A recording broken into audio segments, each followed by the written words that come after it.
Good morning, Journey Church. This is Pastor Jesse, and we are jumping into day 3 of reading the Bible in a week, and we are kicking things off with 1 Samuel.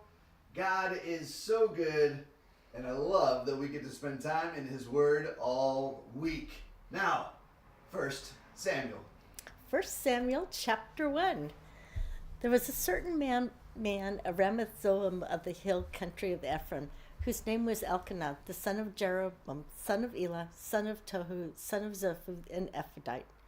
He had 2 wives. The name of the one was Hannah, and the other Peninnah. And Peninnah had children, but Hannah had no children. Now this man used to go up year by year from his city to worship and to sacrifice to the Lord of hosts at Shiloh, where the 2 sons of Eli, Hophni and Phinehas, were priests of the Lord. On the day when Elkanah sacrificed, he would give portions to Peninnah his wife and to all her sons and daughters, but to Hannah he gave a double portion because he loved her, though the Lord had closed her womb. And her rival used to provoke her grievously to irritate her because the Lord had closed her womb. So it went on year by year. As often as she went up to the house of the Lord, she used to provoke her. Therefore Hannah wept and would not eat. And Elkanah her husband said to her, Hannah, why do you weep? Why do you not eat? And why is your heart sad? Am I not more to you than 10 sons? After they had eaten and drunk at Shiloh, Hannah rose. Now Eli the priest was sitting on the seat beside the doorpost of the temple of the Lord. She was deeply distressed and prayed to the Lord and wept bitterly. And she vowed a vow and said, O Lord of hosts, if you will indeed look on the affliction of your servant, and remember me, and not forget your servant, but will give to your servant a son, then I will give him to the Lord all the days of his life, and no razor shall touch his head. As she continued praying before the Lord, Eli observed her mouth. Hannah was speaking in her heart, only her lips moved, and her voice was not heard.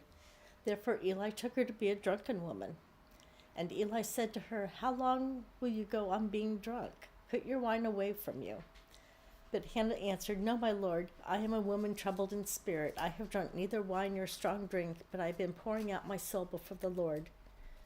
Do not regard your servant as a worthless woman, for all along I have been speaking out of my anxiety and vexation. Then Eli answered, Go in peace, and the God of Israel grant your petition that you have made to him. And she said, Let your servant find favor in your eyes. Then the woman went her way and ate, and her face was no longer sad. They rose early in the morning and worshipped before the Lord. Then they went back to their house at Ramah, and Elkanah knew Hannah his wife, and the Lord remembered her. And in due time Hannah conceived and bore a son, and she called his name Samuel, for she said, I have asked for him from the Lord. The man Elkanah and all his house went up to offer to the Lord the yearly sacrifice and to pay his vow. But Hannah did not go up, for she said to her husband, As soon as the child is weaned, I will bring him, so that he may appear in the presence of the Lord and dwell there forever. Elkanah her husband said to her, Do what seems best to you. Wait until you have weaned him. Only may the Lord establish his word. So the woman remained and nursed her son until she weaned him. And when she had weaned him, she took him up with her, along with a 3-year-old bull, an ephah of flour, and a skin of wine. And she brought him to the house of the Lord of Shiloh, and the child was young. Then they slaughtered the bull, and they brought the child to Eli. And she said, O my Lord, as you live, my Lord, I am the woman who is standing here in your presence praying to the Lord. For this child I prayed, and the Lord has granted me my petition that I made to him. Therefore I have lent him to the Lord. As long as he lives, he is lent to the Lord. And he worshipped the Lord there. And Hannah prayed and said, My heart exalts in the Lord. My horn is exalted in the Lord. My mouth derides my enemies, because I rejoice in your salvation. There is none holy like the Lord. There is none besides you. There is no rock like our God. Talk no more so very proudly. Let not ignorance come from your mouth. For the Lord is the God of knowledge, and by him actions are weighed. The bows of the mighty are broken, but the feeble bind on strength. Those who were full have hired themselves out for bread, but those who are hungry have ceased to hunger. The barren have borne 7, but she who has many children is forlorn. The Lord kills and brings to life. He brings down to Sheol and rises up. The Lord makes poor and makes rich. He brings low and he exalts. He rises up the poor from the dust. He lifts the needy from the ash heap to make them sit with princes and inherit a seat of honor. For the pillars of the earth are the Lord's, and on them he has set the world. He will guard the feet of his faithful ones, but the wicked shall be cut off in darkness. For not by might shall a man prevail. The adversaries of the Lord shall be broken to pieces. Against them he will thunder in heaven. The Lord will judge the ends of the earth. He will give strength to his king and exalt the horn of his anointed. Then Elkanah went home to Ramah, and the boy was ministering to the Lord in the presence of Eli the priest. Now the sons of Eli were worthless men. They did not know the Lord. The custom of the priests with the people was that when any man offered sacrifice, the priest's servant would come while the meat was boiling with a 3-pronged fork in his hand, and he would thrust it into the pan or kettle or cauldron or pot, and all that the fork brought up the priest would take for himself. This is what they did at Shiloh to all the Israelites who came therefore. Moreover, before the fat was burned, the priest's servant would come and say to the man who was sacrificing, "Give meat for the priest to roast, for he will not accept boiled meat from you, but only raw." And if the man said to him, "Let them burn the fat first, then take as much as you wish," he would say, "No, you must give it now, and if not, I will take it by force." Thus the sin of the young men was very great in the sight of the Lord, for the men treated the offering of the Lord with contempt. Samuel was ministering before the Lord, a boy clothed with a linen ephod, and his mother used to make for him a little robe and take it to him each year when she went up with her husband to offer the yearly sacrifice. Then Eli would bless Elkanah and his wife and say, "May the Lord give you children by this woman for the petition she asked for the Lord." So then they would return to their home. Indeed, the Lord visited Hannah, and she conceived and bore 3 sons and 2 daughters, and the boy Samuel grew in the presence of the Lord. Now Eli was very old, and he kept hearing all that his sons were doing to all Israel, and how they lay with the women who were serving at the entrance to the tent at the meeting. And he said to them, "Why do you do such things? For I hear of your evil doings from all these people. No, my sons, it is no good report that I hear the people of the Lord spreading around. If someone sins against a man, God will mediate for him. But if someone sins against the Lord, who can intercede for him?"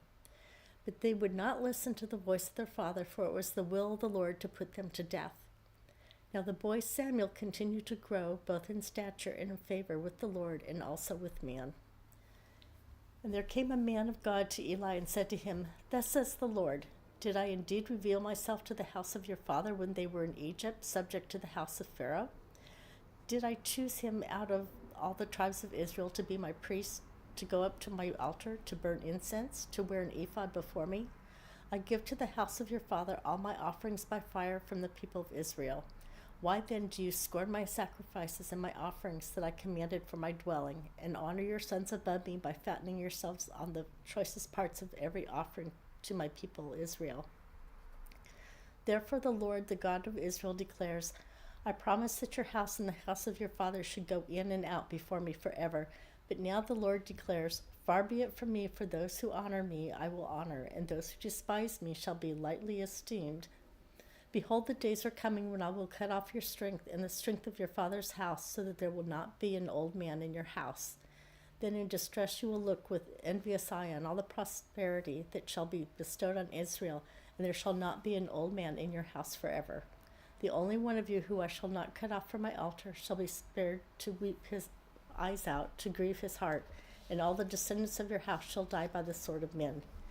And this that shall come upon your 2 sons, Hophni and Phinehas, shall be the sign to you. Both of them shall die on the same day. And I will rise up for myself a faithful priest who shall do according to what is in my heart and in my mind. I will build him to a sure house, and he shall go in and out before my anointed forever. And everyone who is left in your house shall come to implore him for a piece of silver or loaf of bread, and shall say, please put me in one of the priest's places, that I may eat a morsel of bread. Chapter 3. Now the boy Samuel was ministering to the Lord in the presence of Eli, and the word of the Lord was rare in these days. There were no frequent vision. At that time Eli's eyesight had begun to grow dim, so that he could not see. was lying down in his own place. The lamp of God had not yet gone out, and Samuel was lying down in the temple of the Lord where the ark of God was.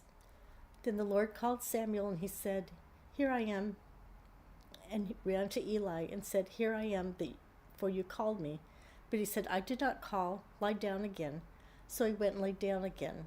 And the Lord called, "Samuel." And Samuel arose and went to Eli and said, "Here I am, for you called me." But he said, "I did not call, my son. Lie down again." Now Samuel did not yet know the Lord, and the word of the Lord had not been revealed to him. And the Lord called Samuel again the third time, and he rose and went to Eli and said, "Here I am, for you called me." Then Eli perceived that the Lord was calling the boy. Therefore Eli said to Samuel, "Go, lie down, and if he calls you, you say, 'Speak, Lord, for your servant hears.'" So Samuel went and lay down in his place. And the Lord came and stood, calling as at other times, "Samuel, Samuel." And Samuel said, "Speak, for your servant hears." Then the Lord said to Samuel, "Behold, I am about to do a thing in Israel, at which the 2 ears of everyone who hears it will tingle. On that day I will fulfill against Eli all that I have spoken concerning his house from beginning to end. And I declare to him that I am about to punish his house forever for the iniquity that he knew, because his sons were blaspheming God, and he did not restrain them. Therefore I swear to the house of Eli that the iniquity of Eli's house shall not be atoned for by sacrifice or offering forever." Samuel lay until morning. Then he opened the doors of the house of the Lord, and Samuel was afraid to tell the vision to Eli. But Eli called Samuel and said, "Samuel, my son?" And he said, "Here I am." And Eli said, "What was it that he told you? Do not hide it from me. May God do so to you, and more also, if you hide anything from me of all that he told you." So Samuel told him everything and hid nothing from him. And he said, "It is the Lord. Let him do what seems good to him." And Samuel grew, and the Lord was with him, and let none of his words fall to the ground. And all Israel from Dan to Beersheba knew that Samuel was established as the prophet of the Lord. And the Lord appeared again at Shiloh, for the Lord revealed himself to Samuel at Shiloh by the word of the Lord. Chapter 4. And the word of Samuel came to all Israel. Now Israel went out to battle against the Philistines. They encamped at Ebenezer, and the Philistines encamped at Aphek. The Philistines drew up in line against Israel. When the battle spread, Israel was defeated before the Philistines, who killed about 4,000 men on the field of battle. And when the people came up to the camp, the elders of Israel said, "Why has the Lord defeated us today before the Philistines? Let us bring the ark of the covenant to the Lord here from Shiloh, that it may come among us and save us from the power of our enemies." So the people sent to Shiloh and brought from there the ark of the covenant of the Lord of hosts, who is enthroned on the cherubim. And the 2 sons of Eli, Hophni and Phinehas, were there with the ark of the covenant of God. As soon as the ark of the covenant of the Lord came into the camp, all Israel gave a mighty shout, so that the earth resounded. And when the Philistines heard the noise of the shouting, they said, "What does this great shouting in the camp of the Hebrews mean?" And when they learned that the ark of the Lord had come to the camp, the Philistines were afraid, for they said, "A god has come into the camp." And they said, "Woe to us, for nothing like this has happened before. Woe to us, who can deliver us from the power of those mighty gods? Those are the gods who struck the Egyptians with every sort of plague in the wilderness. Take courage and be men, O Philistines, lest you become slaves to the Hebrews as they have been to you. Be men and fight." So the Philistines fought, and Israel was defeated, and they fled, every man to his home. And there was a great slaughter, for 30,000 foot soldiers of Israel fell. And the ark of God was captured, and the 2 sons of Eli, Hophni and Phinehas, died. A man of Benjamin ran from the battle line and came to Shiloh the same day with his clothes torn and with dirt on his head. When he arrived, Eli was sitting on his seat by the road watching, for his heart trembled for the ark of God. And when the man came into the city and told the news, all the city cried out. When Eli heard the sound of the outcry, he said, "What is that uproar?" Then the man hurried and came and told Eli. Now Eli was 98 years old, and his eyes were set so that he could not see. And the man said to Eli, "I am he who has come from the battlefield. I fled from the battle today." And he said, "How did it go, my son?" He who has brought the news answered, and said, Israel has fled before the Philistines, and there has been a great defeat among the people. Your 2 sons also, Hophni and Phinehas, are dead, and the ark of God has been captured. As soon as he mentioned the ark of God, Eli fell over backwards from his seat by the side of the gate, and his neck was broken, and he died, for the man was old and heavy. He had judged Israel 40 years. Now his daughter-in-law, the wife of Phinehas, was pregnant and about to give birth. And when she heard the news that the ark of God was captured, and that her father-in-law and her husband were dead, she bowed and gave birth, for her pains came upon her. And about the time of her death, the women attending her said to her, Do not be afraid, for you have borne a son. But she did not answer or pay attention, and she named the child Ichabod, saying, The glory has departed from Israel, because the ark of God had been captured, and because her father-in-law and husband. And she said, The glory of God has departed from Israel, for the ark of God has been captured. Chapter 5. When the Philistines captured the ark of God, they brought it from Ebenezer to Ashdod. Then the Philistines took the ark of God and brought it to the house of Dagon and set it up beside Dagon. And when the people of Ashdod rose early the next day, behold, Dagon had fallen face downward on the ground before the ark of the Lord. So they took Dagon and put him back in his place. But when they rose early on the next day, behold, Dagon had fallen face downward on the ground before the ark of the Lord. And the head of Dagon and both his hands were laying cut off on the threshold. Only the trunk of Dagon was left to him. This is why the priests of Dagon and all those who enter the house of Dagon do not tread on the threshold of Dagon in Ashdod to this day.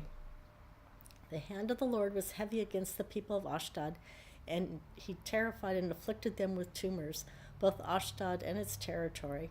And when the men of Ashdod saw how things were, they said, The ark of God of Israel must not remain with us, for his hand is hard against us and against Dagon our God. So they sent and gathered together all the lords of the Philistines and said, What shall we do with the ark of the God of Israel? They answered, Let the ark of God of Israel be brought around to Gath. So they brought the ark of the God of Israel there. But after they had brought it around, the hand of the Lord was against the city, causing a very great panic. And he afflicted the men of the city, both young and old, so that tumors broke out on them. So they sent the ark of God to Ekron. But as soon as the ark of God came to Ekron, the people of Ekron cried out, They have brought around to us the ark of God of Israel to kill us and our people. They sent therefore and gathered together all the lords of the Philistines and said, Send away the ark of the God of Israel, and let it return to its own place, that it may not kill us and our people. For there was a deathly panic throughout the whole city. The hand of God was very heavy there. The men who did not die were struck with tumors, and the cry of the city went up to heaven. Chapter 6. The ark of the Lord was in the country of the Philistines 7 months. And the Philistines called for the priests and the diviners and said, What shall we do with the ark of the Lord? Tell us what we shall send it to its place. They said, If you send away the ark of the God of Israel, do not send it empty, but by all means return him a guilt offering. Then you will be healed, and will be known to you why his hand does not turn away from you. And they said, What is the guilt offering that we shall return to him? They answered, 5 golden tumors, 5 golden mice, according to the number of the lords of the Philistines. For the same plague was on all of you and your lords. So you must make images of your tumors and images of your mice that ravage the land, and give glory to the God of Israel. Perhaps he will lighten his hand from off you and your gods and your land. Why should you harden your hearts as the Egyptians, and Pharaoh hardened their hearts? After he had dealt severely with them, did they not send the people away, and they departed? Now then, take and prepare a new cart and 2 milk cows on which there was never come a yoke, and yoke the cows to the cart, but take their calves home away from them. And take the ark of the Lord and place it on the cart, and put it in a box on its side the figures of gold, which you are returning to them as a guilt offering. Then send it off and let it go its way, and watch. If it goes up on the way to its own land, its Beth-shemesh, then it is he who has done us this great harm. But if not, then we shall know that it is not his hand that struck us. It happened to us by coincidence. The men did so, and took 2 milk cows, and yoked them to the cart, and shut up their calves at home, And they put the ark of the Lord on the cart, and the box with the golden mice and the images of their tumors. And the cows went straight in the direction of Bethshemesh along one highway, lowing as they went. They turned neither to the right nor to the left, and the lords of the Philistines went after them as far as the border of Bethshemesh. Now the people of Bethshemesh were reaping their wheat harvest in the valley, and when they lifted up their eyes and saw the ark, they rejoiced to see it. The cart came into the field of Joshua at Bethshemesh and stopped there. A great stone was there. They split up the wood of the cart and offered the cows as a burnt offering to the Lord. The Levites took down the ark of the Lord and the box that was beside it, in which were the golden figures, and set them upon the great stone. The men of Bethshemesh offered burnt offerings and sacrifices on that day to the Lord. And when the 5 lords of the Philistines saw it, they returned that day to Ekron. These are the golden tumors that the Philistines returned as a guilt offering to the Lord. 1 for Ashdod, 1 for Gaza, 1 for Askelon, 1 for Gath, 1 for Ekron. And the golden mice, according to the number of all the cities of the Philistines belonging to the 5 lords, both fortified cities and unwalled villages. The great stone beside which they set down the ark of the Lord is a witness to this day in the field of Joshua of Bethshemesh. And he struck some of the men of Bethshemesh because they looked upon the ark of the Lord. He struck 70 men of them, and the people mourned because the Lord had struck the people with a great blow. Then the men of Bethshemesh said, "Who is able to stand before the Lord, this holy God? And to whom shall he go up away from us?" So they sent messengers to the inhabitants of Kiriath-Jearim, saying, "The Philistines have returned the ark of the Lord. Come down and take it up to you." Chapter 7. And the men of Kiriath-Jearim came and took up the ark of the Lord and brought it up to the house of Ichabod on the hill. And they consecrated his son Eleazar to have charge of the ark of the Lord. From the day that the ark was lodged in Kiriath-Jearim, a long time passed, some 20 years, and all the house of Israel lamented after the Lord. And Samuel said to all the house of Israel, "If you are returning to the Lord with all your heart, then put away the foreign gods and the Ashtaroth from among you, and direct your heart to the Lord, and serve him only, and he will deliver you out of the hands of the Philistines." So the people of Israel put away the Baals and the Ashtaroth, and they served the Lord only. Then Samuel said, "Gather all Israel at Mizpah, and I will pray to the Lord for you." So they gathered at Mizpah and drew water and poured it out before the Lord, and fasted on that day, and said there, "We have sinned against the Lord." And Samuel judged the people of Israel at Mizpah. Now when the Philistines heard that the people of Israel had gathered at Mizpah, the lords of the Philistines went up against Israel. When the people of Israel heard of it, they were afraid of the Philistines. And the people of Israel said to Samuel, "Do not cease to cry out to the Lord our God for us, that he may save us from the hand of the Philistines." So Samuel took a nursing lamb and offered it as a whole burnt offering to the Lord. And Samuel cried out to the Lord for Israel, and the Lord answered him. As Samuel was offering up the burnt offering, the Philistines drew near to attack Israel. But the Lord thundered with a mighty sound that day against the Philistines, and threw them into confusion, and they were defeated before Israel. And the men of Israel went out from Mizpah and pursued the Philistines, and struck them as far as Beth-kar. Then Samuel took a stone and set it between Mizpah and Shin, and called its name Ebenezer, for he said, "Till now the Lord has helped us." So the Philistines were subdued and did not enter into the territory of Israel. And the hand of the Lord was against the Philistines all the days of Samuel. The cities that the Philistines had taken from Israel were restored to Israel, from Ekron to Gath, and Israel delivered their territory from the hand of the Philistines. There was peace also between Israel and the Amorites. Samuel judged Israel all the days of his life, and he went on a circuit year by year to Bethel, Gilgal, and Mizpah, and he judged Israel in all these places. Then he would return to Ramah, for his home was there, and there also he judged Israel, and he built there an altar to the Lord. Chapter 8. When Samuel became old, he made his sons judges over Israel. The name of his firstborn son was Joel, and the name of his second Abijah. They were judges in Beersheba. Yet his sons did not walk in his ways, but turned aside after gain. They took bribes and perverted justice. Then all the elders of Israel gathered together and came to Samuel at Ramah and said to him, Behold, you are old, and your sons do not walk in your ways. Now appoint for us a king to judge us like all the nations. But the thing displeased Samuel when they said, Give us a king to judge us.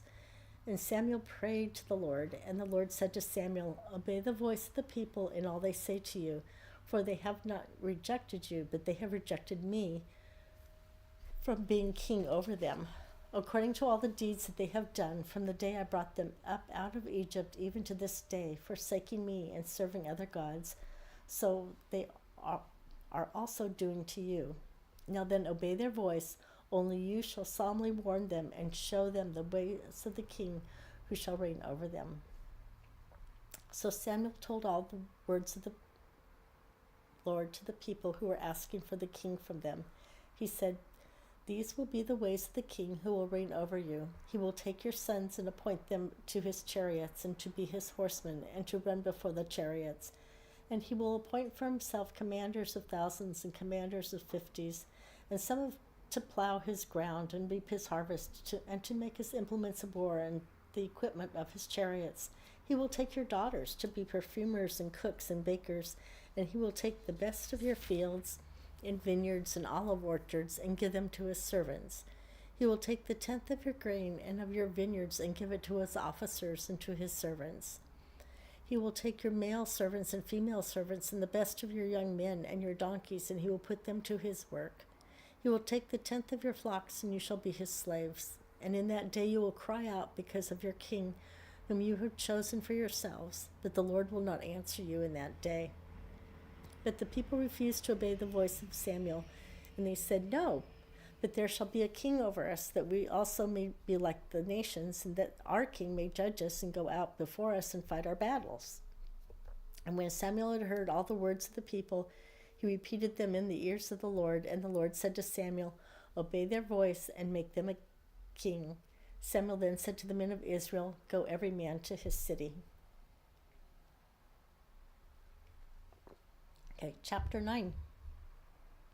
There was a man of Benjamin whose name was Kish, the son of Abiel, son of Zeror, son of Bechem, son of Ephod, a Benjamite, a man of wealth, and he had a son whose name was Saul, a handsome young man.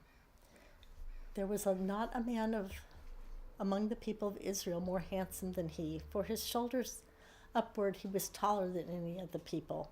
Now the donkeys of Kish, Saul's father, were lost. So Kish said to Saul his son, Take one of the young men with you and arise and go look for the donkeys. And he passed through the hill country of Ephraim and passed through the land of Shalish, but they did not find them. And they passed through the land of Shalilim, but they were not there. Then they passed through the land of Benjamin, but they did not find them. When they came to the land of Ziph, Saul said to his servants who was with him, Come, let us go back, lest my father cease to care about the donkeys and become anxious about us. But he said to them, Behold, there is a man of God in this city, and he is a man who is held in honor. All the ways that he says come true. Now let us go there. Perhaps he can tell us the way we should go. Then Saul said to his servant, But if we go, what can we bring to the man? For the bread in our sacks is gone, and there is no present to bring to the man of God. What do we have? The servant answered Saul again, Here, I have with me a quarter of a shekel of silver. I will give it to the man of God to tell us our way. Formerly in Israel, when a man went to inquire of God, he said, Come, let us go to the seer, for today's prophet was formerly called a seer. And Saul said to his servant, Well said, come, let us go.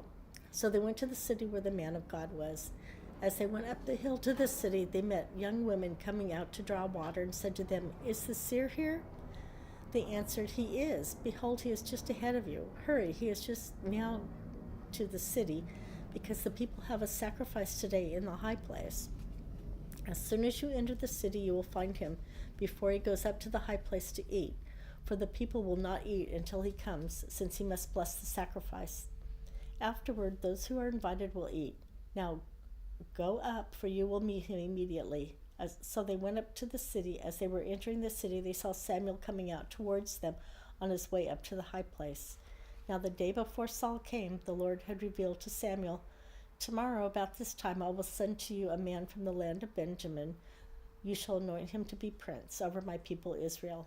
He shall save my people from the hand of the Philistines, for I have seen my people because of their cry has come to me.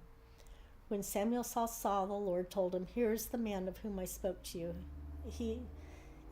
Shall restrain my people. Then Saul approached Samuel in the gate and said, Tell me, where is the house of the seer? Samuel answered Saul, I am the seer. Go up before me to the high place, for today you shall eat with me, and in the morning I will let you go, and will tell you all that is on your mind. As for your donkeys, they were lost 3 days ago. Do not set your mind on them, for they have been found. And for whom it is all that is desirable in Israel, is it not for you and for all your father's house? Saul answered, Am I not a Benjamite from the least of the tribes of Israel? And is not my clan the humblest of all the clans of the tribe of Benjamin?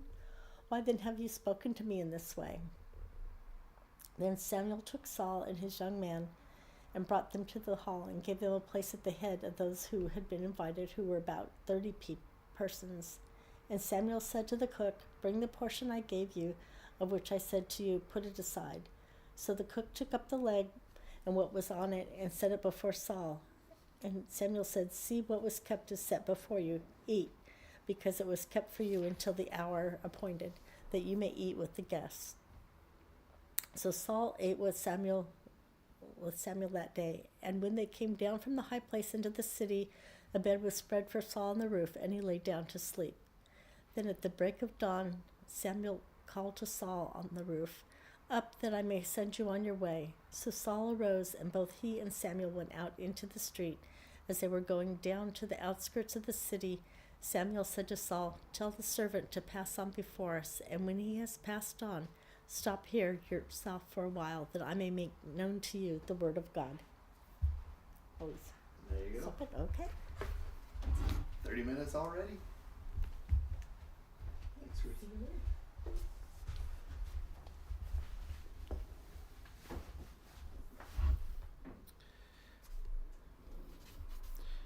You finished 9, right? Yes. Chapter 10. Then Samuel took a flask of oil and poured it on his head and kissed him and said, Has not the Lord anointed you to be prince over his people Israel? And you shall reign over the people of the Lord, and you will save them from the hand of their surrounding enemies. And this shall be the sign to you that the Lord has anointed you to be prince over his heritage. When you depart from me today, you will meet 2 men by Rachel's tomb in the territory of Benjamin at Zelzah. And they will say to you, The donkeys that you went to seek are found. And now your father has ceased to care about the donkeys and is anxious about you, saying, What shall I do about my son? Then you shall go on from there farther and come to the oak of Tabor. 3 men going up to God at Bethel will meet you there. One carrying 3 young goats, another carrying 3 loaves of bread, and another carrying a skin of wine. And they will greet you and give you 2 loaves of bread, which you shall accept from their hand. After that you shall come to Gibeath Elohim, where there is a garrison of the Philistines. And there, as soon as you come up to the city, you will meet a group of prophets coming down from the high place with harp, tambourine, flute, and lyre before them, prophesying. Then the Spirit of the Lord will rush upon you, and you will prophesy with them, and be turned into another man. Then, when these signs meet you, do what your hand finds to do, for God is with you. Then go down before me to Gilgal, and behold, I am coming down to you to offer burnt offerings and to sacrifice peace offerings. 7 days you shall wait until I come to you and show you what you shall do. When he turned his back to leave Samuel, God gave him another heart. And all these signs came to pass that day. When they came to Gibeah, behold, a group of prophets met him, and the Spirit of God rushed upon him, and he prophesied among them. And when all who knew him previously saw how he prophesied with the prophets, the people said to one another, What has come over the son of Kish? Is Saul also among the prophets? And a man of the place answered, And who is their father? Therefore it became a proverb, Is Saul also among the prophets? When he had finished prophesying, he came to the high place. Saul's uncle said to him and to his servant, Where did you go? And he said, To seek the donkeys. And when we saw they were not found, we went to Samuel. And Saul's uncle said, Please tell me what Samuel said to you. And Saul said to his uncle, He told us plainly that the donkeys had been found, but about the matter of the kingdom of which Samuel had spoken, he did not tell him anything. Now Samuel called the people together to the Lord at Mizpah. And he said to the people of Israel, Thus says the Lord, the God of Israel, I brought up Israel out of Egypt, and I delivered you from the hand of the Egyptians, and from the hand of all the kingdoms that were oppressing you. But today you have rejected your God, who saves you from all your calamities and your distresses. And you have said to him, Set a king over us. Now therefore present yourselves before the Lord by your tribes and by your thousands. Then Samuel brought all the tribes of Israel near, and the tribe of Benjamin was taken by lot. He brought the tribe of Benjamin near by its clans, and the clan of the Matrites was taken by lot. And Saul, the son of Kish, was taken by lot. But when they sought him, he could not be found. So they inquired again of the Lord, Is there a man still to come? And the Lord said, Behold, he has hidden himself among the baggage. Then they ran and took him from there. And when he stood among the people, he was taller than any of the people from his shoulders upward.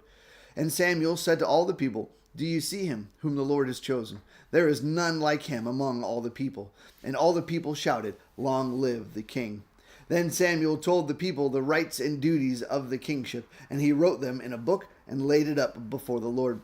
Then Samuel sent all the people away, each one to his home. Saul also went to his home at Gibeah, and with him went men of valor, whose hearts God had touched. But some worthless fellows said, How can this man save us? And they despised him and brought him no present, but he held his peace. Chapter 11. Then Nahash the Ammonite went up and besieged Jabesh Gilead, and all the men of Jabesh said to Nahash, Make a treaty with us, and we will serve you. But Nahash the Ammonite said to them, On this condition I will make a treaty with you, that I gouge out all your right eyes, and thus bring disgrace on all Israel. The elders of Jabesh said to him, Give us 7 days' respite, that we may send messengers throughout the territory of Israel. Then, if there is no one to save us, we will give ourselves up to you. When the messengers came to Gibeah of Saul, they reported the matter in the ears of the people, and all the people wept aloud. Now behold, Saul was coming from the field behind the oxen, and Saul said, What's wrong with the people that they are weeping? So they told him the news of the men of Jabesh, and the Spirit of God rushed upon Saul when he heard these words, and his anger was greatly kindled. He took a yoke of oxen and cut them into pieces, and sent them throughout all the territory of Israel by the hand of the messengers, saying, Whoever does not come out after Saul and Samuel, so shall it be done to his oxen. Then the dread of the Lord fell upon the people, and they came out as one man. When he mustered them at Bezek, the people of Israel were 300,000, and the men of Judah 30,000. And they said to the messengers who had come, Thus shall you say to the men of Jabesh Gilead, Tomorrow, by the time the sun is hot, you shall have salvation. When the messengers came and told the men of Jabesh, they were glad. Therefore the men of Jabesh said, Tomorrow we will give ourselves up to you, and you may do to us whatever seems good to you. And the next day Saul put the people in 3 companies, and they came into the midst of the camp in the morning watch, and struck down the Ammonites until the heat of the day. And those who survived were scattered, so that no 2 of them were left together. Then the people said to Samuel, Who is it that said, Shall Saul reign over us? Bring the men, that we may put them to death. But Saul said, Not a man shall be put to death this day, for today the Lord has worked salvation in Israel. Then Samuel said to the people, Come, let us go to Gilead, and there renew the kingdom. So all the people went to Gilgal, and there they made Saul king before the Lord in Gilgal. There they sacrificed peace offerings before the Lord, and there Saul and all the men of Israel rejoiced greatly. Chapter 12. And Samuel said to all Israel, Behold, I have obeyed your voice in all that you have said to me, and have made a king over you. And now behold, the king walks before you. And I am old and gray, and behold, my sons are with you. I have walked before you from my youth until this day. Here I am. Testify against me before the Lord and before his anointed. Whose ox have I taken? Or whose donkey have I taken? Or whom have I defrauded? Whom have I oppressed? Or from whose hand have I taken a bribe to blind my eyes with it? Testify against me, and I will restore it to you. They said, You have not defrauded us, or oppressed us, or taken anything from any man's hand. And he said to them, The Lord is witness against you, and his anointed is witness this day, that you have not found anything in my hand. And they said, He is a witness, or he is witness. And Samuel said to the people, The Lord is witness, who appointed Moses and Aaron, and brought your fathers up out of the land of Egypt. Now therefore stand still, that I may plead with you before the Lord concerning all the righteous deeds of the Lord that he performed for you and for your fathers. When Jacob went into Egypt and the Egyptians oppressed them, then your fathers cried out to the Lord, and the Lord sent Moses and Aaron, who brought your fathers out of Egypt and made them dwell in this place.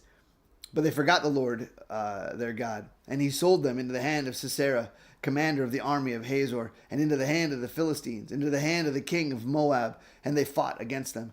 And they cried out to the Lord and said, We have sinned because we have forsaken the Lord and have served the Baals and the Ashtaroth. But now deliver us out of the hand of our enemies, that we may serve you. And the Lord sent Jerubbaal, and Barak, and Jephthah, and Samuel, and delivered you out of the hand of your enemies on every side, and you lived in safety. And when you saw that Nahash, the king of the Ammonites, came against you, you said to me, No, but a king shall reign over us, when the Lord your God was your king. And now behold, the king whom you have chosen, for whom you have asked, behold, the Lord has set a king over you.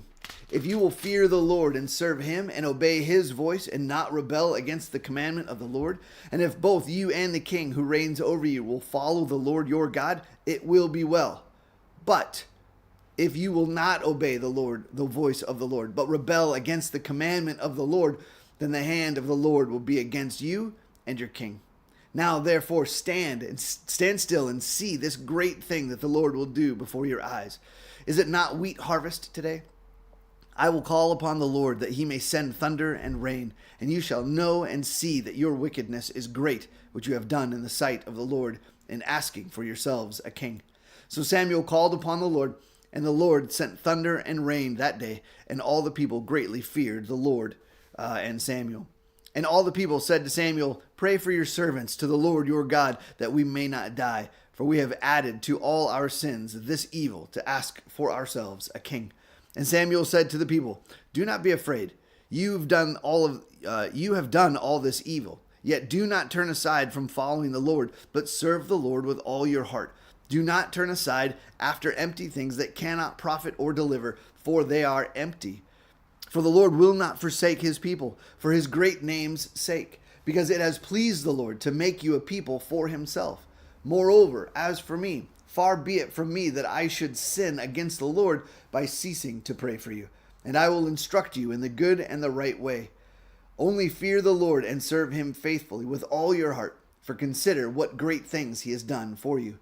But if you still do wickedly, you shall be swept away, both you and your king. Chapter 13. Saul lived for 1 year and then became king. And when he had reigned for 2 years over Israel, Saul chose 3,000 men of Israel. 2,000 were with Saul in Michmash and the hill country of Bethel, and 1,000 were with Jonathan in Gibeah of Benjamin. The rest of the people he sent home, every man to his tent. Jonathan defeated the garrison of the Philistines that was at Geba, and the Philistines heard of it. And Saul blew the trumpet throughout all the land, saying, Let the Hebrews hear. And all Israel heard it said that Saul had defeated the garrison of the Philistines, and also that Israel had become a stench to the Philistines. And the people were called out to join Saul at Gilgal. And the Philistines mustered to fight with Israel 30,000 chariots and 6,000 horsemen, and troops like the sand on the seashore in multitude. They came up and encamped in Michmash to the east of Beth-aven. When the men of Israel saw that they were in trouble, for the people were hard pressed, the people hid themselves in caves and in holes and in rocks and in tombs and cisterns. And some Hebrews crossed the fords of the Jordan to the land of Gad and Gilead. Saul was still at Gilgal, and all the people followed him, trembling. He waited 7 days, the time appointed by Samuel. But Samuel did not come to Gilgal, and the people were scattering from him. So Saul said, Bring the burnt offering here to me, and the peace offerings. And he offered the burnt offering. And as soon as he had finished offering the burnt offering, behold, Samuel came. And Saul went out to meet him and greet him. Samuel said, What have you done? And Saul said, When I saw the people were scattering from me, and that you did not come within the days appointed, and that the Philistines had mustered at Michmash, I said, Now the Philistines will come down against me at Gilgal, and I have not sought the favor of the Lord. So I forced myself and offered the burnt offering. And Samuel said to Saul, You have done foolishly. You have not kept the command of the Lord your God, with which he commanded you. For then the Lord would have established your kingdom over Israel forever. But now your kingdom shall not continue. The Lord has sought out a man after his own heart, and the Lord has commanded him to be prince over his people, because you have not kept what the Lord commanded you." And Samuel arose and went up from Gilgal. The rest of the people went up after Saul to meet the army. They went up from Gilgal to Gibeah of Benjamin. And Saul numbered the people who were present with him, about 600 men. And Saul and Jonathan his son and the people who were present with them stayed in Gibeah of Benjamin, but the Philistines encamped in Michmash. And raiders came out of the camp of the Philistines in 3 companies. One company turned toward Ophrah, to the land of Shual. Another company turned down to Beth Horon, and another company turned toward the border that looks down on the valley of Zeboim toward the wilderness. Now there was no blacksmith to be found throughout all the land of Israel, for the Philistines said, "Lest the Hebrews make themselves swords or spears." But every one of the Israelites went down to the Philistines. But every one of the Israelites went down to the Philistines to sharpen his plowshare, his mattock, his axe, or his sickle. And the charge was 2/3 of a shekel for the plowshares and for the mattocks, and 1/3 of a shekel for sharpening the axes and for setting the goads. So on the day of the battle there was neither sword nor spear found in the hand of any of the people with Saul and Jonathan, but Saul and Jonathan his son had them. And the garrison of the Philistines went out to the pass of Michmash. Chapter 14. One day Jonathan, the son of Saul, said to the young man who carried his armor, "Come, let us go over to the Philistine garrison on the other side." But he did not tell his father. Saul was staying in the outskirts of Gibeah in the pomegranate cave at Migron. The people who were with him were about 600 men, including Ahijah, the son of Ahitub, Ichabod's brother, son of Phinehas, son of Eli, the priest of the Lord in Shiloh, wearing an ephod. And the people did not know that Jonathan had gone. Within the passes by which Jonathan sought to go over to the Philistine garrison, there was a rocky crag on one side and a rocky crag on the other side. The name of the one was Bozez, and the name of the other Seneh. The one crag rose on the north in front of Michmash, and the other on the south in front of Geba. Jonathan said to the young man who carried his armor, "Come, let us go over to the garrison of the uncircumcised. It may be that the Lord will work for us, for nothing can hinder the Lord from saving by many or by few." And his armor-bearer said to him, "Do all that is in your heart. Do as you wish. Behold, I am with you heart and soul." Then Jonathan said, "Behold, we will cross over to the men, and we will show ourselves to them. If they say to us, 'Wait until we come to you,' then we will stand still in our place, and we will not go up to them.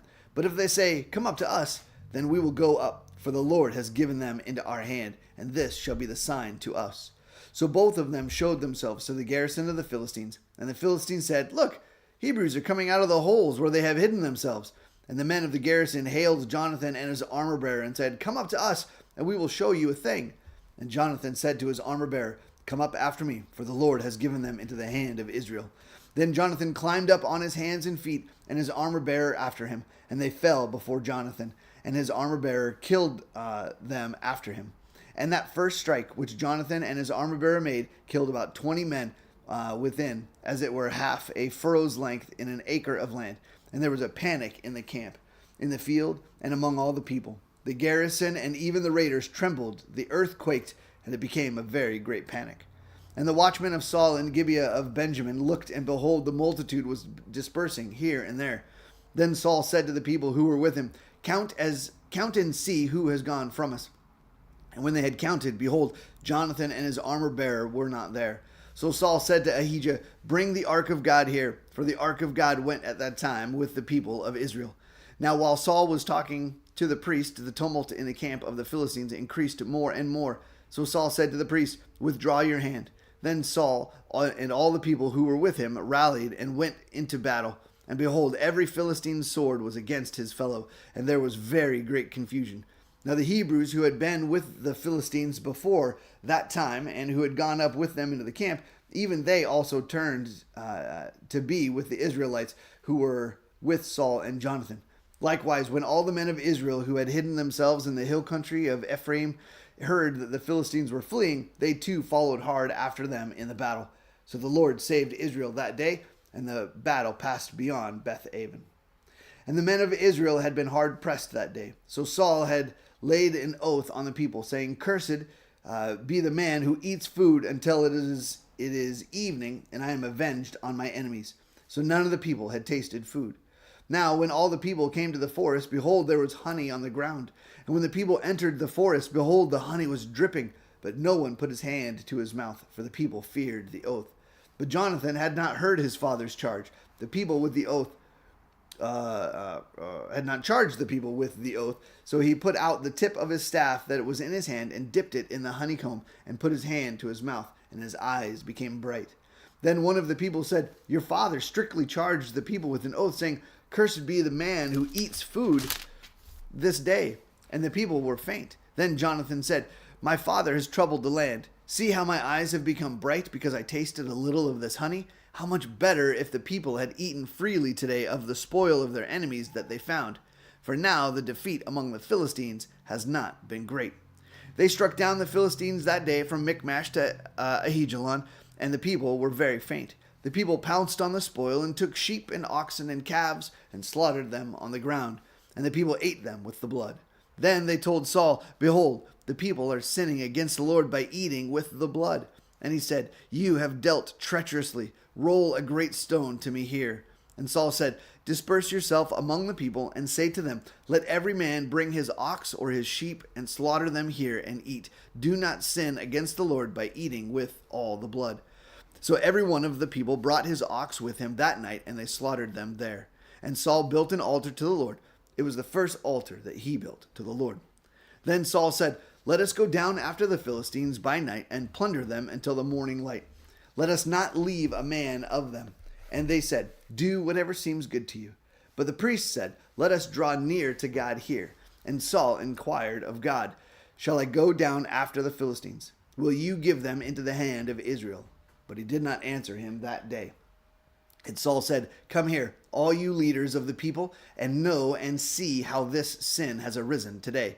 For as the Lord lives, who saves Israel, though it be in Jonathan my son, he shall surely die.'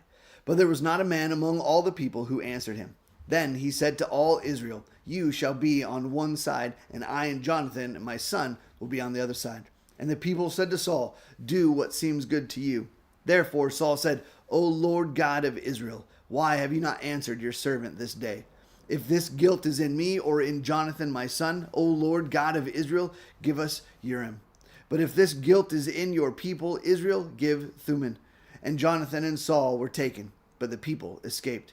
Then Saul said, 'Cast the lot between me and my son.' And Jonathan was taken. Then Saul said to Jonathan, 'Tell me what you have done.' And Jonathan told him, 'I tasted a little honey with the tip of the staff that was in my hand. Here I am. I will die.' And Saul said, 'God do so to me, and more also. You shall surely die, Jonathan.' Then the people said to Saul, 'Shall Jonathan die, who has worked this great salvation in Israel? Far from it. As the Lord lives, there shall not one hair of his head fall to the ground, for he has worked with God this day.' So the people ransomed Jonathan, so that he did not die. Then Saul went up from pursuing the Philistines, and the Philistines went to their own place. When Saul had taken the kingship over Israel, he fought against all his enemies on every side, against Moab, against the Ammonites, against Edom, against the kings of Zobah, and against the Philistines. Wherever he turned, he routed them. And he did valiantly, and struck the Amalekites, and delivered Israel out of the hands of those who plundered them. Now the sons of Saul were Jonathan, Ishvi, and Malchishua.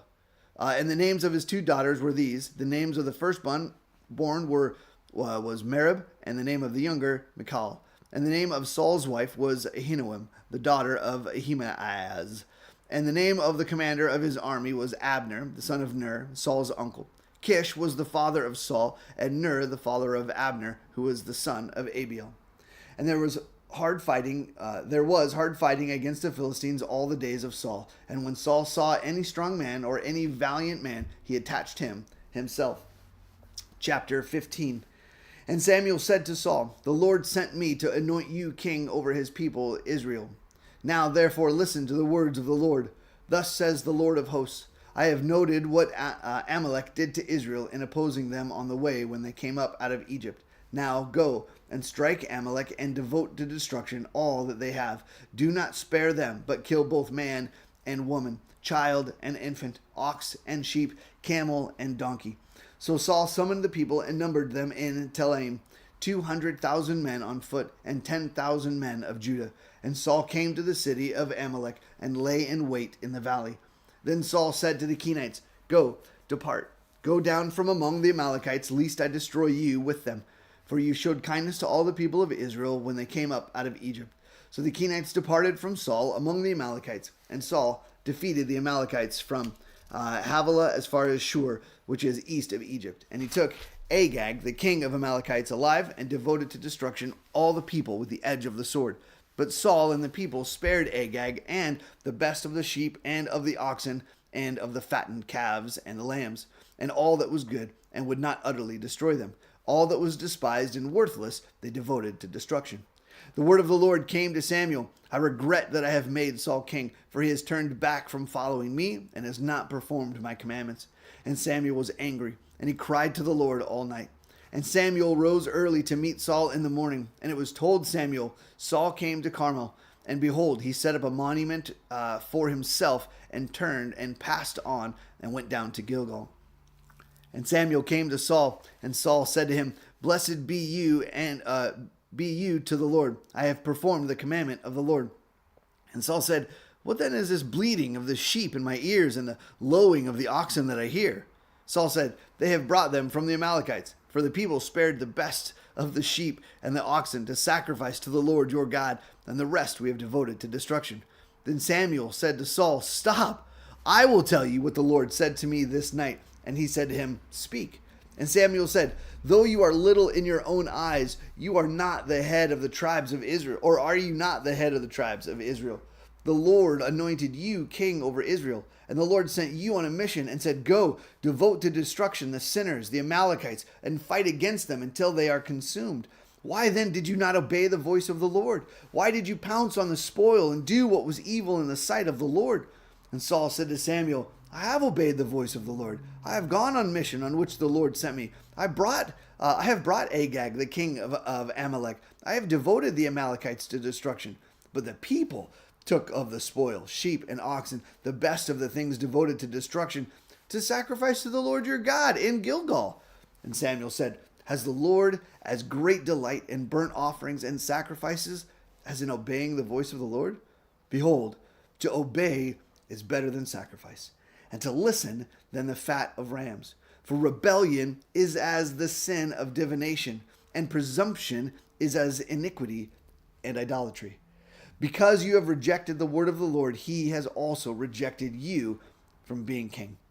Saul said to Samuel, I have sinned, for I have transgressed the commandment of the Lord and your words, because I feared the people and obeyed their voice. Now, therefore, please pardon my sin and return with me that I may bow before the Lord.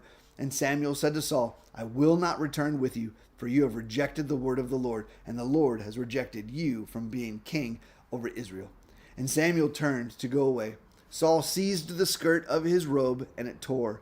And Samuel said to him, The Lord has torn the kingdom of Israel from you this day, and has given it to a neighbor of yours who is better than you. And also the glory of Israel will not lie or have regret, for he is not a man that he should have regret. Then he said, I have sinned. Yet honor me now before the elders of my people and before Israel, and return with me, that I may bow before the Lord your God. So Samuel turned back after Saul, and Saul bowed before the Lord. Then Samuel said, Bring here to me Agag, the king of the Amalekites. And Agag came to him cheerfully.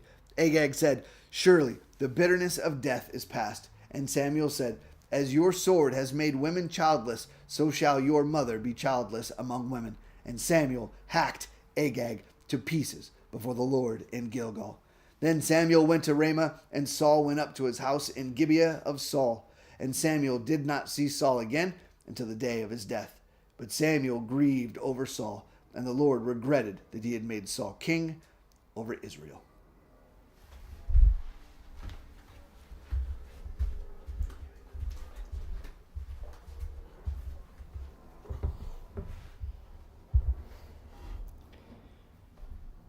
Chapter 16. The Lord said to Samuel, How long will you grieve over Saul, since I have rejected him from being king over Israel? Fill your horn with oil and go. I will send you to Jesse the Bethlehemite, for I have provided for myself a king among his sons." And Samuel said, "How can I go? If Saul hears it, he will kill me." And the Lord said, "Take a heifer with you and say, 'I have come to sacrifice to the Lord.' And invite Jesse to the sacrifice, and I will show you what you shall do. And you shall anoint for me him who I declare to you." Samuel did what the Lord commanded and came to Bethlehem. The elders of the city came to meet him trembling and said, "Do you come peaceably?" And he said, "Peaceably, I have come to sacrifice to the Lord. Consecrate yourselves and come with me to the sacrifice." And he consecrated Jesse and his sons and invited them to the sacrifice. When they came, he looked on Eliab and thought, "Surely the Lord's anointed is before him." But the Lord said to Samuel, "Do not look on his appearance or in the height of his stature, because I have rejected him. For the Lord sees not as man sees. He looks on the outward appearance, but the Lord looks on the heart." Then Jesse called Abinadab and made him pass before Samuel. And he said, "Neither has the Lord chosen this one." Then Jesse made Shammah pass by, and he said, "Neither has the Lord chosen this one." And Jesse made 7 of his sons pass before Samuel. And Samuel said to Jesse, "The Lord has not chosen these." Then Samuel said to Jesse, "Are all of your sons here?" And he said, "There remains yet the youngest, but behold, he's keeping the sheep." And Samuel said to Jesse, "Send and get him, for we will not sit down till he comes here." And he sent and brought him in. Now he was ruddy and had beautiful eyes and was handsome. And the Lord said, "Arise, anoint him, for this is he." Then Samuel took the horn of oil and anointed him in the midst of his brothers. And the Spirit of the Lord rushed upon David from that day forward. And Samuel rose up and went to Ramah. Now the Spirit of the Lord departed from Saul, and a harmful spirit from the Lord tormented him. And Saul's servant said to him, "Behold now, a harmful spirit from God is tormenting you. Let our Lord now command your servants who are before you to seek out a man who is skillful in playing the lyre. And when the harmful spirit from God is upon you, he will play it, and you will be well." So Saul said to his servants, "Provide for me a man who can play well and bring him to me." One of the young men answered, "Behold, I have seen a son of Jesse the Bethlehemite, who is skillful in playing, a man of valor, a man of war, prudent in speech, and the man of good presence, and the Lord is with him." Therefore Saul sent messengers to Jesse and said, "Send me David your son, who is with the sheep." And Jesse took a donkey laden with bread and a skin of wine and a young goat and sent them by David his son to Saul. And David came to Saul and entered his service. And Saul loved him greatly, and he became his armor bearer. And Saul sent to Jesse, saying, "Let David remain in my service, for he has found favor in my sight." And whenever the harmful spirit from God was upon Saul, David took the lyre and played it with his hand. So Saul was refreshed and was well, and the harmful spirit departed from him. Chapter 17. Now the Philistines gathered their armies for battle, and they were gathered at Soach, which belongs to Judah, and encamped between Socoh and Ezekah in Ephes-dammim. And Saul and the men of Israel were gathered and encamped in the valley of Elah, and drew up the line of the battle against the Philistines. And the Philistines stood on the mountain on one side, and Israel stood on the mountain on the other side, with valley between them. And there came out from the camp of the Philistines a champion named Goliath of Gath, whose height was 6 cubits and a span. He had a helmet of bronze on his head, and he was armed with a coat of mail, and the weight of the coat was 5,000 shekels of bronze. And he had bronze armors on his legs, and a javelin of bronze slung between his shoulders. The shaft of his spear was like a weaver's beam, and his spear's head weighed 600 shekels of iron, and his shear-bearer went before him. He stood and shouted at the ranks of Israel, "Why have you come out to draw up for battle? Am I not a Philistine, and are you not servants of Saul? Choose a man for yourselves, and let him come down to me. If he is able to fight with me and kill me, then we will be your servants. But if I prevail against him and kill him, then you shall be our servants and serve us." And the Philistine said, "I defy the ranks of Israel this day. Give me a man that we may fight together." When Saul and all Israel heard these words of the Philistine, they were dismayed and greatly afraid. Now David was the son of an Ephraite of Bethlehem in Judah, named Jesse, who had 8 sons. In the days of Saul, the man was already old and advanced in years. The 3 oldest sons of Jesse had followed Saul into the battle, and the names of his 3 sons who went out to the battle were Eliab the firstborn, and the next of him Abinadab, and the third Shammah. David was the youngest. The 3 eldest followed Saul, but David went back and forth from Saul to feed his father's sheep at Bethlehem. For 40 days the Philistine came forward and took his stand, morning and evening. And Jesse said to his son, "Take your brothers an ephah of this parched grain, and these 10 loaves, and carry them quickly to the camp to your brothers. Also take these 10 cheeses to the commanders of the thousands. See if your brothers are well, and bring some token from them." Now Saul and they and all the men of Israel were in the valley of Elah, fighting with the Philistines. And David rose early in the morning and left the sheep with a keeper, and took the provisions and went, as Jesse had commanded him.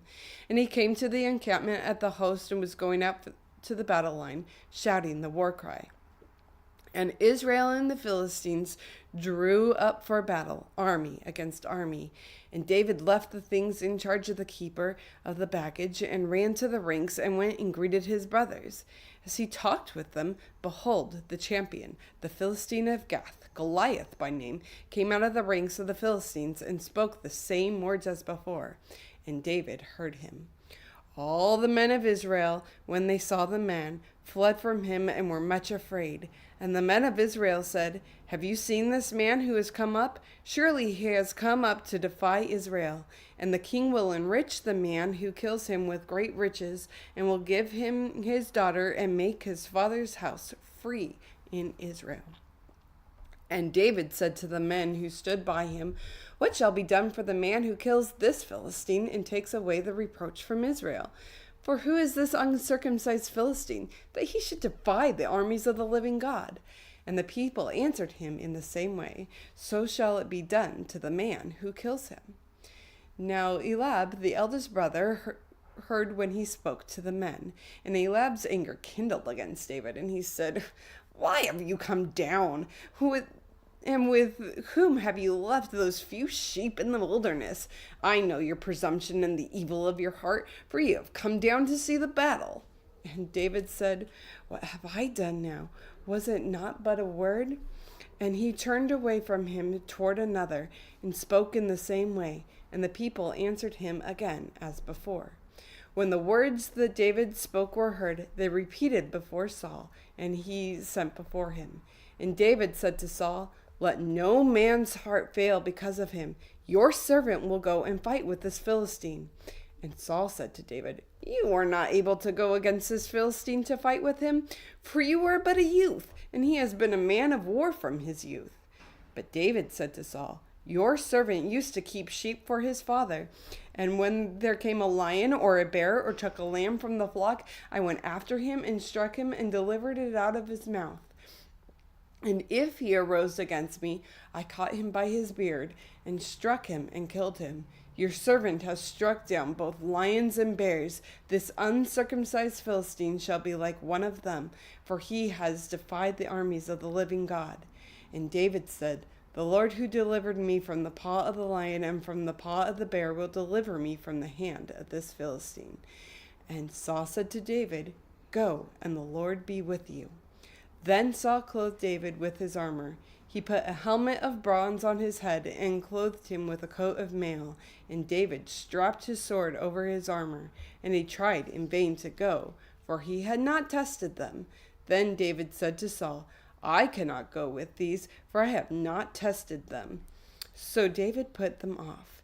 Then he took his staff in his hand and chose five smooth stones from the brook and put them in his shepherd's pouch. His sling was in his hand, and he approached the Philistine. And the Philistine moved forward and came near to David with his shield bearer in front of him. And when the Philistine looked and saw David, he disdained him, for he was but a youth, ruddy and handsome in appearance. And the Philistine said to David, "Am I a dog that you come with me with sticks?" And then the Philistine cursed David by his gods. The Philistine said to David, "Come to me, and I will give your flesh to the birds of the air and to the beasts of the field." Then David said to the Philistine, "You have come with me with a sword and with a spear and with a javelin. But I come to you in the name of the Lord of the hosts, the God of the armies of Israel, whom you have defied. This day the Lord will deliver you into my hand, and I will strike you down and cut off your head. And I will give you the dead bodies of the host of the Philistines this day to the birds of the air and to the wild beasts of the earth, that all the earth may know that there is a God in Israel, and that all this assembly may know that the Lord saves not with sword and spear, for the battle is the Lord's, and he will give you into our hand." Then the Philistine arose and came and drew near to meet David. David ran quickly toward the battle line to meet the Philistine. And David put his hand in his bag and took out a stone and slung it and struck the Philistine on his forehead. The stone sank into his forehead, and he fell on his face to the ground.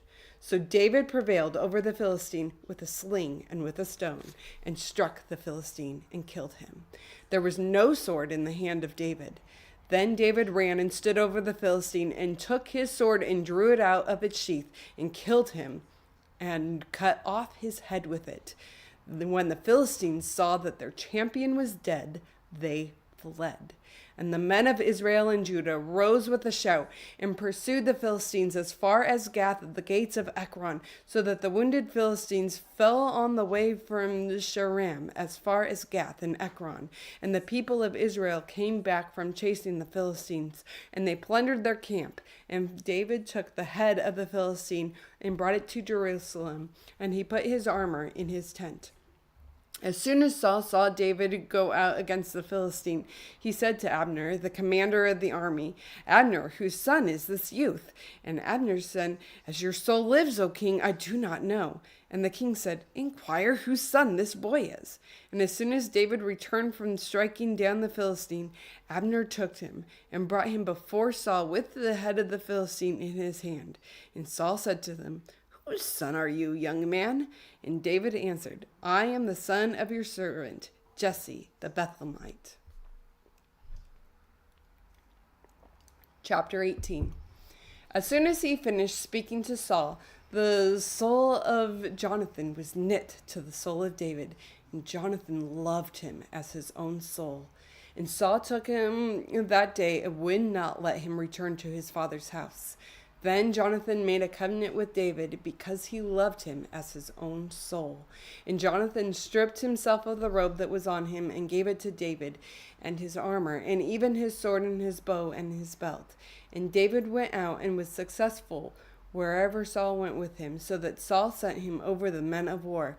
And this was good in the sight of all the people, and in also the sight of Saul's servants. As they were coming home, when David returned from striking down the Philistine, the women came out of all the cities of Israel, singing and dancing to meet King Saul, with tambourines, with songs of joy, and with musical instruments.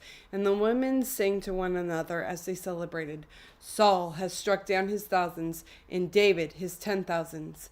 And Saul was very angry, and this saying displeased him. He said, "They have ascribed to David 10,000s, and to me they have ascribed thousands. And what more can have he but the kingdom?" And Saul eyed David from that day on.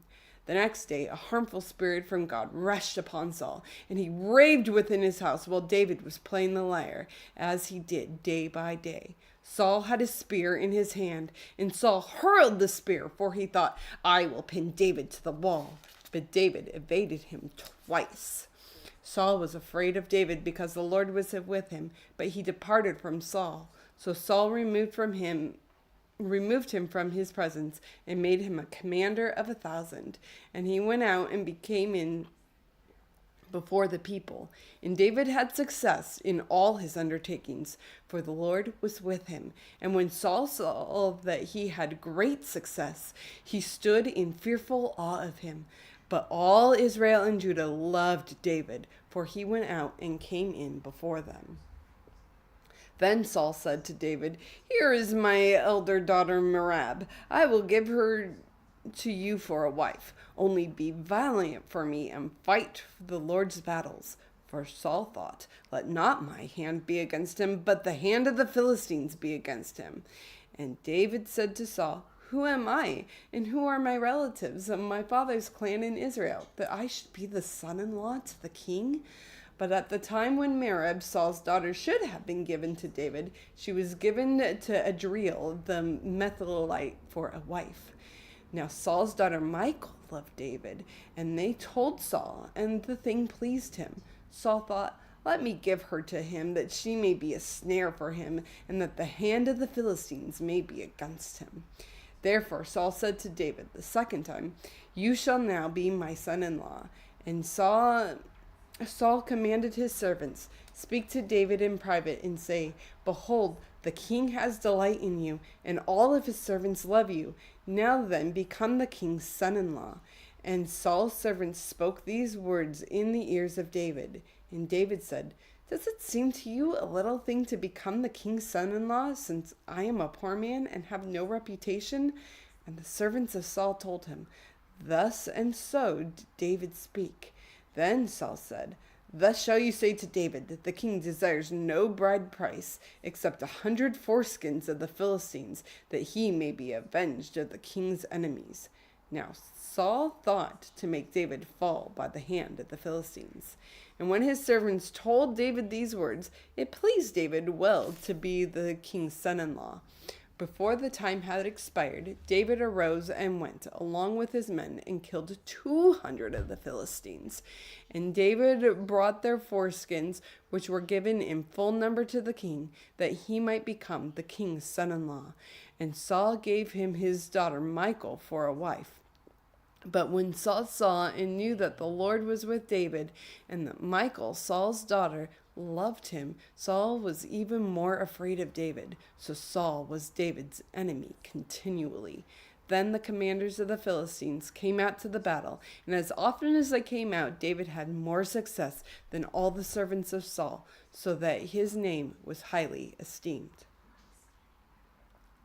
Chapter 19. And Saul spoke to Jonathan his son and to all the servants that they should kill David.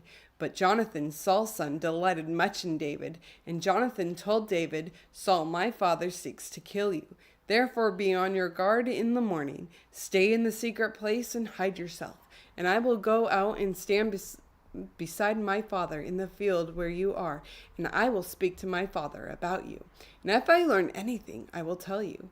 And Jonathan spoke well of David to Saul his father, and said to him, "Let not the king sin against his servant David, because he has not sinned against you, and because his deeds have brought good to you. For he took his life in his hand, and he struck down the Philistine, and the Lord worked a great salvation for all Israel. You saw it and rejoiced. Why then will you sin against innocent blood by killing David without a cause?" And Saul listened to the voice of Jonathan. Saul swore, "As the Lord lives, he shall not be put to death." And Jonathan called David, and David reported to him all these things. And Jonathan brought David to Saul, and he was in the presence as before. And there was war again, and David went out and fought with the Philistines and struck them with a great blow, so that they fled before him. Then a harmful spirit from the Lord came upon Saul, as he sat in his house with his spear in his hand, and David was playing the lyre. And Saul sought to pin David to the wall with the spear, but he eluded Saul, so that he struck the spear into the wall, and David fled and escaped that night. Saul sent messengers to David's house to watch him, that he might kill him in the morning. But Michal, David's wife, told him, "If you do not escape with your life tonight, tomorrow you will be killed." So Michal let David down through the window, and he fled away and escaped.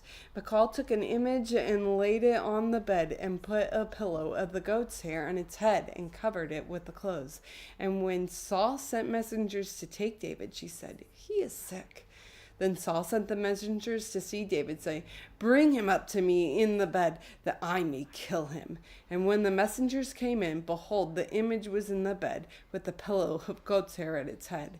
Saul said to Michal, "Why have you deceived me thus and let my enemy go, that he has escaped?" And Michal answered Saul, "He said to me, 'Let me go.' Why should I kill you?" Now David fled and escaped, and he came to Samuel at Ramah and told him all that Saul had done to him. And he and Samuel went and lived in Naioth. And it was told Saul, "Behold, David is at Naioth in Ramah." Then Saul sent messengers to take David, and when they saw the company of the prophets prophesying, and Samuel standing at the head over them, the Spirit of God came upon the messengers of Saul, and they also prophesied. When it was told Saul, he sent the other messengers, and they prophesied. And Saul sent messengers again the third time, and they also prophesied. Then he came to himself in Ramah, and came to the great well that is in Secu. And he asked, "Where are Samuel and David?" And one said, "Behold, they are at Naioth in Ramah." And he went there to Naioth in Ramah. And the Spirit of God came upon him also. And as he went, he prophesied until he came to Naioth in Ramah.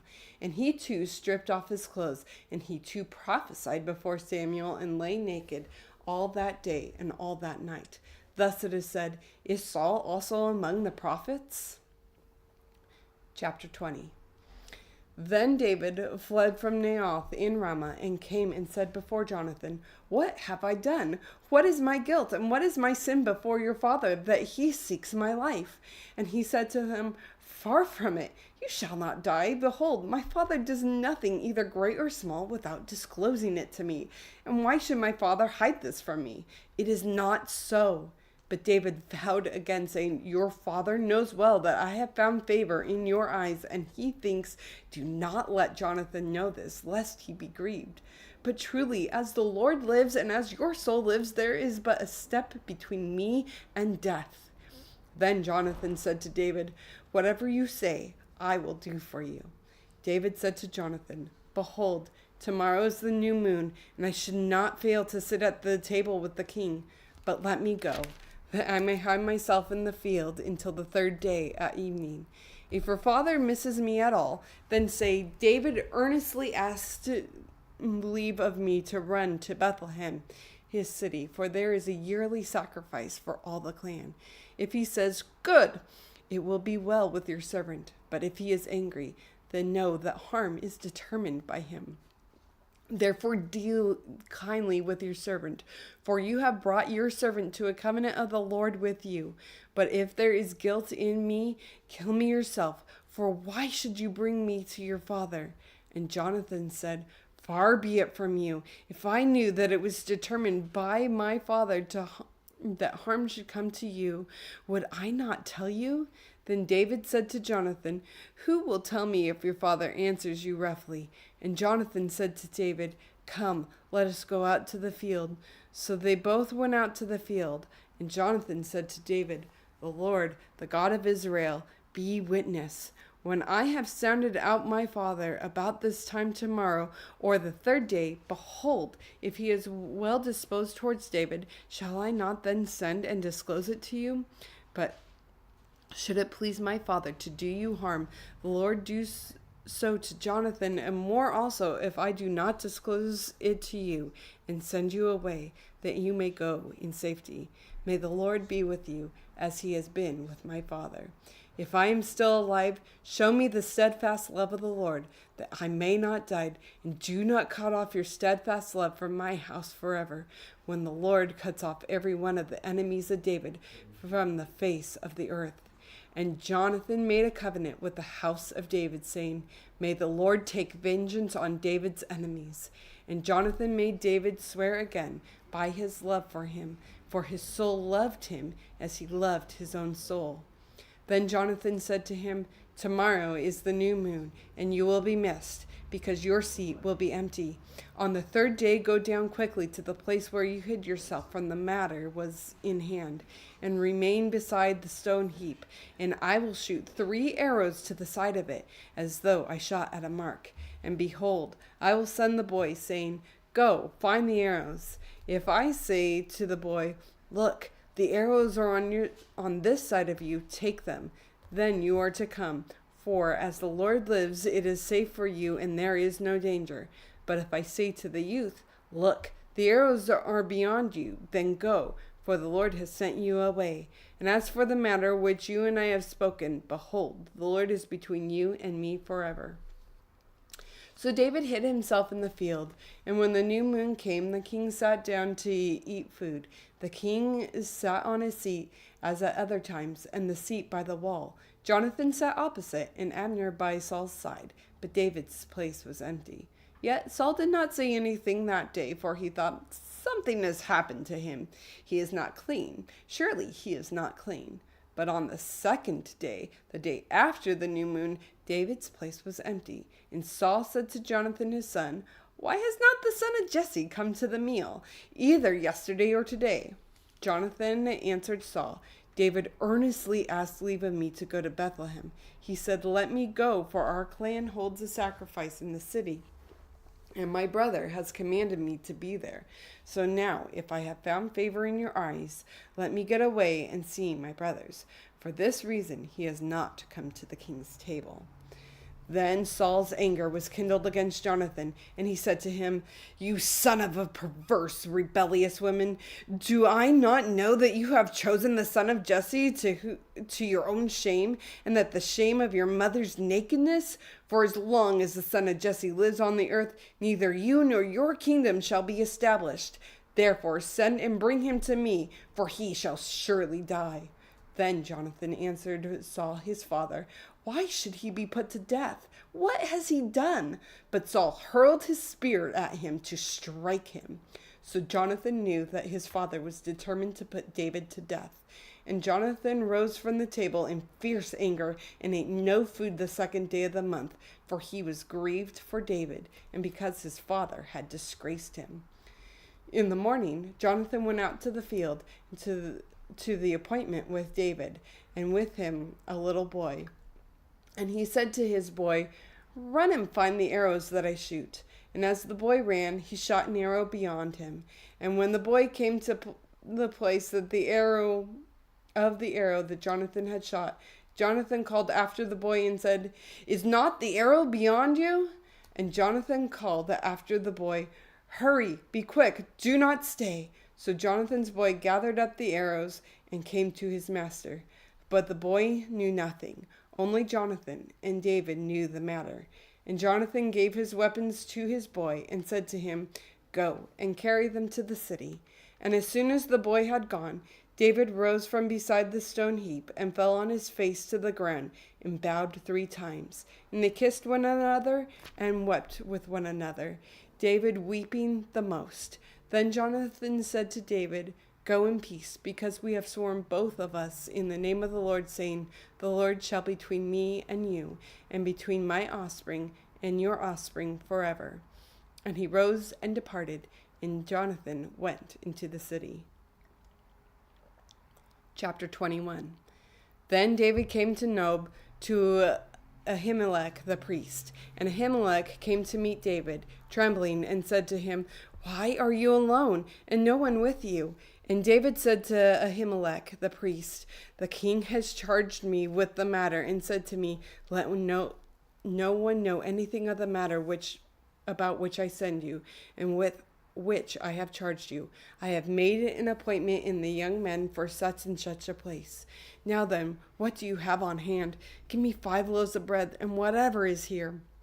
And the priest answered David, "I have no common bread on hand, but there is holy bread, if the young men have kept themselves from women." And David answered the priest, "Truly women have been kept from us, as always when I go on an expedition. The vessels of the young men are holy, even when there is an ordinary journey. How much more today will their vessels be holy? So the priests gave him the holy bread, for there is no bread there, but the bread of the presence, which is removed from before the Lord, to be placed by the hot bread on the day it is taken away. Now a certain man of the servants of Saul was there that day, detained before the Lord. His name was Doeg the Edomite, the chief of Saul's herdsmen. Then David said to Ahimelech, Then have you not here a spear or sword at hand? For I have brought neither my sword nor my weapons with me, because the king's business required haste. And the priest said, The sword of Goliath the Philistine, whom you struck down in the valley of Elah, behold, it is here wrapped in cloth behind the ephod. If you will take that, take it, for there is none but that here.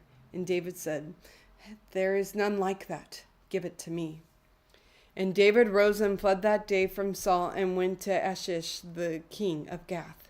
And the servants of Achish said to him, Is this not David, the king of the land? Did they not sing to one another of him in dances? Saul has struck down his thousands, and David his 10,000s. And David took these words to heart, as much afraid of Achish as the king of Gath. So he changed his behavior before them, and pretended to be insane in their hands, and made marks on the doors of the gate, and let his spittle run down his beard. Then Achish said to the servants, Behold, you see the man is mad. Why then have you brought him to me? Do I lack madmen, that you have brought this fellow to behave as a madman in my presence? Shall this fellow come into my house? Excellent.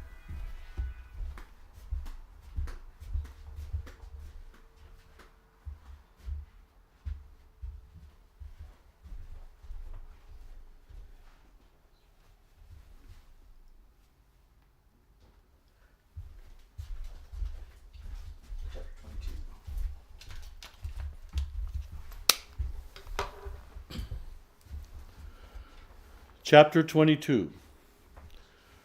David departed from there and escaped to the cave of Adullam. And when his brothers and all his father's house heard it, they went down there to him, and everyone who was in distress, and everyone who was in debt, and everyone who was bitter in soul, gathered to him, and he became commander over them, and there were with him about 400 men. And David went from there to Mizpeh of Moab, and he said to the king of Moab, Please let my father and my mother stay with you, till I know what God will do for me. And he left them with the king of Moab, and they stayed with him all the time that David was in the stronghold. Then the prophet Gad said to David, Do not remain in the stronghold. Depart and go into the land of Judah. So David departed and went into the forest of Hereth. Now Saul heard that David was discovered, and the men who were with him. Saul was sitting at Gibeah under the tamarisk tree on the height with his spear in his hand, and all his servants were standing about him.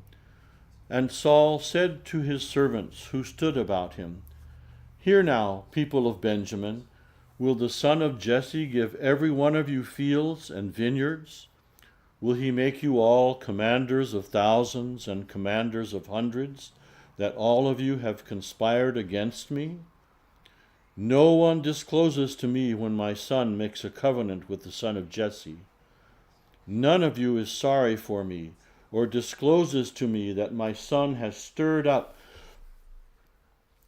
my servants against me to lie in wait, as at this day.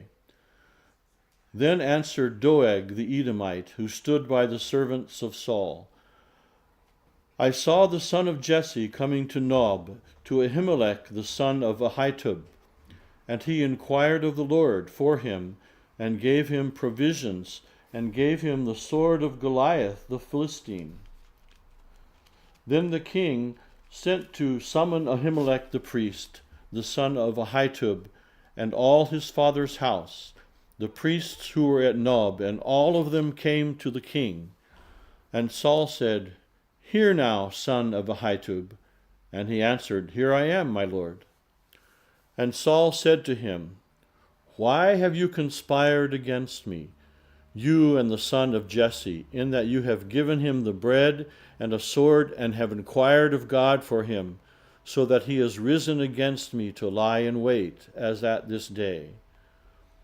Then Ahimelech answered the king, "And who among all your servants is so faithful as David, who is the king's son-in-law, and captain over your bodyguard, and honored in your house? Is today the first time that I have inquired of God for him? No, let not the king impute anything to his servant, or to all the house of my father, for your servant has known nothing of all this, much or little." And the king said, "You shall surely die, Ahimelech, you and all your father's house." And the king said to the guard who stood about him, "Turn and kill the priests of the Lord, because their hand also is with David, and they knew that he fled and did not disclose it to me."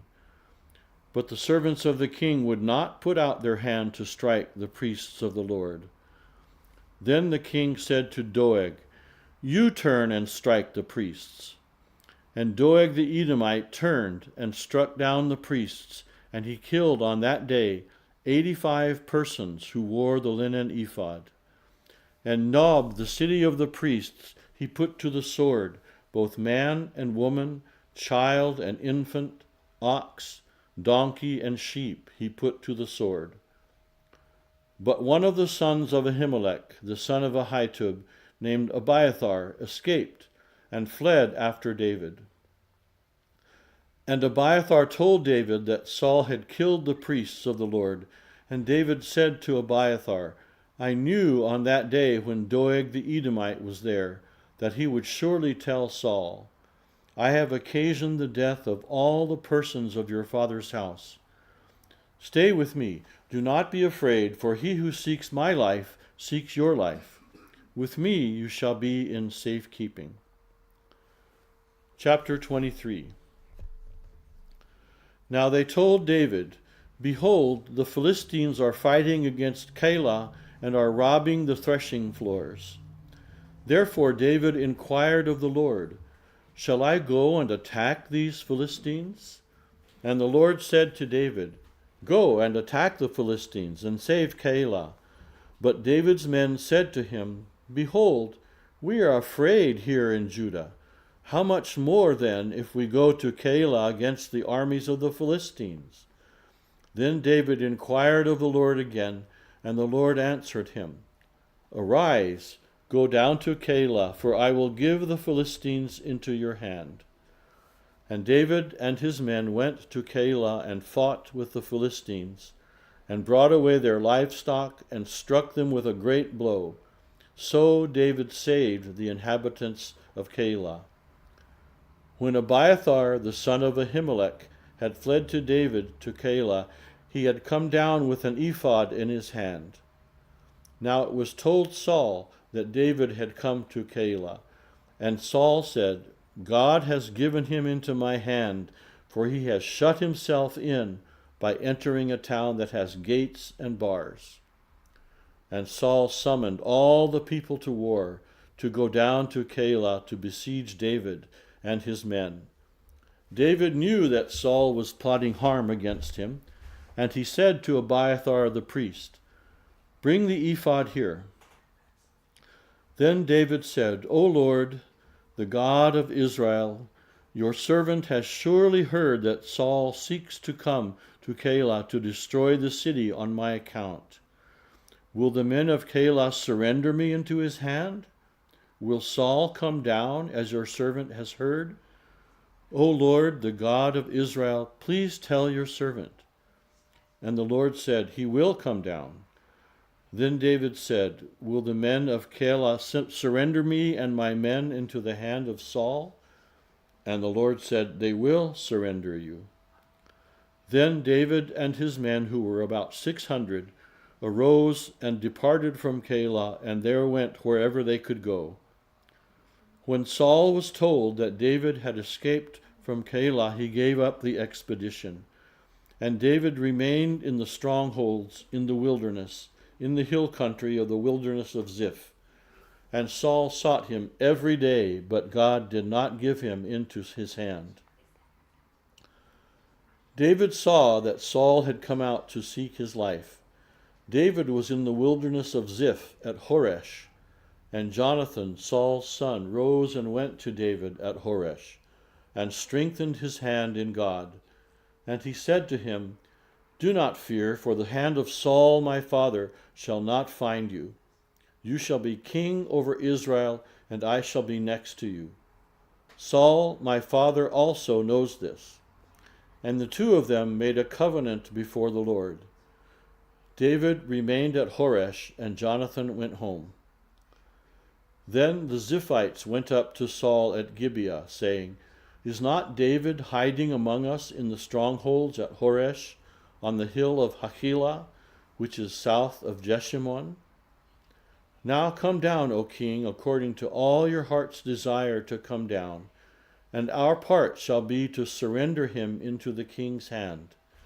And Saul said, May you be blessed by the Lord, for you have had compassion on me. Go, make yet more sure. Know and see the place where his foot is, and who has seen him there. For it is told me that he is very cunning. See therefore and take note of all the lurking places where he hides. And come back to me with sure information. Then I will go with you, and if he is in the land, I will search him out among all the thousands of Judah. And they arose and went to Ziph ahead of Saul. Now David and his men were in the wilderness of Maon, in the Arabah to the south of Jeshimon. And Saul and his men went to seek him. And David was told, so he went down to the rock and lived in the wilderness of Maon.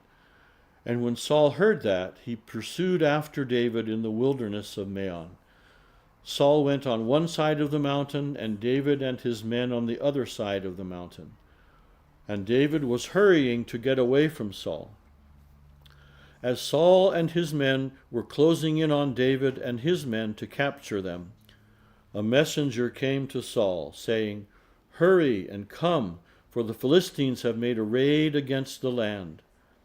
So Saul returned from pursuing after David and went against the Philistines. Therefore, that place was called the Rock of Escape. And David went up from there and lived in the strongholds of En-gedi. When Saul returned from chapter 24, when Saul returned from following the Philistines, he was told, Behold, David is in the wilderness of En-gedi. Then Saul took 3,000 chosen men out of all Israel and went to seek David and his men in front of the wild goats' rocks. And he came to the sheepfolds by the way, where there was a cave, and Saul went in to relieve himself. Now David and his men were sitting in the innermost parts of the cave, and the men of David said to him, Here is the day of which the Lord said to you, Behold, I will give your enemy into your hand, and you shall do to him as it shall seem good to you. Then David arose and stealthily cut off a corner of Saul's robe. And afterward David's heart struck him, because he had cut off a corner of Saul's robe. He said to his men, The Lord forbid that I should do this thing to my Lord, the Lord's anointed, to put out my hand against him, seeing he is the Lord's anointed. So David persuaded his men with these words, and did not permit them to attack Saul. And Saul rose up and left the cave and went on his way. Afterward, David also arose and went out of the cave and called after Saul, My lord the king. And when Saul looked behind him, and David bowed with his face to the earth and paid homage, and David said to Saul, Why do you listen to the words of men who say, Behold, David seeks your harm? Behold, this day your eyes have seen how the Lord gave you today into my hand in the cave. And some told me to kill you, but I spared you. I said, I will not put out my hand against my Lord, for he is the Lord's anointed. See, my father, see the corner of your robe in my hand, for by the fact that I cut off the corner of your robe and did not kill you, you may know and see that there is no wrong or treason in my hands. I have not sinned against you, though you hunt my life to take it. May the Lord judge between me and you. May the Lord avenge me against you, but my hand shall not be against you. As the Proverbs of the ancients says, out of the wicked comes wickedness, but my hand shall not be against you. After whom has the king of Israel come out? After whom do you pursue? After a dead dog, after a flea. May the Lord therefore be judge and give sentence between me and you, and see to it and plead my cause and deliver me from your hand. As soon as David had finished speaking these words to Saul, Saul said, Is this your voice, my son David? And Saul lifted up his voice and wept. He said to David, You are more righteous than I, for you have repaid me good, whereas I have repaid you evil.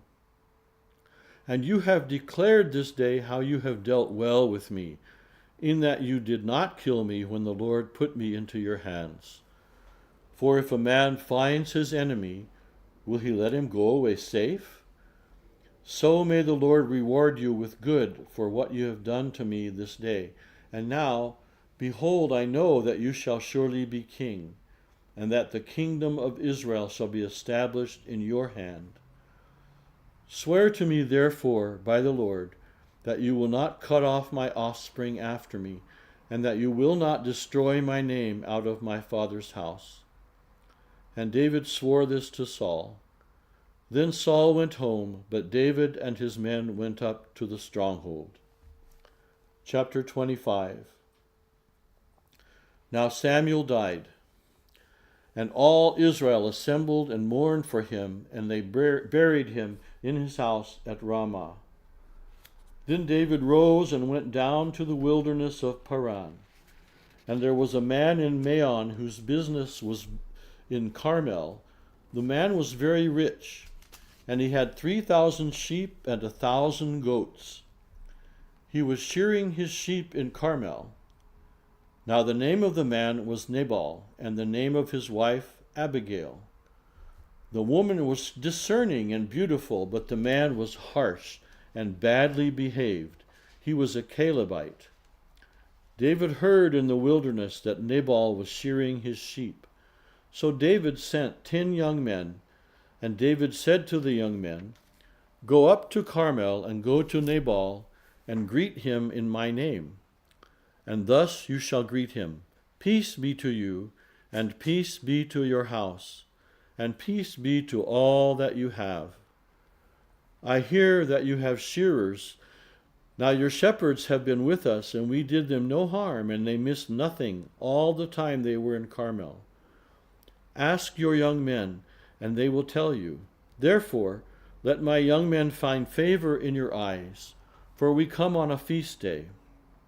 Please give whatever you have at hand to your servants and to your son David. When David's young men came, they said all this to Nabal in the name of David, and then they waited. And Nabal answered David's servants, Who is David? Who is the son of Jesse? There are many servants these days who are breaking away from their masters. Shall I take my bread and my water and my meat that I have killed for my shearers, and give it to men who come from I do not know where? So David's young men turned away and came back and told him all this. And David said to his men, Every man strap on his sword. And every man of them strapped on his sword. David also strapped on his sword, and about 400 men went up after David, while 200 remained with the baggage. But one of the young men told Abigail, Nabal's wife, Behold, David sent messengers out of the wilderness to greet our master, and he railed at them. Yet the men were very good to us, and we suffered no harm, and we did not miss anything when we were in the fields, as long as we went with them. They were a wall to us both by night and by day, all the while we were with them, keeping the sheep. Now therefore know this, and consider what you should do, for harm is determined against our master and against all his house, and he is such a worthless man that one cannot speak to him. Then Abigail made haste, and took 200 loaves, and 2 skins of wine, and 5 sheep already prepared, and 5 seahs of parched grain, and 100 clusters of raisins, and 200 cakes of figs, and laid them on donkeys. And she said to her young men, Go on before me, behold, I come after you.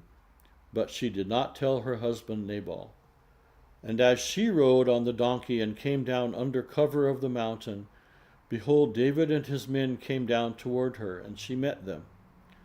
Now David had said, Surely in vain have I guarded all that this fellow has in the wilderness, so that nothing was missed of all that belonged to him, and he has returned me evil for good. God do so to the enemies of David, and more also, if by morning I leave so much as 1 male of all who belong to him. When Abigail saw David, she hurried and got down from the donkey and fell before David on her face and bowed to the ground. She fell at his feet and said, On me alone, my lord, be the guilt. Please let your servant speak in your ears and hear the words of your servant. Let not my lord regard this worthless fellow Nabal, for as his name is, so is he. Nabal is his name, and folly is with him. But I, your servant, did not see the young men of my lord, whom you sent. Now then, my lord, as the Lord lives, and as your soul lives, because the Lord has restrained you from blood guilt and from saving with your own hand, now then let your enemies and those who seek to do evil to my lord be as Nabal. And now let this present that your servant has brought to my lord be given to the young men who follow my lord. Please forgive the trespass of your servant, for the Lord will certainly make my lord a sure house, because my lord is fighting the battles of the Lord, and evil shall not be found in you so long as you live. If men rise up to pursue you and to seek your life, the life of my lord shall be bound in the bundle of the living in the care of the Lord your God. And the lives of your enemies he shall sling out as from the hollow of a sling. And when the Lord has done to my lord according to all the good that he has spoken concerning you, and has appointed you prince over Israel, my lord shall have no cause of grief or pangs of conscience for having shed blood without cause, or for my lord working salvation himself. And when the Lord has dealt well with my lord, then remember your servant. And David said to Abigail, Blessed be the Lord, the God of Israel, who sent you this day to meet me. Blessed be your discretion, and blessed be you, who have kept me this day from blood guilt, and from working salvation with my own hand. For as surely as the Lord, the God of Israel, lives, who has restrained me from hurting you, unless you had hurried and come to meet me, truly by morning there had not been left to Nabal so much as 1 male. Then David received from her hand what she had brought him, and he said to her, Go up in peace to your house. See, I have granted your petition. And Abigail came to Nabal, and behold, he was holding a feast in his house, like the feast of a king. And Nabal's heart was merry within him, for he was very drunk. So she told him nothing at all until the morning light. In the morning, when the wine had gone out of Nabal, his wife told him these things, and his heart died within him, and he became as a stone. And about 10 days later the Lord struck Nabal, and he died. When David heard that Nabal was dead, he said, "Blessed be the Lord who has avenged the insult I received at the hand of Nabal, and has kept back his servant from wrongdoing. The Lord has returned the evil of Nabal on his own head." Then David sent and spoke to Abigail to take her as his wife. When the servants of David came to Abigail at Carmel, they said to her, "David has sent us to you to take you to him as his wife." And she rose and bowed with her face to the ground and said, "Behold, your handmaid is a servant to wash the feet of the servants of my Lord." And Abigail hurried and rose and mounted a donkey, and her 5 young women attended her. She followed the messengers of David and became his wife. David also took Ahinoam of Jezreel, and both of them became his wives. Saul had given Michal his daughter, David's wife, to Palti, the son of Laish, who was of Galim. Then the Ziphites came to Saul, chapter 26. Then the Ziphites came to Saul at Gibeah, saying, "Is not David hiding himself on the hill of Hachilah, which is on the east of Jeshimon?" So Saul arose and went down to the wilderness of Ziph with 3,000 chosen men of Israel to seek David in the wilderness of Ziph. And Saul encamped on the hill of Hachilah, which is beside the road on the east of Jeshimon. But David remained in the wilderness. When he saw that Saul came after him into the wilderness, David sent out spies and learned that Saul had indeed come. Then David rose and came to the place where Saul had encamped. And David saw the place where Saul lay, with Abner the son of Ner, the commander of his army. Saul was lying within the encampment, while the army was encamped around him. Then David said to Ahimelech the Hittite, and to Joab's brother Abishai the son of Zeruiah, "Who will go down with me into the camp to Saul?" And Abishai said, "I will go down with you."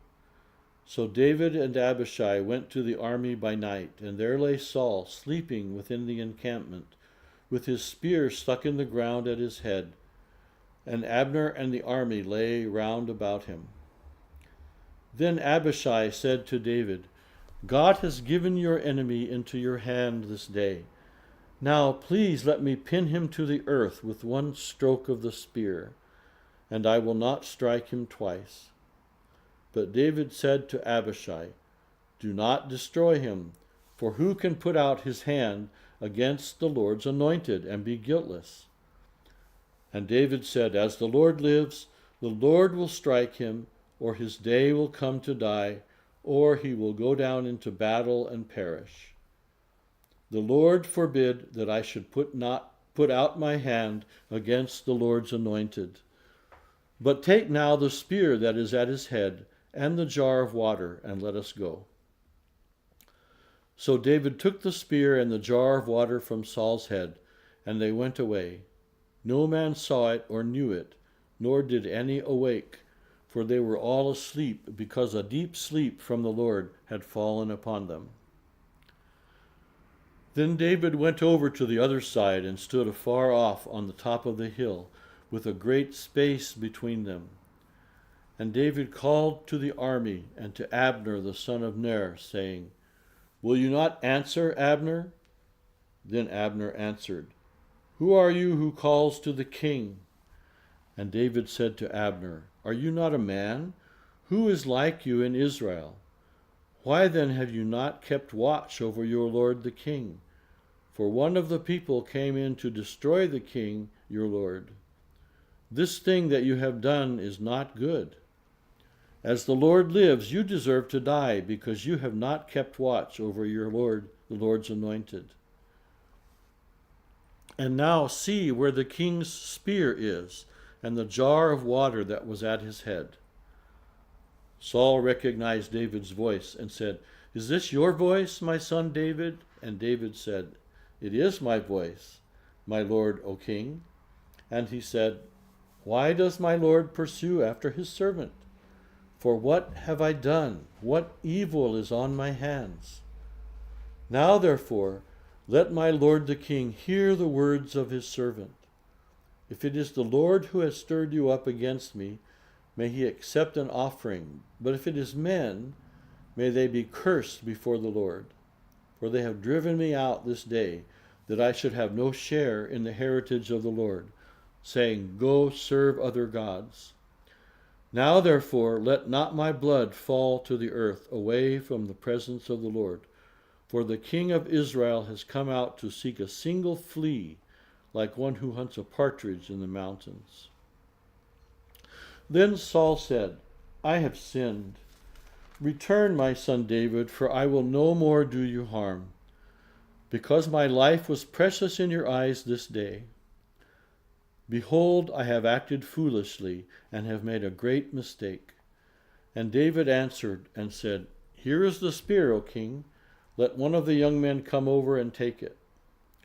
The Lord rewards every man for his righteousness and his faithfulness. For the Lord gave you into my hand today, and I would not put out my hand against the Lord's anointed. Behold, as your life was precious this day in my sight, so may my life be precious in the sight of the Lord, and may he deliver me out of all tribulation. Then Saul said to David, Blessed be you, my son David. You will do many things and will succeed in them. So David went his way, and Saul returned to his place. Chapter 27. Then David said in his heart, Now I shall perish one day by the hand of Saul. There is nothing better for me than that I should escape to the land of the Philistines. Then Saul will despair of seeking me any longer within the borders of Israel, and I shall escape out of his hand. So David arose and went over, he and the 600 men who were with him, to Achish the son of Maoch, king of Gath. And David lived with Achish at Gath, he and his men, every man with his household. And David with his 2 wives, Ahinoam of Jezreel, and Abigail of Carmel, Nabal's widow. And when it was told Saul that David had fled to Gath, he no longer sought him. Then David said to Achish, If I have found favor in your eyes, let a place be given me in one of the country's towns, that I may dwell there. For why should your servant dwell in the royal city with you? So that day Achish gave him Ziklag. Therefore Ziklag has belonged to the kings of Judah to this day. And the number of the days that David lived in the country of the Philistines was 1 year and 4 months. Now David and his men went up and made raids against the Geshurites, the Girzites, and the Amalekites, for these were the inhabitants of the land from of old, as far as Shur, to the land of Egypt. And David would strike the land and would leave neither man nor woman alive, but would take away the sheep, the oxen, the donkeys, the camels, and the garments, and come back to Achish. When Achish asked, Where have you made a raid today? David would say, Against the Negeb of Judah, or against the Negeb of the Jerahmeelites, or against the Negeb of the Kenites. And David would leave neither man nor woman alive to bring news to Gath, thinking, lest they should tell about us and say, So David has done. Such was his custom all the while he lived in the country of the Philistines. And Achish trusted David, thinking, He has made himself an utter stench to his people Israel. Therefore, he shall always be my servant. Chapter 28. In those days the Philistines gathered their forces for war to fight against Israel. And Achish said to David, Understand that you and your men are to go out with me in the army. David said to Achish, Very well, you shall know what your servant can do. And Achish said to David, Very well, I will make you my bodyguard for life. Now Samuel had died, and all Israel had mourned for him and buried him in Ramah, his own city. And Saul had put the mediums and the necromancers out of the land. The Philistines assembled and came and encamped at Shunem. And Saul gathered all Israel, and they encamped at Gilboa. When Saul saw the army of the Philistines, he was afraid, and his heart trembled greatly. And when Saul inquired of the Lord did not answer him, either by dreams, or by Urim, or by the prophets. Then Saul said to his servants, "Seek out for me a woman who is a medium, that I may go to her and inquire of her." And his servants said to him, "Behold, there is a medium at Endor." So Saul disguised himself and put on other garments, and went, he and 2 other men with him. And they came to the woman by night, and he said, "Divine for me by a spirit, and bring up me to whomever I shall name to you." The woman said to him, "Surely you know what Saul has done, how he has cut off the mediums and the necromancers from the land. Why then are you laying a trap for my life to bring about my death?" But Saul swore to her by the Lord, "As the Lord lives, no punishment shall come upon you for this thing." Then the woman said, "Whom shall I bring up for you?" He said, "Bring up Samuel for me." When the woman saw Samuel, she cried out with a loud voice. And the woman said to Saul, "Why have you deceived me? You are Saul." The king said to her, "Do not be afraid. What do you see?" And the woman said to Saul, "I see a God coming out of the earth." He said to her, "What is his appearance?" And she said, "An old man is coming up, and he is wrapped in a robe." And Saul knew that it was Samuel, and he bowed with his face to the ground and paid homage. Then Samuel said to Saul, "Why have you disturbed me by bringing me up?" Saul answered, "I am in great distress, for the Philistines are waiting against me, and God has turned away from me and answers me no more, either by prophets or by dreams. Therefore I have summoned you to tell me what I shall do." And Samuel said, "Why then do you ask me, since the Lord has turned from you and become your enemy? The Lord has done to you as he spoke by me, for the Lord has turned the kingdom out of your hand and given it to your neighbor David. Because you did not obey the voice of the Lord and did not carry out his fierce wrath against Amalek, this thing to you be done to you this day. Moreover, the Lord will give Israel also with you into the hand of the Philistines. And tomorrow you and your sons shall be with me. The Lord will give the army of Israel also into the hand of the Philistines." Then Saul fell at once, full length on the ground, filled with fear because of the words of Samuel. And there was no strength in him, for he had eaten nothing all day and all night.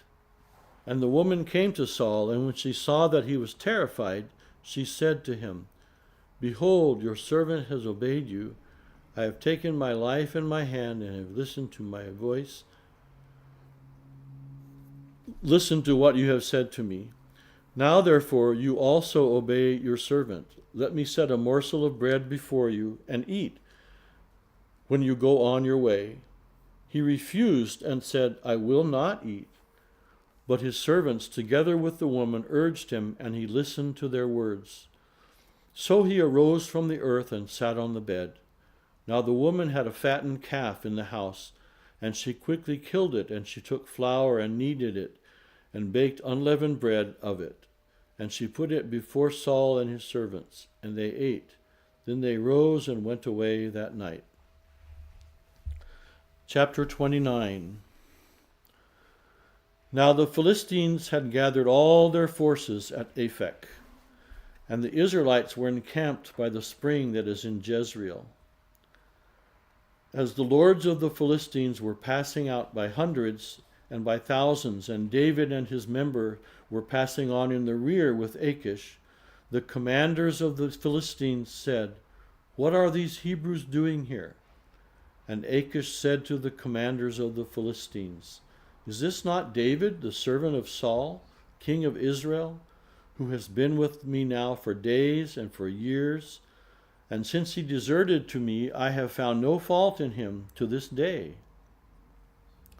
But the commanders of the Philistines said to him, "Send the man back, that he may return to the place to which you have assigned him.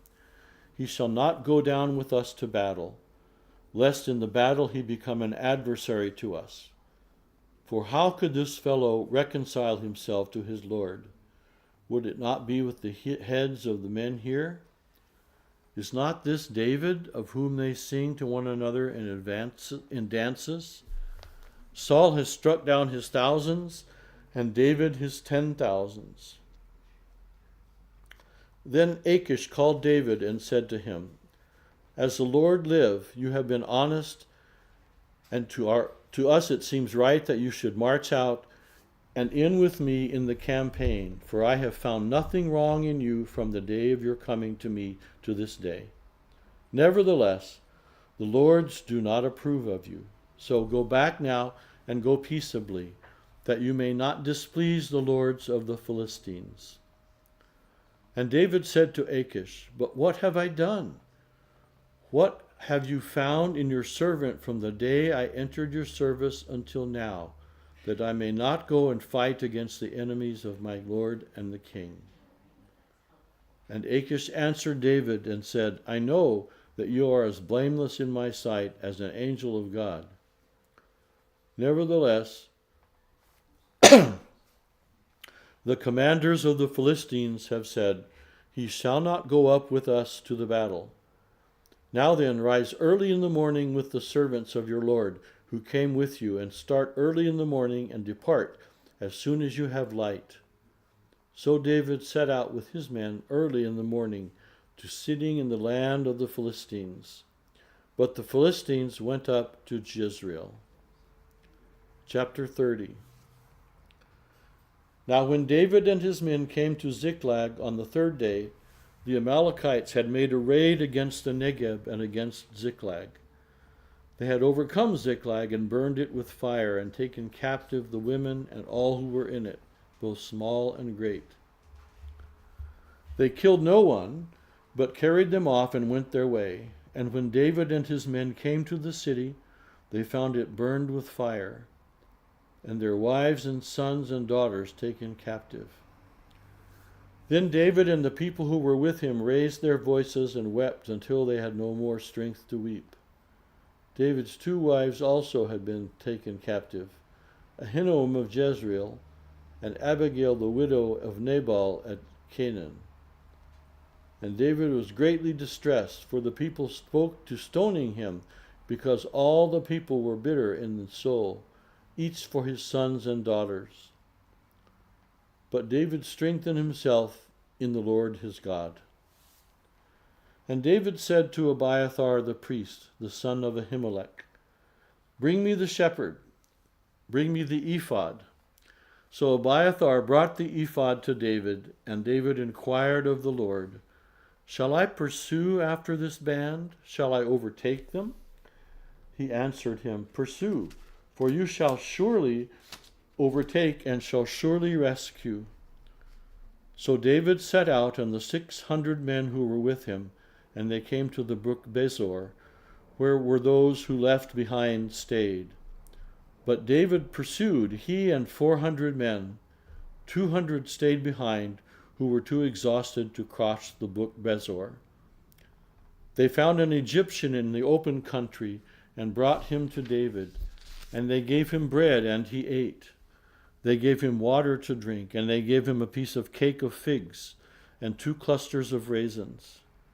And when he had eaten, his spirit revived, for he had not eaten bread or drunk water for 3 days and 3 nights. David said to him, "To whom do you belong, and where are you from?" He said, "I am a young man of Egypt, servant to an Amalekite, and my master left me behind, because I fell sick 3 days ago. We had made a raid against the Negeb of the Kerethites, and against that which belongs to Judah, and against the Negeb of Caleb, and we burned Ziklag with fire. You take me down this, and David said to him, will you take me down to this band? And he said, swear to me by God that you will not kill me, or deliver me into the hands of my master, and I will take you down to this band. And when he had taken him down, behold, they were spread abroad over all the land, eating and drinking and dancing, because of all the great spoil they had taken from the land of the Philistines and from the land of Judah. And David struck them down from twilight until the evening of the next day, and not a man of them escaped, except 400 young men who mounted camels and fled. David recovered all that the Amalekites had taken, and David rescued his 2 wives.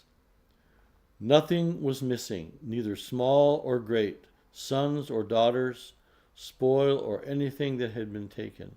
David brought all back.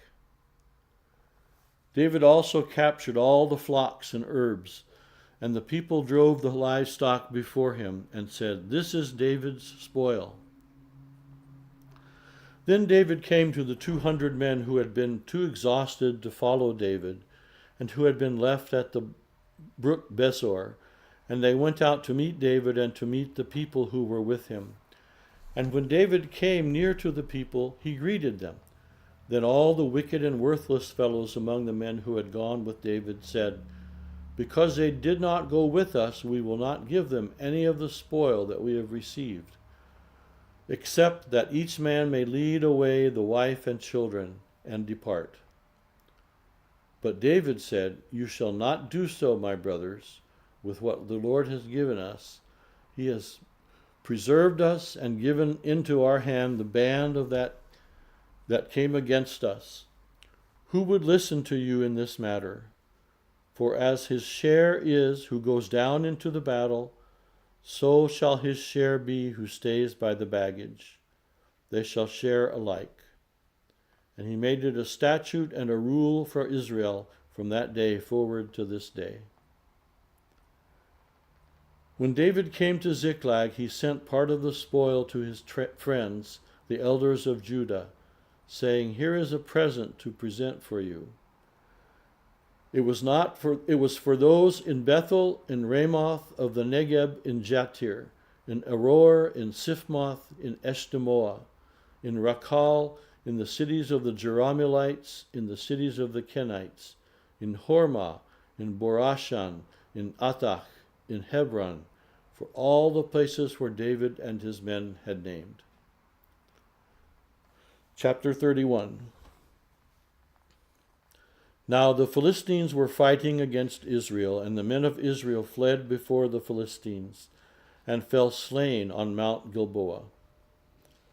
And the Philistines overtook Saul and his sons, and the Philistines struck down Jonathan and Abinadab and Malchishua, sons of Saul. The battle pressed hard against Saul, and the archers found him, and he was badly wounded by the archers. Then he said to his armorer, draw your sword and thrust me through with it, lest these uncircumcised come and thrust me through and mistreat me. But his armor-bearer would not, for he feared greatly. Therefore Saul took his own sword and fell upon it. And when his armor-bearer saw that Saul was dead, he also fell upon his sword and died with him. Thus Saul died, and his 3 sons, and his armor-bearer, and all his men on the same day together. And when the men of Israel who were on the other side of the valley, and those beyond the Jordan, saw that the men of Israel had fled, and that Saul and his sons were dead, they abandoned their cities and fled. And the Philistines came and lived in them. The next day, when the Philistines came to strip the slain, they found Saul and his 3 sons fallen on Mount Gilboa. So they cut off his head and stripped off his armor, and sent messengers throughout the land of the Philistines to carry the good news to the house of their idols and to the people. They put his armor in the temple of Ashtaroth, and they fastened his body to the wall of Bethshan. But when the inhabitants of Jabesh Gilead heard what the Philistines had done to Saul, all the valiant men arose and went all night and took the body of Saul and the bodies of his sons from the wall of Bethshan, and they came to Jabesh and burned them there. And they took their bones and buried them under the tamarisk tree in Jabesh and fasted 7 days. That's the end of the book. Should we go on to 2 Samuel chapter 1. After the death of Saul, when David had returned from striking down the Amalekites, David remained 2 days in Ziklag. And on the 3rd day, behold, a man came from Saul's camp with his clothes torn and dirt on his head. And when he came to David, he fell to the ground and paid homage. David said to him, "Where do you come from?" And he said to him, "I have escaped from the camp of Israel." And David said to him, "How did it go?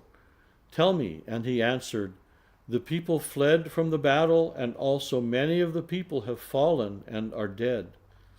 And Saul and his son Jonathan are also dead." Then David said to the young man who told him, "How do you know that Saul and his son Jonathan are dead?" And the young man who told him said, "By chance I happened to be on Mount Gilboa, and there was Saul leaning on his spear. And behold, the chariots and the horsemen were close upon him. And when he looked behind him, he saw me, and called to me, and I answered, 'Here I am.' And he said to me, 'Who are you?' I answered him, 'I am an Amalekite.' And he said to me, 'Stand beside me and kill me, for anguish has seized me, and yet my life still lingers.' So I stood beside him and killed him, because I was sure that he could not live after he had fallen. And I took the crown that was on his head and the armlet that was on his arm, and I have brought them here to my Lord." Then David took hold of his clothes and tore them, and so did all the men who were with him. And they mourned and wept and fasted until evening for Saul and for Jonathan his son, and for the people of the Lord and for the house of Israel, because they had fallen by the sword. And David said to the young man who told him, "Where do you come from?" And he answered, "I am the son of a sojourner, an Amalekite." David said to him, "How is it you were not afraid to put out your hand to destroy the Lord's anointed?" Then David called one of the young men and said, "Go, execute him." And he struck him down so that he died. And David said to him, "Your blood be on your head, for your own mouth has testified against you, saying, 'I have killed the Lord's anointed.'" And David lamented with this lamentation over Saul and Jonathan his son. And he said, "It shall be taught to the people of Judah. Behold, it is written in the book of Jashar." He said, "Your glory, O Israel, is slain on your high places. How the mighty have fallen. Tell it not in Gath, publish it not in the streets of Ashkelon, lest the daughters of the Philistines rejoice, lest the daughters of the uncircumcised exult. You mountains of Gilboa, let there be no dew or rain upon you, nor fields of offerings. For there the shield of the mighty was defiled, the shield of Saul not anointed with oil. From the blood of the slain, from the fat of the mighty, the bow of Jonathan turned not back, and the sword of Saul returned not empty. Saul and Jonathan, beloved and lovely, in life and in death they were not divided. They were swifter than eagles. They were stronger than lions. You daughters of Israel, weep over Saul, who clothed you luxuriously in scarlet, who put ornaments of gold on your apparel. How the mighty have fallen in the midst of the battle. Jonathan lies slain on your high places. I am distressed for you, my brother Jonathan. Very pleasant have you been to me. Your love to me was extraordinary, surpassing the love of women. How the mighty have fallen, and the weapons of war perished. Chapter 2. After this, David inquired of the Lord, "Shall I go up into any of the cities of Judah?" And the Lord said to him, "Go up." David said, "To which shall I go up?" And he said, "To Hebron." So David went up there, and his 2 wives also, Ahinoam of Jezreel, and Abigail, the widow of Nabal of Carmel. And David brought up his men who were with him, every one with his household, and they lived in the towns of Hebron. And the men of Judah came, and there they anointed David king over the house of Judah.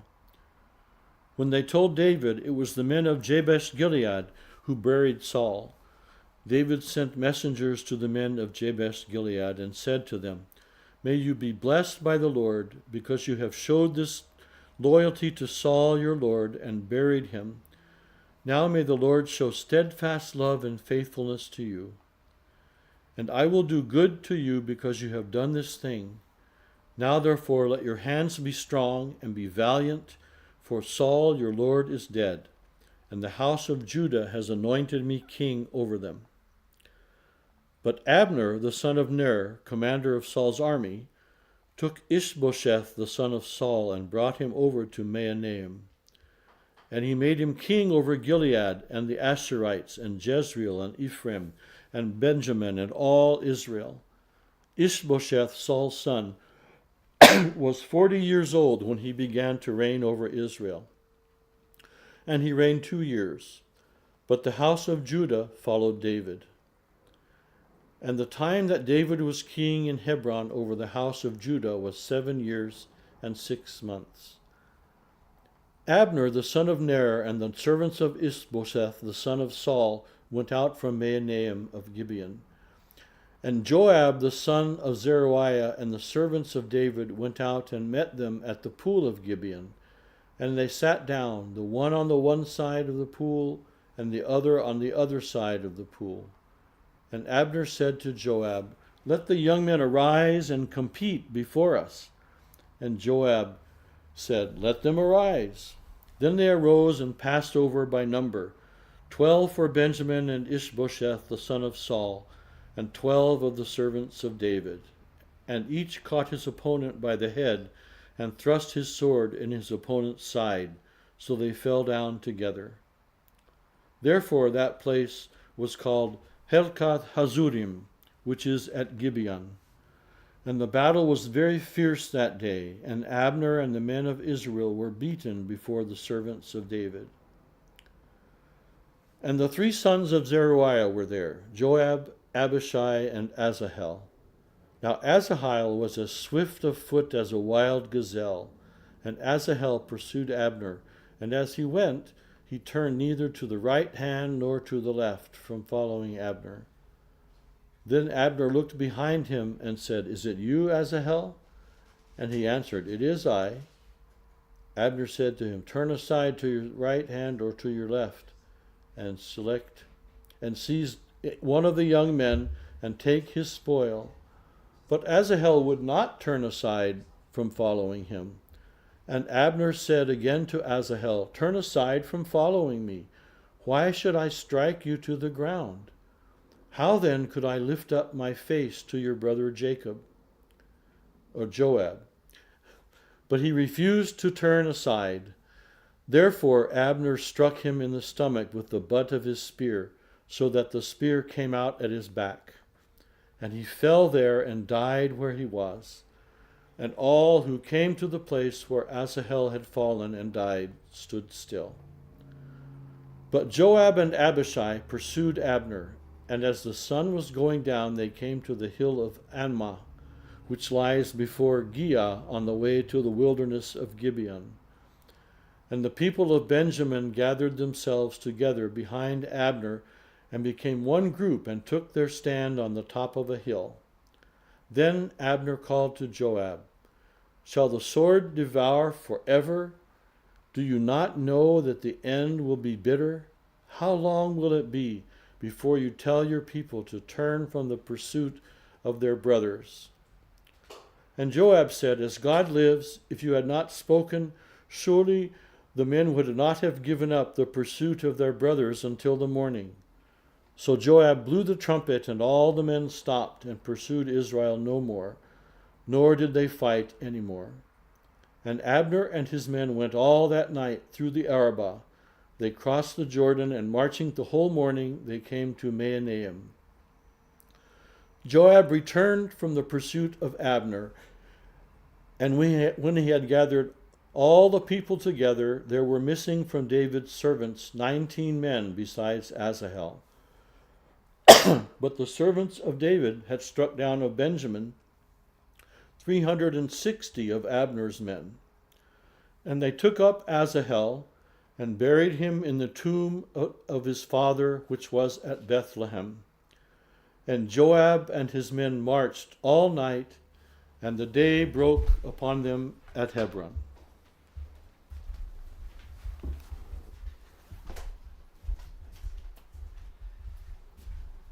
There you go. Just remember, Chapter 3. have fun. Easily said. Oh, this is a good size.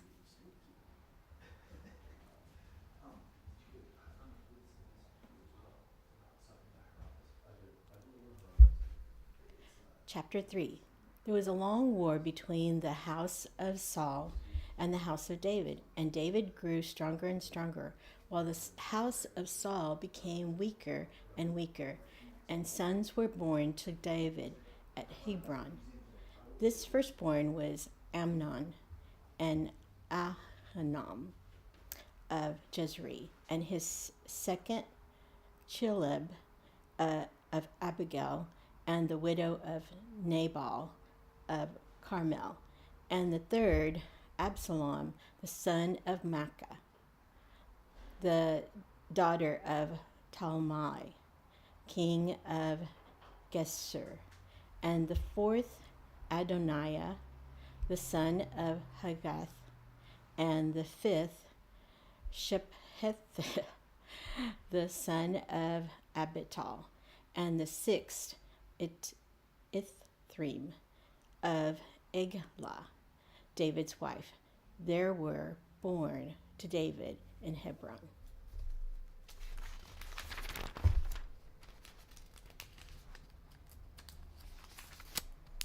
The king did please all the people, so all the people and all of Israel understood that day that it had not been the king's will to put to death Abner, the son of Ner. And the king said to his servants, "Do you not know that a prince and a great man has fallen this day in Israel? And I was gentle today, though anointed king. These men, the sons of Zerah, are more severe than I. The Lord repay the evildoer according to his wickedness." Chapter 4. When Ishbosheth, Saul's son, heard that Abner had died at Hebron, his courage failed, and all Israel was dismayed. Now Saul's son had 2 men who were captains of raiding bands, and the name of the one was Baanah, and the name of the other was Rechab.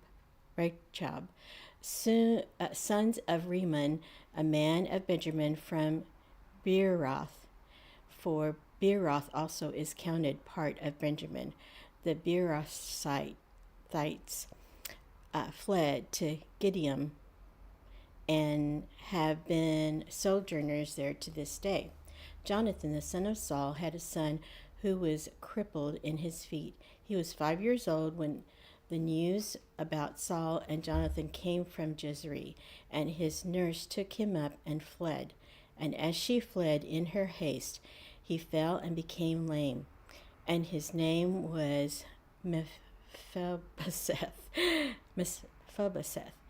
Now the sons of Rimmon, the Beerzerites, Rechab and Baanah, set out about the heat of the day. They came to the house of Ishbosheth as he was taking his noonday rest, and they came into the midst of the house as if to get wheat, and they stabbed him in the stomach.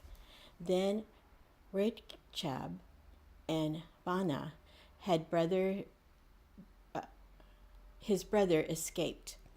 When they came into the house, as he lay on his bed in his bedroom, they struck him and put him to death and beheaded him. They took his head and went by the way of the Arba all night and brought the head of Ishbosheth to David at Hebron. And they said to the king, "Here is the head of Ishbosheth, the son of Saul, your enemy, who sought your life.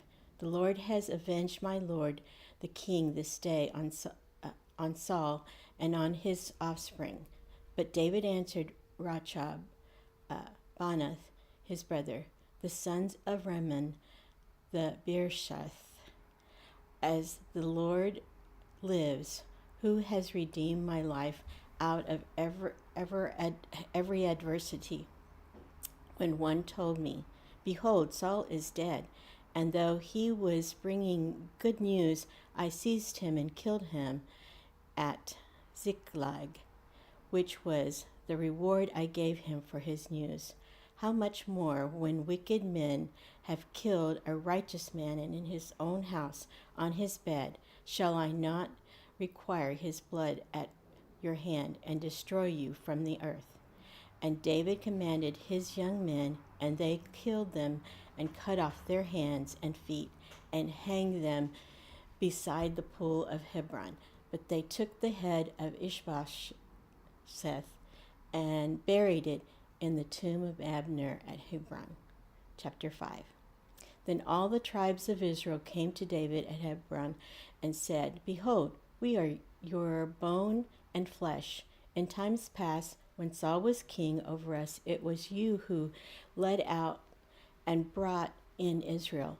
And the Lord said to you, 'You shall be shepherd of my people Israel, and you shall be prince over Israel.'" So all the elders of Israel came to the king at Hebron, and King David made a covenant with them at Hebron before the Lord, and they anointed David king over Israel. David was 30 years old when he began to reign, and he reigned 40 years. At Hebron he reigned over Judah 7 years and 6 months, and at Jerusalem he reigned over all Israel and Judah 33 years. The king and his men went to Jerusalem against the Jebusites and the inhabitants of the land, who said to David, "You will not come in here, but the blind and the lame will ward you off, thinking, 'David cannot come in here.'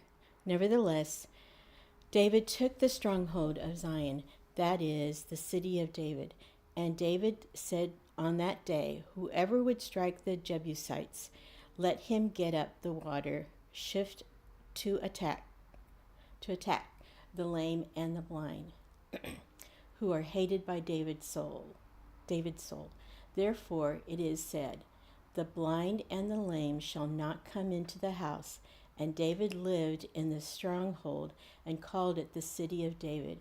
And David built the city all around from the hillow inward. And David became greater and greater, for the Lord, the God of hosts, was with him. And Hiram, king of Tyre, sent messengers to David and cedar trees, also carpenters and masons, who built David a house. And David knew that the Lord had established him king over Israel, and that he had exalted his kingdom for the sake of his people Israel.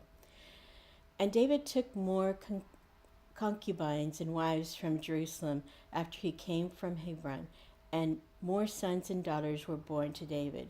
And these are the names of those who were born to him in Jerusalem: Shobab,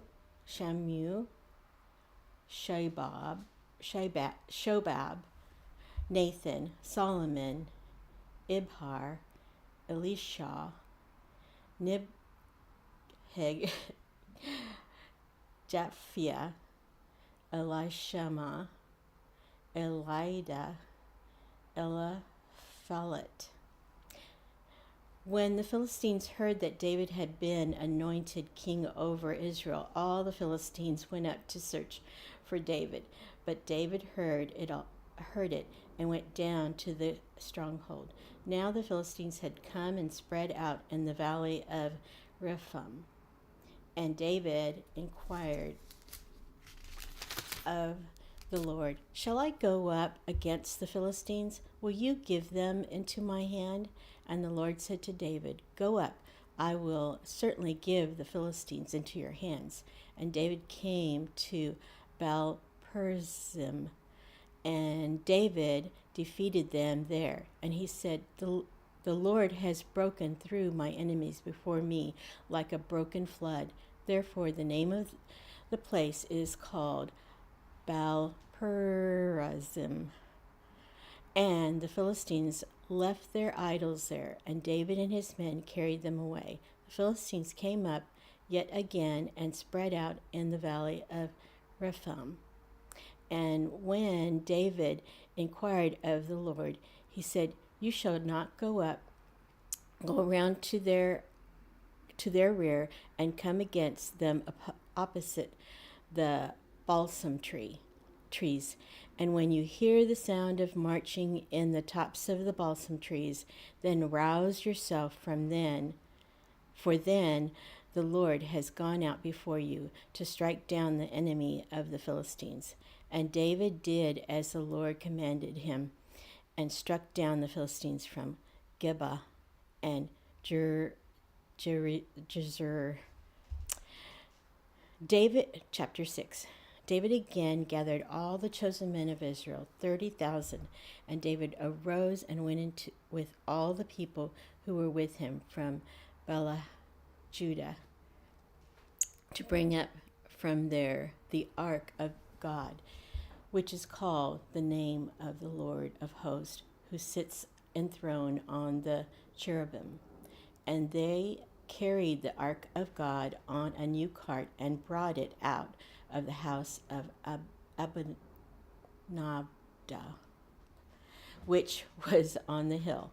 And Uzzah and Ahio and the sons of Benadab were driving the new cart with the ark of God, and Ahihoi went before the ark.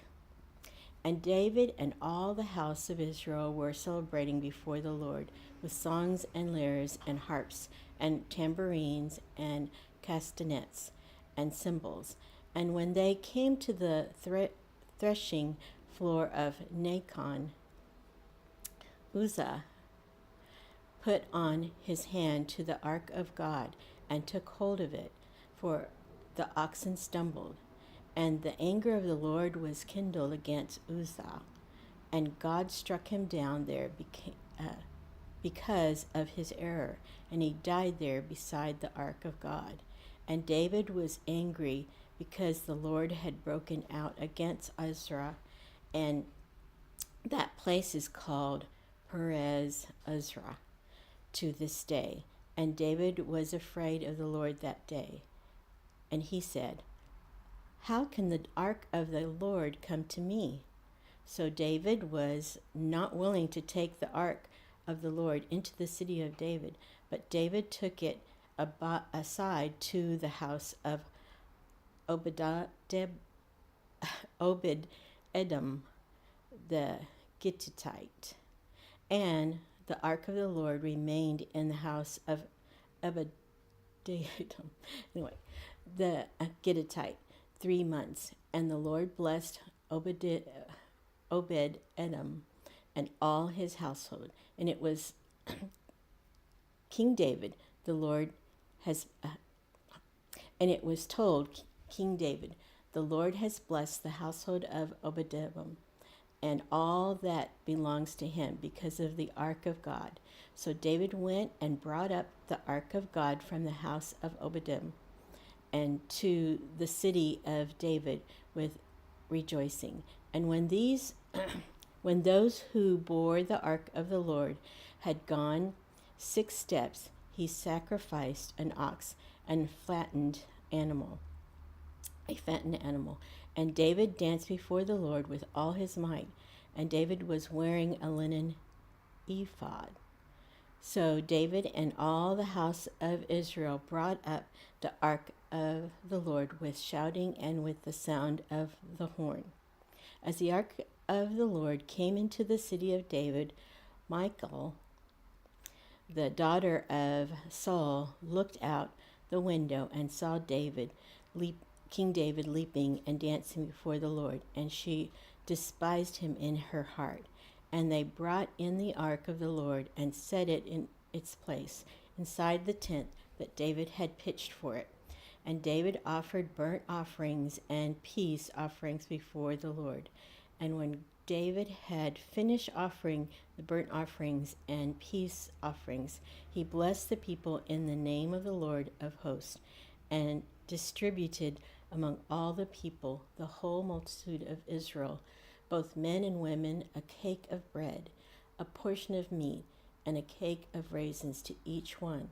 Then all the people departed, each to his house. And David turned to bless his household, but Michal, the daughter of Saul, came out to meet David and said, "How the king of Israel honored himself today, uncovering himself today before the eyes of his servants, female servants, as one of the vulgar fellows shamelessly uncovers himself." And David said to Michal, "It was before the Lord who chose me above your father, above all his house, to appoint me as prince over Israel. The people of the Lord and I will celebrate before the Lord. I will make myself yet more contemptible than this, and I will be abased in your eyes. But by the female servants of whom you have spoken, by them I shall be held in honor." And Michal, the daughter of Saul, had no child to the day of her death. Chapter 7. Now when the king lived in his house, and the Lord had given him rest for all his surrounding enemies, the king said to Nathan the prophet, "See now, I dwell in a house of cedar, but the ark of God dwells in a tent." And Nathan said to the king, "Go, do all that is in your heart, for the Lord is with you." But that same night the word of the Lord came to Nathan, "Go and tell my servant David, thus says the Lord, would you build me a house to dwell in? I have not lived in a house since the day I brought up the people of Israel from Egypt to this day, but I have been moving about in a tent for my dwelling. In all places where I have moved with all the people of Israel, did I speak a word with any of the judges of Israel, whom I commanded to shepherd my people Israel, saying, Why have you not built me a house of cedar? Now therefore thus you shall say to my servant David, Thus says the Lord of the hosts, I took you from the pasture, from following the sheep, that you should be prince over my people Israel.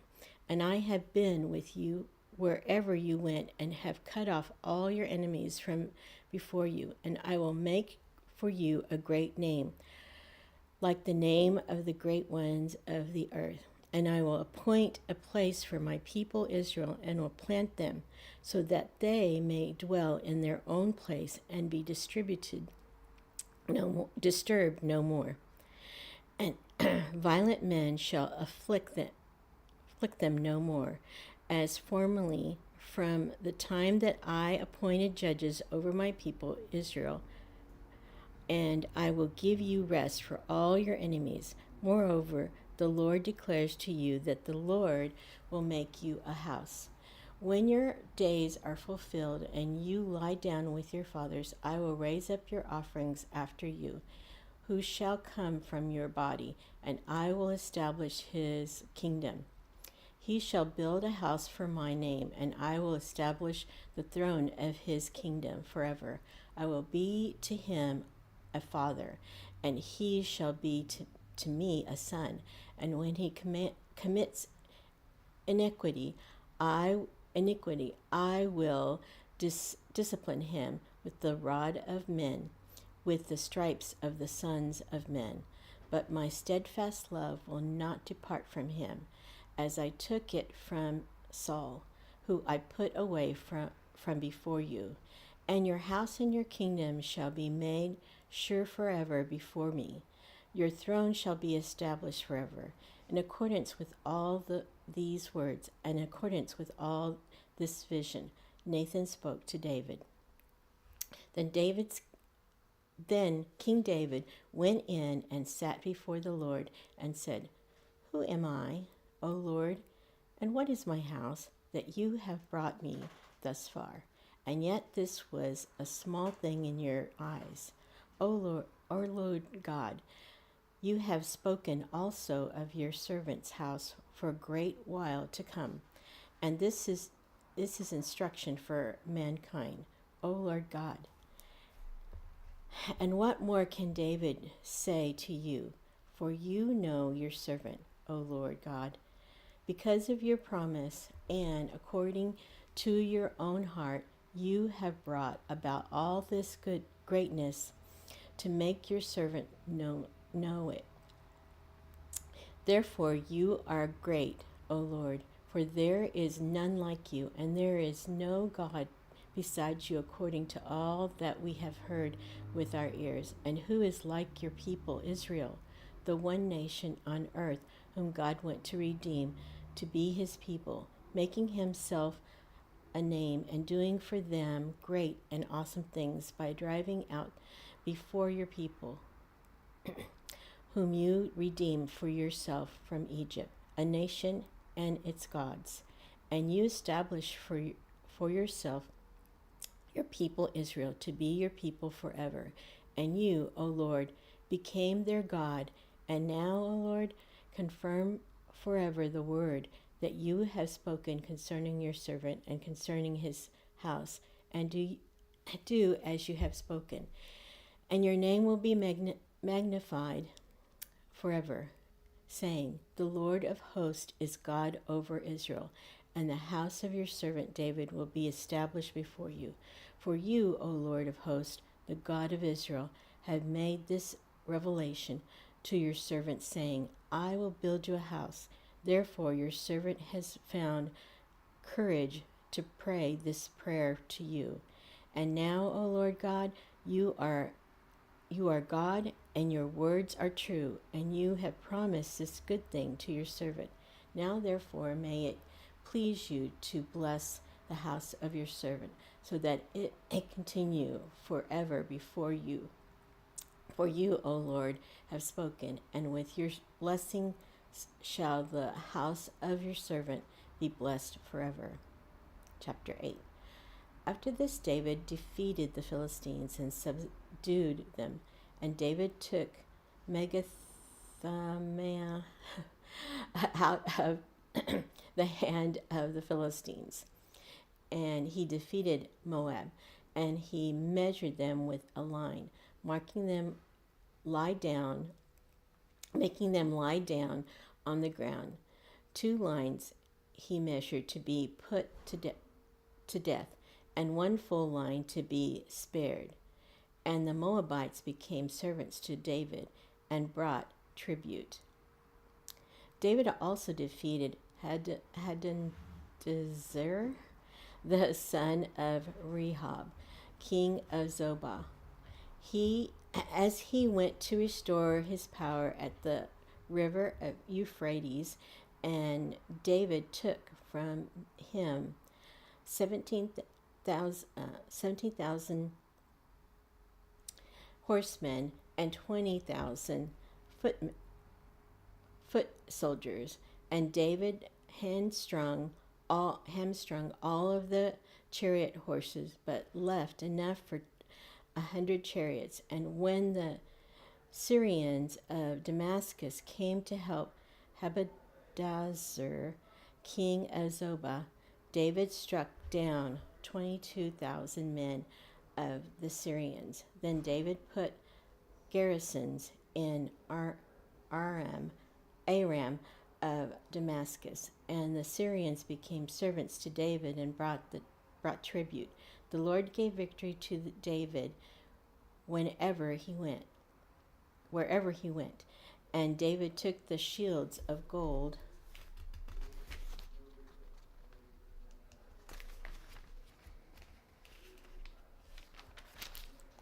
that were carried by the servants of Hadadezer and brought them to Jerusalem. And from Betha and from Berothai, cities of Hadadezer,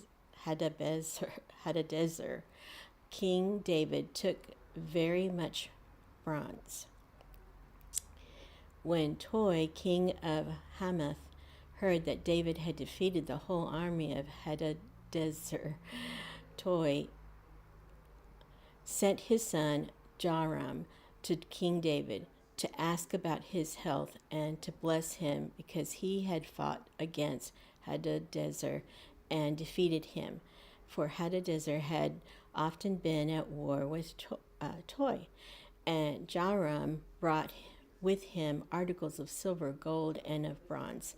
These also King David dedicated to the Lord, together with the silver and gold that he dedicated from all the nations he subdued, from Edom, Moab, and the Ammonites and Philistines, Amalek, and from the spoils of Hadadezer and the son of Rehob, king of Zobah. And David made the name for himself when he returned from striking down 18,000 Edomites in the valley of Salt. Then he put garrisons in Edomon throughout all Edom. He put garrisons, and all the Edomites became David's servants, and the Lord gave victory to David wherever he went. So David reigned over all Israel, and David administered justice and equity to all the people. Joab, the son of Zeruiah, was over the army, and Jehoshaphat and the son of Ahilud was recorder, and Zodok, the son of Ahitub, and Ahimelech, the son of Abithar, were priest, and Serahai were secretary, and Benaiah, the son of Jehoiada, was over the Sherethites and Pelethites, and David's sons were priests. Chapter 9. And David said, "Is there still any one left of the house of Saul, that I may show him kindness for Jonathan's sake?" Now there was a servant of the house of Saul whose name was Ziba. And they called him to David. And the king said to him, "Are you Ziba?" And he said, "I am your servant." And the king said, "Is there not still someone of the house of Saul, that I may show the kindness of God to him?" Ziba said to the king, "There is still a son of Jonathan. He is crippled in his feet." The king said to him, "Where is he?" And Ziba said to the king, "He is in the house of Zochir, the son of Ammiel, at Lo-debar." Then King David sent and brought him from the house of Machir, Machir, the son of Ammiel, at Lodebar. The Mephibosheth, the son of Jonathan, son of Saul, came to David and fell on his face and paid homage. And David said, Mephibosheth, and he answered, Behold, I am with your servant. And David said to him, Do not fear, for I will show you kindness for the sake of your father Jonathan, and I will restore to you all the land of Saul your father, and you shall eat at my table always. And he paid homage and said, What is your servant, that you should show regard to a dead dog such as I? Then the king called Ziba, Saul's servant, and said to him, All that belongs to Saul and to all his house I have given to your master's grandson, and you and your sons and your servants shall till the land for him, and shall bring in the produce, and your master's grandson may have bread to eat. But Mephibosheth, your master's grandson, shall always eat at my table. Now Ziba had 15 sons and 20 servants. Then Ziba said to the king, According to all that my lord the king commands this his servant, so will your servant do. So Mephibosheth ate at David's table, like one of the king's sons. And Mephibosheth had a young son whose name was Micah. And all who lived in Ziba's house became Mephibosheth's servants. So Mephibosheth lived in Jerusalem, for he ate always at the king's table. Now he was lame in both his feet. There you go. Can we say Mephibosheth any more times? Oh my gosh, Mephibosheth. It's tricky. Great job, Maria. Oh, well, thank you. That was. All right, there you go. Chapter 10, and you're off. Thank you.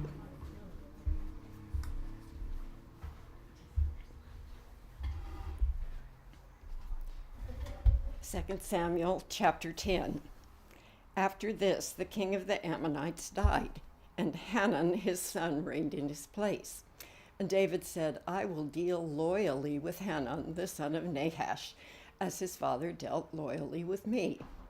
So David sent by his servants to console him concerning his father. And David's servants came into the land of the Ammonites. But the princes of the Ammonites said to Hanun their lord, Do you think because David has sent comforters to you that he is honoring your father? Has not David sent his servants to you to search the city and to spy it out and to overthrow it?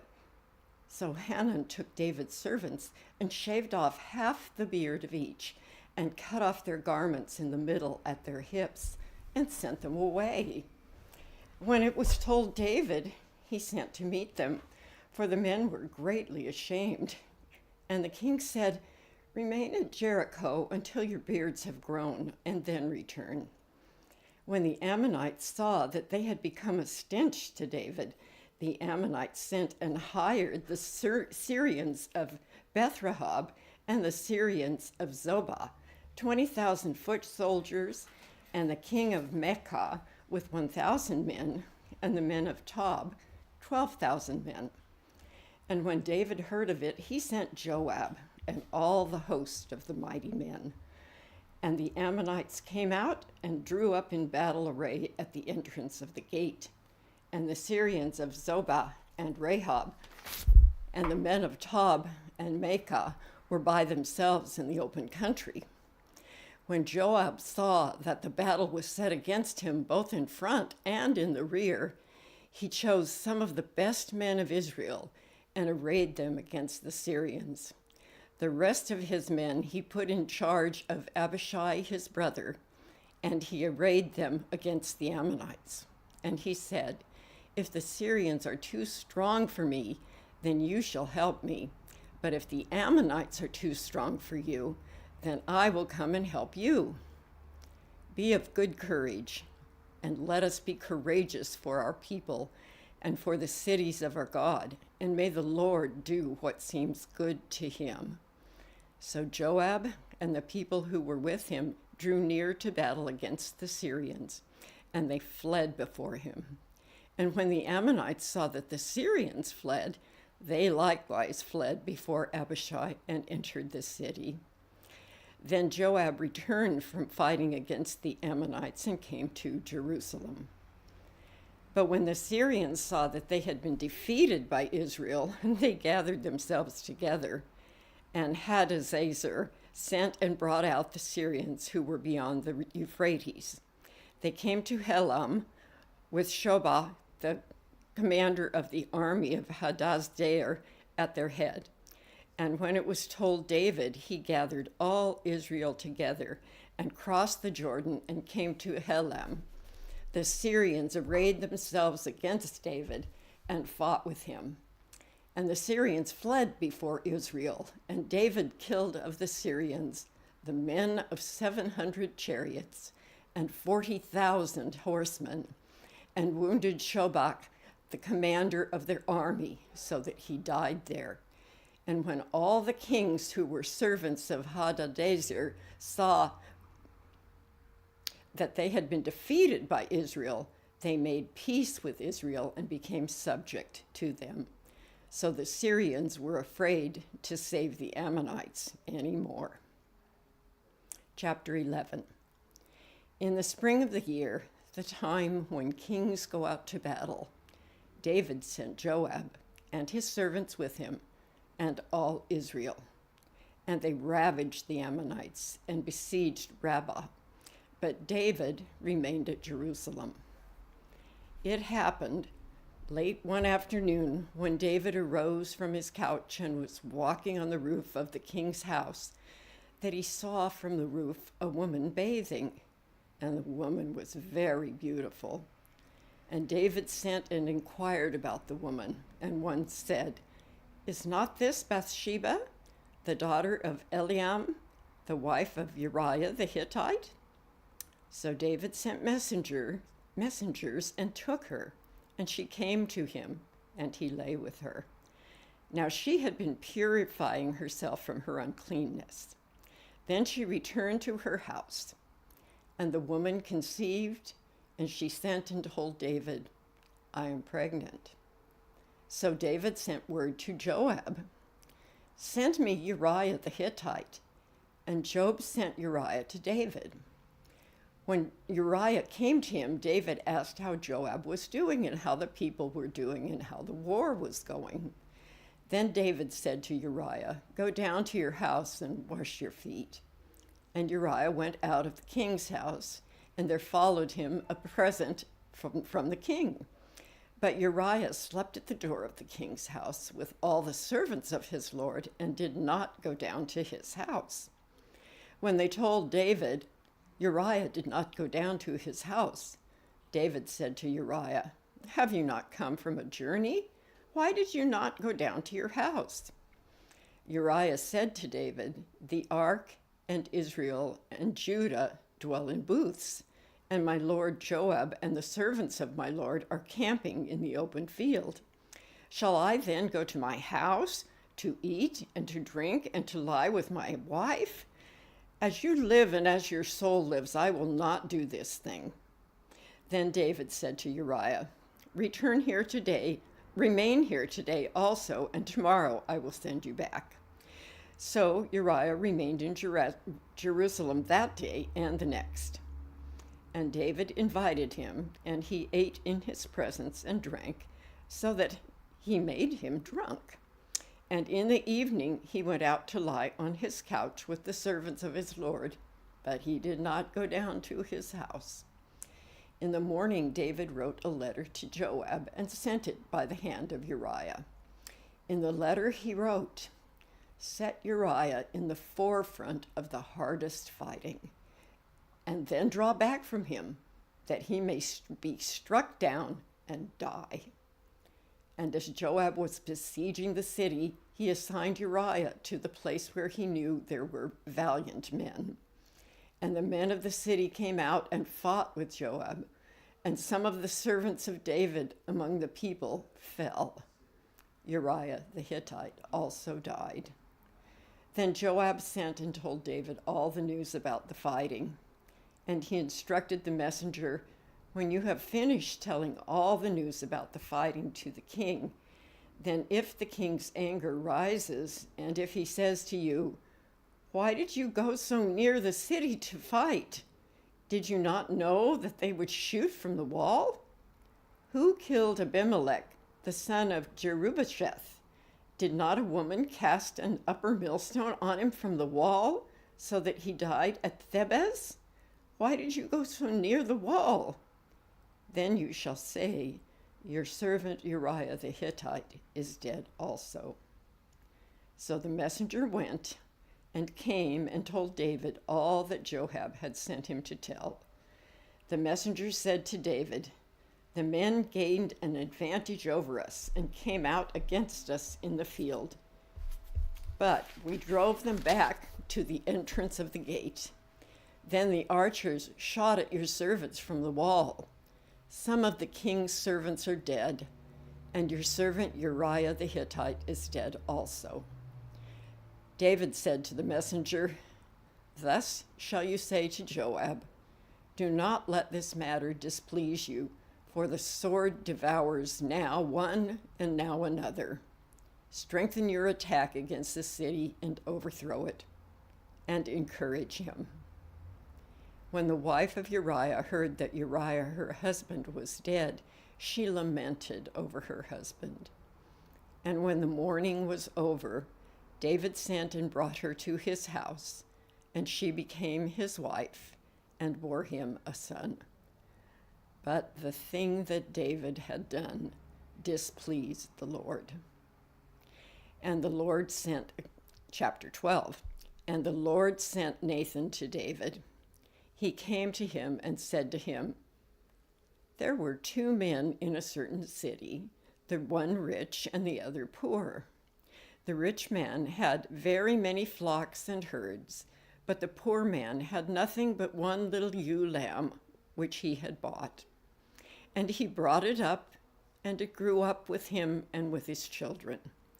It used to eat of his morsel and drink from his cup and lie in his arms, and it was like a daughter to him.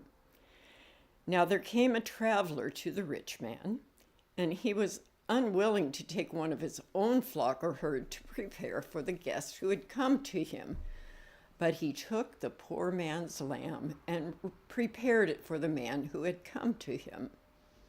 Then David's anger was greatly kindled against the man, and he said to Nathan, "As the Lord lives, the man who has done this deserves to die, and he shall restore the lamb 4-fold, because he did this thing, and because he had no pity."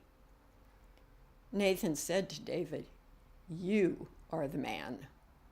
Thus says the Lord, the God of Israel, I anointed you king over Israel, and I delivered you out of the hand of Saul, and I gave you your master's house and your master's wives into your arms, and gave you the house of Israel and of Judah. And if this were too little, I would add to you as much more.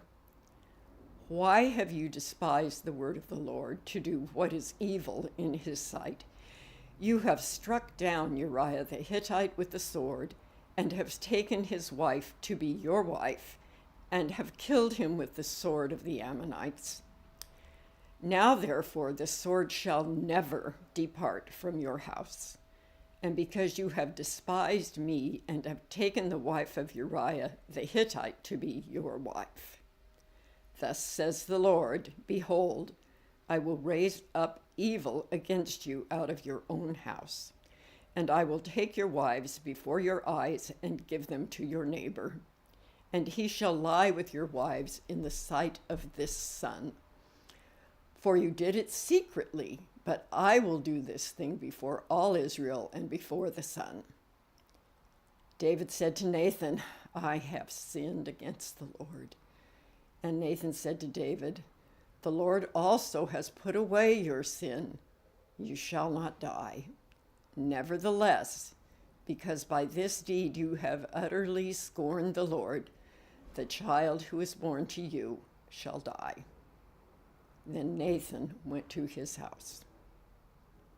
And the Lord afflicted the child that Uriah's wife bore to David, and he became sick. David therefore sought God on behalf of the child. And David fasted and went in and lay all night on the ground. And the elders of his house stood beside him to raise him from the ground. But he would not, nor did he eat food with them. On the 7th day, the child died. And the servants of David were afraid to tell him that the child was dead, for they said, "Behold, while the child was yet alive, we spoke to him, and he did not listen to us.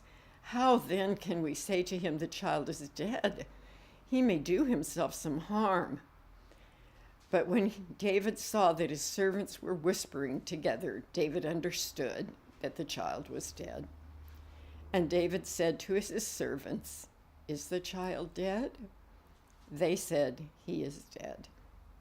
Then David arose from the earth and washed and anointed himself and changed his clothes. Then he went into the house of the Lord and worshipped. He then went to his own house. And when he asked, they set food before him, and he ate. Then his servants said to him, "What is this thing that you have done? You fasted and wept for the child while he was alive. But when the child died, you arose and ate food."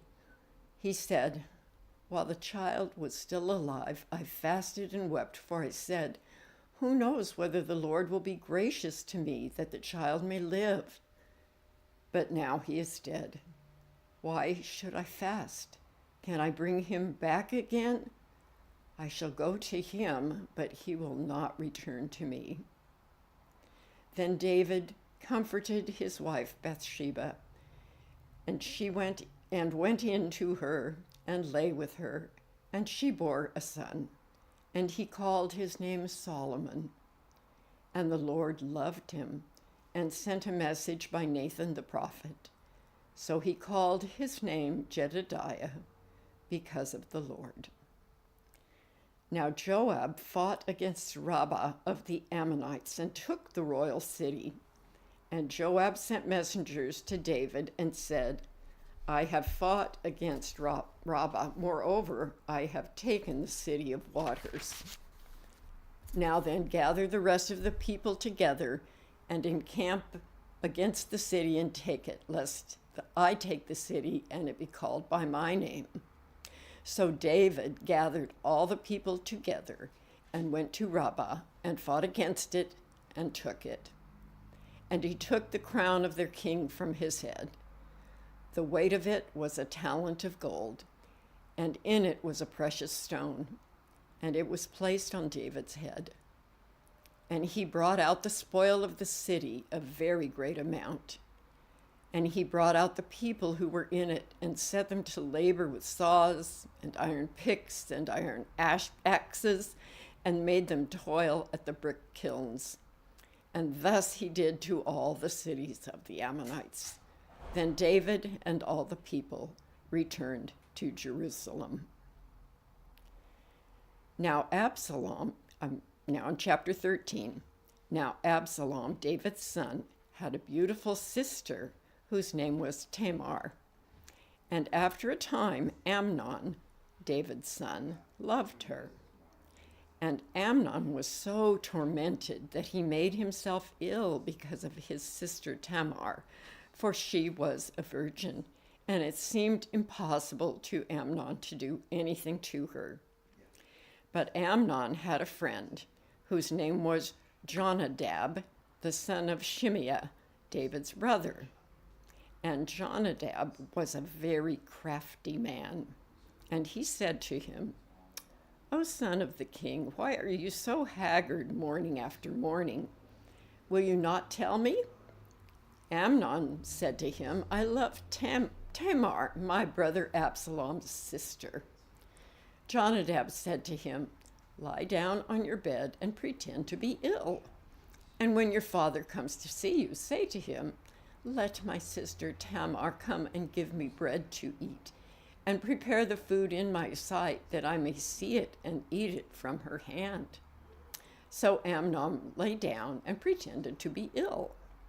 And when the king came to see him, Amnon said to the king, "Please let my sister Tamar come and make a couple of cakes in my sight, that I may eat from her hand." Then David sent home to Tamar, saying, "Go to your brother Amnon's house and prepare food for him." So Tamar went to her brother Amnon's house, where he was lying down. And she took dough and kneaded it and made cakes in his sight and baked the cakes. And she took the pan and emptied it out before him, but he refused to eat. And Amnon said, "Send out everyone from me." So everyone went out from him. Then Amnon said to Tamar, "Bring the food into the chamber, that I may eat it from your hand." And Tamar took the cakes she had made and brought them into the chamber to Amnon her brother. But when she brought them near him to eat, he took hold of her and said to her, "Come, lie with me, my sister."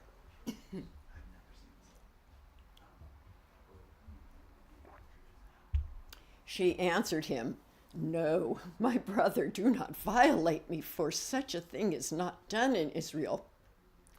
Do not do this outrageous thing. As for me, where could I carry my shame? And as for you, you would be as one of the outrageous fools in Israel. Now, therefore, please speak to the king, for he will not withhold me from you." But he would not listen to her, and being stronger than she, he violated her and lay with her. Then Amnon hated her with very great hatred, so that the hatred with which he hated her was greater than the love with which he had loved her. And Amnon said to her, "Get up, go." But she said to him, "No, my brother, for this is wrong, and sending me away is greater than the other that you did to me." But he would not listen to her. He called the young man who served him and said, "Put this woman out of my presence and bolt the door after her." Now she was wearing a long robe with sleeves, for thus were the virgin daughters of the king dressed. So his servant put her out and bolted the door after her. And Tamar put ashes on her head and tore the long robe that she wore. And she laid her hand on her head and went away, crying aloud as she went. And her brother Absalom said to her, "Has Amnon your brother been with you? Now hold your peace, my sister. He is your brother. Do not take this to heart." So Tamar lived, a desolate woman, in her brother Absalom's house. When King David heard of all these things, he was very angry. But Absalom spoke to Amnon, neither good nor bad, for Absalom hated Amnon because he had violated his sister Tamar.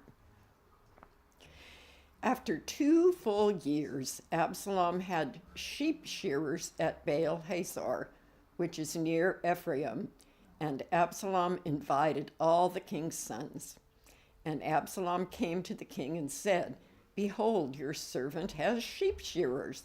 Please let the king and his servants go with your servant."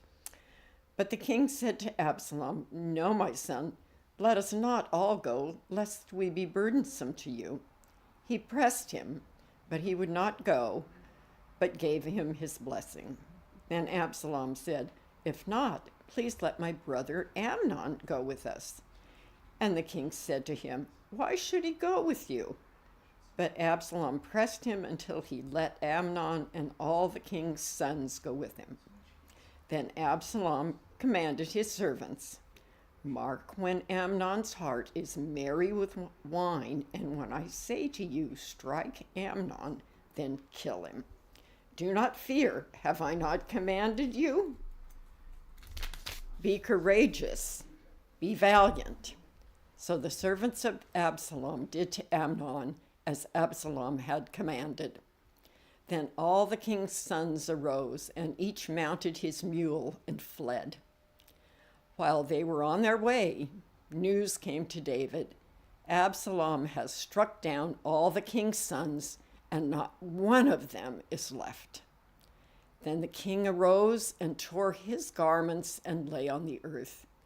And all his servants who were standing by tore their garments. But Jonadab, the son of Shimeah, David's brother, said, "Let not my lord suppose that they have killed all the young men, the king's sons, for Amnon alone is dead. For by the command of Absalom, this has been determined from the day he violated his sister Tamar. Now, therefore, let not my lord, the king, so take it to heart as to suppose that all the king's sons are dead, for Amnon alone is dead."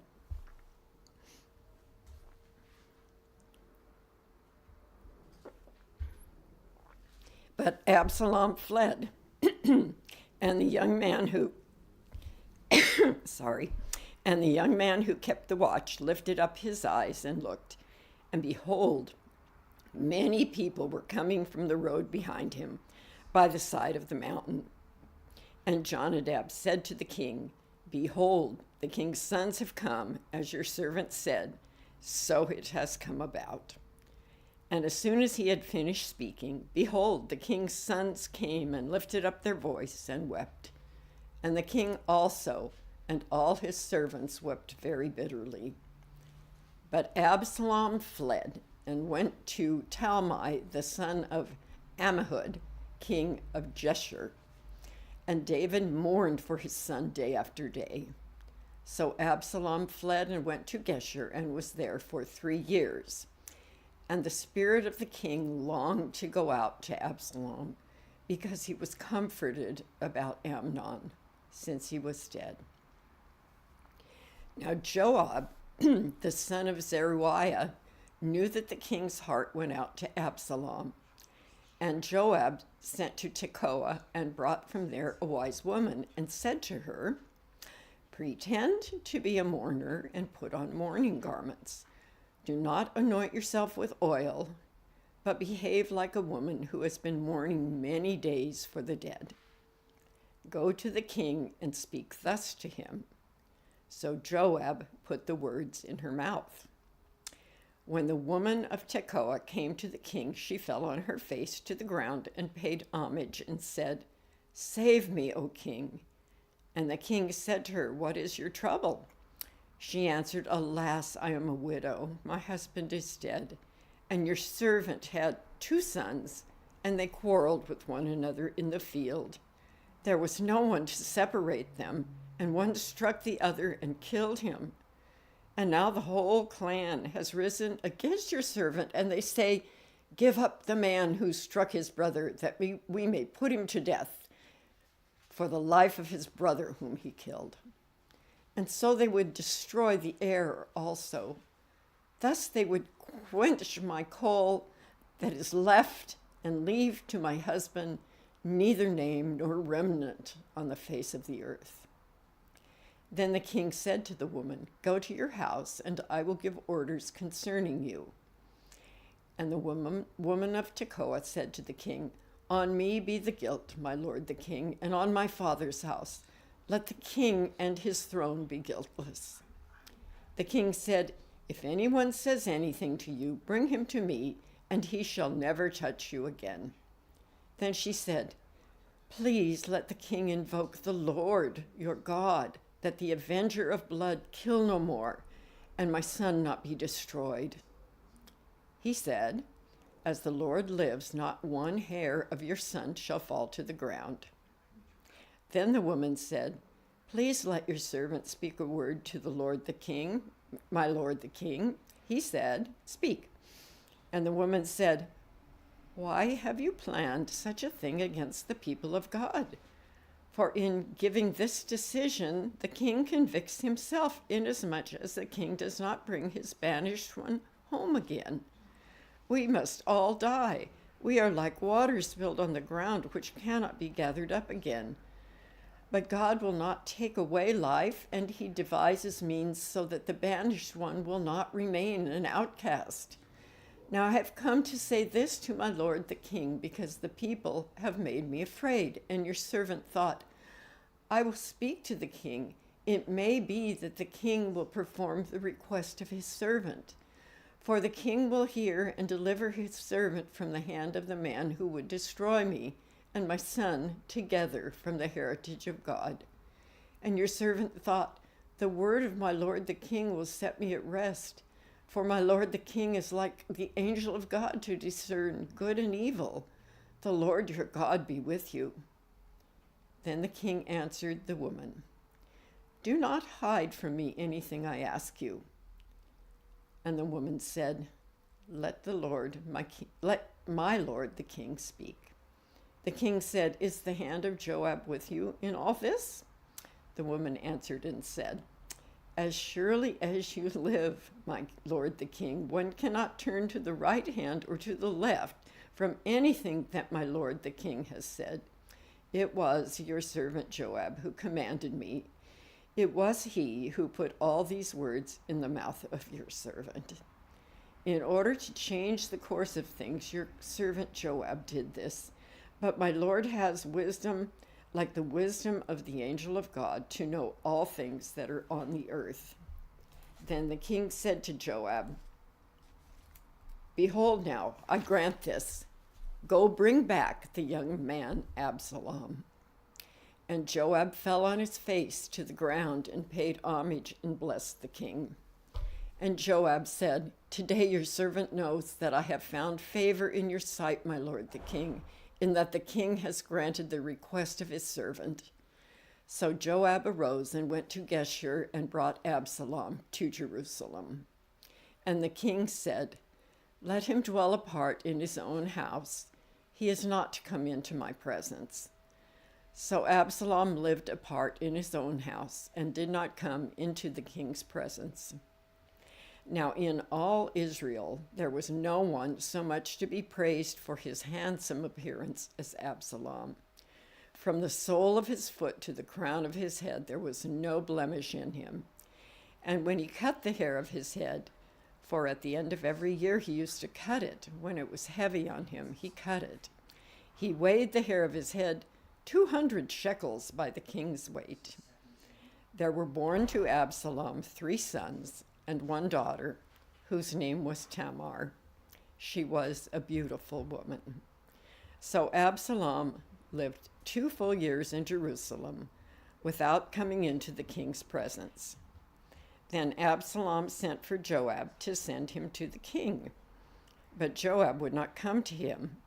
And he went a second time, but Joab would not come. Then he said to his servants, see, Joab's field is next to mine, and he has barley there. Go and set it on fire. So Absalom's servants set the field on fire. Then Joab arose and went to Absalom at his house and said to him, why have your servants set my field on fire? Absalom answered Joab, behold, I sent word to you, come here, that I may send you to the king, to ask, why have I come from Geshur? It would be better for me to be there still. Now therefore let me go into the presence of the king, and if there is guilt in me, let him put me to death. Then Joab went to the king and told him, and he summoned Absalom. So he came to the king and bowed himself on his face to the ground before the king, and the king kissed Absalom. Excellent. Thanks, Ginger. See ya. All right. Chapter 15, and you're on your way.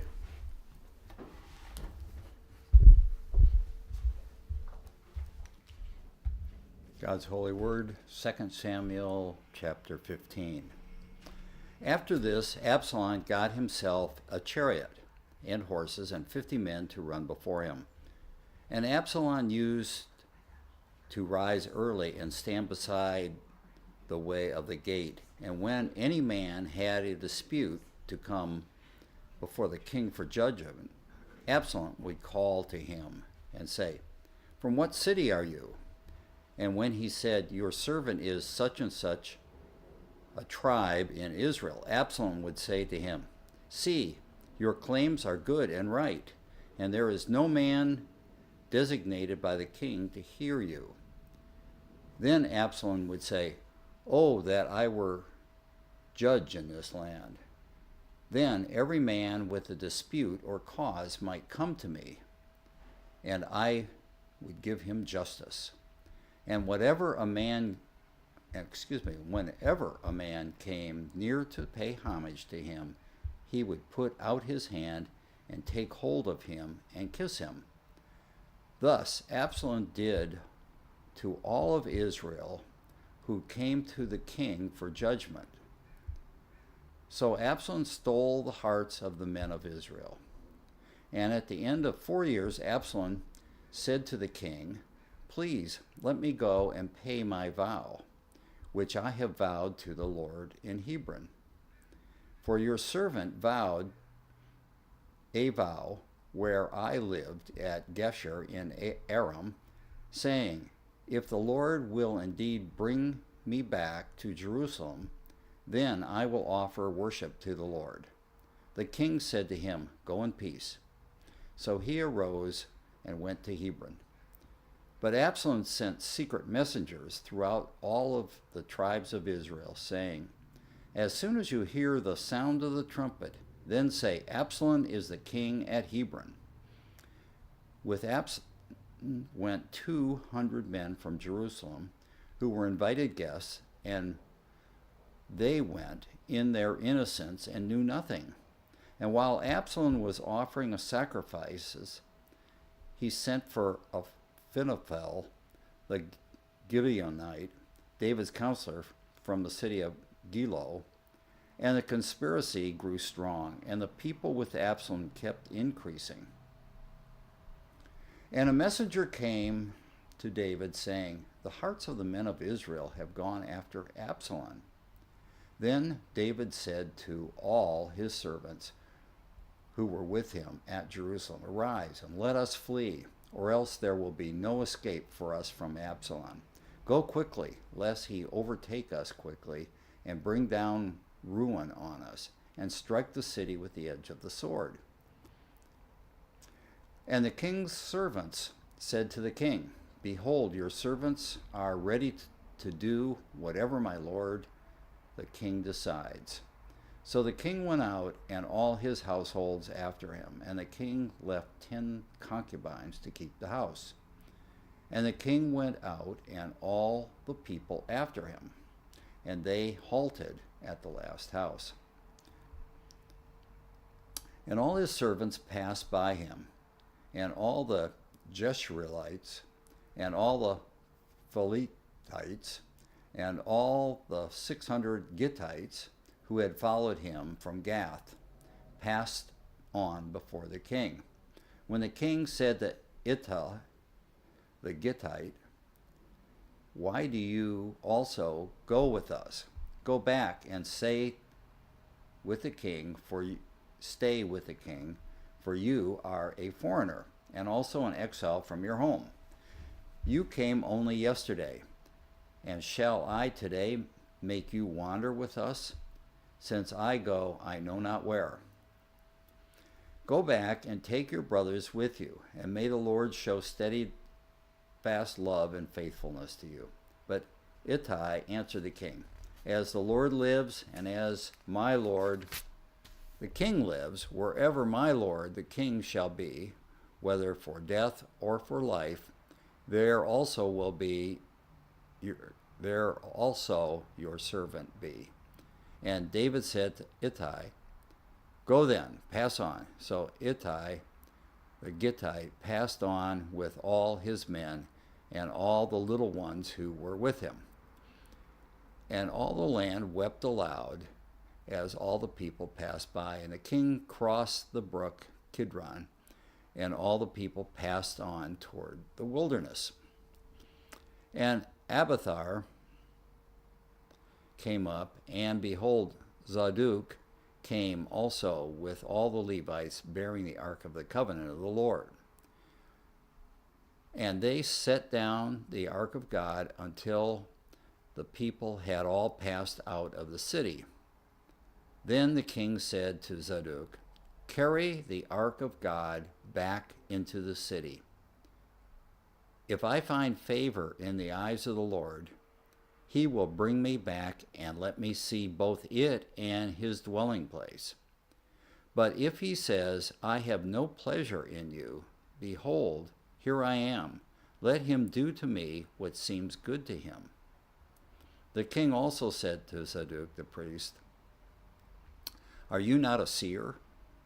Go back to the city in peace with your 2 sons, Ahimaaz, your son, and Jonathan, the son of Abiathar. See, I will wait at the fords of the wilderness until the word comes from you to inform me." So Zadok and Abiathar carried the ark of God back to Jerusalem, and they remained there. But David went up the ascent of the Mount of Olives, weeping as he went, barefoot and with his head covered, and all the people who were with him covered their heads, and they went up weeping as they went. And it was told David, Abinadab among the conspirators with Absalom. And David said, "O Lord, please turn the counsel of Ahithophel into foolishness." While David was coming to the summit where God was worshipped, behold, Hushai the Archite came to meet him with a coat torn and dirt on his head. David said to him, "If you go on with me, you will be a burden to me. But if you return to the city and say to Absalom, I will be your servant, O king, as I have been your father's servant in times past, so now I will be your servant. Then you will defeat for me the counsel of Ahithophel. Are not Zadok and Abiathar the priests with you there? So whenever you hear from the king's house, tell it to Zadok and Abiathar the priests. Behold, their 2 sons are with them there, Ahimaaz and Zadok's son Jonathan, Abiathar's son, and by then you shall send to me everything you hear." So Hushai, David's friend, came into the city just as Absalom was entering Jerusalem. Chapter 16. When David had passed a little beyond the summit of Ziba, the servant of Mephibosheth met him, and with a couple of donkeys saddled, bearing 200 loaves of bread, 100 bunches of raisins, and hundreds of summer fruits, and a skin of wine. And the king said to Ziba, "Why have you brought these?" Ziba answered, "The donkeys are for the king's household to ride on. The bread and summer fruit are for the young men to eat, and the wine for those who faint in the wilderness to drink." And the king said, "And where is your master's son?" Ziba said to the king, "Behold, he remains in Jerusalem. For he said, Today the house of Israel will give me back the kingdom of my father." Then the king said to Ziba, "Behold, all that belongs to Mephibosheth is now yours." And Ziba said, "I pay homage. Let me ever find favor in your sight, my lord the king." When King David came to Bahurim, there came out a man of the family of the house of Saul, whose name was Shimei, the son of Gera. And as he came, he cursed continually, and he threw stones at David and at all the servants of King David. And all the people and all the mighty men were on his right hand and on his left. And Shimei said as he cursed, get out, you man of blood, you worthless man. The Lord has avenged on you all the blood of the house of Saul, and whose place you have reigned. And the Lord has given the kingdom into the hand of your son, Absalom. See, your evil is on you, for you are a man of blood. Then Abishai, the son of Zeruiah, said to the king, why should this dead dog curse my lord and king? Let me go over and take off his head. But the king said, what have I to do with you, the sons of Zeruiah? If he is cursing because the Lord has said to him, curse David, who then shall say, why have you done so? And David said to Abishai and to all his servants, behold, my own son seeks my life. How much more now may this Benjamite leave him alone, and let him curse, for the Lord has told him. For the Lord has told him too. It may be that the Lord will look on the wrong done to me, and that the Lord will repay me with good for this cursing today. So David and his men went on the road, while Shimei went along on the hillside opposite him, and cursed as he went, and threw stones at him, and flung dust. Then the king and all his people who were with him arrived weary at the Jordan, and there he refreshed himself. Now Absalom and all the men of Israel, came to Jerusalem, Ahithophel with him. And when Hushai, the Archite, David's friend, came to Absalom, Hushai said to Absalom, long live the king! Long live the king! And Absalom said to Hushai, is this your loyalty to your friend? Why did you not go with your friend? And Hushai said to Absalom, no, for whom the Lord and his people and all the men of Israel have chosen, his I will be, and with him I will remain. And again, whom should I serve?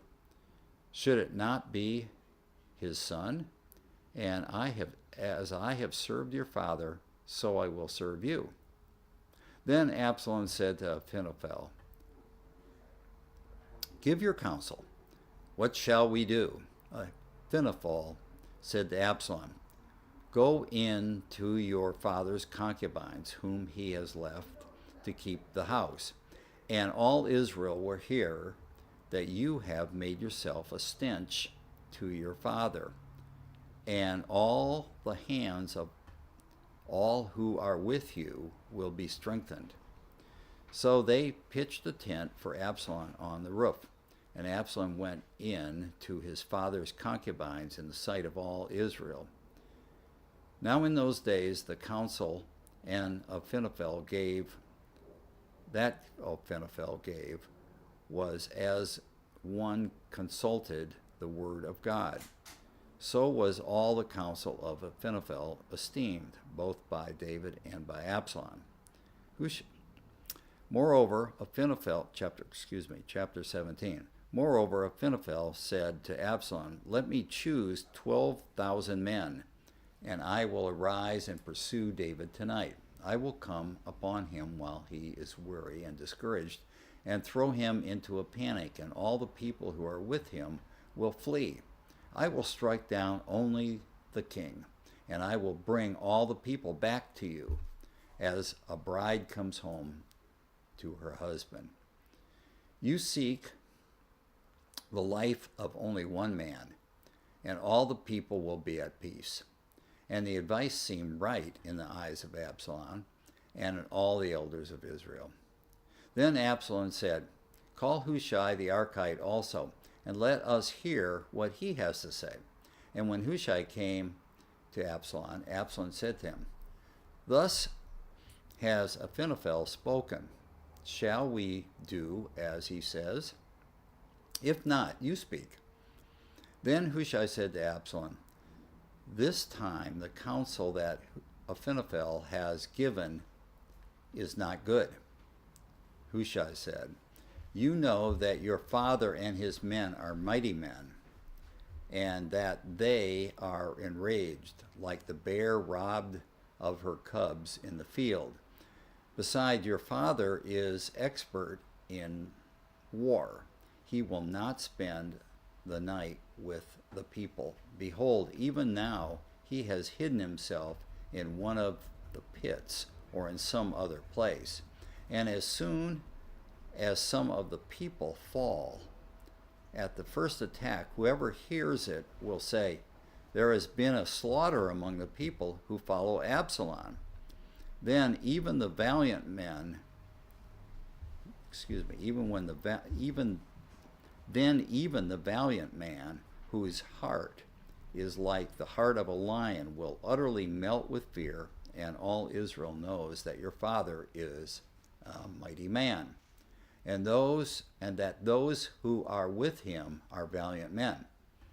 But my counsel is that all Israel be gathered to you from Dan to Beersheba, and as the sand of the sea for multitudes, and that you go to battle in person.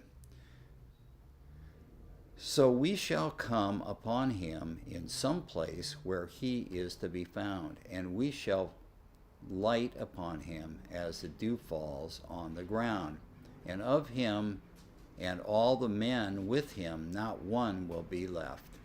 If he withdraws into a city, then all Israel will bring ropes to that city, and we shall drag it into the valley until not even a pebble is found there." And Absalom and all the men of Israel said, "The counsel of Hushai and the Archite is better than the counsel of Ahithophel. For the Lord has ordained to defeat the good counsel of Ahithophel, so that the Lord might bring harm upon Absalom." Then Hushai said to Zadok and Abiathar the priests, "Thus and so did Ahithophel's counsel Absalom and the elders of Israel, and thus and so have I counseled. Now therefore send quickly and tell David, 'Do not stay tonight at the fords of the wilderness, but by all means pass over, lest the king and all the people who are with him be swallowed up.' Now Jonathan and Ahisamach were waiting at Enrogel. A female servant was to go and tell them, and they were to go and tell King David, for they were not to be seen entering the king's city. But the young man saw them and told Absalom. So both of them went away quickly and came to the house of a man at Barum, who had a well in his courtyard, and they went down into it. And the woman took and spread a covering over the well's mouth and scattered grain on it, and nothing was known of it. When Absalom's servants came to the woman's house, they said, 'Where is Ahisamach and Jonathan?' And the woman said to them, 'They have gone over to the brook of water.' And when they had sought and could not find them, they returned to Jerusalem. After they had gone, the men came up out of the well and went and told King David. They said to David, 'Arise and go quickly over the water, and thus and so has Ahithophel counseled against you.' Then David arose and all the people who were with him, and they crossed the Jordan. By daybreak, not one was left who had not crossed the Jordan. When Ahithophel saw that his counsel was not followed, and he saddled his donkey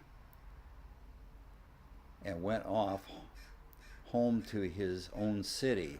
He set his house in order and hanged himself, and he died and was buried in the tomb of his father. Then David came to Mahalaim, and Absalom crossed the Jordan with all the men of Israel. Now Absalom had set Amasa over the army instead of Joab. Amasa was the son of a man named Ithra, the Ishmaelite, who had married Abigail, the daughter of Nahish, sister of Zeruiah, Joab's mother. Now Israel and Absalom encamped in the land of Gilead.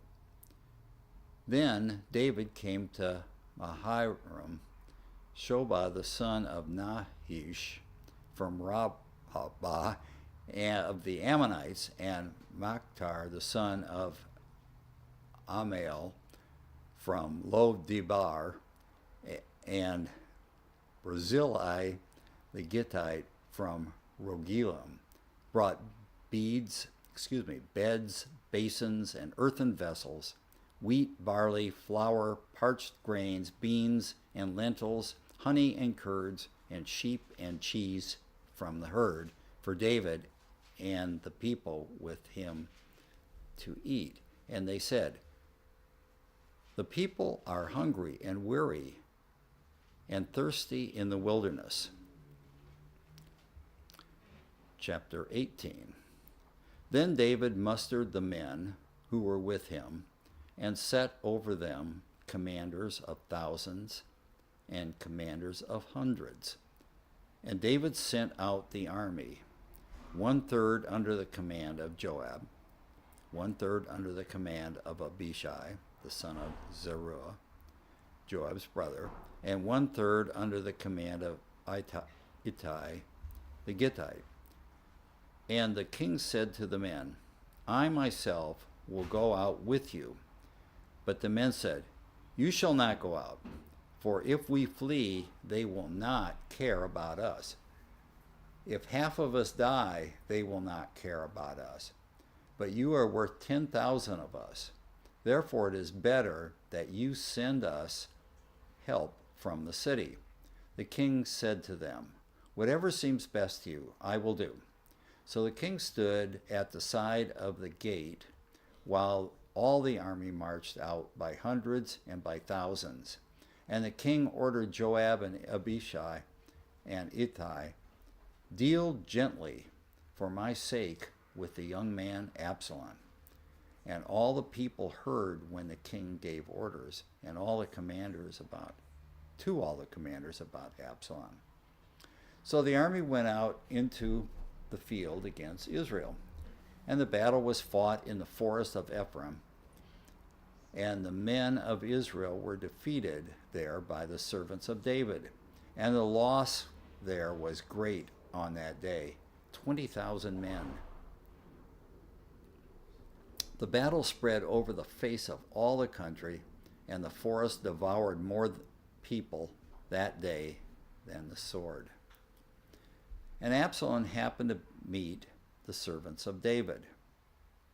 Absalom was riding on his mule, and the mule went under the thick branch of a great oak, and his head caught fast in the oak, and he was suspended between heaven and earth, while the mule that was under him went on. And a certain man saw it and told Joab, "Behold, I saw Absalom hanging in the oak." Joab said to the man who told him, "What, you saw him? Why then did you not strike him there to the ground? I would have been glad to give you 10 pieces of silver and a belt." But the man said to Joab, "Even if I felt in my hand the weight of 1,000 pieces of silver, I would not reach out my hand against the king's son. For in our hearing the king commanded you and Abishai and Ittai, for my sake protect the young man Absalom. On the other hand, if I had dealt treacherously against his life, and there is nothing hidden from the king, in parentheses, then you yourself would have stood aloof. Joab said, I will not waste time like this with you. And he took 3 javelins in his hands and thrust them into the heart of Absalom while he was still alive in the oak. And 10 young men, Joab's armor bearers, surrounded Absalom and struck him and killed him. Then Joab blew the trumpet, and the troops came back from pursuing Israel, for Joab restrained them. And they took Absalom and threw him into a great pit in the forest, and raised over him a very great heap of stones. And all Israel fled, every one to his own home. Now Absalom in his lifetime had taken and set up for himself the pillar that is the king in the king's valley. For he said, I have no son to keep my name in remembrance. He called the pillar after his own name, and it is called Absalom's monument to this day. Then Ahisamach, the son of Zadok, said, Let us run and carry news to the king that the Lord has delivered him from the hands of his enemies. And Joab said to him, You are not to carry news today. You may carry news another day, but today you shall carry no news, because the king's son is dead. Then Joab said to the Cushite, Go, tell the king what you have seen. The Cushite bowed before Joab and ran. And Ahisamach, son of Zadok, said again to Joab, Come, that we may let me also run after the Cushite. And Joab said, Why will you run, my son, seeing that you have no reward for the news? Come what may, he said, I will run. And he said to him, Run. Then Ahisamach ran by the way of the plain and outran the Cushite. Now David was sitting between the 2 gates, and the watchman went up to the roof of the gate by the wall, and when he lifted up his eyes and looked, he saw a man running alone. The watchman called out and told the king, and the king said, If he is alone, there is news in his mouth. And he drew nearer and nearer, and the watchman saw another man running. And the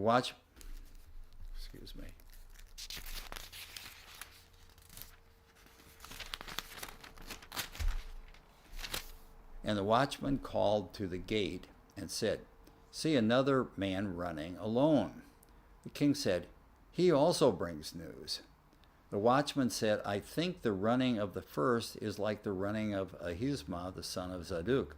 And the king said, He is a good man and comes with good news. Then Ahisamach cried out to the king, All is well. And he bowed before the king with his face to the earth. Blessed be the Lord your God, who has delivered up the men who raised their hand against my lord the king. And the king said, Is it well with the young man Absalom?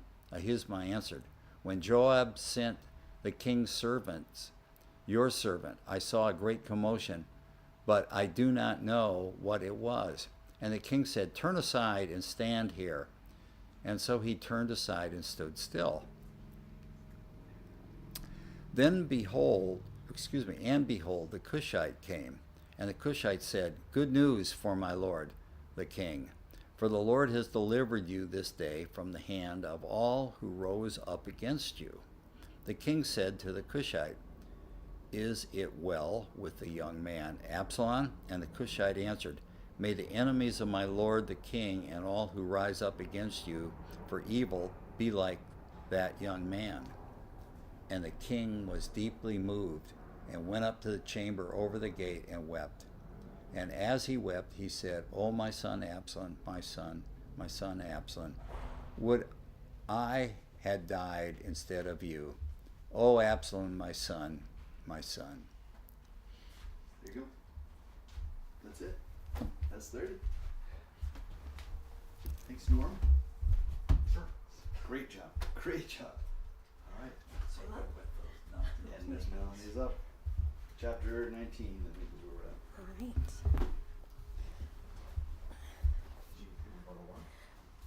Chapter 19. It was told Joab, "Behold, the king is weeping and mourning for Absalom."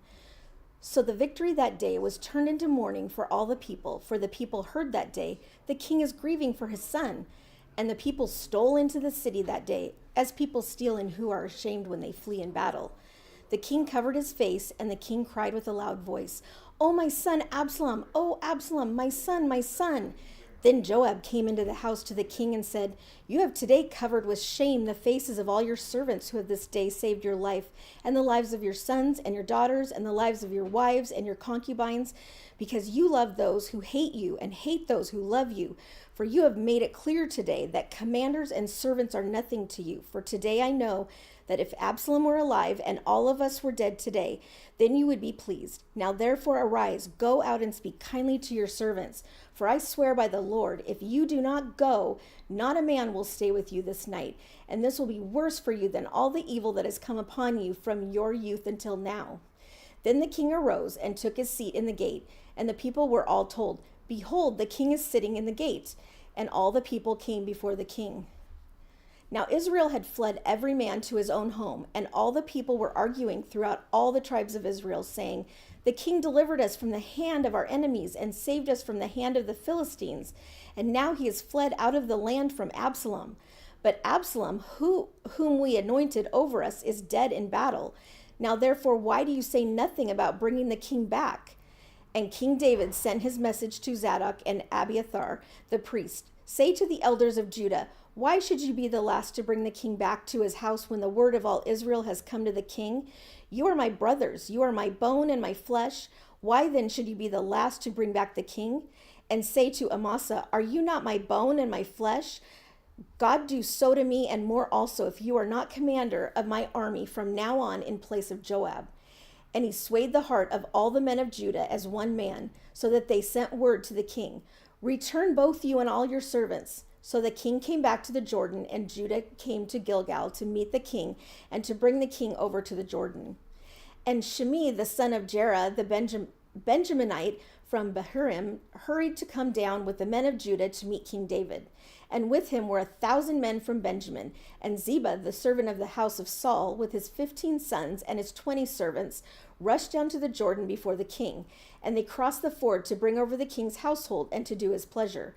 And Shimei, the son of Gera, fell down before the king as he was about to cross the Jordan, and said to the king, "Let not my lord hold me guilty, or remember how your servant did wrong on the day my lord the king left Jerusalem. Do not let the king take it to heart, for your servant knows that I have sinned. Therefore, behold, I have come this day, the first of all the house of Joseph, to come down to meet my lord the king." Abishai, the son of Zeruiah, answered, "Shall not Shimei be put to death for this, because he cursed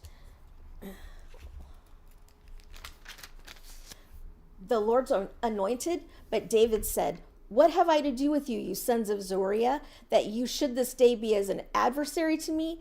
Shall anyone be put to death in Israel this day? For do I not know that I am this day king over Israel?" And the king said to Shimei, "You shall not die." And the king gave him his oath. And Mephibosheth, the son of Saul, came down to meet the king. He had neither taken care of his feet, nor trimmed his beard, nor washed his clothes, from the day the king departed until the day he came back in safety. And when he came to Jerusalem to meet the king said to him, "Why did you not go with me, Mephibosheth?" He answered, "My lord, O king, my servant, deceived me. For your servant said to him, I will saddle a donkey for myself, that I may ride on it and go with the king. For your servant is lame. He has slandered your servant to my lord the king, but my lord the king is like the angel of God. Do therefore what seems good to you. For all my father's house were but men doomed to death before my lord the king. But you set your servant among those who eat at your table. What further right have I, then, to cry to the king?" And the king said to him, "Why speak any more of your affairs? I've decided you and Ziba shall divide the land." And Mephibosheth said to the king, Oh, let him take it all, since my lord the king has come safely home. Now Barzillai the Gileadite had come down from Rogelim, and he went on with the king to the Jordan to escort him over the Jordan. Barzillai was a very aged man, 80 years old. He had provided the king with food while he stayed at Mahanaim, for he was a very wealthy man. And the king said to Barzillai, "Come over with me, and I will provide for you with me in Jerusalem." But Barzillai said to the king, "How many years have I still to live, that I should go up with the king to Jerusalem? I am this day 80 years old. Can I discern what is pleasant and what is not? Can your servant taste what he eats or what he drinks? Can I still listen to the voice of singing men and singing women? Why then should your servant be an added burden to my lord the king? Your servant will go a little way over the Jordan with the king. Why should the king repay me with such a reward? Please let your servant return, that I may die in my own city near the grave of my father and my mother. But here is your servant Chimham. Let him go over with my lord the king, and do for him whatever seems good to you." And the king answered, "Chimham shall go over with me, and I will do for him whatever seems good to you, and all that you desire of me I will do for you." Then all the people went over the Jordan, and the king went over. And the king kissed Barzillai and blessed him, and he returned to his own home. The king went on to Gilgal, and Chimham went on with him.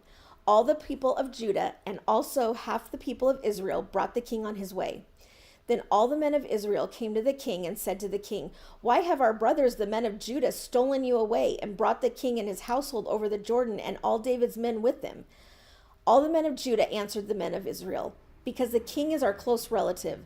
Why then are you angry over this matter? Have we eaten at all at the king's expense, or has he given us any gift?" And the men of Israel answered the men of Judah, "We have 10 shares in the king, and in David also we have more than you. Why then did you despise us? Were we not the first to speak of bringing back our king? But the words of the men of Judah were fiercer than the words of the men of Israel." Chapter 20. Now there happened to be there a worthless man whose name was Sheba, the son of Bichri, a Benjaminite. And he blew the trumpet and said, "We have no portion in David, and we have no inheritance in the son of Jesse, every man to his tents, O Israel." So all the men of Israel withdrew from David and followed Sheba, the son of Bichri. But the men of Judah followed their king steadfastly from the Jordan to Jerusalem. And David came to his house at Jerusalem, and the king took the 10 concubines whom he had left to care for the house, and put them in a house under guard, and provided for them, but did not go into them. So they were shut up until the day of their death, living as if in widowhood. Then the king said to Amasa, "Call the men of Judah together to me within 3 days, and be here yourself." So Amasa went to summon Judah, but he delayed beyond the set time that had been appointed him. And David said to Abishai, "Now Sheba the son of Bichri will do us more harm than Absalom. Take your lord's servants and pursue him, lest he get himself to fortified cities and escape from us." And there went out after him Joab's men, and the Cherethites and the Pelethites, and all the mighty men. They went out from Jerusalem to pursue Sheba the son of Bichri. When they were at the great stone that is in Gibeon, Amasa came to meet them. Now Joab was wearing a soldier's garment, and over it was a belt with a sword in its sheath fastened on his thigh. And as he went forward, it fell out. And Joab said to Amasa, "Is it well with you, my brother?"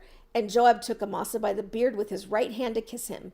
But Amasa did not observe the sword that was in Joab's hand. So Joab struck him with it in the stomach and spilled his entrails to the ground without striking a second blow, and he died. Then Joab and Abishai, his brother, pursued Sheba, the son of Bichri. And one of Joab's young men took his stand by Amasa and said, "Whoever favors Joab and whoever is for David, let him follow Joab." And Amasa lay wallowing in his blood in the highway. And anyone who came by, seeing him, stopped. And when the man saw that all the people stopped, he carried Amasa out of the highway into the field and threw a garment over him. When he was taken out of the highway, all the people went on after Joab to pursue Sheba the son of Bichri. And Sheba passed through all the tribes of Israel to Abel of Bethmaachah, and all the Bichrites assembled and followed him in. And all the men who were with Joab came and besieged him in Abel of Bethmaachah. They cast up a mound against the city, and it stood against the rampart, and they were battering the wall to throw it down. Then a wise woman called from the city, "Listen, listen, tell Joab, 'Come here, that I may speak to you.' And he came near her, and the woman said, 'Are you Joab?' He answered, 'I am.' Then she said to him, 'Listen to the words of your servant.' And he answered, 'I am listening.' Then she said, They used to say in former times, let them but ask counsel at Abel, and so they settled a matter. I am one of those who are peaceable and faithful in Israel. You seek to destroy a city that is a mother in Israel. Why will you swallow up the heritage of the Lord? Joab answered, far be it from me, far be it that I should swallow up or destroy. That is not true. But a man of the hill country of Ephraim called Sheba, the son of Bichri, has lifted up his hand against King David. Give up him alone, and I will withdraw from the city.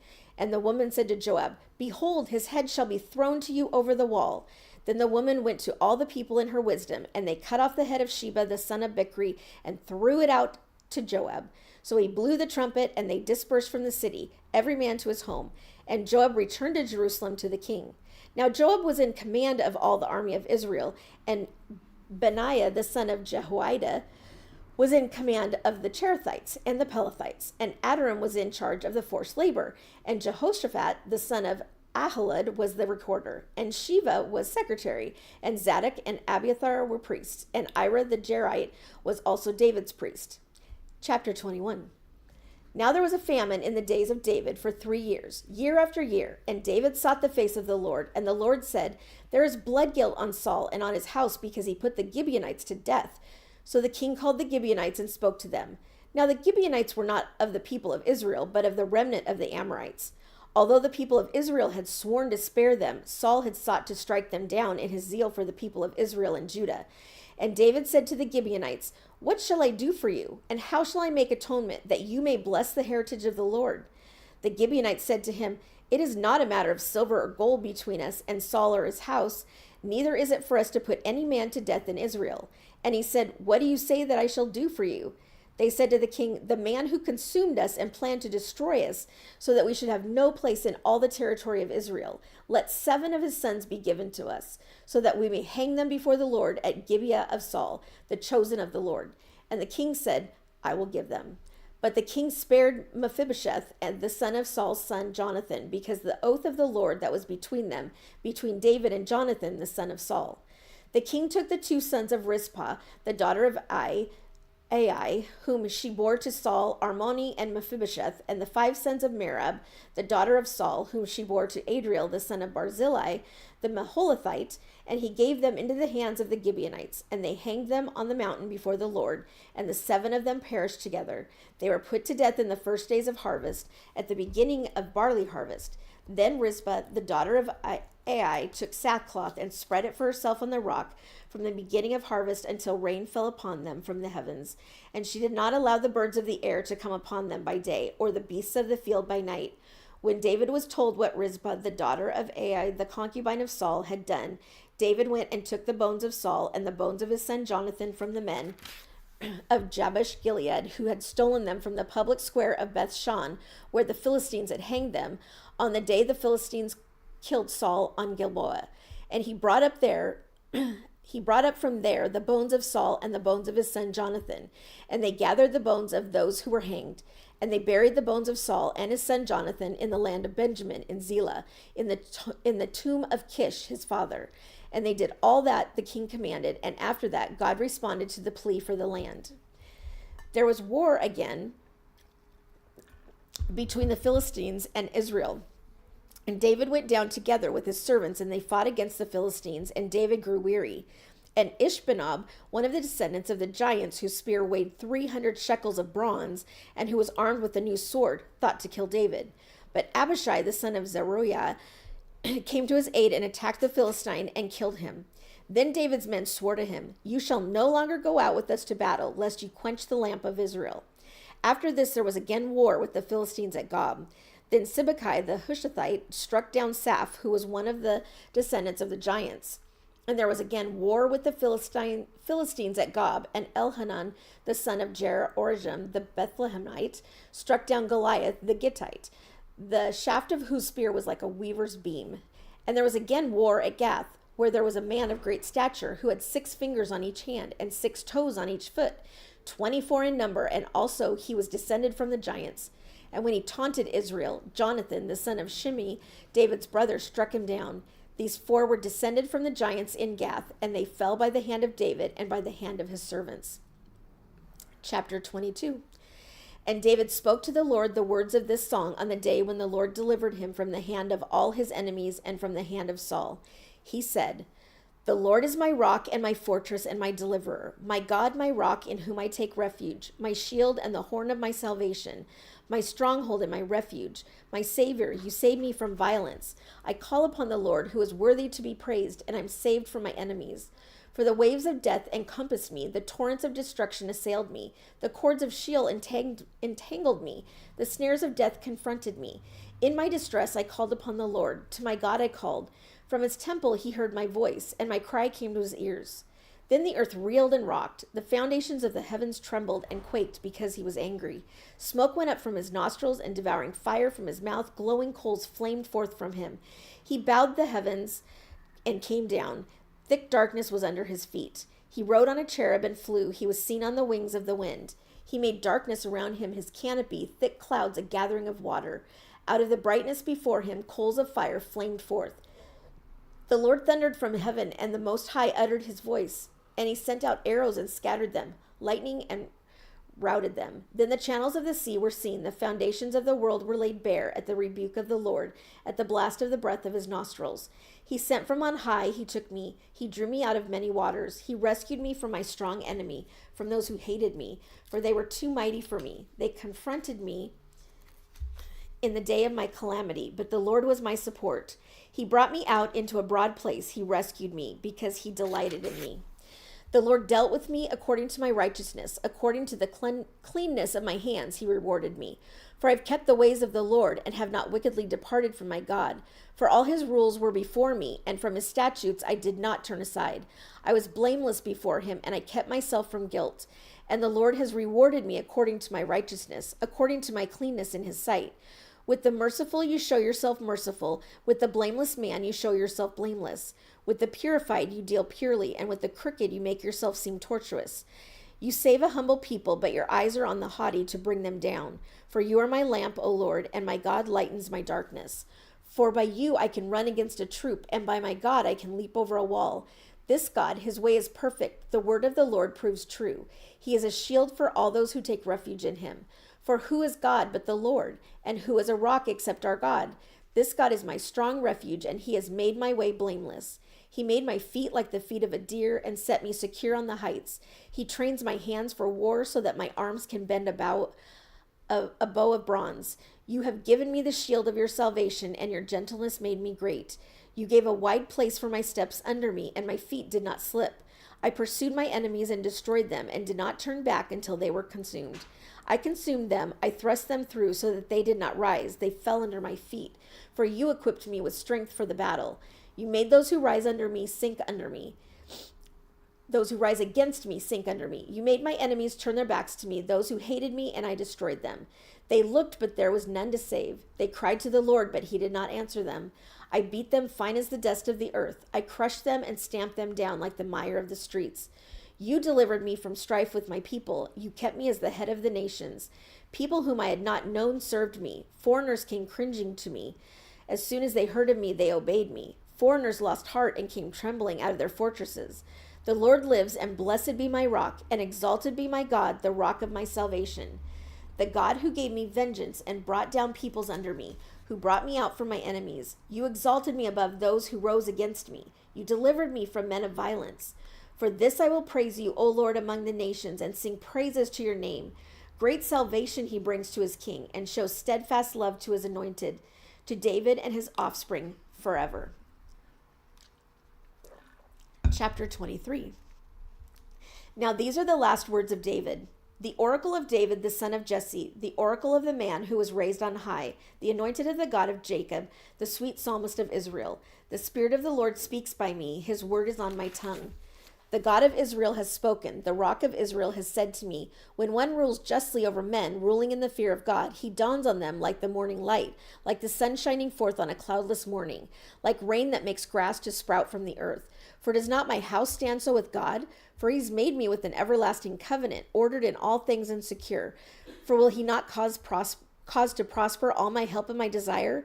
But worthless men are all like thorns that are thrown away, for they cannot be taken with the hand. But the man who touches them arms himself with iron and the shaft of a spear, and they are utterly consumed with fire. These are the names of the mighty men whom David had: Josheb, Basshebeth, and Tochemite. He was chief of the three. He wielded his spear against 800 whom he killed at one time.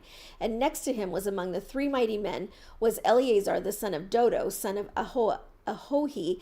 He was with David when they defied the Philistines, who were gathered there for battle, and the men of Israel withdrew. He rose and struck down the Philistines until his hand was weary, and his hand clung to the sword. And the Lord brought him about a great victory that day, and the men returned after him only to strip the slain. And next to him was Shammah, the son of Agi the Haratite. The Philistines gathered together at Lehi, where there was a plot of ground full of lentils, and the men fled from the Philistines. But he took his stand in the midst of the plot and defended it and struck down the Philistines, and the Lord worked a great victory. And 3 of the 30 chief men went down and came about harvest time to David at the Cave of Adullam, when a band of Philistines was encamped in the valley of Rephaim. David was then in the stronghold, and the garrison of the Philistines was then at Bethlehem. And David said longingly, "Oh, that someone would give me water to drink from the well of Bethlehem that is by the gate." Then the 3 mighty men broke through the camp of the Philistines and drew water out of the well of Bethlehem that was by the gate, and carried and brought it to David. But he would not drink of it. He poured it out to the Lord and said, "Far be it from me, O Lord, that I should do this. Shall I drink the blood of the men who went at the risk of their lives?" Therefore he would not drink it. These things the 3 mighty men did. Now Abishai, the brother of Joab, the son of Zeruiah, was chief of the 30, and he wielded his spear against 300 men and killed them, and won a name beside the 3. He was the most renowned of the 30 and became their commander, but he did not attain to the 3. And Benaiah, the son of Jehoiada, was a valiant man of Kabzeel, a doer of great deeds. He struck down 2 Ariels of Moab. He also went down and struck down a lion in a pit, and on a day when snow had fallen. And he struck down an Egyptian, a handsome man. The Egyptian had a spear in his hand, but Benaiah went down to him with a staff and snatched the spear out of the Egyptian's hands and killed him with his own spear.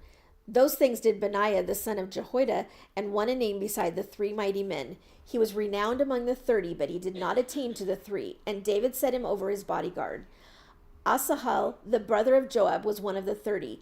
Elhanan, the son of Dodo of Bethlehem, Shammah of Herod, Elika of Herod, Helez the Peltite, Ira the son of Ikish of Tekoa, Ebiezer of Ananoth, Mebonai the Hushathite, Zalman the Ahodite, Maharai of Netropha, Heleb the son of Bana of Netopha, Ittai the son of Ribai of Gilbeth of the people of Benjamin, Benaiah of Pirathon, Hiddai of the brooks of Gash, Abialbon the Arbathite, Asmapheth of Bahurim, Elibai the Shalabonite, the sons of Joshin, Jonathan, Shammah the Haratite, Ahiam the son of Sherar the Haratite, Eliphelite the son of Ashabai of Makkah, Eliam the son of Ahithophel the Gilonite, Hezro of Carmel, Parai the Arbite, Igal the son of Nathan of Zobah, Bani the Gadite, Zelek the Ammonite, Nahar of Beroth the armor bearer of Joab the son of Zeruiah, Ira the Ithrite, Gareb the Ithrite, Uriah the Hittite, 37 in all. Woo! Chapter 24. If I can turn the page. Again, the anger of the Lord was kindled against Israel, and he incited David against them, saying, "Go number Israel and Judah." So the king said to Joab, the commander of the army, who was with him, "Go through all the tribes of Israel from Dan to Beersheba and number the people, that I may know the number of the people." But Joab said to the king, "May the Lord your God add to the people 100 times as many as they are, while the eyes of my lord the king still see it. But why does my lord the king delight in this thing?" But the king's word prevailed against Joab and the commanders of the army. So Joab and the commanders of the army went out from the presence of the king to number the people of Israel. They crossed the Jordan and began from Aroer, from the city that is in the middle of the valley, toward Gad and on to Jazar. Then they came to Gilead and to Kadesh in the land of Hittites, and they came to Dan, and from Dan they went around to Sidon, and came to the fortress of Tyre, and to all the cities of the Hivites and the Canaanites. And they went out to the Negeb of Judah at Beersheba. So when they had gone through all the land, they came to Jerusalem at the end of 9 months and 20 days. And Joab gave the sum of the numbering of the people to the king. In Israel there were 800,000 valiant men who drew the sword, and the men of Judah were 500,000. But David's heart struck him after he had numbered the people. And David said to the Lord, I've sinned greatly in what I've done. But now, O Lord, please take away the iniquity of your servant, for I've done very foolishly.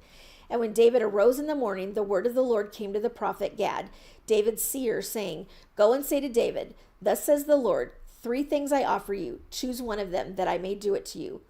So Gad came to David and told him and said to him, Shall 3 years of famine come to you in your land? Or will you flee 3 months before your foes while they pursue you? Or shall there be 3 days pestilence in your land? Now consider and decide what answer I shall return to him who sent me. Then David said to Gad, I am in great distress. Let us fall into the hand of the Lord, for his mercy is great. But let me not fall into the hand of man. So the Lord sent a pestilence on Israel from the morning until the appointed time, and there died the people from Dan to Beersheba, 70,000 men. And when the angel stretched out his hand toward Jerusalem to destroy it, the Lord relented from the calamity and said to the angel who was working destruction among the people, It is enough. Now stay your hand. And the angel of the Lord was by the threshing floor of Araunah the Jebusite.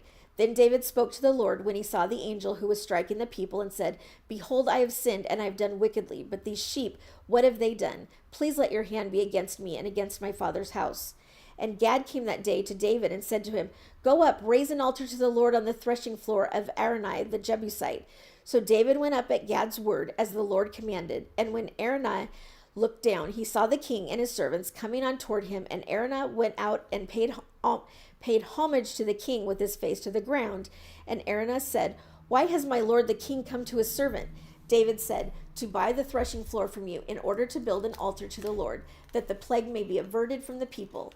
Then Araunah said to David, Let my lord the king take and offer up what seems good to him. Here are the oxen for the burnt offering, and the threshing sledges, and the yokes of the oxen for the wood. All this, O king, Araunah gives to the king. And Araunah said to the king, May the Lord your God accept you. But the king said to Araunah, No, but I will buy it from you for a price. I will not offer burnt offerings to the Lord my God that cost me nothing. So David bought the threshing floor and then the oxen for 50 shekels of silver. And David built there an altar to the Lord and offered burnt offerings and peace offerings. So the Lord responded to the plea for the land, and the plague was averted from Israel. Woo! All right. Well done, Melanie.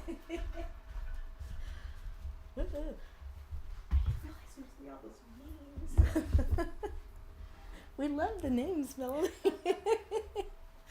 Okay, 1 Kings chapter 1.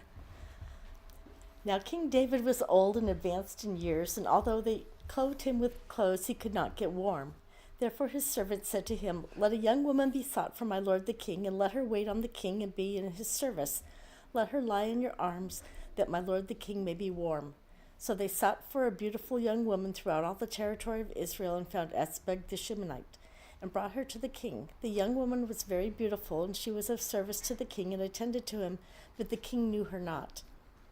Now Adonijah, the son of Haggith, exalted himself, saying, I will be king. And he prepared for himself chariots and horsemen, and 50 men to run before him. His father had never at any time displeased him by asking, Why have ye done thus and so?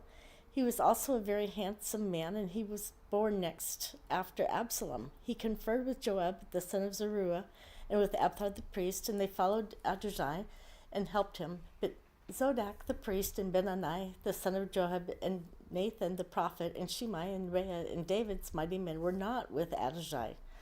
Adonijah sacrificed sheep, oxen, and fattened cattle by the serpent's stone, which is beside En-Rogel.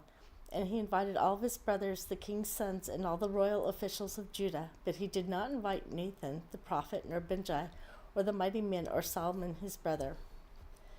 Then Nathan said to Bathsheba, the mother of Solomon, Have you not heard that Adonijah, the son of Haggith, has become the king, and David our Lord does not know it?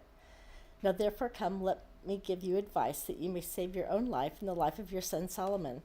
Go in at once to King David, and say to him, Did you not, my lord the king, swear to your servant, saying, Solomon your son shall reign after me, and he shall sit on my throne? Why then is Adonijah king? Then while you are still speaking with the king, I will also come in after you and confirm your words. So Bathsheba went to the king in his chamber. Now the king was very old, and Abishag the Shimonite was attending to the king. And Bathsheba bowed and paid homage to the king, and the king said, What do you desire?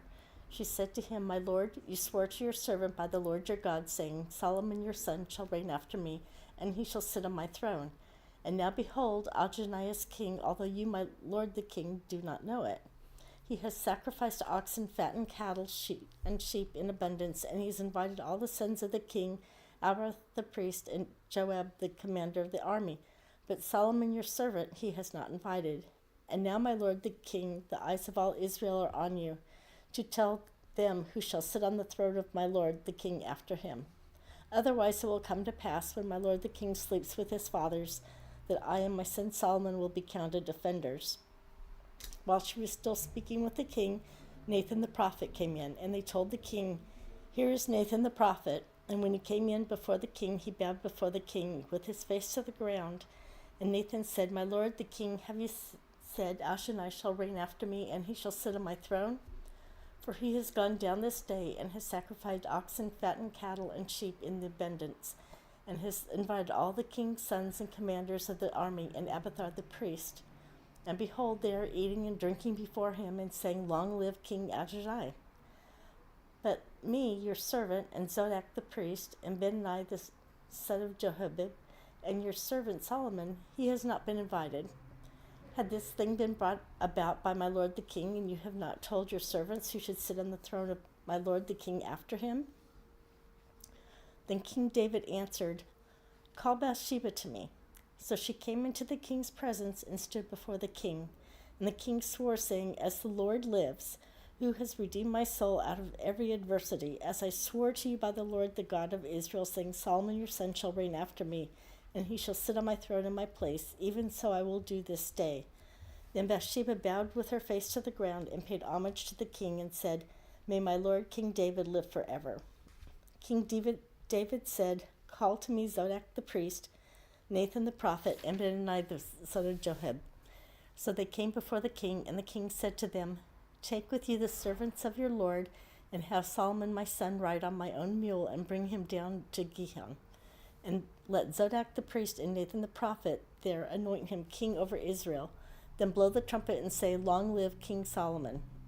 You shall then come up after him, and he shall come and sit on my throne, for he shall be king in my place, and I have appointed him to be ruler over Israel and over Judah. And Benai the son of Jehoiada answered the king, Amen. May the Lord, the God of my lord the king, say so. As the Lord has been with my lord the king, even so may he be with Solomon, and make his throne greater than the throne of my lord King David. So Zadok the priest, Nathan the prophet, and Benai the son of Joab, and the Cherarites and the Pelonites went down and made Solomon ride on King David's mule and brought him to Gihon.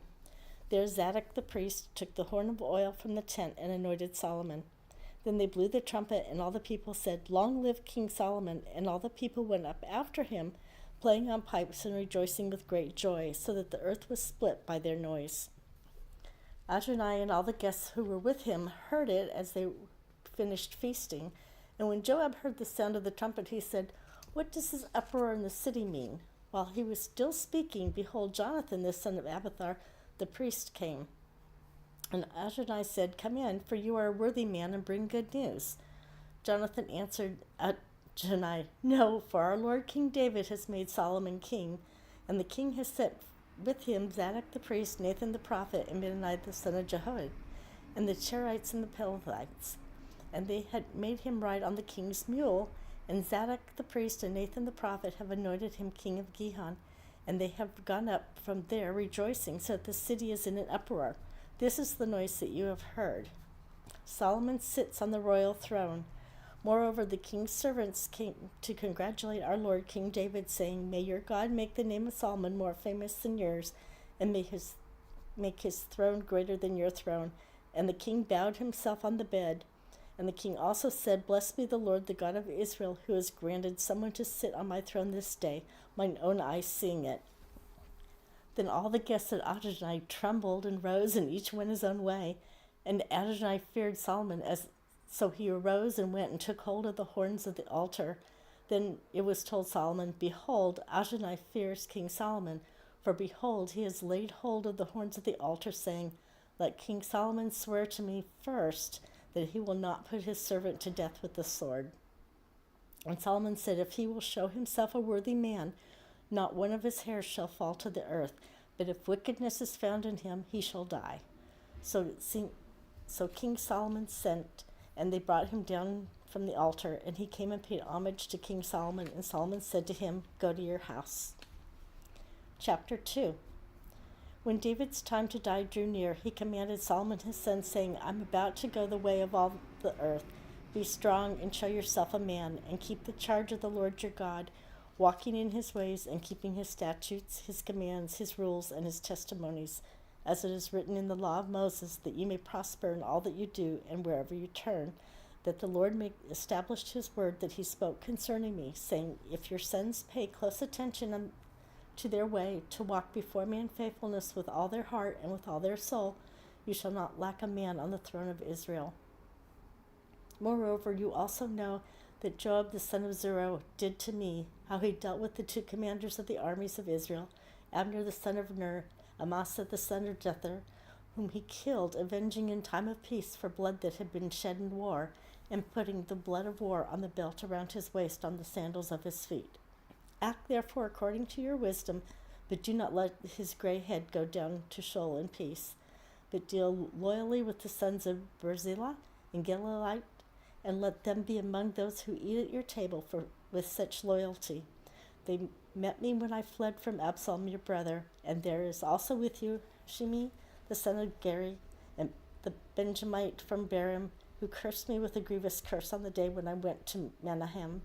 But when he came down to meet me at the Jordan, I swore to him by the Lord, saying, I will not put you to death with the sword.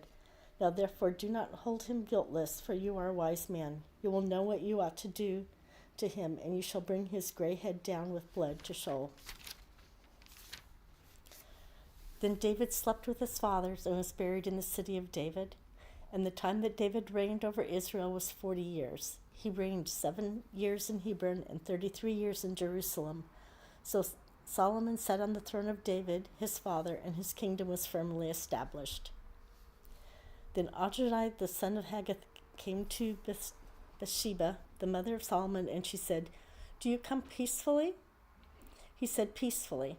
Then he said, I have something to say to you. She said, speak. He said, you know that the kingdom was mine, and that all Israel fully expected me to reign. However, the kingdom has turned about and become my brother's, for it was his from the Lord. And now I have one request to make to you. Do not refuse me. She said to him, speak. And he said, please ask King Solomon, he will not refuse me, to give me Abishag the Shunammite as my wife. Bathsheba said, very well, I will speak for you to the king. So Bathsheba went to King Solomon to speak to him on behalf of Adonai, and the king arose to meet her and bowed down to her. Then he sat on his throne and had a seat brought for the king's mother, and she sat on his right. Then she said, I have one small request to make of you. Do not refuse me. And the king said to her, make your request, my mother, for I will not refuse you. She said, let Abishag the Shunammite be given to Adonai your brother as his wife. King Solomon answered his mother, why do you ask Abishag the Shunammite for Adonai? Ask for him the kingdom also, for he is my older brother, and on his side are Abiathar the priest and Joab the son of Zeruiah. Then King Solomon swore by the Lord, saying, God do so to me, and more also, if this word does not cost Adonai his life. Now therefore, as the Lord lives, who has established me and placed me on the throne of David, my father, and who has made me a house as he promised, Adonai shall be put to death today. So King Solomon sent Benaiah the son of Jehoiada, and he struck him down, and he died. And to Abiathar the priest the king said, go to Anath to your state, for you deserve death, but I will not at this time put you to death, because you carried the ark of the Lord God before David my father, and because you shared in all my father's affliction. So Solomon expelled Abiathar from being priest to the Lord, thus fulfilling the word of the Lord that he had spoken concerning the house of Eli in Shiloh. When the news came to Joab, for Joab had supported Adonai, although he had not supported Absalom, Joab fled to the tent of the Lord and caught hold of the horns of the altar. And when it was told the king Solomon, Joab has fled to the tent of the Lord, and behold, he is beside the altar, Solomon sent Benaiah the son of Jehoiada, saying, go, strike him down. So Benaiah came to the tent of the Lord and said to him, "The king commands, come out." But he said, "No, I will die here." Then Benaiah said to the king word again, saying, "Thus said Joab, and thus he answered me." The king replied to him, "Do as he has said, strike him down and bury him, and thus take away from me and from my father's house the guilt for the blood that Joab shed without cause. The Lord will bring back his bloody deeds on his own head, because without the knowledge of my father David, he attacked and killed with the sword 2 men more righteous and better than himself, Abner the son of Ner, commander of the army of Israel, and Amasa the son of Jether, commander of the army of Judah. So shall their blood come back on the head of Joab and on the head of his descendants forever. But for David and for his descendants and for his house and for his throne there shall be peace from the Lord forever." Then Benaiah the son of Joab went up and struck him down and put him to death, and he was buried in his own house in the wilderness. The king put Benaiah the son of Joab over the army in place of Joab, and the king put Zadok the priest in the place of Abiathar. Then the king sent and summoned Shema and said to him, "Build yourself a house in Jerusalem and dwell there, and do not go out from there to any place whatever, for on the day you go out and cross the brook Kidron, know for certain that you shall die. Your blood shall be on your own head." And Shema said to the king, "What you say is good, as my lord the king has said, so will your servant do." So Shimei lived in Jerusalem many days. But it happened at the end of 3 years that 2 of Shimei's servants ran away to Ish, son of Micah, king of Gath. And when it was told Shimei, "Behold, your servants are in Gath," Shimei rose and saddled donkey and went to Gath, to Isaac, to seek his servants. Shimei went and brought his servants from Gath, and when Solomon was told that Shimei had gone from Jerusalem to Gath and returned, the king sent and summoned Shimei and said to him, "Did I not make you swear by the Lord and solemnly warn you, saying, know for certain that on the day you go out and go to any place whatever, you shall die? And you said to me, what you say is good, I will obey. Why then have you not kept your oath to the Lord and the commandment with which I commanded you?" The king also said to Shimei, "You know in your own heart all the harm that you did to David my father, so the Lord will bring back your harm on your own head. But King Solomon shall be blessed, and the throne of David shall be established before the Lord forever." Then the king commanded Benaiah the son of Joab, and he went out and struck him down, and he died. So the kingdom was established at the hand of Solomon. Okay.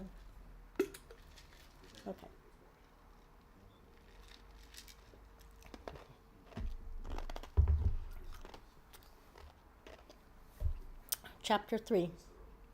Solomon made a marriage alliance with Pharaoh, king of Egypt. He took Pharaoh's daughter and brought her into the city of David until he had finished building his own house and the house of the Lord and the wall around Jerusalem. The people were sacrificing at the high places, however, because no house had yet been built for the name of the Lord. Solomon loved the Lord, walking in the statutes of David his father, only he sacrificed and made offerings at the high places, and the king went to Gibeon to sacrifice there, for that was the great high place. Solomon used to offer 1,000 burnt offerings on that altar. At Gibeon the Lord appeared to Solomon in a dream by night, and God said, "Ask what I shall give you." And Solomon said, "You have shown great and steadfast love to your servant David, my father, because he walked before you in faithfulness, in righteousness, and in uprightness of his heart toward you. And you have kept for him this great and steadfast love, and have given him a son to sit on his throne this day. And now, O Lord my God, you have made your servant king in place of David my father. Although I am but a little child, I do not know how to go out or come in.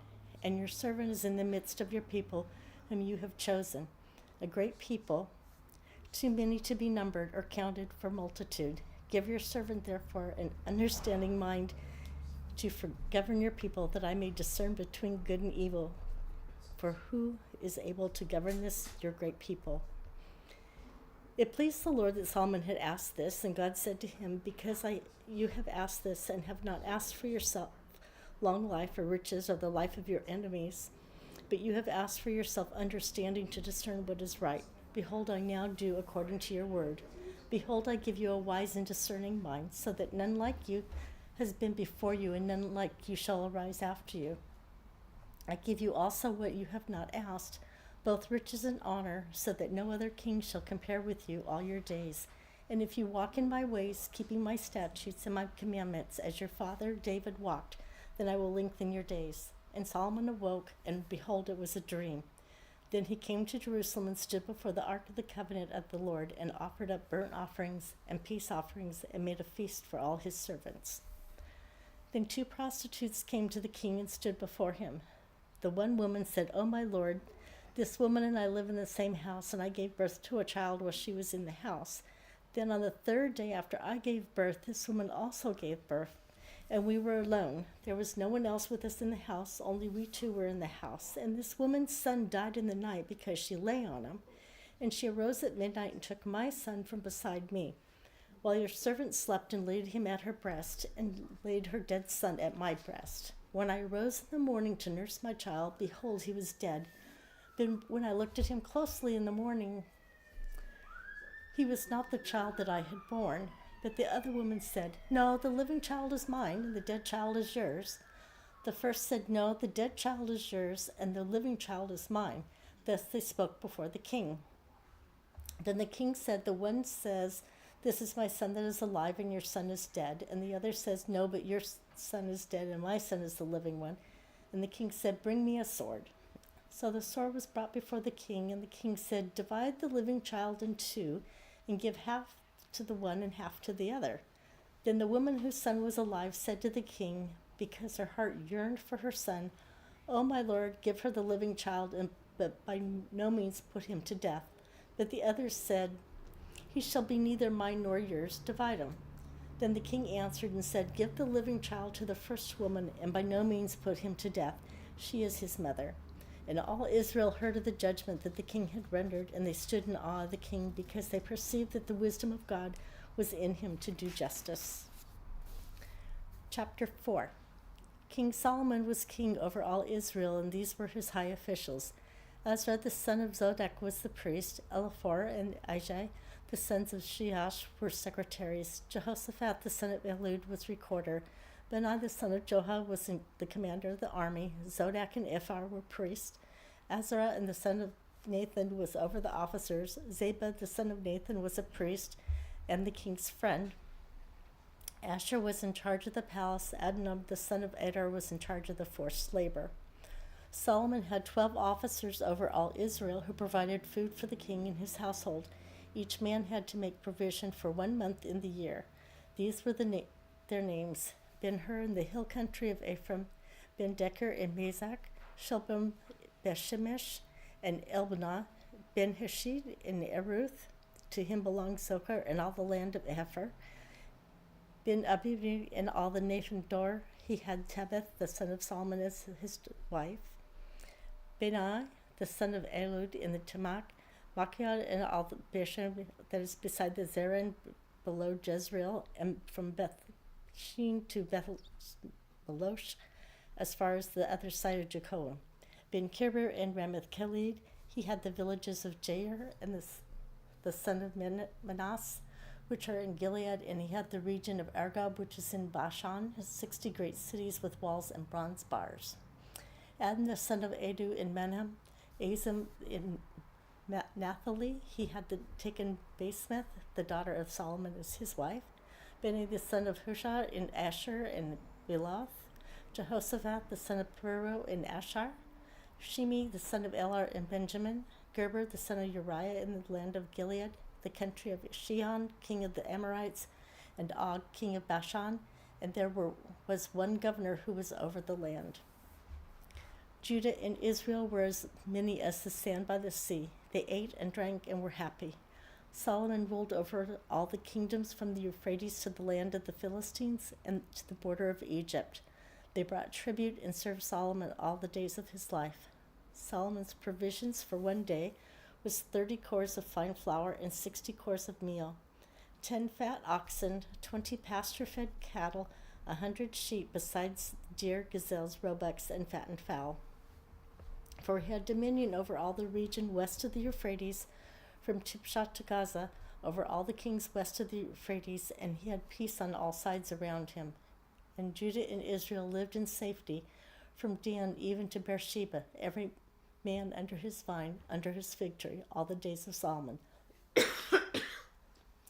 Solomon also had 40,000 stalls of horses for his chariots and 12,000 horsemen. And those officers supplied provisions for King Solomon and for all who came to King Solomon's table, each one in his month. They let nothing be lacking. Barley also and straw for the horses, and swift steeds they brought to the palace, where it was required, each according to his duty. And God gave Solomon wisdom and understanding beyond measure, and breadth of mind like the sand on the seashore, so that Solomon's wisdom surpassed the wisdom of all the people in the east and all the wisdom of Egypt. For he was wiser than all other men, knowing wiser than Ethan the Israelite, and Heman, Calcor, and Darda, the sons of Mahor, and his fame was in all the surrounding nations. He also spoke 3,000 proverbs, and his songs were 1,005. He spoke of trees, from the cedar that is in Lebanon to the hyssop that grows out of the wall. He spoke also of beasts and of birds and of reptiles and of fish. And the people of all nations came to hear the wisdom of Solomon, and from all the kings of the earth who had heard his wisdom. Chapter 5. Now Hiram king of Tyre sent his servants to Solomon when he heard that they had anointed him king in place of his father, for Hiram always loved David. And Solomon sent word to Hiram, "You know that David my father could not build a house for the name of the Lord his God because of the warfare with which his enemies surrounded him, until the Lord put them under the soles of his feet. But now the Lord my God has given me rest on every side. There is neither adversary nor misfortune, and so I intend to build a house for the name of the Lord my God, as the Lord said to David my father, your son whom I set on your throne in your place shall build the house for my name. Now therefore command that cedars of Lebanon be cut for me, and my servants will join your servants, and I will pay you for your servants such wages as you set, for you know that there is no one among us who knows how to cut timber like Sidonians." As soon as Hiram heard the words of Solomon, he rejoiced greatly and said, "Blessed be the Lord this day, who has given to David a wise son to be over this great people." And Hiram sent to Solomon, saying, "I have heard the message that you have sent to me. I am ready to do all you desire in the matter of cedar and cypress timber. My servants shall bring it down to the sea from Lebanon, and I will make it into rafts to go by sea to the place you direct. And I will have them broken up there, and you shall receive it, and you shall meet my wishes by providing food for my household." So Hiram supplied Solomon with all the timber of cedar and cypress that he desired, while Solomon gave Hiram 20,000 cores of wheat as food for his household, and 20,000 cores of beaten oil. Solomon gave this to Hiram year by year. And the Lord gave Solomon wisdom as he promised him, and there was peace between Hiram and Solomon, and the two of them made a treaty.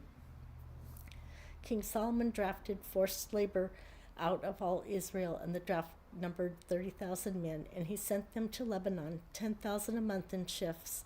There would be a month in Lebanon and 2 months at home. Adoram was in charge of the draft. Solomon also had 70,000 burden bearers and 80,000 stone cutters in the hill country. Besides Solomon's 3,300 chief officers who were over the work, who had charge of the people who carried on the work, at the king's command they quarried out great costly stones in order to lay the foundation of the house with dressed stones. So Solomon's builders and Hiram's builders and the men of Gilgal did the cutting and prepared the timber and the stone to build the house. Chapter 6. In the 480th year after the people of Israel came out of the land of Egypt, in the 4th year of Solomon's reign over Israel, in the month of Zev, which is the 2nd month, he began to build the house of the Lord. The house that King Solomon built for the Lord was 60 cubits long, 20 cubits wide, and 30 cubits high. The vestibule in front of the nave of the house was 20 cubits long, equal to the width of the house, and 10 cubits deep in front of the house. And he made for the house windows with recessed frames. He also built a structure against the wall of the house running around the walls of the house, both the nave and the inner sanctuary, and he made side chambers all around. The lowest story was 5 cubits broad, the middle one was 6 cubits broad, and the third one was 7 cubits broad. For around the outside of the house he made offsets on the wall in order that the supporting beams should not be inserted into the walls of the house. When the house was built, it was with the stone prepared at the quarry, so that neither hammer nor axe nor any tool of iron was heard in the house while it was being built. The entrance for the lowest story was on the south side of the house, and one went up by stairs to the middle story, and from the middle story to the third. So he built the house and finished it, and he made the ceiling of the house of beams in the planks of cedar. He built the structure against the whole house, 5 cubits high, and it was joined to the house with timbers of cedar. Excuse me. Now the word of the Lord came to Solomon. Concerning this house that you are building, if you walk in my statutes and obey my rules and keep all my commandments and walk in them, then I will establish my word with you, which I spoke to David your father, and I will dwell among the children of Israel and will not forsake my people Israel. So Solomon built the house and finished it. He lined the walls of the house on the inside with boards of cedar. From the floor of the house to the walls of the ceiling, he covered them on the inside with wood, and he covered the floor of the house with boards of cypress. He built 20 cubits of the rear of the house with boards of cedar from the floor of the walls, and he built this as an inner sanctuary, as the most holy place. The house that is the nave in front of the inner sanctuary was 40 cubits long. The cedar within the house was carved in the form of gourds and open flowers. All was cedar, no stone was seen. The inner sanctuary he prepared in the innermost part of the house to set there the ark of the covenant of the Lord. The inner sanctuary was 20 cubits long, 20 cubits wide, and 20 cubits high. And he overlaid it with pure gold. He also overlaid an altar of cedar, and Solomon overlaid the inside of the house with pure gold, and he drew chains of gold across in front of the inner sanctuary and overlaid it with gold. And he overlaid the whole house with gold until all the house was finished. Also the whole altar that belonged to the inner sanctuary he overlaid with gold. In the inner sanctuary he made 2 cherubim of olive wood, each 10 cubits high. 5 cubits was the length of one wing of the cherub, and 5 cubits the length of the other wing of the cherub. It was 10 cubits from the tip of one wing to the tip of the other. The other cherub also measured 10 cubits. Both cherubim had the same measure and the same form. The height of one cherub was 10 cubits, so was that of the other cherub. He put the cherubim in the innermost part of the house, and the wings of the cherubim were spread out so that a wing of one touched the one wall, and the wing of the other cherub touched the other wall. Their wings together touched each other in the middle of the house. And he overlaid the cherubim with gold. Around all the walls of the house he carved engraved figures of cherubim and palm trees and open flowers in the inner and outer rooms. The floor of the house he overlaid with gold in the inner and outer rooms. For the entrance of the inner sanctuary he made doors of olive wood. The lintel and the doorposts were 5-sided. He covered the 2 doors of the olive wood with carvings of cherubim, palm trees, and open flowers. He overlaid them with gold and spread gold on the cherubim and on the palm trees. So he also made for the entrance to the nave doorposts of olive wood in the form of a square. And the 2 doors of cypress wood, the 2 leaves of the one door were folding, and the 2 leaves on the other door were folding. On them he carved cherubim and palm trees and open flowers, and he overlaid them with gold evenly applied on the carved wood. He built the inner court with 3 courses of cut stone and 1 course of cedar beams. On the 4th year, the foundation of the house of the Lord was laid in the month of Ziv.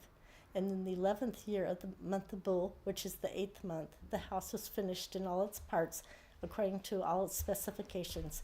He was 7 years in building it. Way to go, Ruth. All right. There you go. Chapter 7. Chapter 7. Solomon was building his own house 13 years, and he finished his entire house. He built the house of the forest of Lebanon. Its length was 100 cubits, and its breadth 50 cubits, and its height 30 cubits, and it was built on 4 rows of cedar pillars, with cedar beams on the pillars. And it was covered with cedar above the chambers that were on the 45 pillars, 15 in each row. There were window frames in 3 rows, and window opposite window in 3 tiers. All the doorways and windows had square frames, and window was opposite window in 3 tiers. And he made the hall of pillars. Its length was 50 cubits, and its breadth 30 cubits. There was a porch in front with pillars and a canopy in front of them. And he made the hall of the throne where he was to pronounce judgment, even the hall of judgment. It was finished with cedar from floor to rafters. His own house where he was to dwell in the other court back of the hall was of like workmanship. Solomon also made a house like this hall for Pharaoh's daughter, whom he had taken in marriage. All these were made of costly stones cut according to measure, sawed with saws, back and front, even the foundation to the coping, and from the outside to the great court. The foundation was of costly stones, huge stones, stones of 8 and 10 cubits, and above were costly stones cut according to measurement and cedar. The great court had 3 courses of cut stone all around, and a course of cedar beams. So had the inner court of the house of the Lord and the vestibule of the house. And King Solomon sent and brought Hiram from Tyre. He was the son of a widow of the tribe of Naphtali, and his father was a man in Tyre, a worker in bronze. And he was full of wisdom, understanding, and skill for making any work in bronze. He came to King Solomon and did all his work. He cast 2 pillars of bronze. 18 cubits was the height of one pillar, and a line of 12 cubits measured its circumference. It was hollow, and its thickness was 4 fingers. The second pillar was the same. He also made 2 capitals of cast bronze to set on the tops of the pillars. The height of the one capital was 5 cubits, and the height of the other capital was 5 cubits. There were lattices of checkerwork with wreaths of chainwork for the capitals on the top of the pillars. A lattice for the one capital and a lattice for the other capital. Likewise, he made pomegranates in 2 rows around the one lattice work to cover the capital that was on the top of the pillar. And he did the same with the other capital. Now the capitals that were on the tops of the pillars in the vestibule were of lilywork, 4 cubits. The capitals were on the 2 pillars and also above the rounded projection, which was beside the lattice work. There were 200 pomegranates in 2 rows all around, and so with the other capital. He set up the pillars at the vestibule of the temple. He set up the pillar on the south and called its name Jachin. And he set up on the pillar on the north and called its name Boaz. And on the tops of the pillars was lilywork. Thus the work of the pillars was finished. Then he made the sea of cast metal. It was round, 10 cubits from brim to brim, and 5 cubits high, and a line of 30 cubits measured its circumference. Under its brim were gourds for 10 cubits, compassing the sea all around. The gourds were in 2 rows, cast with it when it was cast. It stood on 12 oxen, 3 facing north, 3 facing west, 3 facing south, and 3 facing east. The sea was set on them, and all their rear parts were inward. Its thickness was a handbreadth, and its brim was made like the brim of a cup, like the flower of a lily. It held 2,000 baths. He also made the 10 stand of bronze. Each stand was 4 cubits long, 4 cubits wide, and 3 cubits high. This was the construction of the stands. They had panels, and the panels were set in the frames. And on the panels that were set in the frames were lions, oxen, and cherubim. On the frames, both above and below the lions and oxen, there were wreaths of beveled work. Moreover, each stand had 4 bronze wheels and axles of bronze, and at the 4 corners were supports for a basin. The supports were cast with wreaths at the side of each. Its opening was within a crown that projected upward 1 cubit. Its opening was round as a pedestal is made 1.5 cubits deep. At its openings were carvings, and its panels were square, not round, and the 4 wheels were underneath the panels. The axles of the wheels were of one piece with the stands, and the height of a wheel was 1.5 cubits. The wheels were made like a chariot wheel. Their axles, their rims, their spokes, and their hubs were all cast. There were 4 supports at the 4 corners of each stand. The supports were of one piece with the stands. And on the top of the stand there was a round band 1/2 cubit high. And on the top of it, the stand, its stays and its panels were of one piece with it. And on the surfaces of its stays and on its panels he carved cherubim, lions, and palm trees, according to the space of each, with wreaths all around. After this manner he made the 10 stands. All of them were cast alike, of the same measure and the same form. And he made 10 basins of bronze. Each basin held 40 baths. Each basin measured 4 cubits, and there was a basin for each of the 10 stands. And he set the stands, 5 on the south side of the house, and 5 on the north side of the house. And he set the sea at the southeast corner of the house. Hiram also made the pots, the shovels, and the basins. So Hiram finished all the work that he did for King Solomon on the house of the Lord. The 2 pillars, the 2 bowls of the capitals that were on the top of the pillars, and the 2 lattice works to cover the 2 bowls of the capitals that were on top of the pillars. And the 400 pomegranates for the 2 lattice works, 2 rows of pomegranates for each lattice work to cover the 2 bowls of the capitals that were on the pillars. Then the 10 stands and the 10 basins on the stands, and the 1 sea and the 12 oxen underneath the sea. Now the pots, the shovels, and the basins, all these vessels in the house of the Lord, which Hiram made for King Solomon, were of burnished bronze. In the plain of the Jordan the king cast them, in the clay ground between Succoth and Zarethan. And Solomon left all the vessels unweighed, because they were so many of them. The weight of the bronze was not ascertained. So Solomon made all the vessels that were in the house of the Lord, the golden altar, the golden table for the bread of the presence, the lampstands of pure gold, 5 on the south side and 5 on the north, before the inner sanctuary, the flowers, the lamps, and the tongs of gold, the cups, snuffers, basins, dishes for incense, and fire pans of pure gold, and the sockets of gold for the doors of the innermost part of the house, the most holy place, and for the doors of the nave of the temple. Thus all the work that King Solomon did on the house of the Lord was finished. And Solomon brought in the things that David his father had dedicated, the silver, the gold, and the vessels, and stored them in the treasuries of the house of the Lord. Chapter 8. Then Solomon assembled the elders of Israel and all the heads of the tribes, the leaders of the fathers' houses of the people of Israel, before King Solomon in Jerusalem, to bring up the ark of the covenant of the Lord out of the city of David, which is Zion. And all the men of Israel assembled to King Solomon at the feast in the month Ethnium, which is the 7th month. And all the elders of Israel came, and the priests took up the ark. And they brought up the ark of the Lord, the tent of meeting, and all the holy vessels that were in the tent. The priests and the Levites brought them up. And King Solomon and all the congregation of Israel, who had assembled before him, were with him before the ark, sacrificing so many sheep and oxen that they could not be counted or numbered.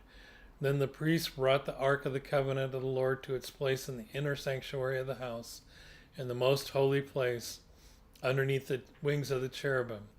For the cherubim spread out their wings over the place of the ark, so that the cherubim overshadowed the ark and its poles. And the poles were so long that the end of the poles were seen from the holy place before the inner sanctuary, but they could not be seen from outside, and they are there to this day. There was nothing in the ark except the 2 tablets of stone that Moses put there at Horeb, where the Lord made a covenant with the people of Israel when they came out of the land of Egypt. And when the priests came out of the holy place, a cloud filled the house of the Lord, so that the priests could not stand to minister because of the cloud, for the glory of the Lord filled the house of the Lord. Then Solomon said, "The Lord has said that he would dwell in thick darkness. I have indeed built you an exalted house, a place for you to dwell in forever." Then the king turned around and blessed all the assembly of Israel, while all the assembly of Israel stood. And he said, "Blessed be the Lord, the God of Israel, who with his hand has fulfilled what he promised with his mouth to David my father, saying, Since the day that I brought my people Israel out of Egypt, I chose no city out of all of the tribes of Israel in which to build a house, that my name might be there.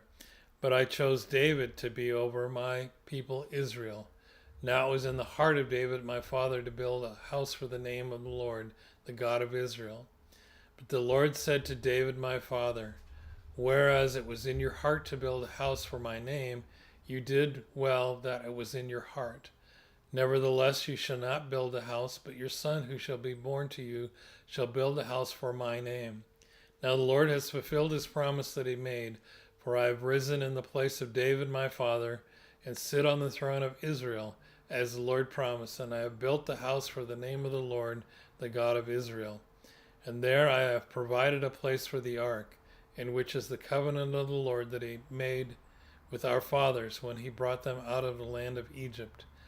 Then Solomon stood before the altar of the Lord in the presence of all the assembly of Israel, and spread out his hands toward heaven, and said, O Lord, God of Israel, there is no God like you, in heaven above or on earth beneath, keeping covenant and showing steadfast love to your servants, who walk before you with all their heart. You have kept with your servant David my father what you declared to him. You spoke with your mouth, and with your hand have fulfilled it this day. Now therefore, O Lord God of Israel, keep your servant David my father what you have promised him, saying, You shall not lack a man to sit before me on the throne of Israel. If only your sons pay close attention to their way, to walk before me as you've walked before me. Now therefore, O God of Israel, let your word be confirmed, which you have spoken to your servant David my father. But will God indeed dwell on the earth? Behold, heaven and the highest heaven cannot contain you. How much less this house that I have built? Yet have regard to the prayer of your servant and to his plea, O Lord my God, listening to the cry and to the prayer that your servant prays before you this day, that your eyes may be open night and day toward this house, the place of which you have said, My name shall be there, that you may listen to the prayer that your servant offers towards this place. And listen to the plea of your servant and of your people Israel when they pray toward this place. And listen in heaven, your dwelling place, and when you hear, forgive.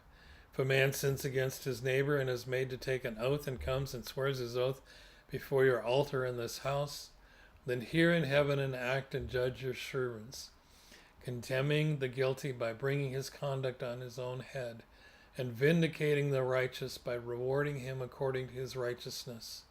When your people Israel defeated before the enemy, because they have sinned against you, and if they turn again to you and acknowledge your name, and pray and plead with you in this house, then hear in heaven and forgive the sin of your people Israel, and bring them again to the land that you gave to their fathers. When heaven is shut up and there is no rain because they have sinned against you, if they pray toward this place and acknowledge your name and turn from their sin when you afflict them, then hear in heaven and forgive the sin of your servants, your people Israel, when you teach them the good way in which they should walk, and grant rain upon your land, which you have given to your people as an inheritance. If there is famine in the land, if there is pestilence or blight, or mildew, or locust, or caterpillar, if their enemies besieges them in the land at their gates, whatever plague, whatever sickness there is, whatever prayer, whatever plea is made by any man or by all your people, each knowing the affliction of his own heart, and stretching out his hands towards this house, then hear in heaven your dwelling place, and forgive and act and render to each whose heart you know, according to all his ways, for you only know the hearts of all the children of mankind, that they may fear you all the days that they live in the land that you gave to our fathers. Likewise, when a foreigner who is not of your people Israel comes from a far country for your name's sake, for they shall hear of your great name and your mighty hand, and of your outstretched arm. When he comes and prays towards this house, hear in heaven your dwelling place, and do according to all for which the foreigner calls to you, in order that all the peoples of the earth may know your name and fear you, as do your people Israel, and that they may know that this house that I have built is called by your name. If your people go out to battle against their enemy, by whatever way you should send them, and they pray to the Lord toward the city that you have chosen, and the house that I have built for your name, then hear in heaven their prayer and their plea, and maintain their cause. If they sin against you, for there is no one who does not sin, and you are angry with them and give them to an enemy, so that they are carried away captive to the land of the enemy, far off or near. Yet if they turn their hearts in the land to which they have been carried captive, and repent and plead with you in the land of their captors, saying, we have sinned and have acted perversely and wickedly, if they repent with all their heart and with all their soul in the land of their enemies, who carried them captive, and prayed to you toward their land, which you gave to their fathers, the city you have chosen, and the house that I have built for your name, then hear in heaven your dwelling place their prayer and their plea, and maintain their cause, and forgive your people who have sinned against you, and all their transgressions that they have committed against you, and grant them compassion in the sight of those who carry them captive, that they may have compassion on them, for they are your people and your heritage, which you brought out of Egypt from the midst of the iron furnace. Let your eyes be open to the plea of your servant and to the plea of your people Israel, giving ear to them whenever they call to you. For you separated them from among all the peoples of the earth to be your heritage, as you declared through Moses your servant, when you brought our fathers out of Egypt, O Lord God. Now as Solomon finished offering all this prayer and plea to the Lord, he arose from before the altar of the Lord, where he had knelt with his hands outstretched toward heaven. And he stood and blessed all the assembly of Israel with a loud voice, saying, Blessed be the Lord who has given rest to his people Israel, according to all that he promised. Not one word has failed all of his good promise, which he spoke by Moses his servant. The Lord our God be with us, as he was with our fathers. May he not leave us or forsake us, that he may incline our hearts to him, to walk in all his ways and to keep his commandments, his statutes, and his rules, which he commanded our fathers.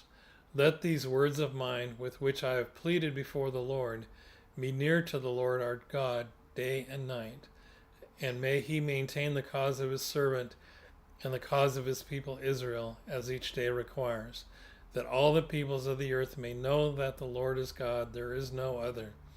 Let your heart therefore be wholly true to the Lord our God, walking in his statutes and keeping his commandments, as at this day. Then the king and all Israel with him offered sacrifice before the Lord. Solomon offered as peace offerings to the Lord 22,000 oxen and 120,000 sheep. So the king and all the people of Israel dedicated the house of the Lord. The same day the king consecrated the middle of the court that was before the house of the Lord, for there he offered the burnt offering and the grain offering and the fat pieces of the peace offerings, because the bronze altar that was before the Lord was too small to receive the burnt offering and the grain offering and the fat pieces of the peace offerings. So Solomon held the feast at that time, and all Israel with him, a great assembly, from Lebaotham to the brook of Egypt, before the Lord our God, 7 days. On the 8th day he sent the people away, and they blessed the king and went to their homes joyful and glad of heart for all the goodness that the Lord had shown to David his servant and to Israel his people. Chapter 9. As soon as Solomon had finished building the house of the Lord, and the king's house and all that Solomon desired to build, the Lord appeared to Solomon a second time, as he had appeared to him at Gibeon. And the Lord said to him, I have heard your prayer and your plea, which you have made before me. I have consecrated this house that you have built, by putting my name there forever. My eyes and my heart will be there for all time. And as for you, if you will walk before me, as David your father walked, with integrity of heart and uprightness, doing according to all that I have commanded you, and keeping my statutes and my rules, then I will establish a royal throne over Israel forever, as I promised David your father, saying, You shall not lack a man on the throne of Israel. But if you turn aside from following me, you or your children, and do not keep my commandments and my statutes that I have set before you, but go and serve other gods and worship them, then I will cut off Israel from the land that I have given them, and the house that I have consecrated for my name I will cast out of my sight. and Israel will become a proverb and a byword among all peoples. And this house will become a heap of ruins. Everyone passing by it will be astonished and will hiss, and they will say, "Why has the Lord done thus to this land and to this house?" Then they will say, "Because they abandoned the Lord their God, who brought their fathers out of the land of Egypt, and laid hold on other gods and worshipped them and served them.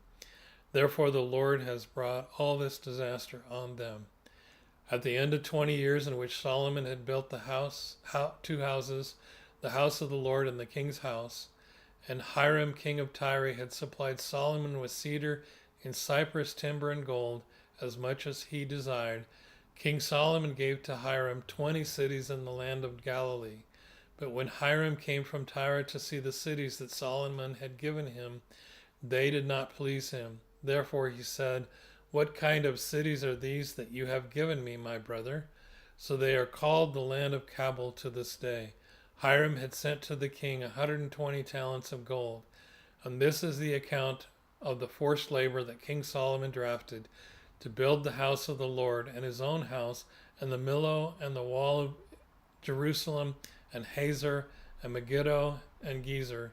Pharaoh, king of Egypt, had gone up and captured Gezer and burnt it with fire, and had killed the Canaanites who lived in the city, and had given it as dowry to his daughter Solomon's wife.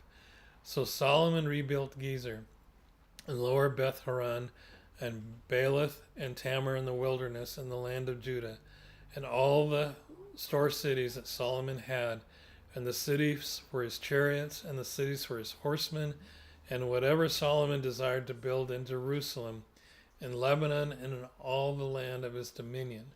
All the people who were left of the Amorites, the Hittites, the Perizzites, the Hivites, and the Jebusites, who were not of the people of Israel, their descendants who were left after them in the land, whom the people of Israel were unable to devote to destruction, these Solomon drafted to be slaves, and so they are to this day. But of the people of Israel Solomon made no slaves. They were the soldiers, they were his officials, his commanders, his captains, his chariot commanders, and his horsemen. These were the chief officers who were over Solomon's work, 550 who had charge of the people who carried on the work. But Pharaoh's daughter went up from the city of David to her own house that Solomon had built for her. Then he built the Millo. 3 times a year Solomon used to offer up burnt offerings and peace offerings on the altar that he built to the Lord, making offerings with it before the Lord, so he finished the house. King Solomon built a fleet of ships at Ezion-Geber, which is near Elath on the shore of the Red Sea in the land of Edom. And Hiram sent with the fleet his servants, seamen who were familiar with the sea, together with the servants of Solomon.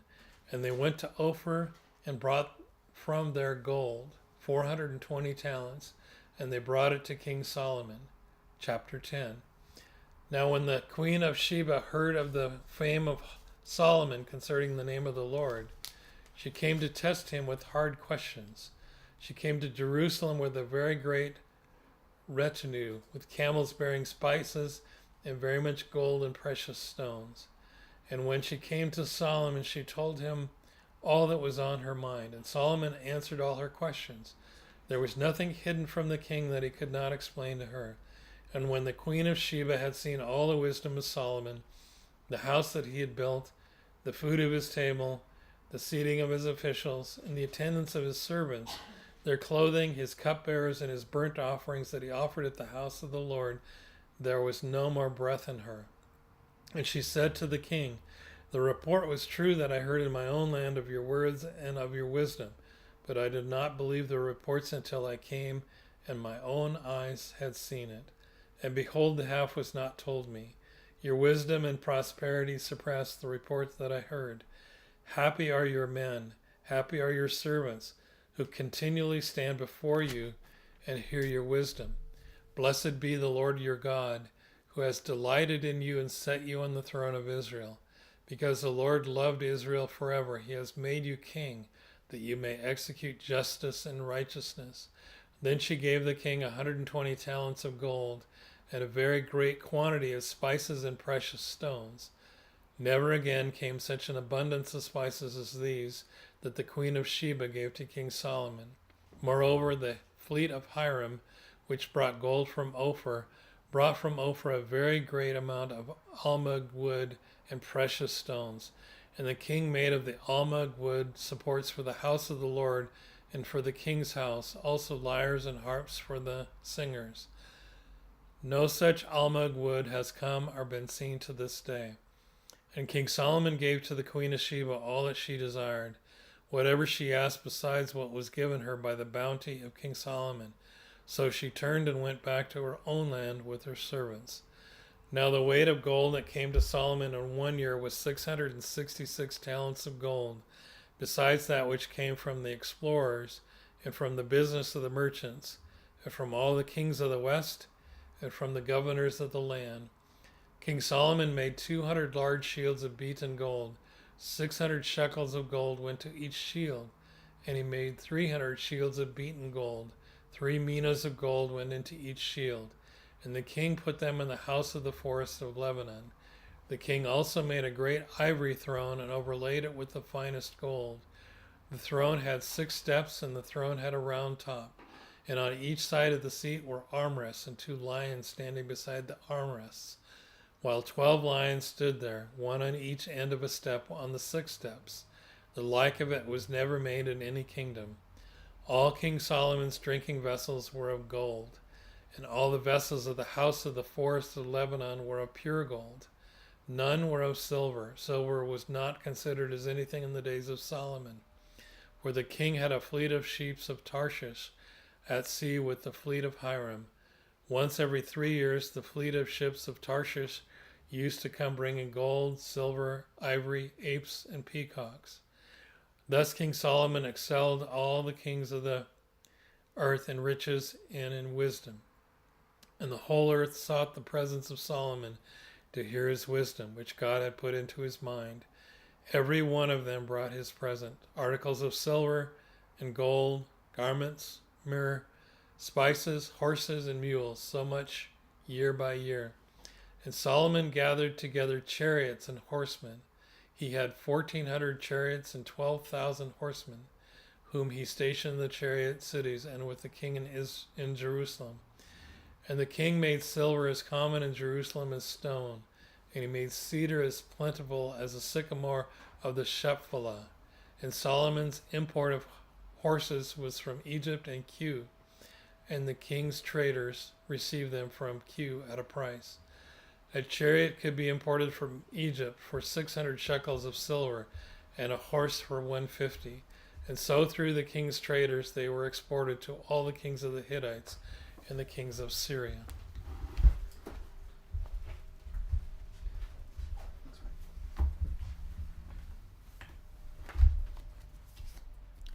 Chapter 11. Now King Solomon loved many foreign women, along with the daughter of Pharaoh, Moabite, Ammonite, Edomite, Sidonian, and Hittite women, from the nations concerning which the Lord had said to the people of Israel, "You shall not enter into marriage with them, neither shall they with you, for surely they will turn away your heart after their gods." Solomon clung to these in love.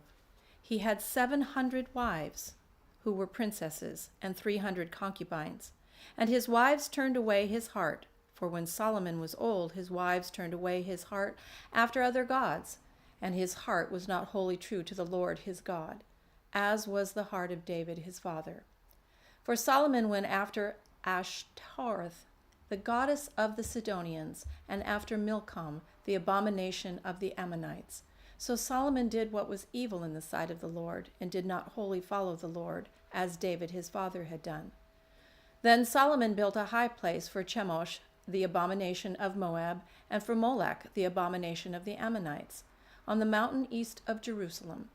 And so he did for all his foreign wives, who made offerings and sacrifices to their gods.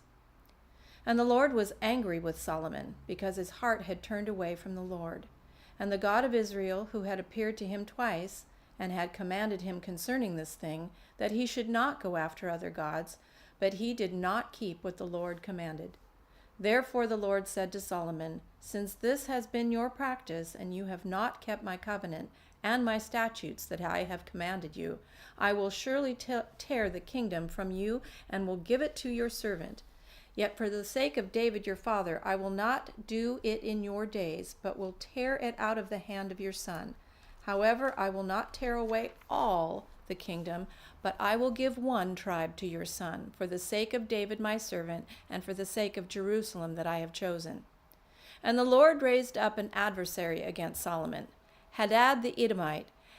He was of the royal house in Edom. For when David was in Edom, and Joab the commander of the army went up to bury the slain, he struck down every male in Edom. For Joab and all Israel remained there 6 months, until he had cut off every male in Edom. But Hadad fled to Egypt, together with certain Edomites of his father's servants, Hadad still being a little child. They set out from Midian and came to Paran, and took men with them from Paran, and came to Egypt, to Pharaoh king of Egypt, who gave him a house and assigned him an allowance of food and gave him land. And Hadad found great favor in the sight of Pharaoh, so that he gave him in marriage the sister of his own wife, the sister of Taphanes, the queen.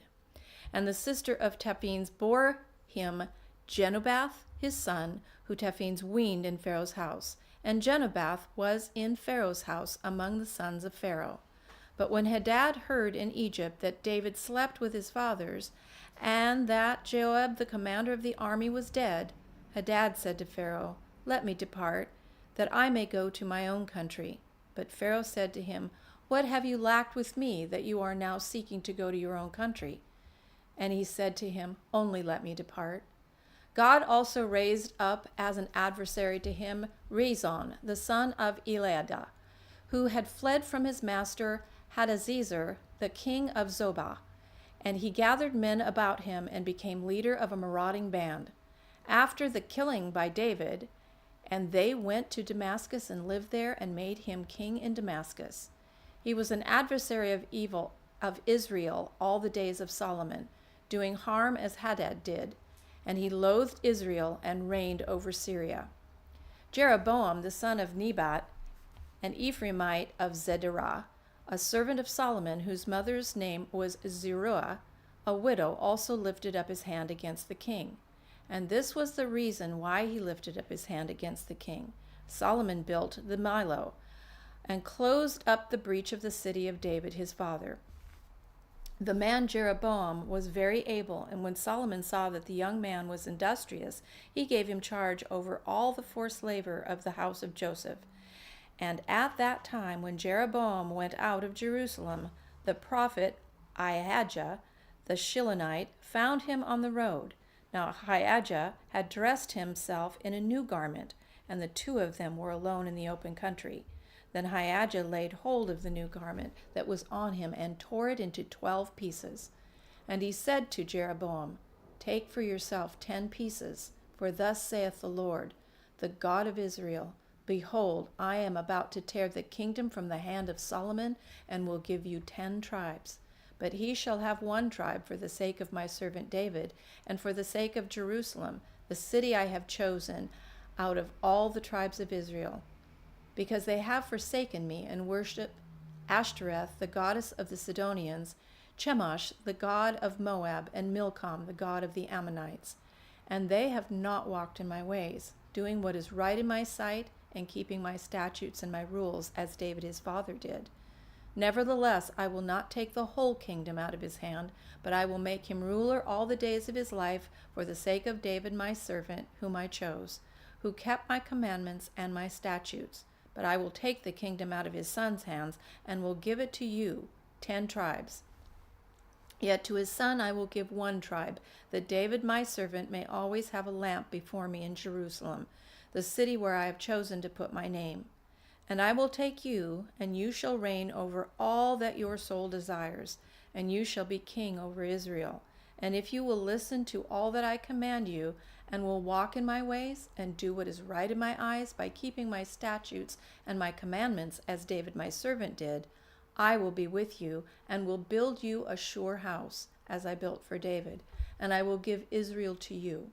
and I will afflict the offspring of David because of this, but not forever. Solomon sought therefore to kill Jeroboam, but Jeroboam arose and fled into Egypt, to Shishak, king of Egypt, and was in Egypt until the death of Solomon. Now the rest of the acts of Solomon, and all that he did, and his wisdom, are they not written in the book of Acts of Solomon? And the time that Solomon reigned in Jerusalem over all Israel was 40 years. And Solomon slept with his fathers, and was buried in the city of David his father, and Rehoboam his son reigned in his place. Chapter 12. Rehoboam went to Shechem, for all Israel had come to Shechem to make him king. And as soon as Jeroboam the son of Nebat heard it, for he was still in Egypt where he had fled from King Solomon, then Jeroboam returned from Egypt, and they sent and called him. And Jeroboam and all the assembly of Israel came to and said to Rehoboam, Your father made our yoke heavy. Now therefore lighten the hard service of your father and his heavy yoke on us, and we will serve you. He said to them, Go away for 3 days, and then come again to me. So the people went away. Then King Rehoboam took counsel with the old men who had stood before Solomon his father while he was yet alive, saying, How do you advise me to answer this people? And they said to him, If you will be a servant to this people today and serve them, and speak good words to them when you answer them, then they will be your servants forever. But he abandoned the counsel of the old men gave him, and took counsel with the young men who had grown up with him and stood before him.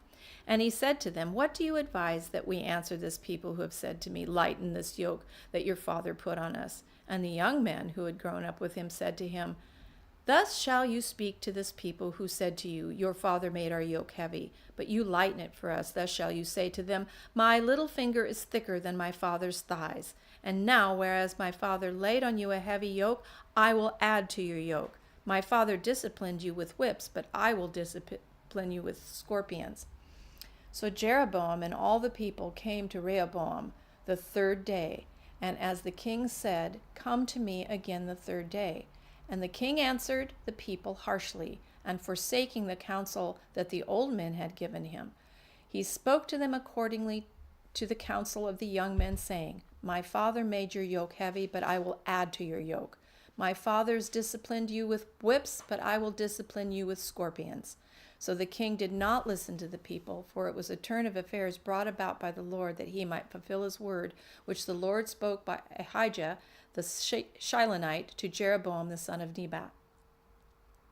And when all Israel saw that the king did not listen to them, the people answered the king, What portion do we have in David? We have no inheritance in the son of Jesse. To your tents, O Israel. Look now to your own house, David. So Israel went to their tents. But Rehoboam reigned over the people of Israel who lived in the cities of Judah. Then King Rehoboam sent Adoram, who was the taskmaster over the forced labor, and all Israel stoned him to death with stones. And King Rehoboam hurried to mount his chariot to flee to Jerusalem. So Israel has been in rebellion against the house of David to this day. And when all Israel heard that Jeroboam had returned, they sent and called him to the assembly and made him king over all Israel. There was none that followed the house of David, but the tribe of Judah only. When Rehoboam came to Jerusalem, he assembled all the house of Judah and the tribe of Benjamin, 180,000 chosen warriors, to fight against the house of Israel, to restore the kingdom to Rehoboam the son of Solomon. But the word of God came to Shemaiah, the man of God, saying to Rehoboam, that the sons of Solomon, king of Judah, and to all the house of Judah and Benjamin, and to the rest of the people, Thus saith the Lord, You shall not go up for a fight, or fight against your relatives or the people of Israel. Every man return to his home, for this thing is from me. So they listened to the word of the Lord, and went home again according to the word of the Lord. Then Jeroboam built Shechem in the hill country of Ephraim, and lived there. And he went out from there and built Penuel. And Jeroboam said in his heart, Now the kingdom will turn back to the house of David. If this people go up to offer sacrifices in the temple of the Lord at Jerusalem, then the heart of this people will turn again to their Lord, to Rehoboam, king of Judah, and they will kill me and return to Rehoboam, king of Judah." So the king took counsel and made 2 calves of gold. And he said to the people, "You have gone up to Jerusalem long enough. Behold your gods, O Israel, who brought you up out of the land of Egypt." And he set one in Bethel, and the other he put in Dan. Then this thing became a sin, for the people went as far as Dan to be before one. He also made temples on high places and appointed priests from among all the people who were not of the Levites. And Jeroboam appointed a feast on the 15th day of the 8th month, like the feast that was in Judah, and he offered sacrifices on the altar. So he did in Bethel, sacrificing to the calves that he made, and he placed in Bethel the priests of the high places that he had made. He went up to the altar that he had made in Bethel on the 15th day in the 8th month, in the month that he had devised from his own heart, and he instituted a feast for the people of Israel, and went up to the altar to make offerings. And behold, chapter 13, and behold, a man of God came out of Judah by the word of the Lord to Bethel. Jeroboam was standing by the altar to make offerings, and the man cried against the altar by the word of God, of the Lord, and said, "O altar, altar, thus saith the Lord, behold, a son shall be born to the house of David, Josiah by name, and he shall sacrifice on you the priests of the high places who make offerings on you. And human bones shall be burned on you." And he gave a sign the same day, saying, "This is the sign that the Lord hath spoken. Behold, the altar shall be torn down, and the ashes that are on it shall be poured out." And when the king heard the saying of the man of God, which he cried against the altar at Bethel, Jeroboam stretched out his hand from the altar, saying, "Seize him." And his hand, which he had stretched out against him, dried up, so that he could not draw it back to himself. The altar was also torn down, and the ashes poured out from the altar, according to the sign that the man of God had given by the word of the Lord. And the king said to the man of God, "Entreat now the favor of the Lord your God, and pray for me, that my hand may be restored to me." And the man of God entreated the Lord, and the king's hand was restored to him, and became as it was before. And the king said to the man of God, "Come home with me and refresh yourself, and I will give you a reward." And the man of God said to the king, "If you give me half your house, I will not go in with you, and I will not eat bread or drink water in this place. For so was it commanded me by the word of the Lord, saying, You shall neither eat bread nor drink water, nor return by the way that you came." So he went another way, and did not return by the way he came to Bethel. Now an old prophet lived in Bethel, and his sons came and told him all that the man of God had done that day in Bethel. They also told their father the words that he had spoken to the king. And their father said to them, "Which way did he go?" And his sons showed him the way that the man of God who came from Judah had gone. And he said to his sons, "Saddle the donkey for me." So they saddled the donkey for him, and he mounted it. And he went out after the man of God, and found him sitting under an oak. And he said to him, "Are you the man of God who came from Judah?" And he said, "I am." Then he said to him, "Come home with me and eat bread." And he said, "I may not return with you or go in with you, neither will I eat bread nor drink water with you in this place. For it was said to me by the word of the Lord, You shall neither eat bread nor drink water there, nor return by the way that you came." And he said to him, "I also am a prophet as you are, and an angel spoke to me by the word of the Lord, saying, Bring him back with you into your house, that he may eat bread and drink water." But he lied to him. So he went back with him and ate bread in his house and drank water. And as they sat at the table, the word of the Lord came to the prophet who had brought him back.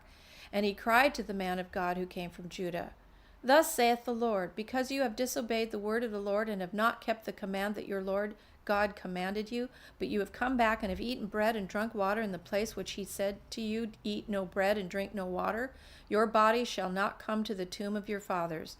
And after he had eaten bread and drunk, he saddled the donkey for the prophet whom he had brought back. And as he went away, a lion met him on the road, and killed him.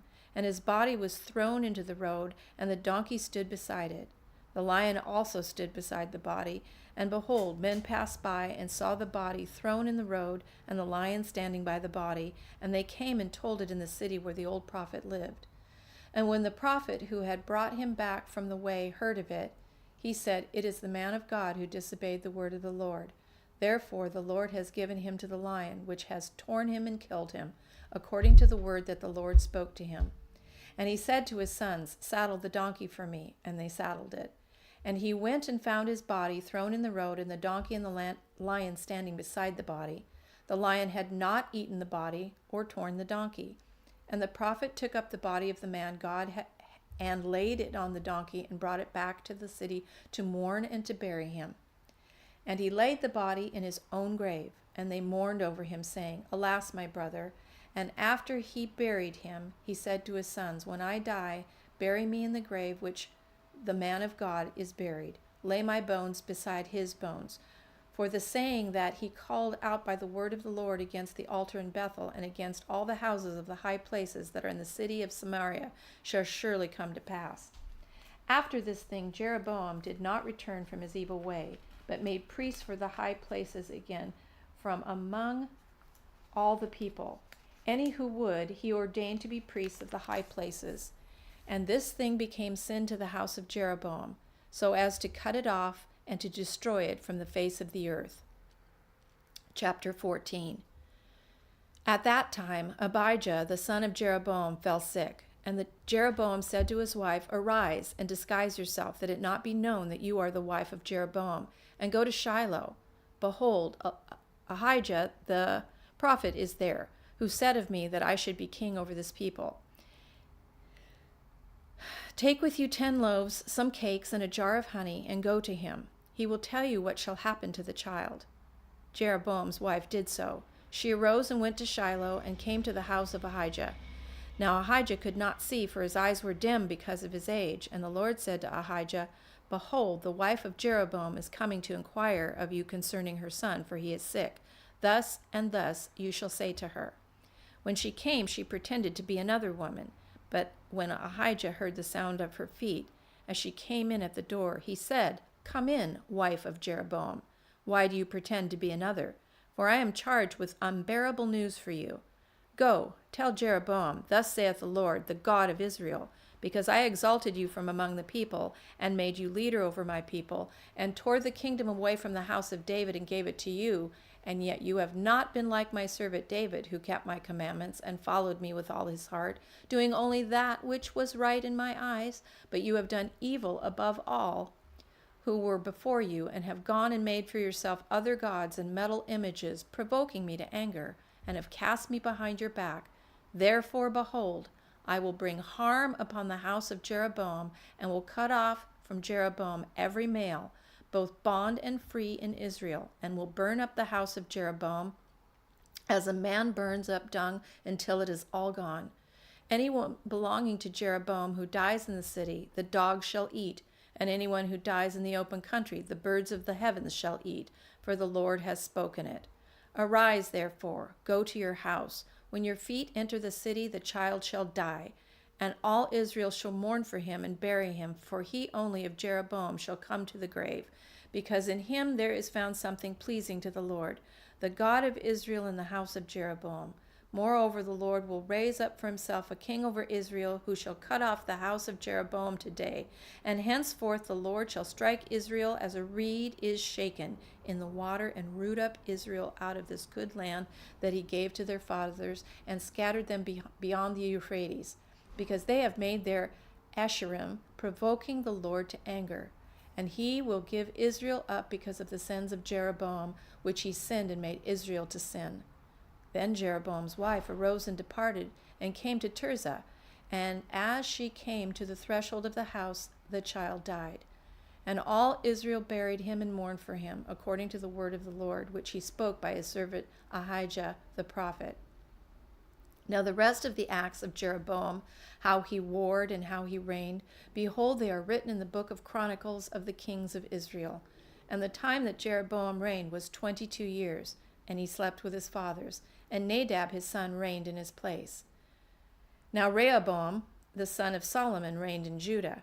Rehoboam was 41 years old when he began to reign, and he reigned 17 years in Jerusalem, the city that the Lord had chosen out of all the tribes of Israel to put his name there. His mother's name was Naamah, the Ammonite, and Judah did what was evil in the sight of the Lord, and they provoked him to jealousy with their sins and they committed, more than all the other fathers had done. For they also built for themselves high places and pillars and Asherim on every high hill and under every green tree. And there were also male cult prostitutes in the land. They did according to all the abominations of the nations that the Lord drove out before the people of Israel. In the 5th year of King Rehoboam, Shishak, king of Egypt, came up against Jerusalem. He took away the treasures of the house of the Lord and the treasures of the king's house. He took away everything. He also took away the shields of gold that Solomon had made, and King Rehoboam made in their place shields of bronze and committed them to the hands of the officers of the guard, who kept the door of the king's house. And as often as the king went into the house of the Lord, the guard carried them and brought them back to the guard room. Now the rest of the acts of Rehoboam and all that he did, are they not written in the book of Chronicles? Are they not written in the Chronicles of Kings of Judah?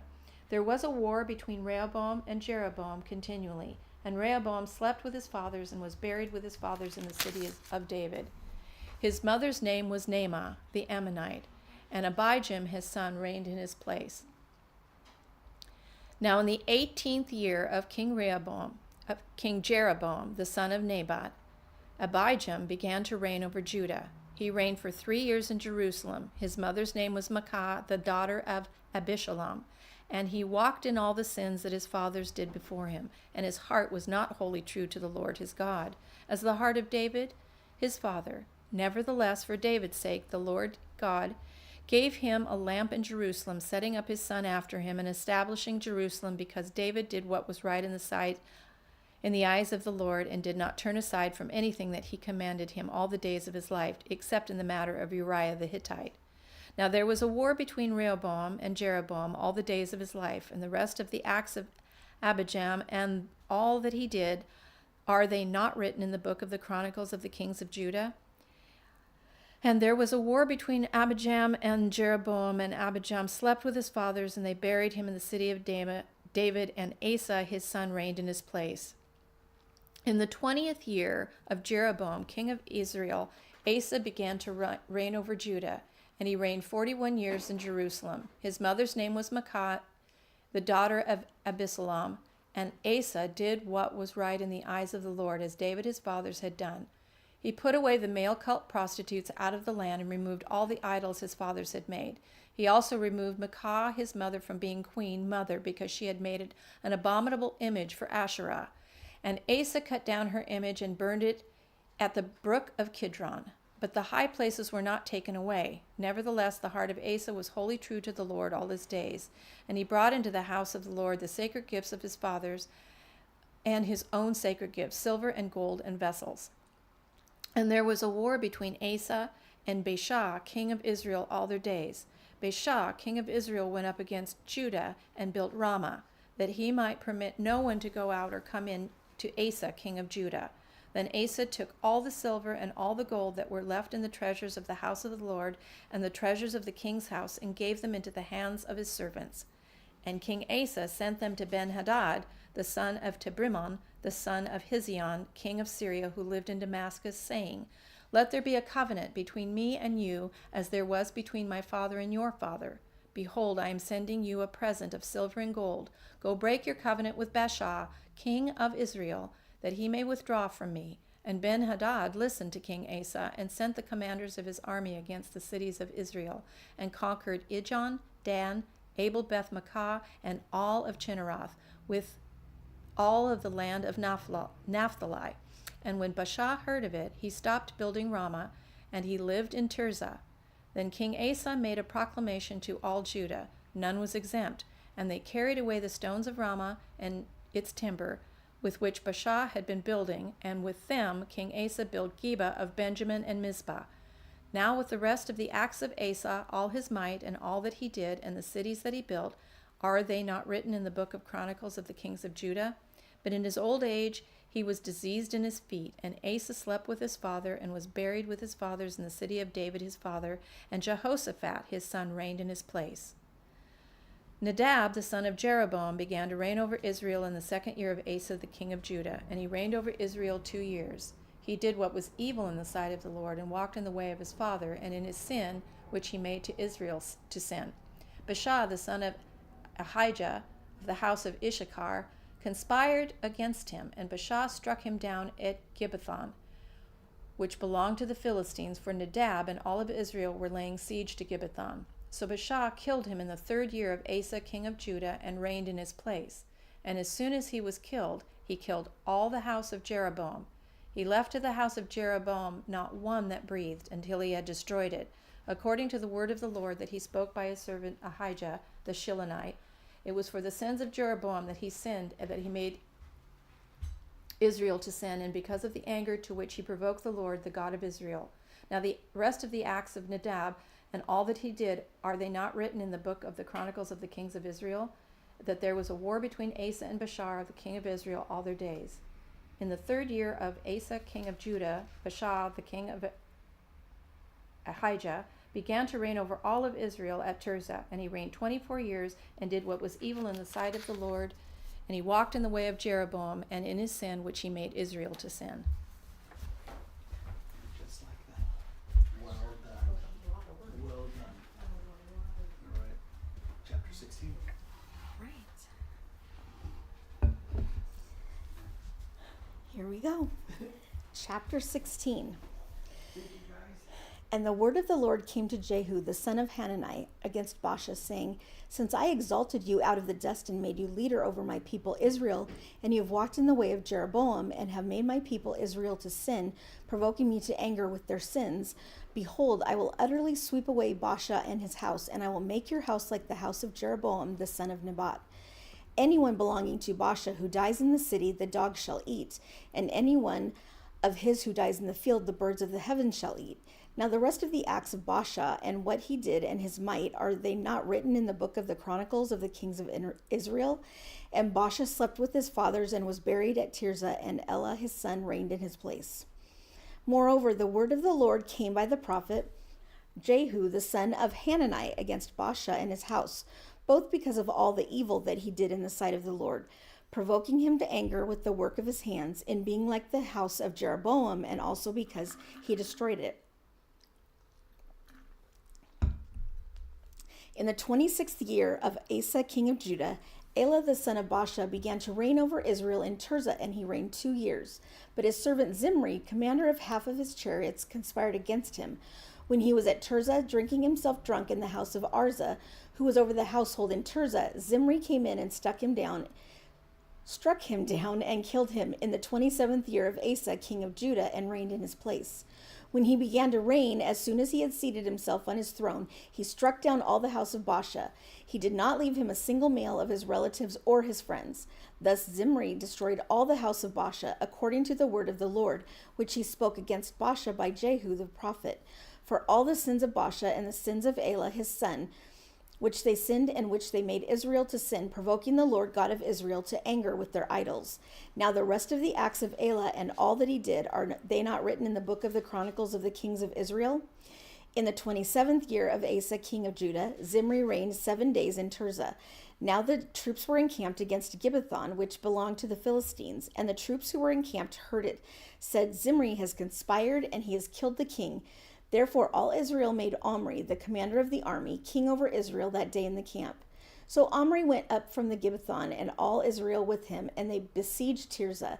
And when Zimri saw that the city was taken, he went into the citadel of the king's house, and burned the king's house over him with fire, and died, because of his sins that he committed, doing evil in the sight of the Lord, walking in the way of Jeroboam, and for his sin which he committed, making Israel to sin.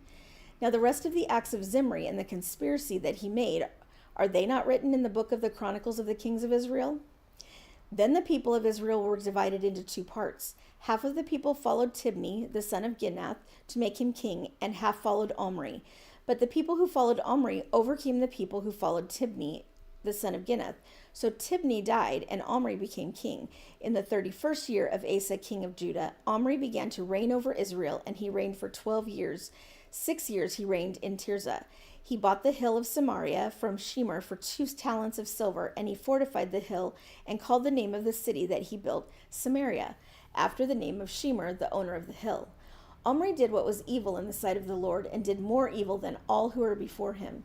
For he walked in all the way of Jeroboam the son of Nebat, and in the sins that he made Israel to sin, provoking the Lord, the God of Israel, to anger by their idols. Now the rest of the acts of Omri that he did and the might that he showed, are they not written in the book of the Chronicles of the kings of Israel? And Omri slept with his fathers and was buried in Samaria, and Ahab his son reigned in his place. In the 38th year of Asa, king of Judah, Ahab the son of Omri began to reign over Israel, and Ahab the son of Omri reigned over Israel in Samaria 22 years. And Ahab the son of Omri did evil in the sight of the Lord, more than all who were before him, and as if it had been a light thing for him to walk in the sins of Jeroboam the son of Nebat. He took for his wife Jezebel, the daughter of Ethbaal, king of the Sidonians, and went and served Baal and worshipped him. He erected an altar for Baal in the house of Baal, which he built in Samaria. And Ahab made an Asherah. Ahab did more to provoke the Lord, the God of Israel, to anger than all the kings of Israel who were before him. In his days, Hiel of Bethel built Jericho. He laid its foundation at the cost of Abiram, his firstborn, and set up its gates at the cost of his youngest son, Segub, according to the word of the Lord, which he spoke by Joshua the son of Nun. Chapter 17. Now Elijah the Tishbite of Tishbe in Gilead said to Ahab, As the Lord the God of Israel lives, before whom I stand, there shall be neither dew nor rain these years, except by my word. And the word of the Lord came to him, Depart from here and turn eastward, and hide yourself by the brook Cherith, which is east of the Jordan. You shall drink from the brook, and I have commanded the ravens to feed you there. So he went and did according to the word of the Lord. He went and lived by the brook Cherith that is east of the Jordan. And the ravens brought him bread and meat in the morning, and bread and meat in the evening, and he drank from the brook. And after a while the brook dried up, because there was no rain in the land. Then the word of the Lord came to him, Arise, go to Zarephath, which belongs to Sidon, and dwell there. Behold, I have commanded a widow there to feed you. So he arose and went to Zarephath, and when he came to the gate of the city, behold, a widow was there gathering sticks. And he called to her and said, Bring me a little water in a vessel that I may drink. And as she was going to bring it, he called to her and said, Bring me a morsel of bread in your hand. And she said, As the Lord your God lives, I have nothing baked, only a handful of flour in a jar and a little oil in a jug. And now I am gathering a couple of sticks that I may go in and prepare it for myself and my son, that we may eat it and die. And Elijah said to her, Do not fear, go and do as you have said. But first make me a little cake of it and bring it to me, and afterward make something for yourself and your son. For thus says the Lord, the God of Israel, The jar of flour shall not be spent, and the jug of oil shall not be empty, until the day that the Lord sends rain upon the earth. And she went and did as Elijah said, and she and he and her household ate for many days. The jar of flour was not spent, neither did the jug of oil become empty, according to the word of the Lord that he spoke by Elijah. After this, the son of the woman, the mistress of the house, became ill, and his illness was so severe that there was no breath left in him. And she said to Elijah, What have you against me, O man of God? You have come to me to bring my sin to remembrance and to cause the death of my son? And he said to her, Give me your son. And he took him from her arms and carried him up into the upper chamber where he lodged, and laid him on his own bed. And he cried to the Lord, O Lord my God, have you brought calamity even upon the widow with whom I sojourn by killing her son?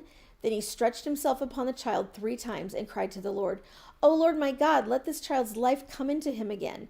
And the Lord listened to the voice of Elijah, and the life of the child came into him again, and he revived. And Elijah took the child and brought him down from the upper chamber into the house and delivered him to his mother. And Elijah said, See, your son lives. And the woman said to Elijah, Now I know that you are a man of God, and that the word of the Lord in your mouth is truth. Chapter 18. After many days the word of the Lord came to Elijah in the 3rd year, saying, Go, show yourself to Ahab, and I will send rain upon the earth. So Elijah went to show himself to Ahab. Now the famine was severe in Samaria, and Ahab, called Obadiah, was over the household. Now Obadiah feared the Lord greatly, and when Jezebel cut off the prophets of the Lord, Obadiah took 100 prophets and hid them by 50s in a cave and fed them with bread and water. And Ahab said to Obadiah, Go through the land to all the springs of water and to all the valleys. Perhaps we may find grass and save the horses and mules alive, and not lose some of the animals. So they divided the land between them to pass through it. Ahab went in one direction by himself, and Obadiah went in another direction by himself. And as Obadiah was on the way, behold, Elijah met him, and Obadiah recognized him, and fell on his face and said, Is it you, my lord Elijah? And he answered him, It is I. Go tell your lord, behold, Elijah is here. And he said, How have I sinned that you would give your servant into the hand of Ahab to kill me? As the Lord your God lives, there is no nation or kingdom where my lord has not sent to seek you. And when they would say, He is not here, he would take an oath of the kingdom or nation that they had not found you. And now you say, Go tell your lord, behold, Elijah is here. And as soon as I have gone from you, the Spirit of the Lord will carry you, I know not where. And so when I come and tell Ahab and he cannot find you, he will kill me, although I, your servant, have feared the Lord from my youth. Has it not been told my Lord what I did when Jezebel killed the prophets of the Lord, how I hid 100 men of the Lord's prophets by 50s in a cave and fed them with bread and water? And now you say, Go tell your Lord, behold, Elijah is here, and he will kill me. And Elijah said, As the Lord of hosts lives, before whom I stand, I will surely show myself to him today. So Obadiah went to meet Ahab and told him, and Ahab went to meet Elijah. When Ahab saw Elijah, Ahab said to him, Is it you, you troubler of Israel? And he answered, I have not troubled Israel, but you have, and your father's house, because you have abandoned the commandments of the Lord and followed the Baals. Now therefore send and gather all Israel to me at Mount Carmel, and the 450 prophets of Baal, and the 400 prophets of Asherah, who eat at Jezebel's table. So Ahab sent to all the people of Israel and gathered the prophets together at Mount Carmel. And Elijah came near to all the people and said, How long will you go limping between two different opinions? If the Lord is God, follow him. But if Baal, then follow him. And the people did not answer him a word. Then Elijah said to the people, even I only am left a prophet of the Lord, but Baal's prophets are 450 men. Let 2 bulls be given to us, and let them choose 1 bull for themselves, and cut it in pieces, and lay it on the wood, but put no fire to it. And I will prepare the other bull, and lay it on the wood, and put no fire to it. And you call upon the name of your God, and I will call upon the name of the Lord, and the God who answers by fire. He is God. And all the people answered, It is well spoken. Then Elijah said to the prophets of Baal, Choose for yourselves 1 bull, and prepare it first, for you are many, and call upon the name of your God, but put no fire to it. And they took the bull that was given them, and they prepared it, and called upon the name of Baal from morning until noon, saying, O Baal, answer us! But there was no voice, and no one answered. And they limped around the altar that they had made. And at noon Elijah mocked them, saying, Cry aloud, for he is a god. Either he is musing, or he is relieving himself, or he is on a journey, or perhaps he is asleep and must be awakened. And they cried aloud and cut themselves after their custom with swords and lances until the blood gushed out upon them. And as midday passed, they raved on until the time of the offering of the oblation, but there was no voice. No one answered, no one paid attention. Then Elijah said to all the people, Come near to me. And all the people came near to him. And he repaired the altar of the Lord that had been thrown down. Elijah took 12 stones, according to the number of the tribes of the sons of Jacob, to whom the word of the Lord came, saying, Israel shall be your name. And with the stones he built an altar in the name of the Lord. And he made a trench about the altar as great as would contain 2 seahs of seed. And he put the wood in order, and cut the bull in pieces, and laid it on the wood. And he said, Fill 4 jars with water, and pour it on the burnt offering and on the wood. And he said, Do it a second time. And they did it a second time. And he said, Do it a third time. And they did it a third time. And the water ran around the altar and filled the trench also with water. And at the time of the offering of the oblation, Elijah the prophet came near and said, O Lord, God of Abraham, Isaac, and Israel, let it be known this day that you are God in Israel, and that I am your servant, and that I have done all these things at your word. Answer me, O Lord, answer me, that this people may know that you, O Lord, are God, and that you have turned their hearts back. Then the fire of the Lord fell and consumed the burnt offering and the wood and the stones and the dust, and licked up the water that was in the trench. And when all the people saw it, they fell on their faces and said, The Lord, he is God. The Lord, he is God. And Elijah said to them, Seize the prophets of Baal, let not one of them escape. And they seized them. And Elijah brought them down to the brook Kishon and slaughtered them there. And Elijah said to Ahab, Go up, eat and drink, for there is a sound of the rushing of rain. So Ahab went up to eat and drink. And Elijah went up to the top of Mount Carmel, and he bowed himself down on the earth and put his face between his knees. And he said to his servant, Go up now, look toward the sea. And he went up and looked and said, There's nothing. And he said, Go again 7 times. And at the 7th time he said, Behold, a little cloud like a man's hand is rising from the sea. And he said, Go up to Ahab, prepare your chariot, and go down, lest the rain stop you. And in a little while the heavens grew black with clouds and wind, and there was a great rain. And Ahab rode and went to Jezreel. And the hand of the Lord was on Elijah, and he gathered up his garment and ran before Ahab to the entrance of Jezreel. Chapter 19. Ahab told Jezebel all that Elijah had done, and how he had killed all the prophets with the sword. Then Jezebel sent a messenger to Elijah, saying, "So many the gods do to me, and more also, if I do not make your life as the life of one of them by this time tomorrow." Then he was afraid, and he arose and ran for his life, and came to Beersheba, which belongs to Judah, and left his servants there. But he himself went a day's journey into the wilderness, and came and sat down under a broom tree. And he asked that he might die, saying, "It is enough now, O Lord, take away my life, for I am no better than my fathers." And he lay down and slept under a broom tree. And behold, an angel touched him and said to him, "Arise and eat." And he looked, and behold, there was at his head a cake baked on hot stones and a jar of water. And he ate and drank and lay down again. And the angel of the Lord came again a second time and touched him and said, "Arise and eat, for the journey is too great for you." And he arose and ate and drank and went in the strength of that food 40 days and 40 nights to Horeb, the mount of God.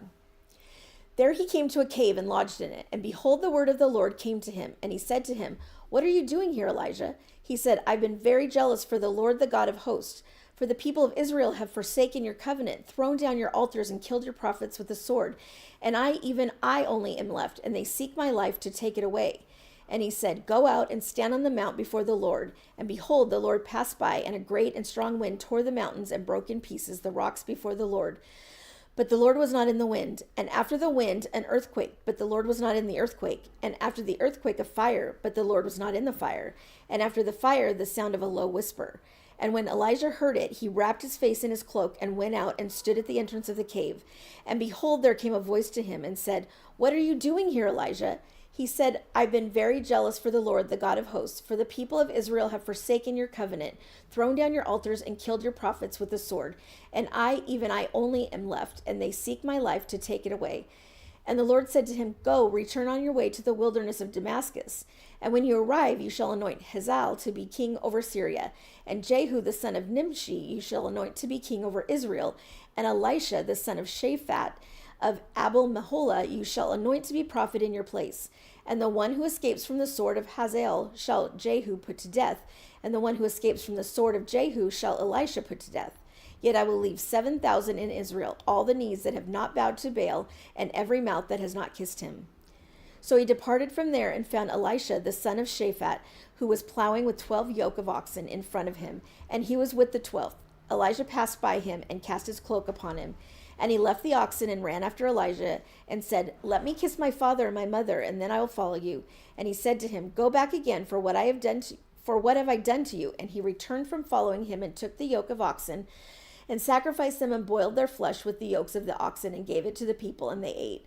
Then he arose and went after Elijah and assisted him. Chapter 20. Ben-Hadad, the king of Syria, gathered all his army together. 32 kings were with him, and horses and chariots. And he went up and closed in on Samaria and fought against it. And he sent messengers into the city to Ahab, king of Israel, and said to him, "Thus says Ben-Hadad, your silver and your gold are mine. Your best wives and children are also mine." And the king of Israel answered, "As you say, my lord, O king, I'm yours and all that I have." The messengers came again and said, "Thus says Ben-Hadad, I sent to you, saying, deliver me to your silver and your gold, your wives and your children. Nevertheless, I will send my servants to you tomorrow about this time, and they shall search your house and the houses of your servants and lay hands on whatever pleases you and take it away."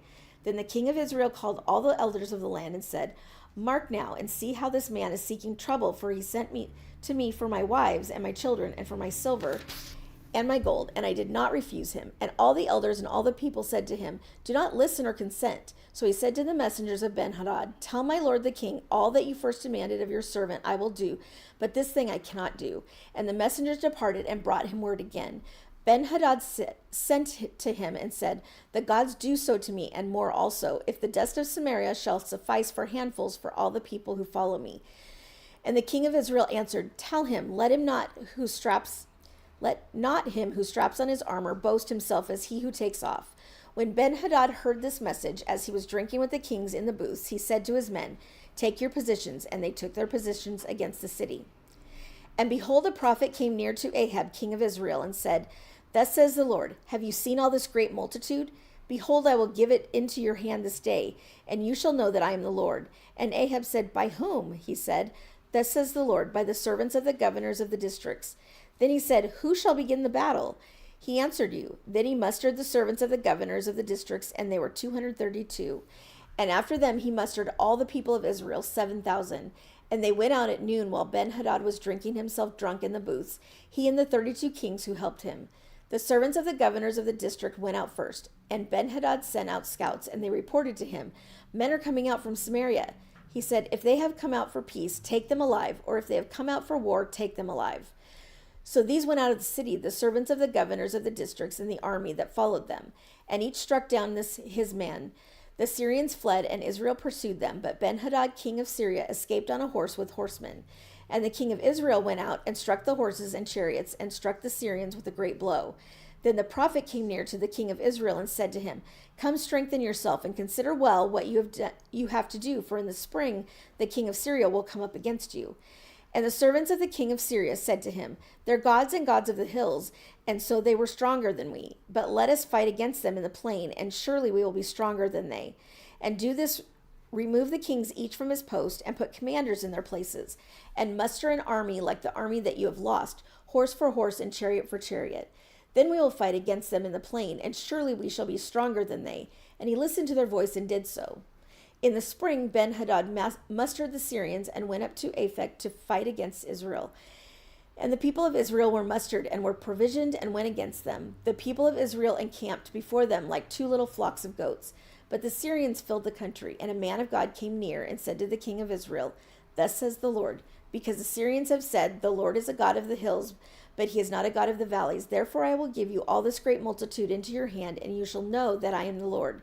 And they encamped opposite one another 7 days. Then on the 7th day the battle was joined, and the people of Israel struck down of the Syrians 100,000 foot soldiers in 1 day. And the rest fled into the city of Aphek, and the wall fell upon 27,000 men who were left. Ben-Hadad also fled and entered an inner chamber in the city, and his servants said to him, behold, now we have heard that the kings of the house of Israel are merciful kings. Let us put sackcloth around our waists and ropes on our heads and go out to the king of Israel. Perhaps he will spare your life. So they tied sackcloth around their waists and put ropes on their heads and went to the king of Israel and said, your servant Ben-Hadad says, please let me live. And he said, does he still live? He's my brother. Now the men were watching for a sign, and they quickly took it up from him and said, yes, your brother Ben-Hadad. Then he said, go and bring him. Then Ben-Hadad came out to him, and he caused him to come up to the chariot. And Ben-Hadad said to him, the cities that my father took from your father I will restore, and you may establish bazaars for yourself in Damascus, as my father did in Samaria. And Ahab said, I will let you go on these terms. So he made a covenant with him and let him go. And a certain man of the sons of the prophets said to his fellow at the command of the Lord, strike me, please. But the man refused to strike him. Then he said to him, because you have not obeyed the voice of the Lord, behold, as soon as you have gone from me, a lion shall strike you down. And as soon as he had departed from him, a lion met him and struck him down. Then he found another man and said, strike me, please. And the man struck him and wounded him. So the prophet departed and waited for the king by the way, disguising himself with a bandage over his eyes. And as the king passed, he cried to the king and said, your servant went out into the midst of the battle, and behold, a soldier turned and brought a man to me and said, guard this man. If by any means he is missing, your life shall be for his life, or else you shall pay a talent of silver. And as your servant was busy here and there, he was gone. The king of Israel said to him, so shall your judgment be. You for yourself have decided it. Then he hurried to take the bandage away from his eyes, and the king of Israel recognized him as one of the prophets. And he said to him, thus says the Lord, because you have let go out of your hand the man whom I devoted to destruction, therefore your life shall be for his life, and your people for his people. And the king of Israel went to his house vexed and sullen, and came to Samaria. Chapter 21. Now Naboth the Jezreelite had a vineyard in Jezreel, beside the palace of Ahab king of Samaria. And after this Ahab said to Naboth, give me your vineyard, that I may have it for a vegetable garden, because it's near my house, and I will give you a better vineyard for it. Or if it seems good to you, I will give you its value in money. But Naboth said to Ahab, the Lord forbid that I should give you the inheritance of my fathers. And Ahab went into his house, vexed and sullen because of what Naboth the Jezreelite had said to him. For he had said, I will not give you the inheritance of my fathers. And he lay down on his bed and turned away his face and would eat no food. But Jezebel his wife came to him and said to him, "Why is your spirit so vexed that you eat no food?" And he said to her, "Because I spoke to Naboth the Jezreelite and said to him, 'Give me your vineyard for money, or else, if it please you, I will give you another vineyard for it.' And he answered, 'I will not give you my vineyard.' And Jezebel his wife said to him, Do you now govern Israel? Arise and eat bread and let your heart be cheerful. I will give you the vineyard of Naboth the Jezreelite." So she wrote letters in Ahab's name and sealed them with his seal. And she sent the letters to the elders and the leaders who lived with Naboth in his city. And she wrote in the letters, "Proclaim a fast and set Naboth at the head of the people. And set 2 worthless men opposite him and let him bring a charge against him, saying, 'You have cursed God and the king.' Then take him out and stone him to death." And the men of his city, the elders and the leaders who lived in the city, did as Jezebel had sent word to them, as it was written in the letters that she had sent to them. They proclaimed a fast and set Naboth at the head of the people. And the 2 worthless men came in and sat opposite him. And the worthless men brought a charge against Naboth in the presence of the people, saying, "Naboth cursed God and the king." So they took him outside the city and stoned him to death with stones. Then they sent to Jezebel, saying, "Naboth has been stoned, he's dead." As soon as Jezebel heard that Naboth had been stoned and was dead, Jezebel said to Ahab, "Arise, take possession of the vineyard of Naboth the Jezreelite, which he refused to give you for money, for Naboth is not alive but dead." And as soon as Ahab heard that Naboth was dead, Ahab arose to go down to the vineyard of Naboth the Jezreelite to take possession of it. Then the word of the Lord came to Elijah the Tishbite, saying, "Arise, go down and meet Ahab king of Israel, who is in Samaria. Behold, he is in the vineyard of Naboth, where he is gone to take possession. And you shall say to him, Thus says the Lord, have you killed and also taken possession? And you shall say to him, Thus says the Lord, in the place where dogs licked up the blood of Naboth shall dogs lick your own blood." Ahab said to Elijah, "Have you found me, O my enemy?" He answered, "I have found you because you have sold yourself to do what is evil in the sight of the Lord. Behold, I will bring disaster upon you. I will utterly burn you up and will cut off from Ahab every male bond or free in Israel. And I will make your house like the house of Jeroboam the son of Nebat, and like the house of Baasha the son of Ahijah, for the anger for which you have provoked me, and because you have made Israel to sin." And of Jezebel the Lord also said, "The dogs shall eat Jezebel within the walls of Jezreel.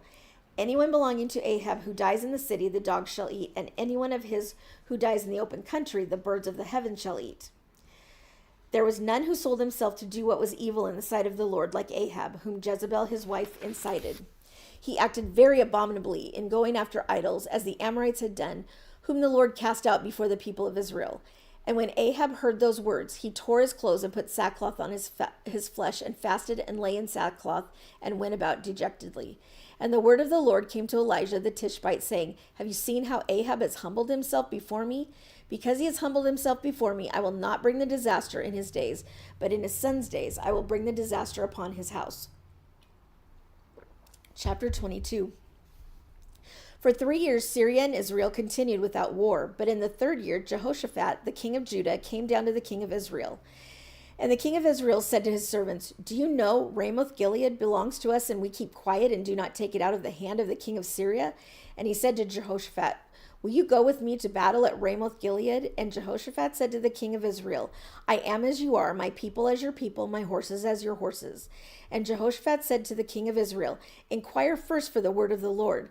Then the king of Israel gathered the prophets together, about 400 men, and said to them, "Shall I go to battle against Ramoth Gilead, or shall I refrain?" And they said, "Go up, for the Lord will give it to the hand of the king."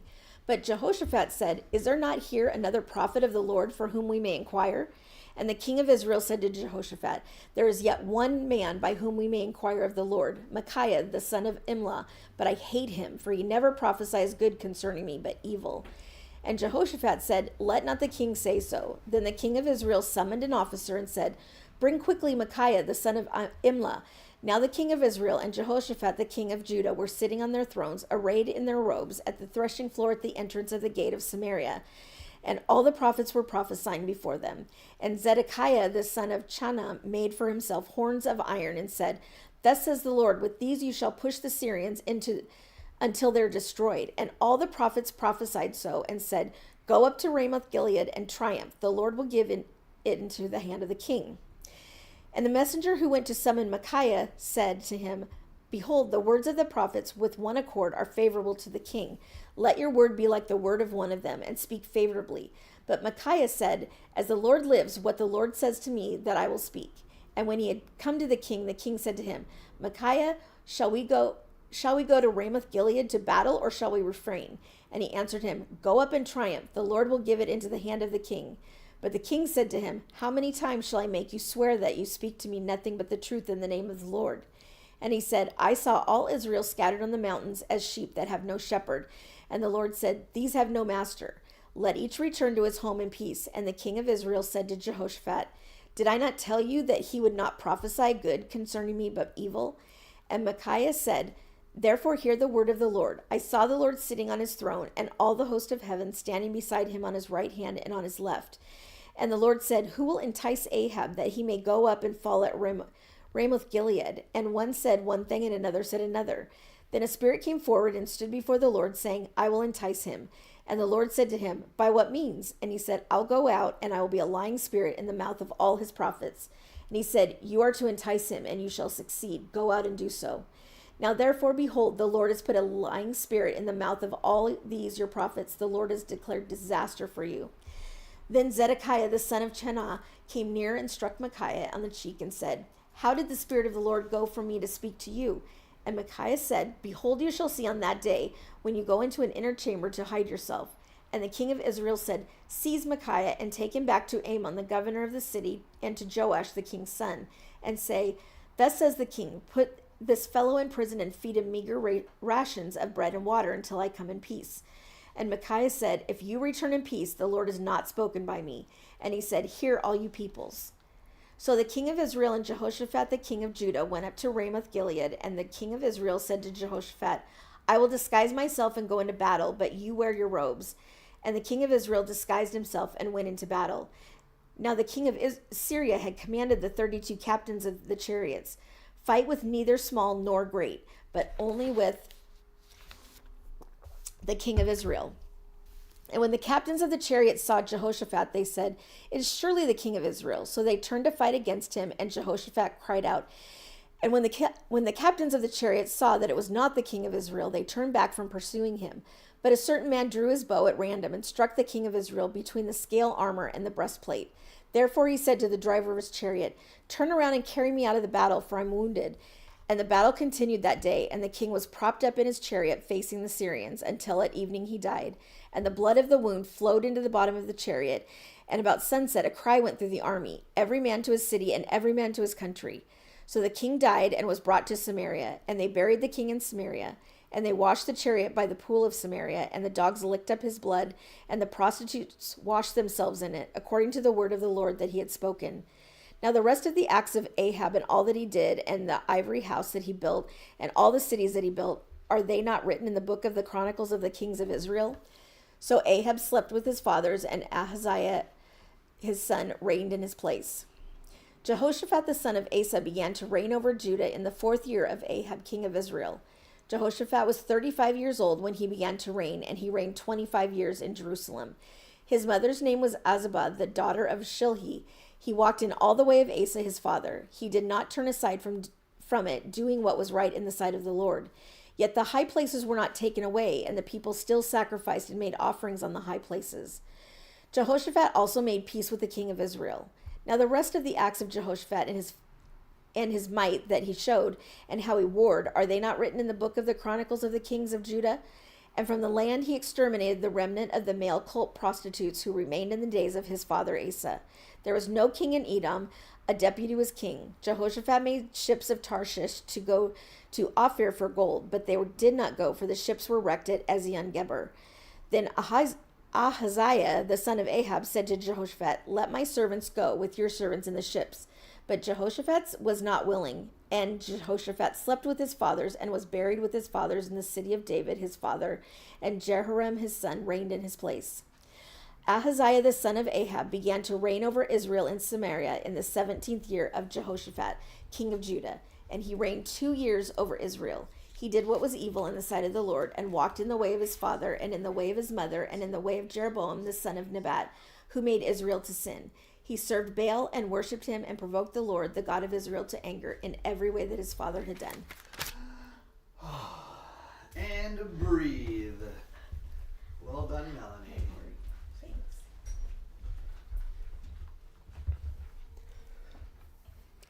2 Kings, chapter 1. After the death of Ahab, Moab rebelled against Israel. Now Ahaziah fell through the lattice in his upper chamber in Samaria, and lay sick. So he sent messengers, telling them, "Go inquire of Baalzebub, the god of Ekron, whether I shall recover from the sickness." But the angel of the Lord said to Elijah the Tishbite, "Arise, go up to meet the messengers of the king of Samaria, and say to them, Is it because there is no God in Israel that you're going to inquire of Baalzebub, the god of Ekron? Now therefore, thus says the Lord, you shall not come down from the bed to which you have gone up, but you shall surely die." So Elijah went. The messengers returned to the king, and he said to them, "Why have you returned?" And they said to him, "There came a man to meet us, and said to us, Go back to the king who sent you, and say to him, Thus says the Lord, Is it because there is no God in Israel that you are sending to inquire of Baalzebub, the god of Ekron? Therefore you shall not come down from the bed to which you have gone up, but you shall surely die." He said to them, "What kind of man was he who came to meet you and told you these things?" They answered him, "He wore a garment of hair with a belt of leather about his waist." And he said, "It's Elijah the Tishbite." Then the king sent to him a captain of 50 men with his 50. He went up to Elijah, who was sitting on the top of a hill, and said to him, "O man of God." The king says, "Come down." But Elijah answered the captain of 50, "If I am a man of God, let fire come down from heaven and consume you and your 50. Then fire came down from heaven and consumed him and his 50. Again, the king sent to him another captain of 50 men with his 50. And he answered and said to him, "O man of God, this is the king's order. Come down quickly." But Elijah answered them, "If I am a man of God, let fire come down from heaven and consume you and your 50. Then the fire of God came down from heaven and consumed him and his 50. Again, the king sent the captain of a third 50 with his 50. And the third captain of 50 went up and came and fell on his knees before Elijah and entreated him, "O man of God, please let my life and the life of these 50 servants of yours be precious in your sight." Behold, fire came down from heaven and consumed the 2 former captains of 50 men with their 50s. But now let my life be precious in your sight. Then the angel of the Lord said to Elijah, "Go down with him. Do not be afraid of him." So he arose and went down with him to the king, and said to him, "Thus says the Lord, because you have sent messengers to inquire of Baalzebub, the god of Ekron, is it because there is no God in Israel to inquire of his word? Therefore you shall not come down from the bed to which you have gone up, but you shall surely die." So he died, according to the word of the Lord that Elijah had spoken. Jehoram became king in his place in the 2nd year of Jehoram the son of Jehoshaphat, king of Judah, because Ahaziah had no son. Now the rest of acts of Ahaziah that he did, are they not written in the book of the Chronicles of the kings of Israel? Chapter 2. Now when the Lord was about to take Elijah up to heaven by a whirlwind, Elijah and Elisha were on their way from Gilgal. And Elijah said to Elisha, "Please stay here, for the Lord has sent me as far as Bethel." But Elisha said, "As the Lord lives, and you yourself live, I will not leave you." So they went down to Bethel. And the sons of the prophets who were in Bethel came out to Elisha and said to him, "Do you know that today the Lord will take away your master from over you?" And he said, "Yes, I know it. Keep quiet." Elijah said to him, "Elisha, please stay here, for the Lord has sent me to Jericho." But he said, "As the Lord lives, and as you yourself live, I will not leave you." So they came to Jericho. The sons of the prophets who were at Jericho drew near to Elisha and said to him, "Do you know that today the Lord will take away your master from over you?" And he answered, "Yes, I know it. Keep quiet." Then Elijah said to him, "Please stay here, for the Lord has sent me to the Jordan." But he said, "As the Lord lives, and as you yourself live, I will not leave you." So the two of them went on. 50 men of the sons of the prophets also went and stood at some distance from them, as they both were standing by the Jordan. Then Elijah took his cloak and rolled it up and struck the water, and the water was parted to the one side and to the other, till the two of them could go over on dry ground. When they had crossed, Elijah said to Elisha, "Ask what I shall do for you before I am taken from you." And Elisha said, "Please let there be a double portion of your spirit on me." And he said, "You have asked a hard thing. Yet, if you see me as I am being taken from you, it shall be so for you. But if you do not see me, it shall not be so."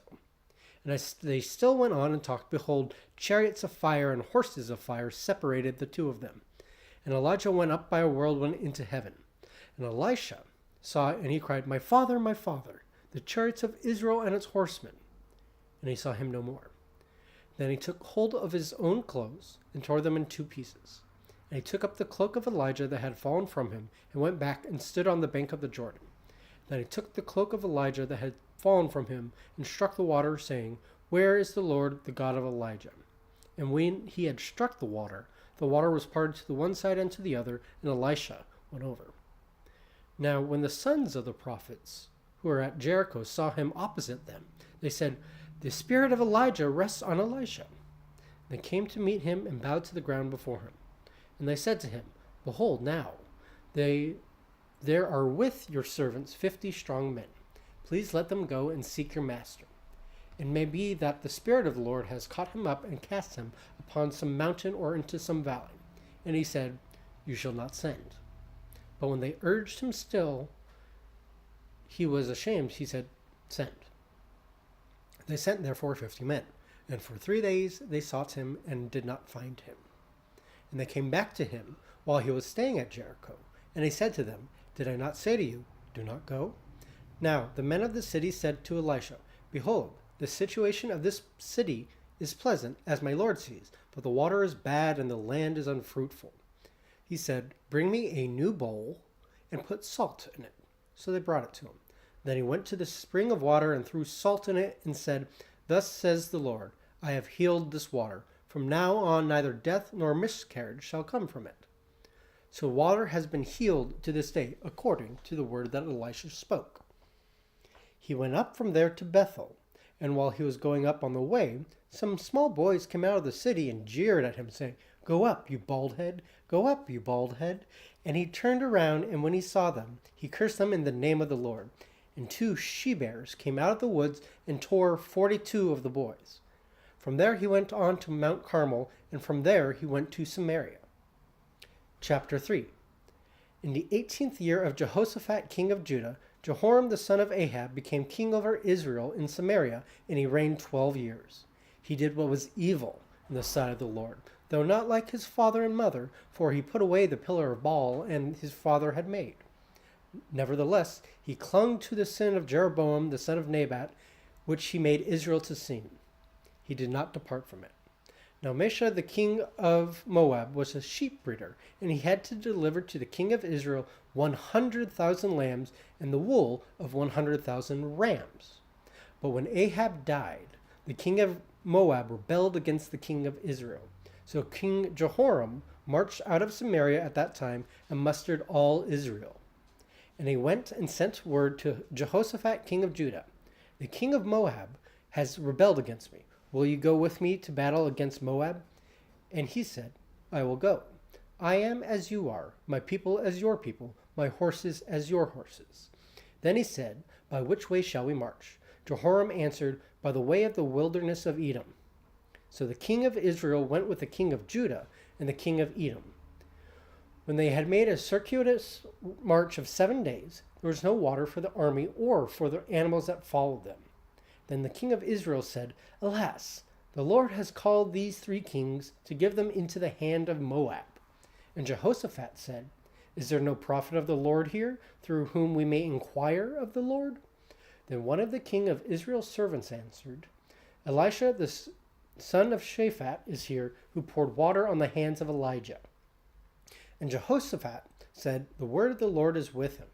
So the king of Israel and Jehoshaphat and the king of Edom went down to him. And Elisha said to the king of Israel, what have I to do with you? Go to the prophets of your father and to the prophets of your mother. But the king of Israel said to him, no, it is the Lord who has called these 3 kings to give them into the hand of Moab. And Elisha said, as the Lord of hosts lives, before whom I stand, were it not that I have regard for Jehoshaphat the king of Judah, I would neither look at you nor see you. But now bring me a musician. And when the musician played, the hand of the Lord came upon him. And he said, thus says the Lord, I will make this dry stream bed full of pools. For thus says the Lord, you shall not see wind or rain, but that stream bed shall be filled with water, so that you shall drink, you, your livestock, and your animals. This is a light thing in the sight of the Lord. He will also give the Moabites into your hand, and you shall attack every fortified city and every choice city, and shall fell every good tree, and stop up all springs of water, and ruin every good piece of land with stones. The next morning, about the time of offering the sacrifice, behold, water came from the direction of Edom till the country was filled with water. When all the Moabites heard that the kings had come up to fight against them, all who were able to put on armor, from the youngest to the oldest, were called out and were drawn up at the border. And when they rose early in the morning, and the sun shone on the water, the Moabites saw the water opposite them as red as blood. And they said, "This is blood. The kings have surely fought together and struck one another down. Now then, Moab, to the spoil." But when they came to the camp of Israel, the Israelites rose and struck the Moabites till they fled before them. And they went forward, striking the Moabites as they went. And they overthrew the cities. On every good piece of land, every man threw a stone until it was covered. They stopped every spring and felled all the good trees, till only its stones were left in Kir-Hareseth, and the slingers surrounded and attacked it. When the king of Moab saw that the battle was going against him, he took with him 700 swordsmen to break through opposite the king of Edom, but they could not. Then he took his oldest son, who was to reign in his place, and offered him for a burnt offering on the wall. And there came great wrath against Israel, and they withdrew from him and returned to their own land.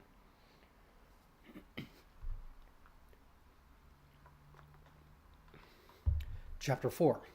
Now the wife of one of the sons of prophets cried to Elisha, "Your servant my husband is dead, and you know that your servant feared the Lord, but the creditor has come to take my 2 children to be his slaves."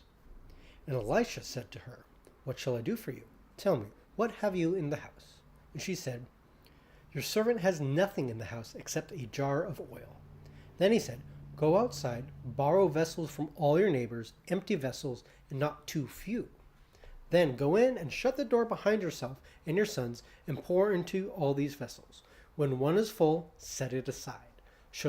So she went from him and shut the door behind herself and her sons. And as she poured, they brought the vessels to her. When the vessels were full, she said to her son, "Bring me another vessel." And he said to her, "There is not another." Then the oil stopped flowing. She came and told the man of God, and he said, "Go, sell the oil and pay your debts, and you and your sons can live on the rest." One day Elisha went on to Shunem, where a wealthy woman lived who urged him to eat some food. So whenever he passed that way, he would turn in there to eat food. And she said to her husband, "Behold, now, I know that this is a holy man of God who is continually passing our way. Let's make a small room on the roof with walls, and put there for him a bed, a table, a chair, and a lamp, so that whenever he comes to us, he can go in there." One day he came there, and he turned into the chamber and rested there. And he said to Gehazi his servant, "Call the Shunammite." And when he had called her, she stood before him. And he said to him, "Say now to her, see, you have taken all this trouble for us. What is to be done for you? Would you have a word spoken on your behalf to the king or to the commander of the army?" She answered, "I dwell among my own people." And he said, "What then is to be done for her?" Gehazi answered, "Well, she has no son, and her husband is old." He said, "Call her." And when he had called her, she stood in the doorway. And he said, "At this season, about this time next year, you shall embrace a son." And she said, "No, my lord, O man of God, do not lie to your servant." But the woman conceived, and she bore a son about that time the following spring, as Elisha had said to her.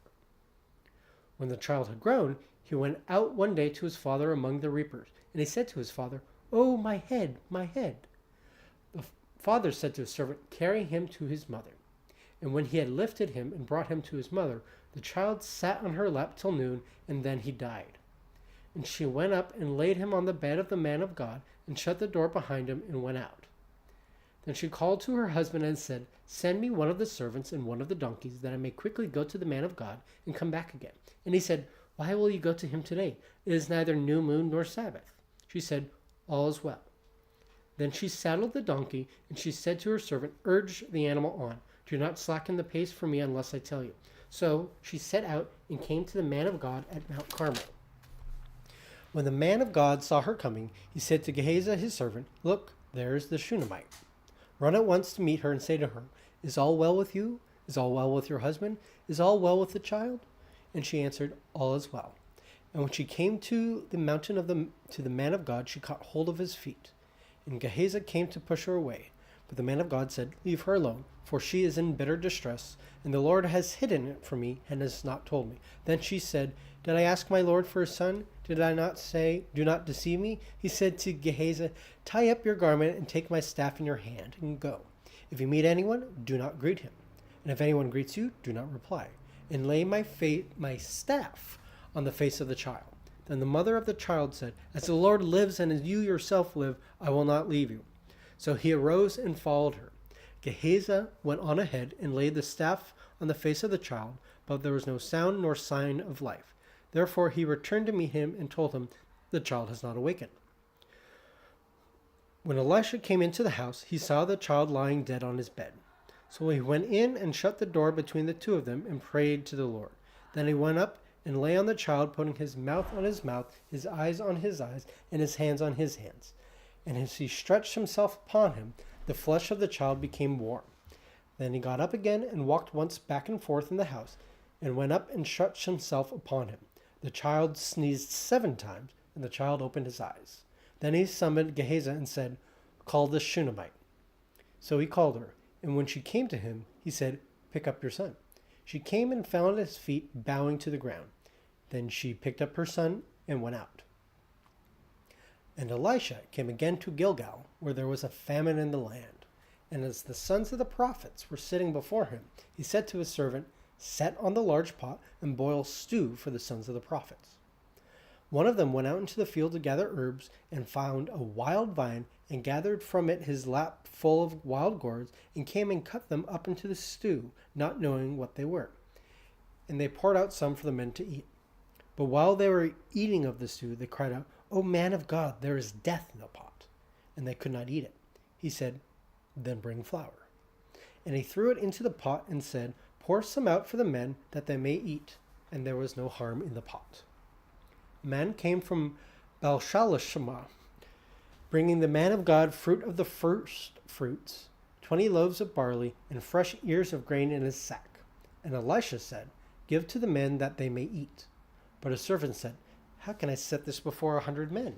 So he repeated, Give them to the men that they may eat. For thus says the Lord, They shall eat and have some left. So he set it before them, and they ate and had some left, according to the word of the Lord. Chapter 5. Naaman, commander of the army of the king of Syria, was a great man with his master and in high favor, because by him the Lord had given victory to Syria. He was a mighty man of valor, but he was a leper. Now the Syrians on one of their raids had carried off a little girl from the land of Israel, and she worked in the service of Naaman's wife. She said to her mistress, Would that my Lord were with the prophet who is in Samaria. He would cure him of his leprosy. So Naaman went in and told his Lord, Thus and so spoke the girl from the land of Israel. And the king of Syria said, Go now, and I will send a letter to the king of Israel. So he went, taking with him 10 talents of silver, 6,000 shekels of gold, and 10 changes of clothing. And he brought the letter to the king of Israel, which read, When this letter reaches you, know that I have sent to you Naaman my servant, that you may cure him of his leprosy. And when the king of Israel read the letter, he tore his clothes and said, Am I God to kill and to make alive, that this man sends word to me to cure a man of his leprosy? Only consider and see how he is seeking a quarrel with me. But when Elisha, the man of God, heard that the king of Israel had torn his clothes, he sent to the king, saying, Why have you torn your clothes? Let him come now to me, that he may know that there is a prophet in Israel. So Naaman came with his horses and chariots and stood at the door of Elisha's house. And Elisha sent a messenger to him, saying, Go and wash in the Jordan 7 times, and your flesh shall be restored, and you shall be clean. But Naaman was angry and went away, saying, Behold, I thought he would surely come out to me and stand and call upon the name of the Lord his God, and wave his hand over the place and cure the leper. Are not Abana and Pharpar and the rivers of Damascus better than all the waters of Israel? Could I not wash in them and be clean? So he turned and went away in a rage. But his servants came near and said to him, My father, it is a great word the prophet has spoken to you. Will you not do it? Has he actually said to you, Wash and be clean? So he went down and dipped himself in 7 times in the Jordan, according to the word of the man of God, and his flesh was restored like the flesh of a little child, and he was clean. And then he returned to the man of God, he and all his company, and came and stood before him. And he said, Behold, I know that there is no God in all the earth but in Israel. So accept now a present from your servant. But he said, As the Lord lives, before whom I stand, I will receive none. And he urged him to take it, but he refused. Then Naaman said, If not, please let there be given to your servant 2 mule loads of earth. For from now on your servant will not offer burnt offering or sacrifice to any god but the Lord. In this matter may the Lord pardon your servant. When my master goes into the house of Rimmon to worship there, leaning on my arm, and I bow myself in the house of Rimmon, when I bow myself in the house of Rimmon, the Lord pardon your servant in this matter. He said to him, Go in peace. But when Naaman had gone from him a short distance, Gehazi, the servant of Elisha, the man of God, said, See, my master has spared this Naaman the Syrian, in not accepting from his hand what he brought. As the Lord lives, I will run after him and get something from him. So Gehazi followed Naaman.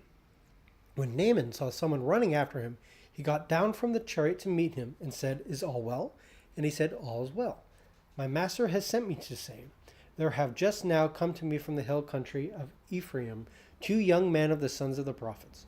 Please give them a talent of silver and 2 changes of clothing. And Naaman said, Be pleased to accept 2 talents. And he urged him and tied up 2 talents of silver in 2 bags with 2 changes of clothing and laid them on 2 of his servants. And they carried them before Gehazi. And when he came to the hill, he took them from their hand and put them in the house, and he sent the men away, and they departed. He went in and stood before his master, and Elisha said to him, Where have you been, Gehazi? And he said, Your servant went nowhere. But he said to him, Did not my heart go when the man turned from his chariot to meet you? Was it a time to accept money and garments, olive orchards and vineyards, sheep and oxen, male servants and female servants? Therefore, the leprosy of Naaman shall cling to you and to your descendants forever. So he went out from his presence a leper, like snow. Chapter 6. Now the sons of the prophets said to Elisha, See, the place where we dwell under your charge is too small for us. Let us go to the Jordan, and each of us get there a log, and let us make a place for us to dwell there. And he answered, Go. Then one of them said, Be pleased to go with your servants. And he answered, I will go. So he went with them. When they came to the Jordan, they cut down trees. But as one was felling a log, his axe head fell into the water, and he cried, Alas, my master, it was borrowed. Then the man of God said, Where did it fall? When he showed him the place, he cut off a stick and threw it in there and made the iron float. And he said, Take it up. So he reached out his hand and took it. Once, when the king of Syria was warring against Israel, he took counsel with his servants, saying, At such and such a place shall be my camp. But the man of God sent word to the king of Israel, Beware that you do not pass this place, for the Syrians are going down there. And the king of Israel sent to the place about which the man of God told him. Thus he used to warn him, so that he saved himself there more than once or twice. And the mind of the king of Syria was greatly troubled because of this thing. And he called his servants and said to them, Will you not show me who of us is for the king of Israel? And one of his servants said, None, my lord, O king, but Elisha, the prophet who is in Israel, tells the king of Israel the words that you speak in your bedroom. And he said, Go and see where he is, that I may send and seize him. It was told to him, Behold, he is in Dothan. So he sent their horses and chariots and a great army, and they came by night and surrounded the city. When the servant of the man of God rose early in the morning and went out, behold, an army with horses and chariots was all around the city. And the servant said, Alas, my master, what shall we do? He said, Do not be afraid, for those who are with us are more than those who are with them. Then Elisha prayed and said, O Lord, please open his eyes that he may see. So the Lord opened the eyes of the young man, and he saw, and behold, the mountain was full of horses and chariots of fire all around Elisha. And when the Syrians came down against him, Elisha prayed to the Lord and said, "Please strike this people with blindness." So he struck them with blindness in accordance with the prayer of Elisha. And Elisha said to them, "This is not the way, and this is not the city. Follow me, and I'll bring you to the man whom you seek." And he led them to Samaria. And as soon as they entered Samaria, Elisha said, "O Lord, open the eyes of these men that they may see." So the Lord opened their eyes, and they saw, and behold, they were in the midst of Samaria. As soon as the king of Israel saw them, he said to Elisha, "My father, shall I strike them down? Shall I strike them down?" He answered, "You shall not strike them down. Would you strike down those whom you have taken captive with your sword and with your bow? Set bread and water before them, and they may eat and drink and go to their master." So he prepared for them a great feast, and when they had eaten and drunk, he sent them away, and they went to their master. And the Syrians did not come again on raids into the land of Israel. Afterward, Ben-Hadad, king of Syria, mustered his entire army and went up and besieged Samaria. And there was a great famine in Samaria, as they besieged it, until a donkey's head was sold for 80 shekels of silver, and the fourth part of a cab of dove's dung for 5 shekels of silver. Now as the king of Israel was passing by on the wall, a woman cried out to him, saying, "Help, my lord, O king." And he said, "If the Lord will not help you, how shall I help you? From the threshing floor or from the winepress?" And the king asked her, "What is your trouble?" She answered, "This woman said to me, 'Give your son that we may eat him today, and we'll eat my son tomorrow.' So we boiled my son and ate him. And on the next day I said to her, 'Give your son that we may eat him.' But she has hidden her son." When the king heard the words of the woman, he tore his clothes. Now he was passing by on the wall, and the people looked, and behold, he had sackcloth beneath on his body. And he said, "May God do so to me and more also, if the head of Elisha the son of Shaphat remains on his shoulders today." Elisha was sitting in his house, and the elders were sitting with him. Now the king had dispatched a man from his presence. But before the messenger arrived, Elisha said to the elders, "Do you see how this murderer has sent to take off my head? Look, when the messenger comes, shut the door and hold the door fast against him. Is not the sound of his master's feet behind him?" And while he was still speaking with him, the messengers came down to him and said, "This trouble is from the Lord. Why should I wait for the Lord any longer?" There you go. That's it. Well, that's it for right now. Good job, Corey. Thanks, man. Yeah, chapter 7. All right. I'm back again. Chapter 7. But Elisha said, "Hear the word of the Lord. Thus says the Lord, tomorrow about this time a seah of fine flour shall be sold for a shekel, and 2 seahs of barley for a shekel at the gate of Samaria." Then the captain on whose hand the king leaned said to the man of God, "If the Lord himself should make windows in heaven, could this thing be?" But he said, "You shall see it with your own eyes, but you shall not eat of it." Now there were 4 men who were lepers at the entrance to the gate, and they said to one another, "Why are we sitting here until we die? If we say, 'Let us enter the city,' the famine is in the city, and we shall die there. And if we sit here, we die also. So now come, let us go over to the camp of the Syrians. If they spare our lives, we shall live, and if they kill us, we shall but die." So they arose at twilight to go to the camp of the Syrians. But when they came to the edge of the camp of the Syrians, behold, there was no one there. For the Lord had made the army of the Syrians hear the sound of chariots and of horses, the sound of a great army, so that they said to one another, "Behold, the king of Israel has hired against us the king of the Hittites and the kings of Egypt to come against us." So they fled away in the twilight and abandoned their tents, their horses and their donkeys, leaving the camp as it was, and fled for their lives. And when these lepers came to the edge of the camp, they went into a tent and ate and drank, and they carried off silver and gold and clothing and went and hid them. Then they came back and entered another tent and carried off things from it and went and hid them. Then they said to one another, "We're not doing this right. This day is a day of good news. If we are silent and wait until the morning light, punishment will overtake us. Now therefore come, let us go and tell the king's household." So they came and called to the gatekeepers of the city and told them, "We came to the camp of the Syrians, and behold, there was no one to be seen or heard there, nothing but the horses tied and the donkeys tied, and the tents as they were." Then the gatekeepers called out, and it was told within the king's household. And the king rose in the night and said to his servants, I will tell you what the Syrians have done to us. They know that we're hungry. Therefore, they have gone out of the camp to hide themselves in the open country, thinking, when they come out of the city, we shall take them alive and get into the city.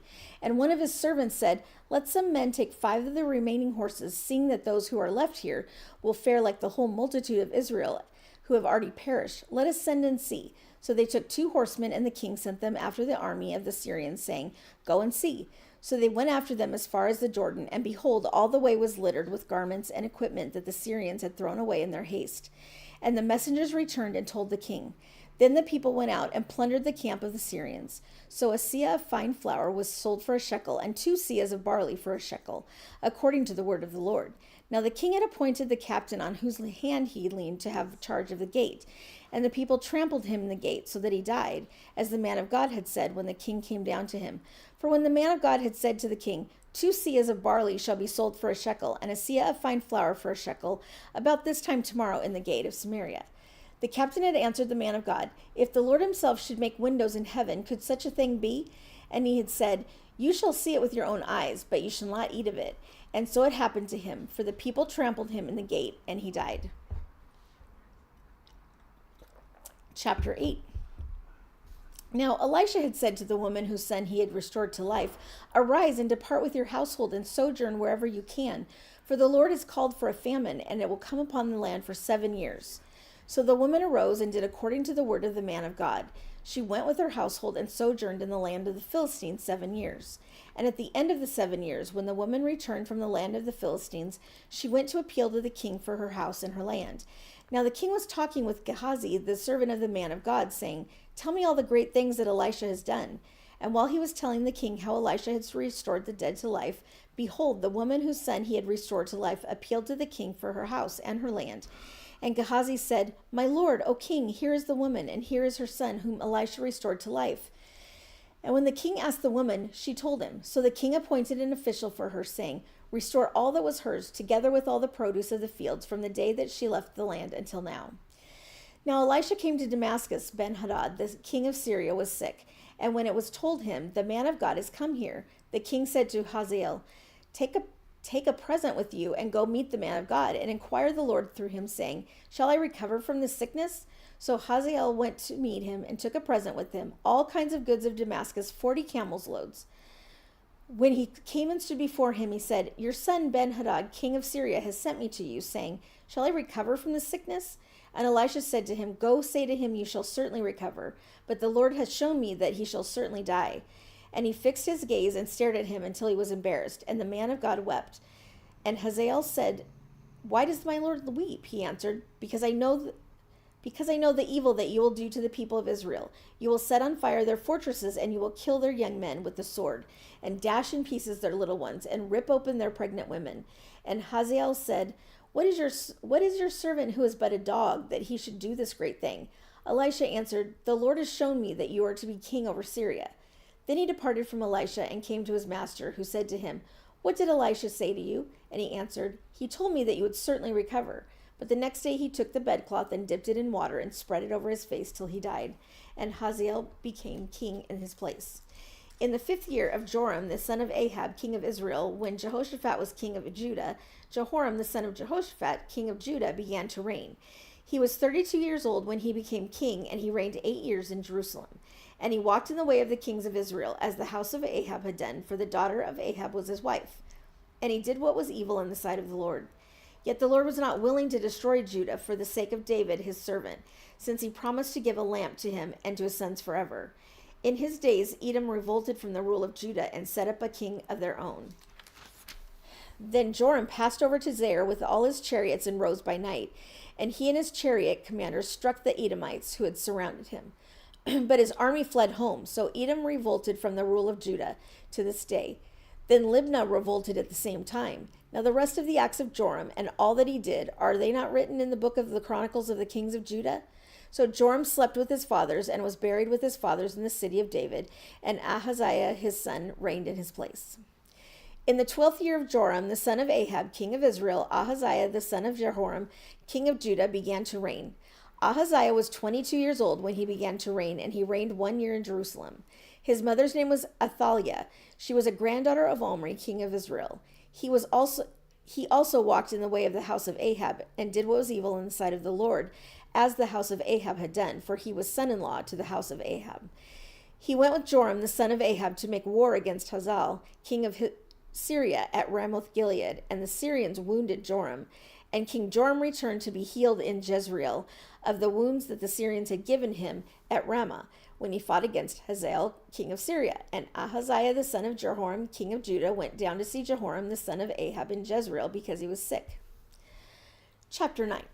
Then Elisha the prophet called one of the sons of the prophets and said to him, "Tie up your garments and take this flask of oil in your hands and go to Ramoth Gilead. And when you arrive, look there for Jehu, the son of Jehoshaphat, son of Nimshi, and go in and have him rise from among his fellows and lead him to an inner chamber. Then take the flask of oil and pour it on his head and say, 'Thus says the Lord, I anoint you king over Israel.' Then open the door and flee. Do not linger." So the young man, the servant of the prophet, went to Ramoth Gilead, and when he came, behold, the commanders of the army were in council. And he said, "I have a word for you, O commander." And Jehu said, "To which of us all?" And he said, "To you, O commander." So he rose and went into the house, and the young man poured the oil on his head, saying to him, "Thus says the Lord, the God of Israel, I anoint you king over the people of the Lord, over Israel, and you shall strike down the house of Ahab your master, so that I may avenge on Jezebel the blood of my servants the prophets, and the blood of all the servants of the Lord. For the whole house of Ahab shall perish. And I will cut off from Ahab every male bond or free in Israel, and I will make the house of Ahab like the house of Jeroboam, the son of Nebat, and like the house of Baasha, the son of Ahijah. And the dogs shall eat Jezebel in the territory of Jezreel, and none shall bury her." Then he opened the door and fled. When Jehu came out to the servants of his master, they said to him, "Is all well? Why did this mad fellow come to you?" And he said to them, "You know the fellow and his talk." And they said, "That's not true. Tell us now." And he said, "Thus and so he spoke to me, saying, 'Thus says the Lord, I anoint you king over Israel.' Then in haste every man of them took his garment and put it under him on the bare steps, and they blew the trumpet and proclaimed, 'Jehu is king.' Thus Jehu the son of Jehoshaphat, the son of Nimshi, conspired against Joram. Now Joram with all Israel had been on guard at Ramoth Gilead against Hazael, king of Syria. But King Joram had returned to be healed in Jezreel the wounds that the Syrians had given him when he fought with Hazael, king of Syria. So Jehu said, "If this is your decision, then let no one slip out of the city to go and tell the news in Jezreel." Then Jehu mounted his chariot and went to Jezreel, for Joram lay there, and Ahaziah, king of Judah, had come down to visit Joram. Now the watchman was standing on the tower in Jezreel, and he saw the company of Jehu as he came, and said, I see a company. And Joram said, "Take a horseman and send to meet them, and let them say, 'Is it peace?'" So a man on horseback went to meet him and said, "Thus says the king, 'Is it peace?'" And Jehu said, "What do you have to do with peace? Turn around and ride behind me." And the watchman reported, saying, "The messenger reached them, but he is not coming back." Then he sent out a second horseman who came to them and said, "Thus the king has said, 'Is it peace?'" And Jehu answered, "What do you have to do with peace? Turn around and ride behind me." Again the watchman reported, "He reached them, but he is not coming back, and the driving is like the driving of Jehu the son of Nimshi, for he drives furiously." Joram said, "Make ready," and they made ready his chariot. Then Joram, king of Israel, and Ahaziah, king of Judah, set out each in his chariot, and went to meet Jehu, and met him at the property of Naboth the Jezreelite. And when Joram saw Jehu, he said, "Is it peace, Jehu?" He answered, "What peace can there be so long as the whorings and the sorceries of your mother Jezebel are so many?" Then Joram reined about and fled, saying to Ahaziah, "Treachery, O Ahaziah!" And Jehu drew his bow with his full strength and shot Joram between the shoulders, so that the arrow pierced his heart, and he sank in his chariot. Jehu said to Bidkar, his aide, "Take him up and throw him on the plot of ground belonging to Naboth the Jezreelite. For remember, when you and I rode side by side behind Ahab his father, how the Lord made this pronouncement against him. As surely as I saw yesterday the blood of Naboth and the blood of his sons, declares the Lord, I will repay you on this plot of ground. Now therefore take him up and throw him on the plot of ground, in accordance with the word of the Lord." When Ahaziah the king of Judah saw this, he fled in the direction of Beth-Hagen, and Jehu pursued him and said, "Shoot him also." And they shot him in the chariot to the ascent of Gur, which is by Ibleam, and he fled to Megiddo and died there. His servants carried him in a chariot to Jerusalem and buried him in his tomb with his fathers in the city of David. In the 11th year of Joram, the son of Ahab, Ahaziah began to reign over Judah. When Jehu came to Jezreel, Jezebel heard of it, and she painted her eyes and adorned her head and looked out of the window. And as Jehu entered the gate, she said, "Is it peace to you, Zimri, murderer or of your master?" And he lifted up his face to the window and said, "Who is on my side? Who?" 2 or 3 eunuchs looked at him. He said, "Throw her down." So they threw her down, and some of her blood spattered on the wall and on the horses, and they trampled on her. Then he went in and ate and drank, and he said, "See now to this cursed woman and bury her, for she is a king's daughter." But when they went to bury her, they found no more of her than the skull and the feet and the palms of her hands. When they came back and told him, he said, "This is the word of the Lord, which he spoke by his servant Elijah the Tishbite. In the territory of Jezreel, the dogs shall eat the flesh of Jezebel, and the corpse of Jezebel shall be as dung on the face of the field in the territory of Jezreel, so that no one can say, 'This is Jezebel.'" Chapter 10. Now Ahab had 70 sons in Samaria, so Jehu wrote letters and sent them to Samaria to the rulers of the city, to the elders and to the guardians of the sons of Ahab, saying, "Now then, as soon as this letter comes to you, seeing your master's sons are with you, and there are with you chariots and horses, fortified cities also, and weapons, select the best and fittest of your master's sons, and set him on his father's throne, and fight for your master's house." But they were exceedingly afraid, and said, "Behold, the 2 kings could not stand before him. How then can we stand?" So he who was over the palace and he who was over the city, together with the elders and the guardians, sent to Jehu, saying, "We are your servants, and we will do all that you tell us. We will not make anyone king. Do whatever is good in your eyes." Then he wrote to them a second letter, saying, "If you are on my side, and if you're ready to obey me, take the heads of your master's sons, and come to me at Jezreel tomorrow at this time." Now the king's sons, 70 persons, were the great men of the city, who were bringing them up. And as soon as the letter came to them, they took the king's sons and slaughtered them, 70 persons, and put their heads in baskets and sent them to him at Jezreel. When the messenger came and told him, "They have brought the heads of the king's sons," he said, lay them in 2 heaps at the entrance of the gate until morning." Then in the morning, when he went out, he stood and said to all the people, "You are innocent. It was I who conspired against my master and killed him, but who struck down all these? Now then that there shall fall to the earth nothing of the word of the Lord, which the Lord spoke concerning the house of Ahab, for the Lord has done what he said by his servant Elijah." So Jehu struck down all who remained of the house of Ahab in Jezreel, all his great men and his close friends and his priests, until he left him none remaining. Then he set out and went to Samaria. On the way, when he was at Beth-eked of the shepherds, Jehu met the relatives of Ahaziah, king of Judah, and he said, "Who are you?" And they answered, "We are the relatives of Ahaziah, and we came down to visit the royal princes and the sons of the queen mother." He said, "Take them alive." And they took them alive and slaughtered them at the pit of Beth-eked, 42 persons, and he spared none of them. And when he departed from there, he met Jehonadab, the son of Rechab, coming to meet him. And he greeted him and said to him, "Is your heart true to my heart as mine is to yours?" And Jehonadab answered, "It is." Jehu said, "If it is, give me your hand." So he gave him his hand. And Jehu took him up with him into the chariot. And he said, "Come with me and see my zeal for the Lord." So he had him ride in his chariot. And when he came to Samaria, he struck down all who remained to Ahab in Samaria, till he had wiped them out, according to the word of the Lord that he spoke to Elijah. Then Jehu assembled all the people and said to them, "Ahab served Baal a little, but Jehu will serve him much. Now therefore call to me all the prophets of Baal, all his worshippers, and all his priests. Let none be missing, for I have a great sacrifice to offer Baal. Whoever is missing shall not live." But Jehu did it with cunning in order to destroy the worshippers of Baal. And Jehu ordered, "Sanctify a solemn assembly for Baal." So they proclaimed it, and Jehu sent throughout all Israel, and all the worshippers of Baal came, so that there was not a man left who did not come. And they entered the house of Baal, and the house of Baal was filled from one end to the other. He said to him who was in charge of the wardrobe, "Bring out the vestments for all the worshippers of Baal." So he brought out the vestments for them. Then Jehu went into the house of Baal with Jehonadab, the son of Rechab, and he said to the worshippers of Baal, "Search and see that there is no servant of the Lord here among you, but only the worshippers of Baal." Then they went in to offer sacrifices and burnt offerings. Now Jehu had stationed 80 men outside and said, "The man who allows any of these whom I give into your hands to escape shall forfeit his life." So as soon as he had made an end of offering of the burnt offering, Jehu said to the guard and to the officers, "Go in and strike them down, let not a man escape."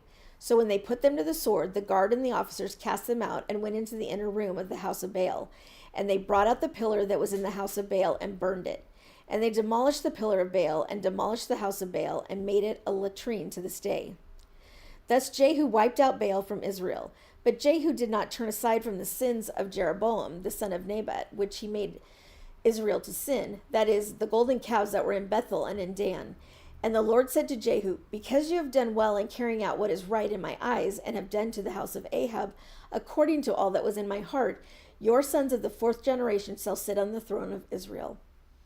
But Jehu was not careful to walk in the law of the Lord, the God of Israel, with all his heart. He did not turn from the sins of Jeroboam, which he made Israel to sin. In those days the Lord began to cut off parts of Israel. Hazael defeated them throughout the territory of Israel. From the Jordan eastward, all the land of Gilead, the Gadites and the Reubenites and the Manassites, from Aror, which is by the valley of the Arnon, that is, Gilead and Bashan. Now the rest of the acts of Jehu and all that he did and all his might, are they not written in the book of the Chronicles of the kings of Israel? So Jehu slept with his fathers, and they buried him in Samaria. And Jehoahaz, his son, reigned in his place. The time that Jehu reigned over Israel in Samaria was 28 years. Chapter 11. Now when Athaliah, the mother of Ahaziah, saw that her son was dead, she arose and destroyed all the royal family. But Jehosheba, the daughter of King Joram, sister of Ahaziah, took Joash, the son of Ahaziah, and stole him away from among the king's sons who were being put to death. And she put him and his nurse in a bedroom. Thus they hid him from Athaliah, so that he was not put to death. And he remained with her 6 years, hidden in the house of the Lord, while Athaliah reigned over the land. But in the 7th year, Jehoiada sent and brought the captains of the Kerites and of the guards, and had them come to him in the house of the Lord. And he made a covenant with them and put them under oath in the house of the Lord. And he showed them the king's son. And he commanded them, "This is the thing that you shall do. 1/3 of you, those who come off duty on the Sabbath and guard the king's house. Another third being at the gate, sir, and a third at the gate behind the guards, shall guard the palace. And the 2 divisions of you which come on duty in force of the Sabbath, and enforce on the Sabbath and guard the house of the Lord on behalf of the king, shall surround the king, each with his weapons in his hand. And whoever approaches the ranks is to be put to death. Be with the king when he goes out and when he comes in." The captains did according to all that Jehoiada the priest commanded, and they each brought his men who were to go off duty on the Sabbath with those who were to come on duty on the Sabbath, and came to Jehoiada the priest. And the priest gave to the captains the spears and shields that had been King David's, which were in the house of the Lord. And the guard stood, every man with his weapons in his hand, from the south side of the house to the north side of the house, around the altar and the house on behalf of the king. Then he brought out the king's son and put the crown on him and gave him the testimony. And they proclaimed him king and anointed him, and they clapped their hands and said, "Long live the king." When Athaliah heard the noise of the guard and of the people, she went into the house of the Lord to the people. And when she looked, there was the king standing by the pillar according to the custom, and the captains and the trumpeters beside the king, and all the people of the land rejoicing and blowing trumpets. And Athaliah tore her clothes and cried, "Treason, treason!" Then Jehoiada the priest commanded the captains who were set over the army, "Bring her out between the ranks and put to death with the sword anyone who follows her." For the priest said, "Let her not be put to death in the house of the Lord." So they laid hands on her, and she went through the horses' entrance to the king's house, and there she was put to death. And Jehoiada made a covenant between the Lord and the king and the people, that they should be the Lord's people, and also between the king and the people. Then all the people of the land went to the house of Baal and tore it down. His altars and his images they broke in pieces, and they killed Mattan, the priest of Baal, before the altars. And the priest posted watchmen over the house of the Lord, and he took the captains, the Kerites, the guards, and all the people of the land, and they brought the king down from the house of the Lord, marching through the gate of the guards to the king's house. And he took his seat on the throne of the kings. So all the people of the land rejoiced, and the city was quiet after Athaliah had been put to death with the sword at the king's house. Jehoash was 7 years old when he began to reign. Chapter 12. In the 7th year of Jehu, Jehoash began to reign, and he reigned 40 years in Jerusalem. His mother's name was Zibiah of Beersheba, and Jehoash did what was right in the eyes of the Lord all his days, because Jehoiada the priest instructed him.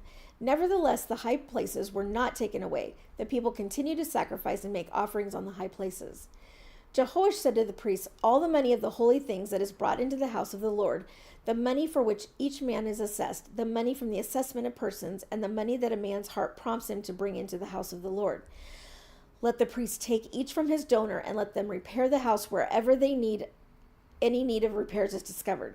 But by the 23rd year of King Jehoash, the priests had made no repairs on the house.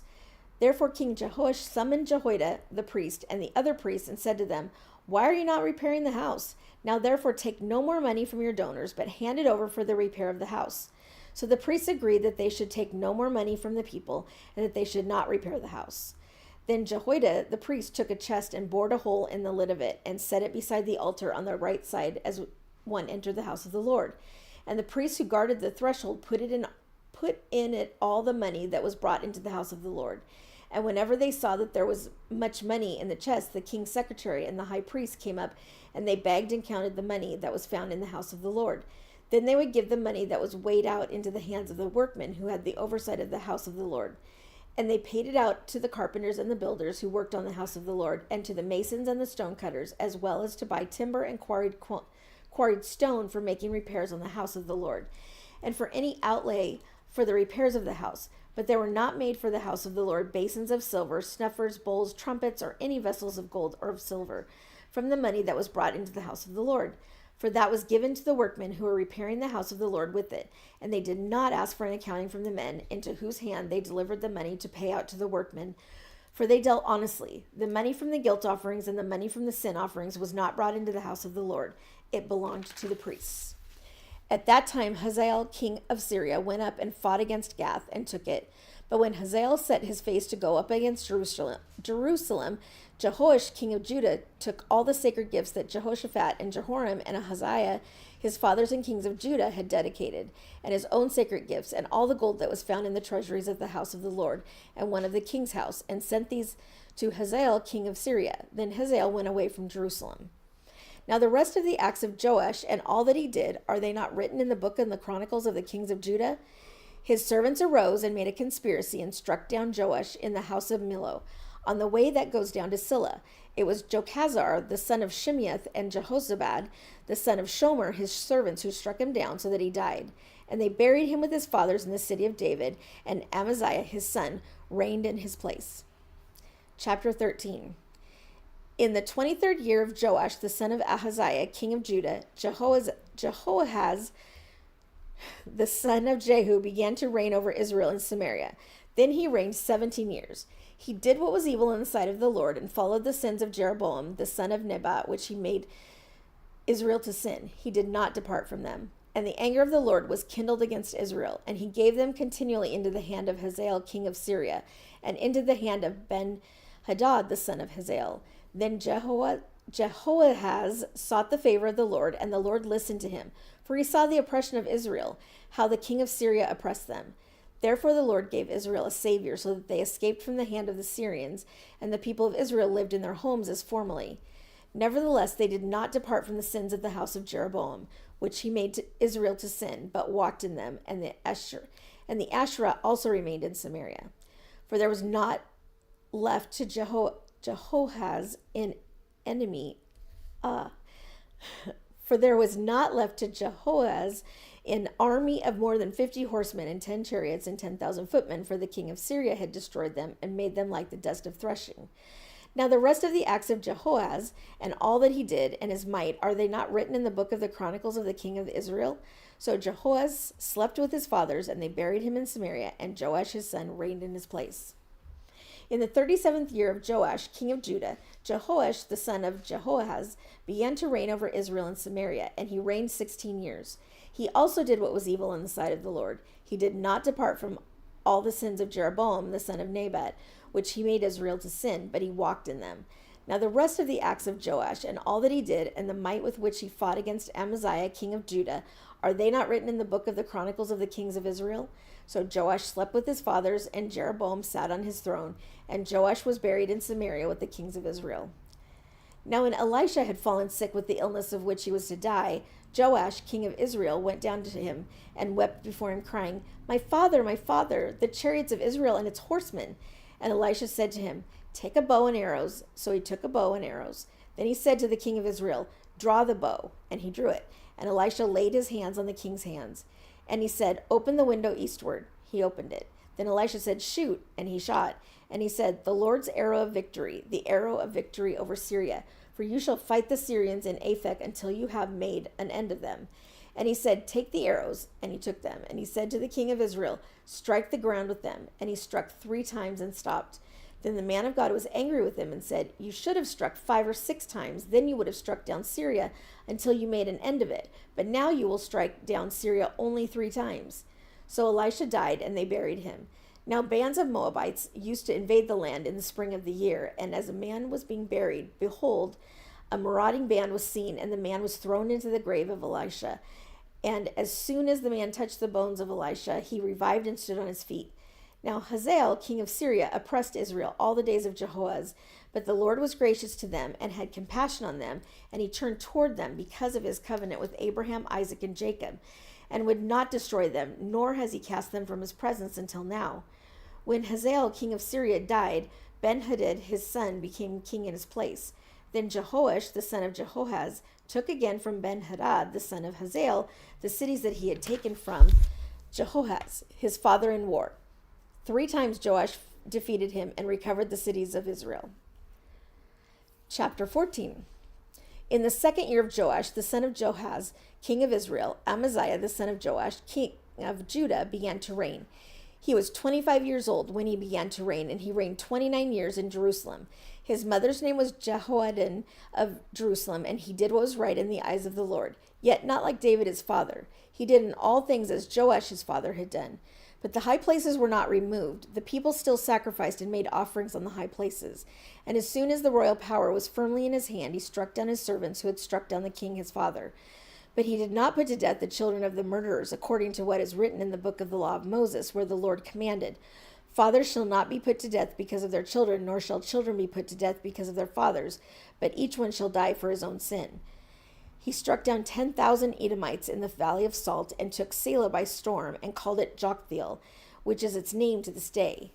Then Amaziah sent messengers to Jehoash, the son of Jehoahaz, son of Jehu, king of Israel, saying, come, let us look one another in the face. And Jehoash, king of Israel, sent word to Amaziah, king of Judah, a thistle on Lebanon sent to a cedar on Lebanon, saying, give your daughter to my son for a wife. And a wild beast of Lebanon passed by and trampled down the thistle. You have indeed struck down Edom, and your heart has lifted you up. Be content with your glory and stay at home, for why should you provoke trouble so that you fall, you and Judah with you? But Amaziah would not listen. So Jehoash, king of Israel, went up, and he and Amaziah, king of Judah, faced one another in battle at Beth Shemesh, which belongs to Judah. And Judah was defeated by Israel, and every man fled to his home. And Jehoash, king of Israel, captured Amaziah, king of Judah, the son of Jehoash, son of Ahaziah, at Beth Shemesh, and came to Jerusalem, and broke down the wall of Jerusalem for 400 cubits, from the Ephraim gate to the corner gate. And he seized all the gold and silver, and all the vessels that were found in the house of the Lord, and in the treasuries of the king's house, also hostages, and he returned to Samaria. Now the rest of the acts of Jehoash that he did, and his might, and now he fought with Amaziah, king of Judah, are they not written in the book of the Chronicles of the kings of Israel?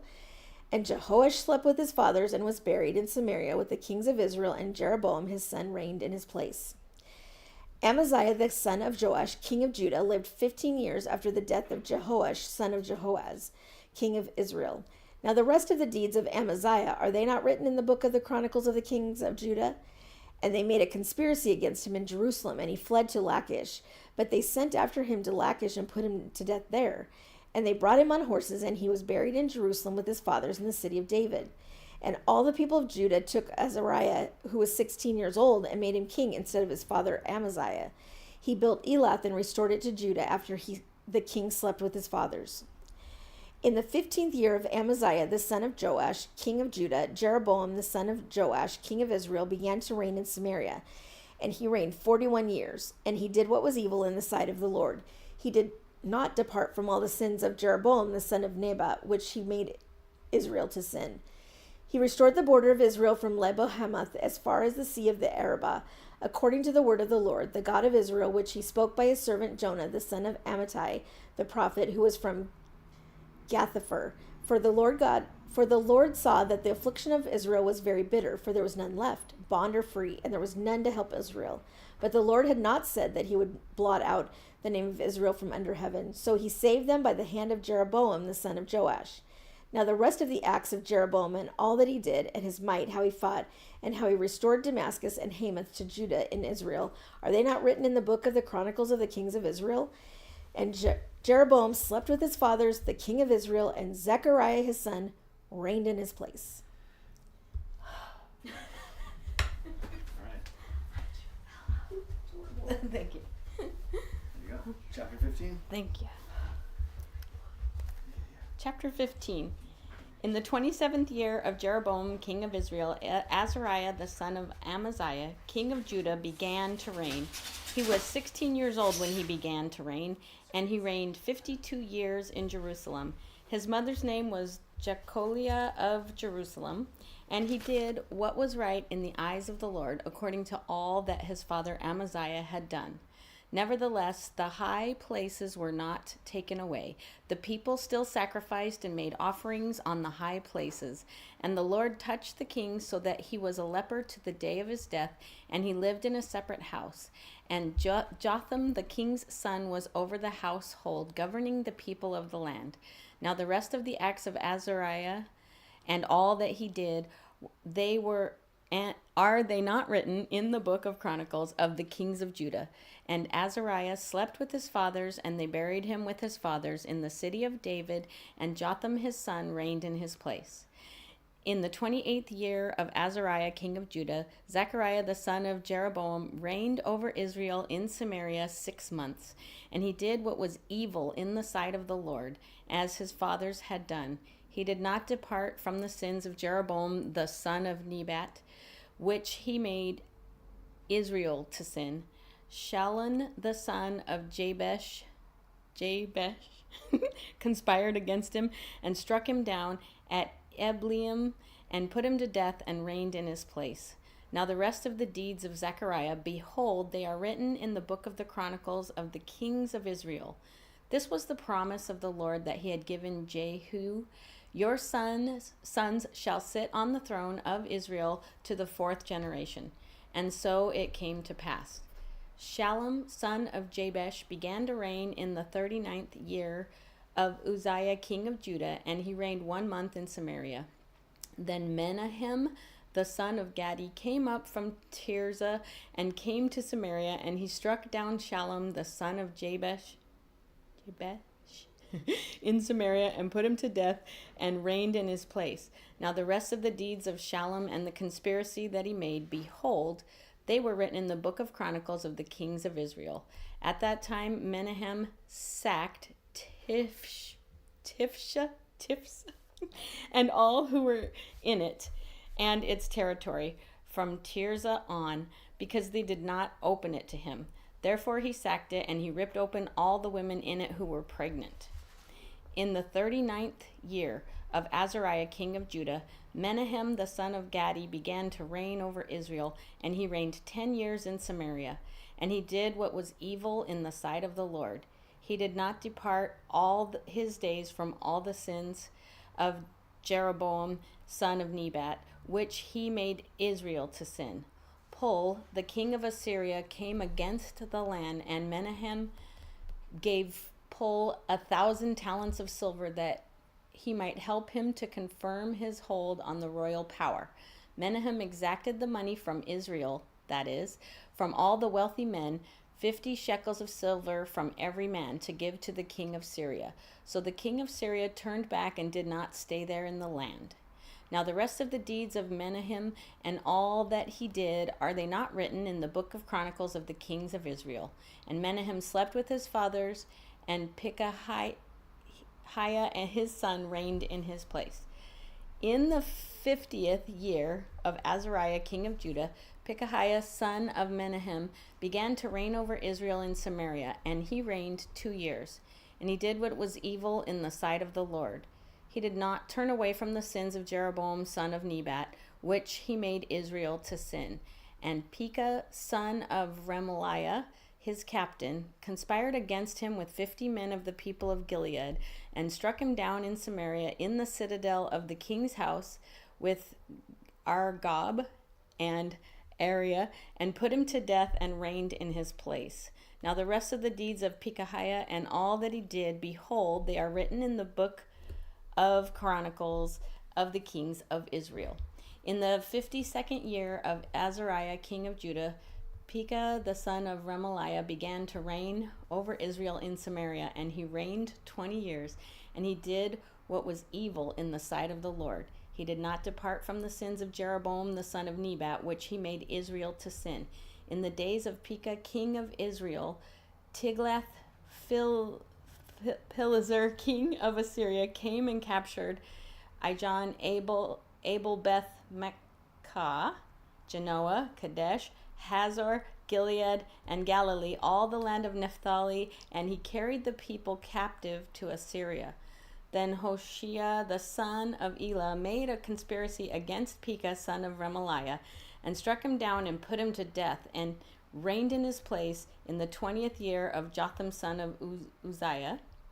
Now the rest of the acts of Pekah and all that he did, behold, they are written in the book of Chronicles of the kings of Israel. In the 2nd year of Pekah the son of Remaliah, king of Israel, Jotham the son of Uzziah, king of Judah, began to reign. He was 25 years old when he began to reign, and he reigned 16 years in Jerusalem. His mother's name was Jerusha, the daughter of Zadok. And he did what was right in the eyes of the Lord, according to all that his father Uzziah had done.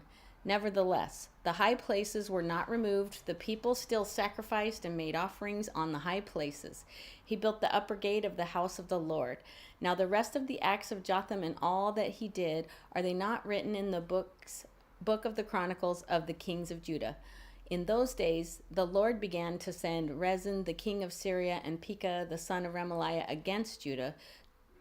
Jotham slept with his fathers and was buried with his fathers in the city of David his father, and Ahaz his son reigned in his place.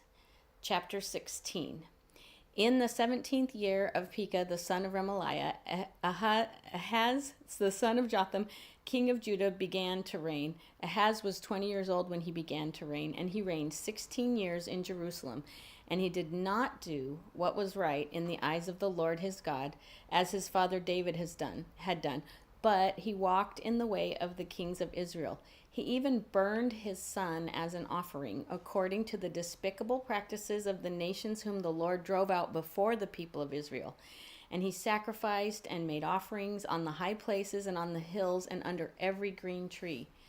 Then Rezin, king of Syria, and Pekah, the son of Remaliah, king of Israel, came up to wage war on Jerusalem, and they besieged Ahaz, but could not conquer him.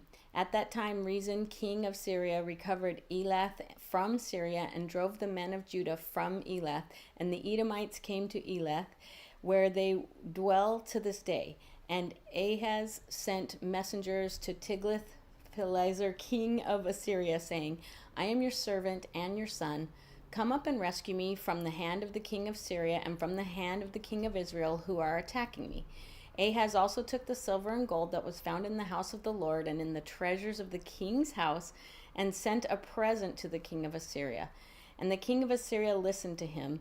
The king of Assyria marched up against Damascus and took it, carrying its people captive to Kir, and he killed Rezin. When King Ahaz went to Damascus to meet Tiglath-Pileser, king of Assyria, he saw the altar that was at Damascus, and King Ahaz sent to Uriah the priest a model of the altar and its pattern exact in all its details, and Uriah the priest built the altar in accordance with all that King Ahaz had sent from Damascus. So Uriah the priest made it before King Ahaz arrived from Damascus. And when the king came from Damascus, the king viewed the altar. Then the king drew near to the altar and went up on it and burned his burnt offering and his grain offering, and poured his drink offering, and threw the blood of his peace offerings on the altar. And the bronze altar that was before the Lord he removed from the front of the house, from the place between his altar and the house of the Lord, and he put it on the north side of his altar. And King Ahaz commanded Uriah the priest, saying, on the great altar burn this morning burnt offering, and the evening grain offering, and the king's burnt offering and his grain offering, with the burnt offering of all the people of the land, and their grain offering and their drink offering. And throw on it all the blood of the burnt offering and all the blood of the sacrifice. But the bronze altar shall be for me to inquire by. Uriah the priest did all this, and King Ahaz commanded. And King Ahaz cut off the frames of the stands and removed the basin from them. And he took down the sea from off the bronze oxen that were under it and put it on a stone pedestal. And he covered and the covered way for the Sabbath that had been built inside the house and the outer entrance for the king, he caused to go around the house of the Lord because of the king of Assyria. Now the rest of the acts of Ahaz that he did, are they not written in the book of the Chronicles of the kings of Judah? And Ahaz slept with his fathers and was buried with his fathers in the city of David, and Hezekiah his son reigned in his place. Chapter 17. In the 12th year of Ahaz, king of Judah, Hoshea, the son of Elah, began to reign in Samaria over Israel, and he reigned 9 years. And he did what was evil in the sight of the Lord, yet not as the kings of Israel who were before him. Against him came up Shalmaneser, king of Assyria, and Hoshea became his vassal and paid him tribute. But the king of Assyria found treachery in Hoshea, for he had sent messengers too. So king of Egypt sent messengers to So, that's a name, king of Egypt, and offered no tribute to the king of Assyria as he had done year by year. Therefore the king of Assyria shut him up and bound him in prison. Then the king of Assyria invaded all the land and came to Samaria, and for 3 years he besieged it. In the 9th year of Hoshea, the king of Assyria captured Samaria, and he carried the Israelites away to Assyria and placed them in Halah, and on the Habor, the river of Gozan, and in the cities of the Medes. And this occurred because the people of Israel had sinned against the Lord their God, who had brought them up out of the land of Egypt from under the hand of Pharaoh, king of Egypt, and had feared other gods and walked in the customs of nations whom the Lord drove out before the people of Israel, and in the customs that the kings of Israel had practiced. And the people of Israel did secretly against the Lord their God things that were not right. They built for themselves high places in all their towns, from watchtower to fortified city. They set up for themselves pillars and the Asherim on every hill and under every green tree.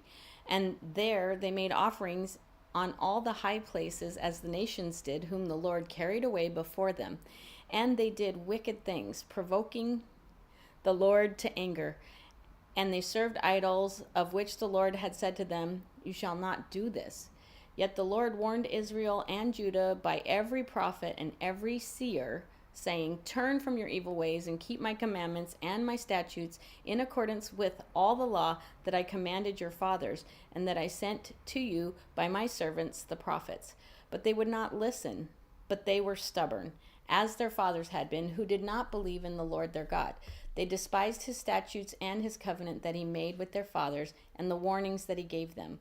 They went after false idols and became false, and they followed the nations that went around them, concerning whom the Lord had commanded them that they should not do like them.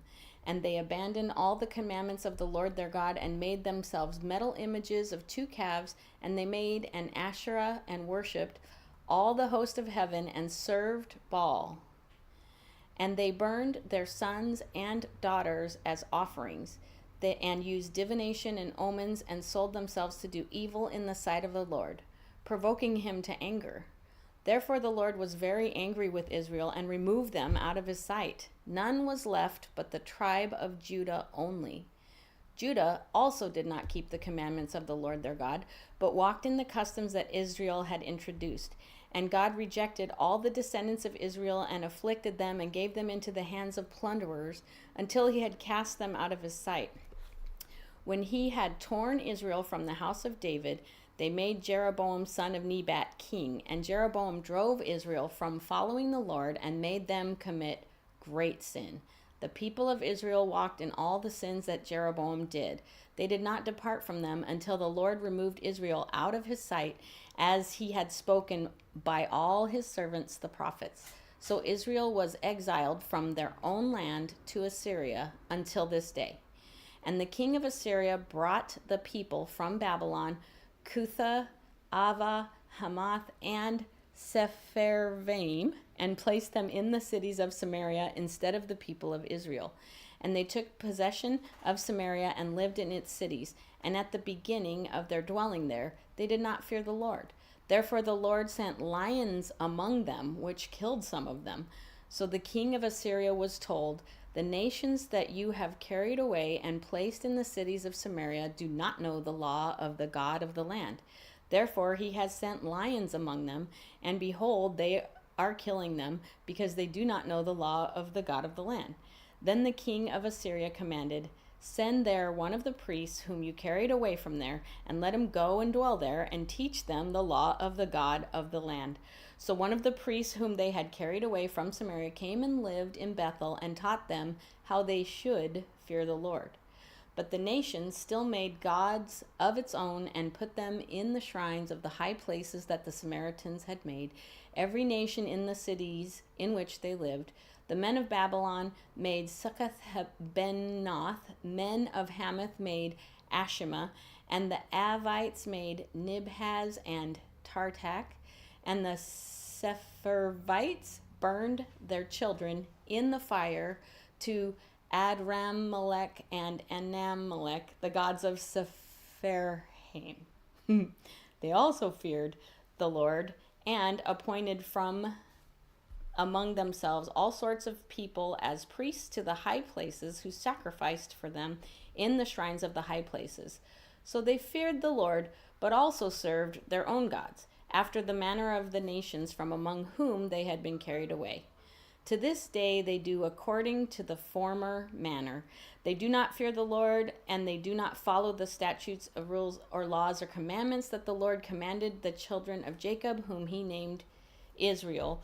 The Lord made a covenant with them and commanded them, "You shall not fear other gods or bow yourselves to them or serve them or sacrifice to them. But you shall fear the Lord, who brought you out of the land of Egypt with great power and with an outstretched arm. You shall bow yourselves to him, and to him you shall sacrifice. And the statutes and the rules and the law and the commandment that he wrote for you, you shall always be careful to do. You shall not fear other gods, and you shall not forget the covenant that I have made with you. You shall not fear other gods, but you shall fear the Lord your God, and he will deliver you out of the hand of all your enemies." However, they would not listen, but they did according to their former manner. So these nations feared the Lord and served their carved images. Their children did likewise, and their children's children, as their fathers did, so they do to this day. Chapter 18. In the 3rd year of Hoshea, son of Elah, king of Israel, Hezekiah and the son Ahaz, king of Judah, began to reign. He was 25 years old when he began to reign, and he reigned 29 years in Jerusalem. His mother's name was Abi, and the daughter of Zechariah. And he did what was right in the eyes of the Lord, according to all that David his father had done. He removed the high places, and he broke down the pillars and cut down the Asherah. And he broke to pieces the bronze serpent that Moses had made. For until those days, the people of Israel had made offerings to it. It was called Nehushtan. He trusted in the Lord, the God of Israel, so that there was none like him among all the kings of Judah after him, nor among those who were before him. For he held fast to the Lord. He did not depart from following him, but kept his commandments that the Lord commanded Moses. And the Lord was with him. Wherever he went out, he prospered. He rebelled against the king of Assyria and would not serve him. He struck down the Philistines as far as Gaza and its territory, from the watchtower to fortified city. In the 4th year of King Hezekiah, which was the 7th year of Hoshea son of Elah, king of Israel, Shalmaneser, king of Assyria, came up against Samaria and besieged it, and at the end of 3 years he took it. In the 6th year of Hezekiah, which was the 9th year of Hoshea, king of Israel, Samaria was taken.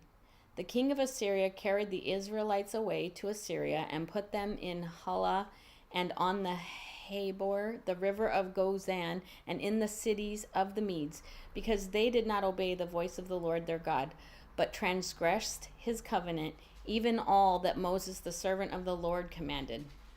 They neither listened nor obeyed.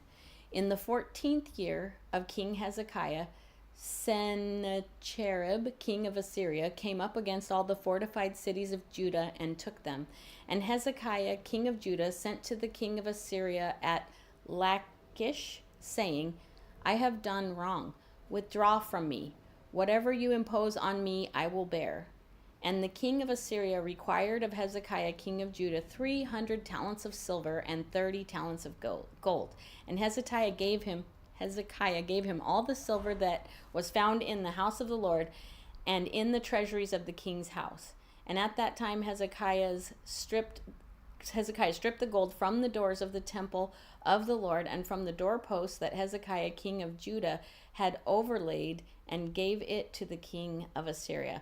And the king of Assyria sent the Tartan, the Rabsaris, and the Rabshakeh, and with a great army from Lachish, King Hezekiah at Jerusalem. And they went up and came to Jerusalem. When they arrived, they came out and stood by the conduit of the upper pool, which is on the highway to the washer's field. And when they called for the king, there came out to them Eliakim, son of Hilkiah, who was over the household, and Shebna the secretary, and Joah the son of Asaph the recorder.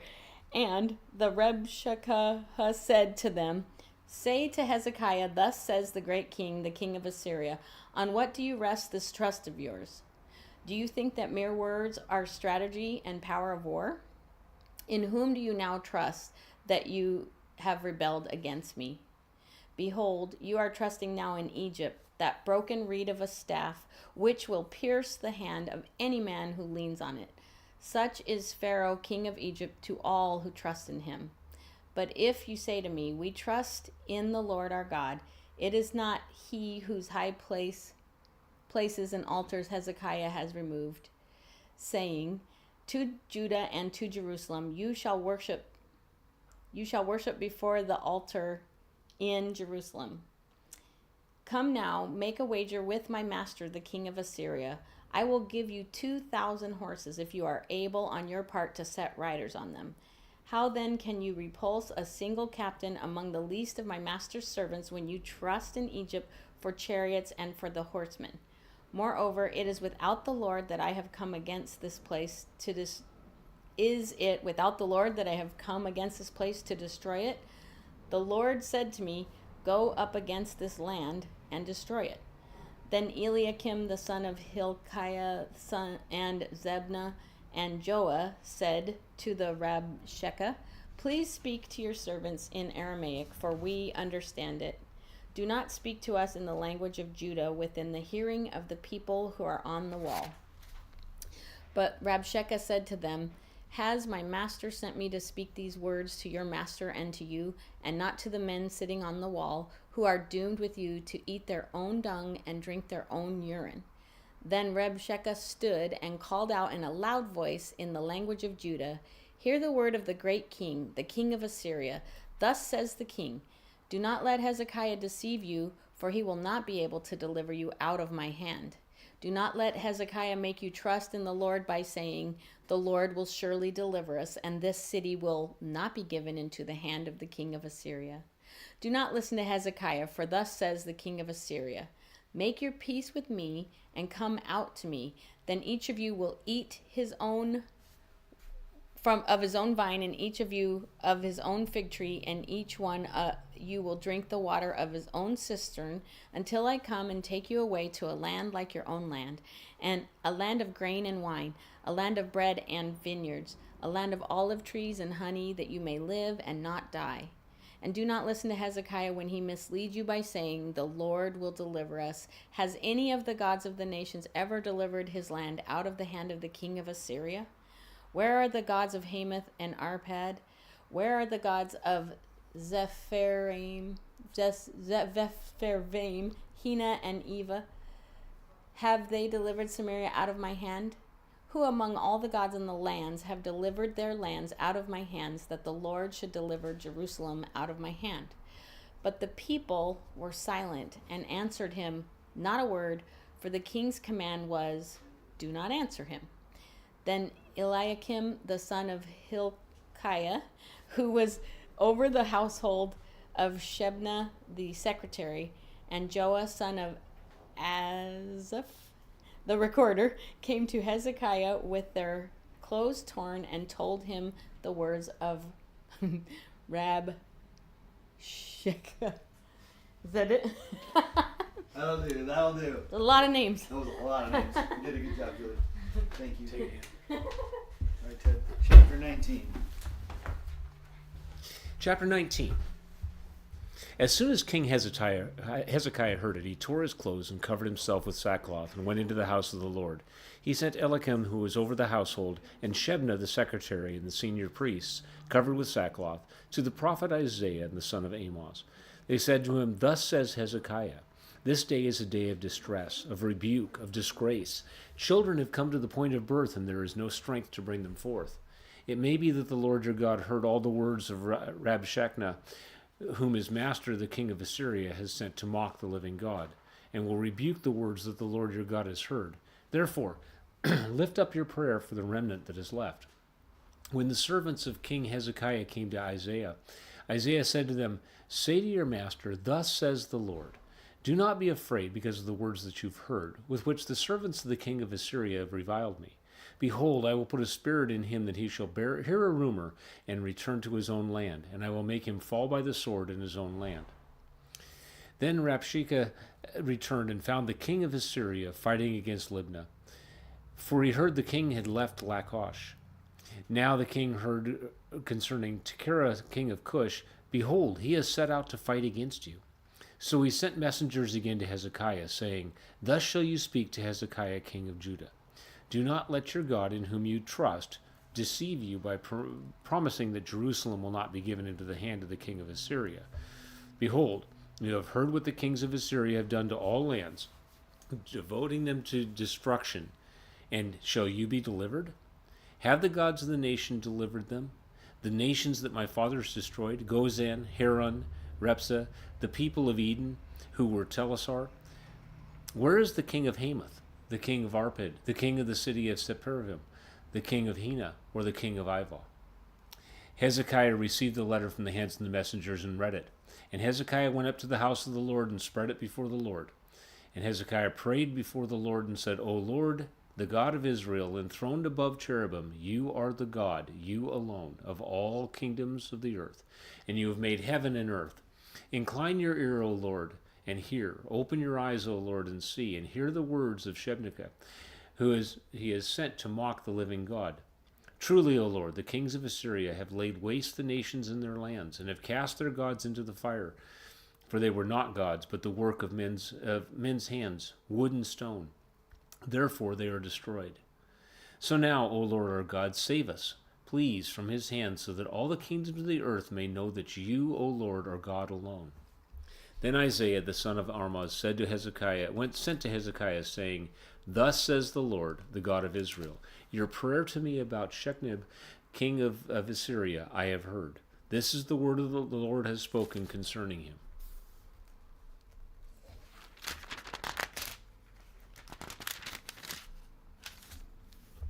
She despises you. She scorns you, the virgin daughter of Zion. She wags her head behind you, the daughter of Jerusalem.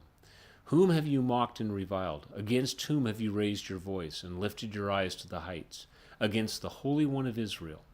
By your messengers you have mocked the Lord, And you have said, with my many chariots I have gone up heights of the mountains, to the far recesses of Lebanon. I felled its tallest cedars with the choicest cypresses. I entered its furthest lodging place, its most fruitful forest.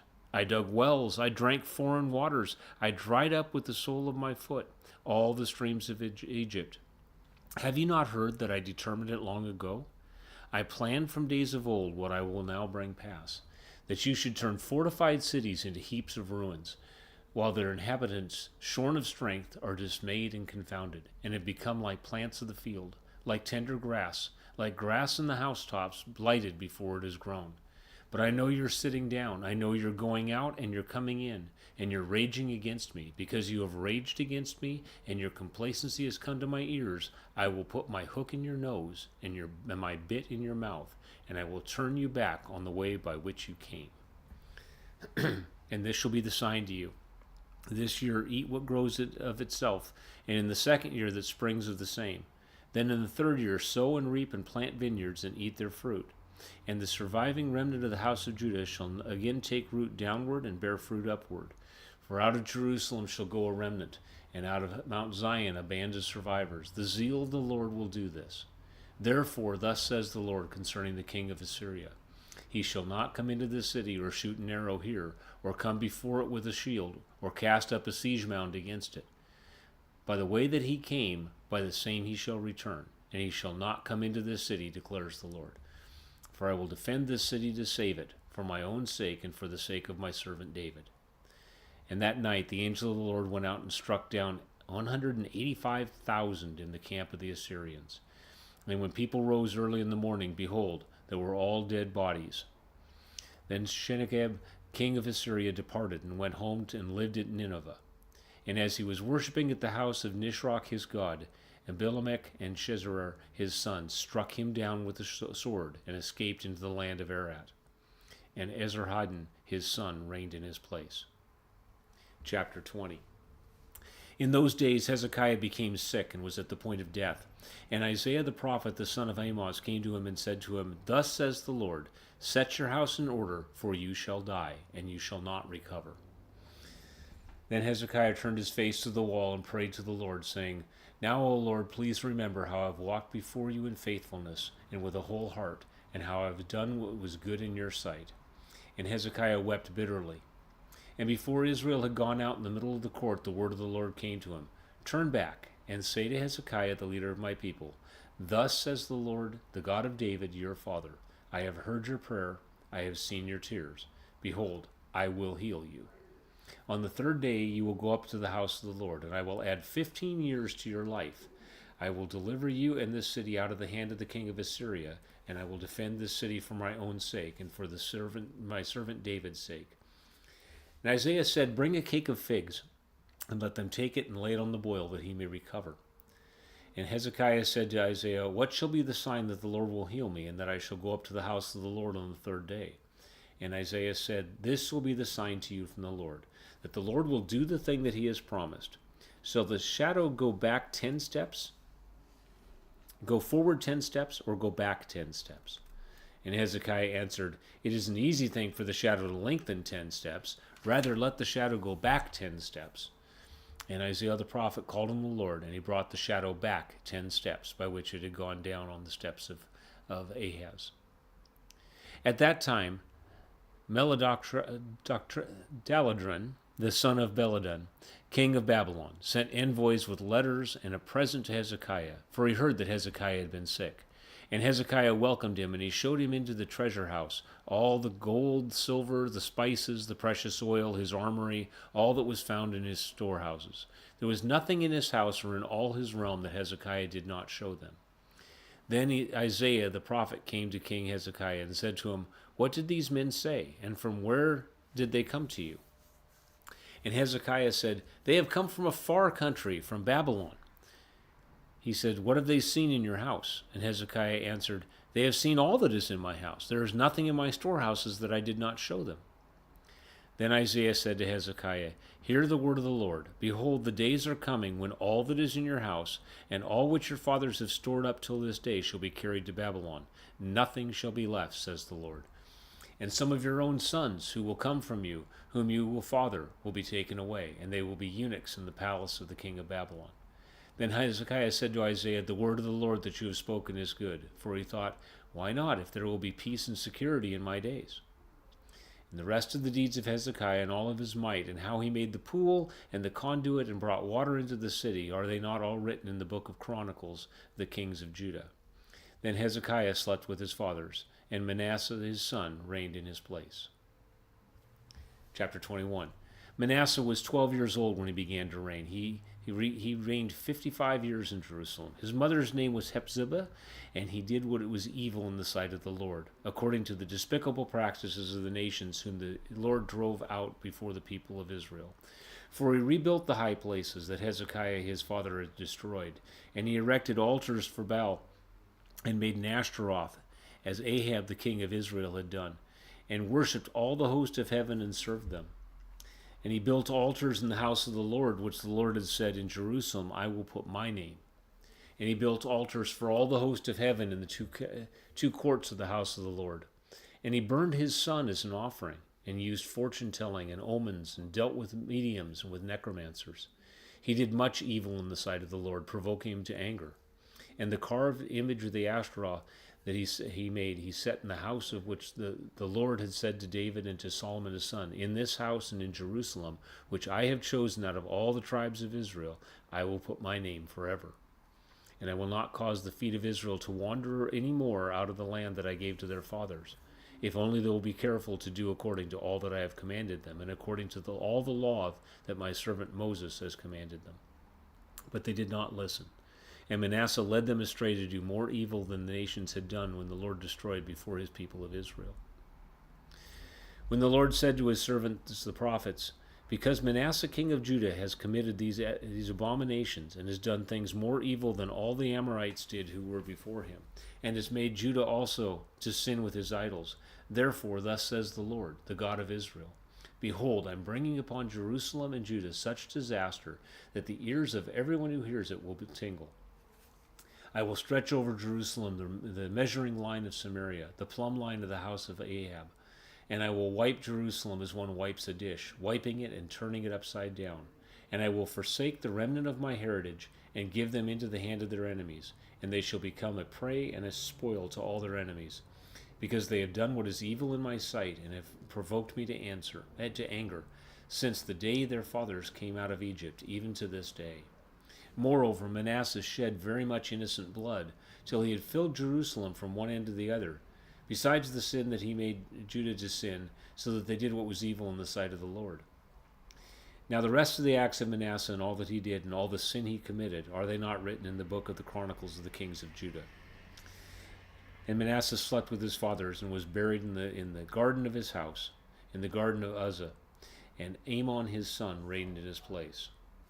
Now Amon was 22 years old when he began to reign, and he reigned 2 years in Jerusalem. His mother's name was Melamotha, and the daughter of Hazaz of Jorba. And he did what was evil in the sight of the Lord, as Manasseh his father has done. He walked in all the way which his father walked, and served the idols that his father worshipped, and worshipped them. He abandoned the Lord, the God of his fathers, and did not walk in the way of the Lord. And the servants of Amon conspired against him, and put the king to death in his house. But the people of the land struck down all those who had conspired against King Amon. And the people of the land made Josiah his son the king in his place. Now the rest of the acts of Amon that he did, are they not written in the book of the Chronicles of the kings of Judah? And he was buried in his tomb at the garden of Uzzah, and Josiah his son reigned in his place. Now Josiah was 8 years old when he began to reign, and he reigned 31 years in Jerusalem. His mother's name was Jedidiah, the daughter of Abijah of Bozkath. And he did what was right in the eyes of the Lord, and walked in all the ways of David his father, and he did not turn aside to the left or to the right. In the 18th year of King Josiah, the king sent Shephem, the son of Meshullam, the secretary, to the house of the Lord, saying, Go up to Hilkiah the high priest, that he may count the money that has been brought into the house of the Lord, which the keepers of the threshold have collected from the people. And let it be given into the hand of the workmen who have the oversight of the house of the Lord. And let them give it to the workmen who are at the house of the Lord, repairing the house, that is, to the carpenters, and to the builders, and to the masons. And let them use it for buying timber and quarried stone to repair the house. But no accounting shall be asked of them for the money that they delivered in the hand, for they deal honestly. And Hilkiah the high priest of Shaphan the secretary said, I have found the book of the law in the house of the Lord. And Hilkiah gave the book to Shaphan, and he read it. And Shaphan the secretary came to the king and reported to the king, Your servants have emptied out the money that was found in the house, and have delivered it to the hands of the workmen who have oversight of the house of the Lord. Then Shaphan the secretary told the king, Hilkiah the priest has given me a book. And Shaphan read it before the king. When the king heard the words of the book of the law, he tore his clothes. And the king commanded Hilkiah the priest, and Achan the son of Shaphan, and Abachar the son of Micaiah, and Shaphan the secretary, and Asaiah the king's servant, saying, Go inquire of the Lord for me, for the people, for all of Judah, concerning the words of this book that has been found. For great is the wrath of the Lord that is kindled against us, because our fathers have not obeyed the words of this book, to do according to all that is written and concerning us. So Hilkiah the priest, and Achiam, and Achbar, and Shaphan, and Asaiah went to Hudith the prophetess, the wife of Shallum the son of Tiva, son of Haris, keeper of the wardrobe. Now she lived in Jerusalem in the second quarter.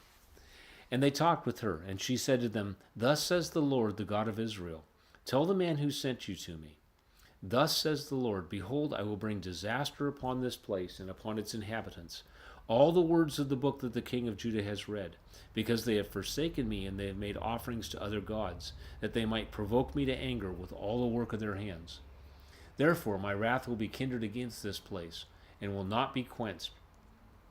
But to the king of Judah, who sent you to inquire of the Lord, you shall say to him, Thus says the Lord, the God of Israel, regarding the words that you've heard, because your heart was penitent, and you humbled yourself before the Lord, when you heard how I spoke against this place and against its inhabitants, that they should become a desolation and curse, and you've torn your clothes and wept before me, I also have heard you, declares the Lord. Therefore, behold, I will gather you to your fathers, and you shall be gathered to your grave in peace, and your eyes will not see all the disaster that I will bring upon this place. And they brought word back to the king. Chapter 23. When the king sent, and all the elders of Judah and Jerusalem were gathered to him, and the king went up to the house of the Lord, and with him all the men of Judah, and all the inhabitants of Jerusalem, and the priests and the prophets, all the people, both small and great. And he read in their hearing all the words of the book of the covenant that had been found in the house of the Lord. And the king stood by the pillar, and made a covenant before the Lord, to walk after the Lord, and to keep his commandments, and his testimonies, and his statutes, with all his heart and all his soul, and perform the words of this covenant that were written in this book. And all the people joined in the covenant. And the king commanded Hilkiah the high priest, and priests of the second order, and the keepers of the threshold, to bring out of the temple of the Lord all the vessels made for Baal, and for Ashtaroth, and for the host of heaven. He burned them outside Jerusalem in the fields of Kidron, and carried their ashes to Bethel. Then he deposed the priests whom the kings of Judah had ordained to make offerings in the high places, at the cities of Judah and around Jerusalem, those also who burned incense to Baal. And the king, the sun and the moon, and the constellations, and the host of heavens. And he brought out the Ashtaroth from the house of the Lord, outside Jerusalem, to the brook of Kidron, and he burned it in the brook of Kidron, and beat it to dust, and cast the dust of it upon the graves of the common people. Then he broke down the houses of the male cult prostitutes who were in the house of the Lord, where the women wove hangings for the Ashtaroth. And he brought all the priests out of the cities of Judah, and defiled the high places where the priests had made their offerings, from Geba to Beersheba. Then he broke down the high places of the gates that were at the entrance of the gates of Joshua, the governor of the city, which were on one's left at the gate of the city. However, the priests of the high places did not come up to the altar of the Lord in Jerusalem, but they ate unleavened bread amongst their brothers. And he defiled Toproth, which is the valley of the son of Hinnom, and no one might burn his son or his daughter as an offering to Moloch. And he removed the horses that the king of Judah had dedicated to the sun at the entrance to the house of the Lord, by the chamber of Nathan Melech, the chamberlain, which was in the precincts. And he burned the chariots of the sun with fire. And the altars on the roof of the upper chamber of Ahaz, which the king of Judah had made, and all the altars that Manasseh had made in the two courts of the house of the Lord, he pulled down, and he broke in pieces, and cast the dust of them into the brook Kidron. And the king defiled the high places that were east of Jerusalem, and the south to the south of the Mount of Corruption, where Solomon the king of Israel had built for Ashtaroth the abomination of the Sidrons, and for Chemosh the abomination of Moab, and for Milcom the abomination of the Amalekites. And he broke in pieces the pillars and cut down the Ashtaroth that filled their places with the bones of men. Moreover, the altar at Bethel, the high place erected by Jeroboam the son of Nebat, who had made Israel to sin, that altar with the high place he pulled down and burned, reducing it to dust. He also burned the Asheroth. And as Josiah turned, he saw the tombs there at the mount. And he sent and took the bones out of the tombs, and burned them on the altar, and defiled it, according to the word of the Lord, as to the man of God proclaimed, who had predicted these things. Then he said, "What is that monument I see?" And the men of the city told him, "It is the tomb of a man of God who came to Judah and predicted all the things that you've done against the altar of Bethel." And he said, "Let him be, let no man move his bones." So they let his bones alone, and the bones of the prophet who had come out of Samaria. And Josiah removed all the shrines also of the high places that were in the cities of Samaria, which kings of Israel had made, provoking the Lord to anger. He did them according to all he had done in Bethel. And he sacrificed all the priests of the high places who were there on the altars, and burned human bones on them. Then he returned to Jerusalem. And the king commanded all the people, "Keep the Passover to the Lord your God, as it is written in this book of the covenant. For no such Passover had been kept since the days of the judges who judged Israel, and during all the days of the kings of Israel or the kings of Judah. But in the 18th year of King Josiah, this Passover was kept to the Lord in Jerusalem. Moreover, Josiah put away the mediums and the necromancers and the household gods and the idols and all the abominations that were seen in the land of Judah and Jerusalem, that he might establish the words of the law that were written in the book that Hilkiah the priest found in the house of the Lord. Before him there was no king like him, who turned to the Lord with all his heart and with all his soul, with all his might, according to all the law of Moses, nor did any like arise after him. Still the Lord did not turn from burning his great wrath, by which his anger was kindled against Judah, because of all the provocations which Manasseh had provided him. And the Lord said, "I will remove Judah also out of my sight, as I have removed Israel. And I will cast off this city that I have chosen, Jerusalem, and the house of which I said, my name shall be there." Now the rest of the acts of Josiah and all that he did, are they not written in the book of Chronicles of the kings of Judah? In his days, Pharaoh Necho, king of Egypt, went up to the king of Assyria to the river Euphrates. King Josiah went to meet him, and the Pharaoh Necho killed him at Megiddo as soon as he saw him. And his servants carried him dead in the chariot from Megiddo and brought him to Jerusalem and buried him in his own tomb. And the people of the land took Jehoaz, the son of Josiah, and anointed him and made him king in his father's place. Jehoaz was 23 years old when he began to reign, and he reigned 3 months in Jerusalem. His mother's name was Hamutal, the daughter of Jeremiah of Libya. And he did what was evil in the sight of the Lord, according to all that his fathers had done. And Pharaoh Necho put him into bonds at Riblah, the land of Hamath, that he might not reign in Jerusalem, and laid on the land a tribute of 100 talents of silver and a talent of gold. And Pharaoh Necho made Elkim the son of Josiah king in the place of Josiah his father, and changed his name to Jehoiakim. But he took Jehoaz away, and he came to Egypt and died there. And Jehoiakim gave silver and gold to the Pharaoh, but he taxed the land to give the money according to the command of Pharaoh. He exacted the silver and the gold from the people of the land, from everyone according to his assessment, and gave it to Pharaoh Necho. Jehoiakim was 25 years old when he began to reign, and he reigned 11 years in Jerusalem. His mother's name was Zebediah, the daughter of Perida of Rumah.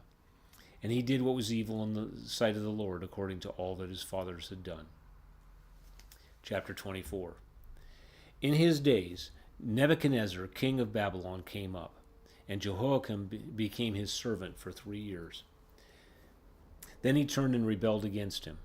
And the Lord sent against him the bands of Chaldeans, and the mob of Syrians, and the bands of the Moabites, and the bands of the Amorites, and sent them against Judah to destroy it, according to the word of the Lord that he spoke by his servants to the prophets. Surely this came upon Judah at the command of the Lord to remove them out of his sight for the sins of Manasseh, according to all that he had done, and also for the innocent blood that he had shed. For he filled Jerusalem with innocent blood, and the Lord would not pardon. Now the rest of the deeds of Jehoiakim and all that he did, are they not written in the book of the Chronicles, the kings of Judah? So Jehoiakim slept with his fathers, and Jehoiakim his son reigned in his place. And the king of Egypt did not come again out of this land, for the king of Babylon had taken all that belonged to the king of Egypt, from the brook of Egypt to the river Euphrates. Jehoiakim was 18 years old when he became king, and he reigned 3 months in Jerusalem. His mother's name was Nehushta, the daughter of Elistan of Jerusalem, and he did what was evil in the sight of the Lord, according to all that his father had done. At that time, the servants of Nebuchadnezzar, king of Babylon, came to Jerusalem, and the city was besieged. And Nebuchadnezzar, king of Babylon, came into the city while his servants were besieging it. And Jehoiakim, the king of Judah, gave himself up to the king of Babylon, himself and his mother and his servants and his officials and his palace officials. The king of Babylon took him prisoner in the 8th year of his reign, and carried off all the treasures of the house of the Lord and the treasures of the king's house, and cut it in pieces, all the vessels of gold in the temple of God, the temple of the Lord, which Solomon the king of Israel had made, as the Lord had foretold. He carried away all Jerusalem, and all the officials, and all the mighty men of valor, 10,000 captives, and all the craftsmen and smiths. None remained, except the poorest people of the land. And he carried away Jehoiakim to Babylon. The king's mother, the king's wives, his officials, the chief men of the land he took into captivity from Jerusalem to Babylon. And the king of Babylon brought captive to Babylon all the men of valor, 7,000. And the craftsmen and the metal workers, 1,000, all of them strong and fit for war. And the king of Babylon made Mattiach, Jehoiakim's uncle, king in his place, and changed his name to Zedekiah. Zedekiah was 21 years old when he became king, and he reigned 11 years in Jerusalem. His mother's name was Hamattai, the daughter of Jemiah of Lebanon. And he did what was evil in the sight of the Lord, according to all that Jehoiakim had done. For because of the anger of the Lord, it came to the point in Jerusalem and Judah that he had cast out from his presence. And Zedekiah rebelled against the king of Babylon. Chapter 25. And in the 9th year of his reign, in the 10th month, in the 10th day of the month, Nebuchadnezzar, king of Babylon, came with all of his army against Jerusalem, and laid siege against it. And they built siege works all around it. So the city was besieged until the 11th year of King Zedekiah. In the 9th day and the 4th month of the famine was so severe in the city that there was no food for the people in the land.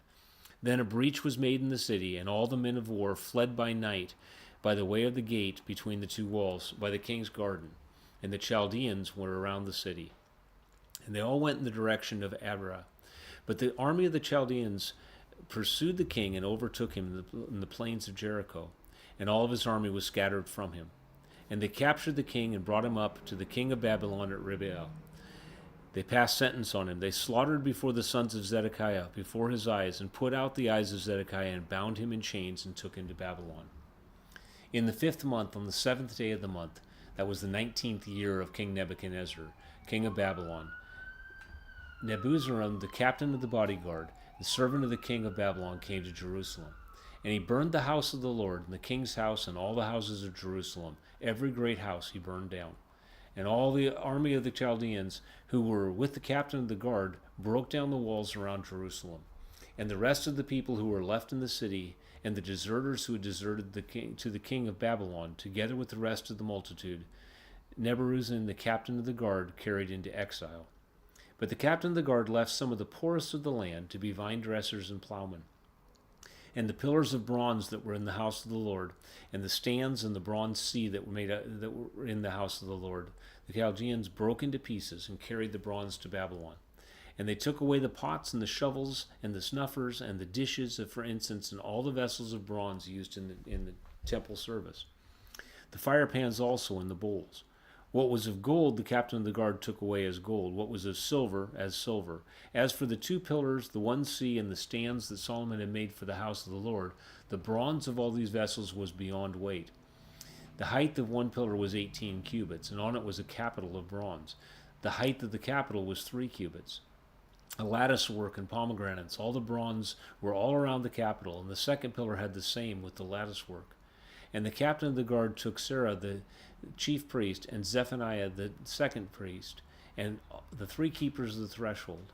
And from the city he took an officer who had been commanded the men of war, and 5 men of the king's council who were found in the city, and the secretary of the commander of the army, who mustered the people of Israel, and 60 men of the people of the land, who were found in the city.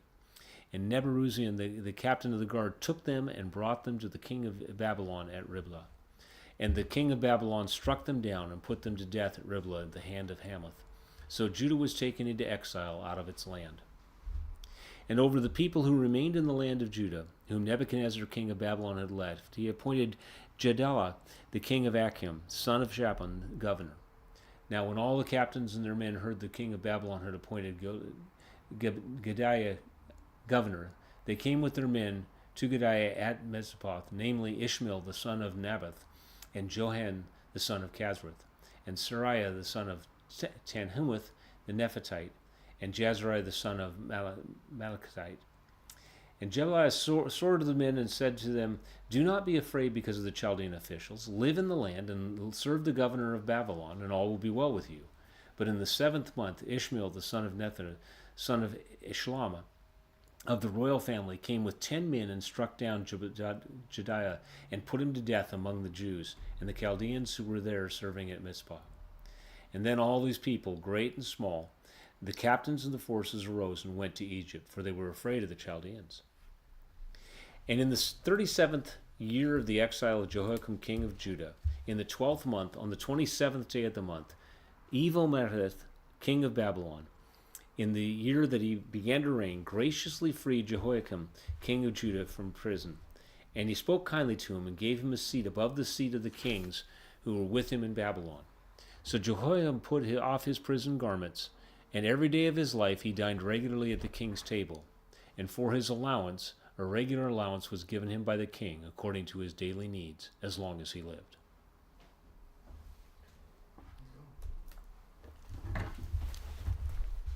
Hold on. Say, you know what? I'm going to grab one of these bottles of water.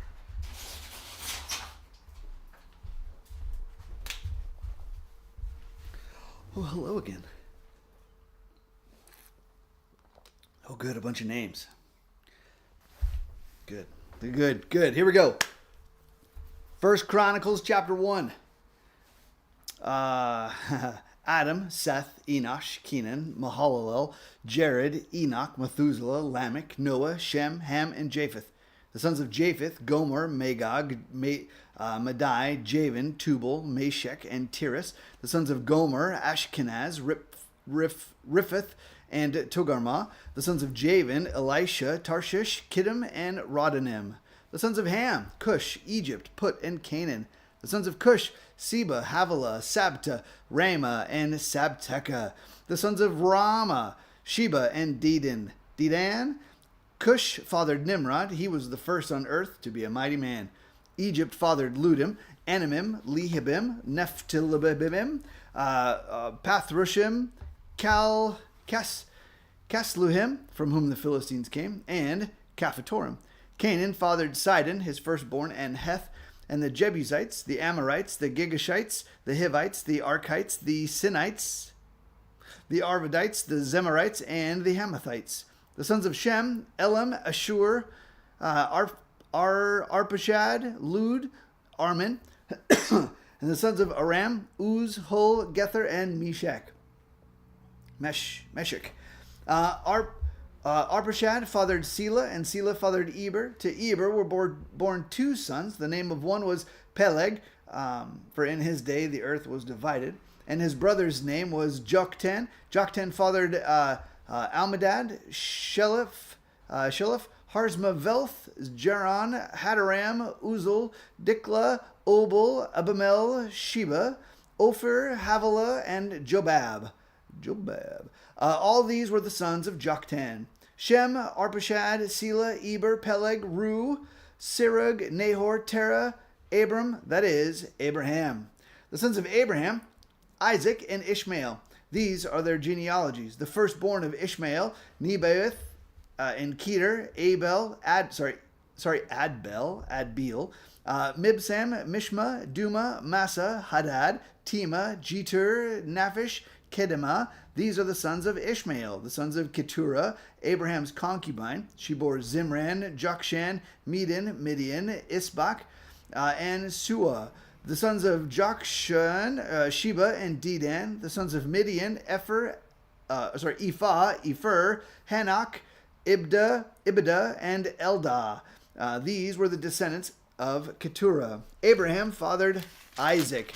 The sons of Isaac, Esau and Israel. The sons of Esau, Eliphaz, Reuel, Jeush, Jalam, and Korah. The sons of Eliphaz, Teman, Omar, Zepho, Gatam, Kenaz, and Timnah, Amalek.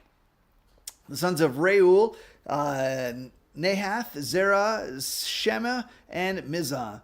The sons of Seir, Lotan, Shobal, Zibeon, Anah, Dishon, Ezer, and Dishan. The sons of Lotan, Hori, and Hemam. And Lotan's sisters was Timnah. The sons of Shobal, Alvan, Manahath, Ebal, Shebu, and Onam. The sons of Zibeon, Ahai, and Anna. The sons of Anna, Dishon. The sons of Dishon, Hebdan, Eshban, Ithran, and Cherin. The sons of Ezer, Bilhan, Zavan, and Akan. The sons of Dishan, Uz, and Aran.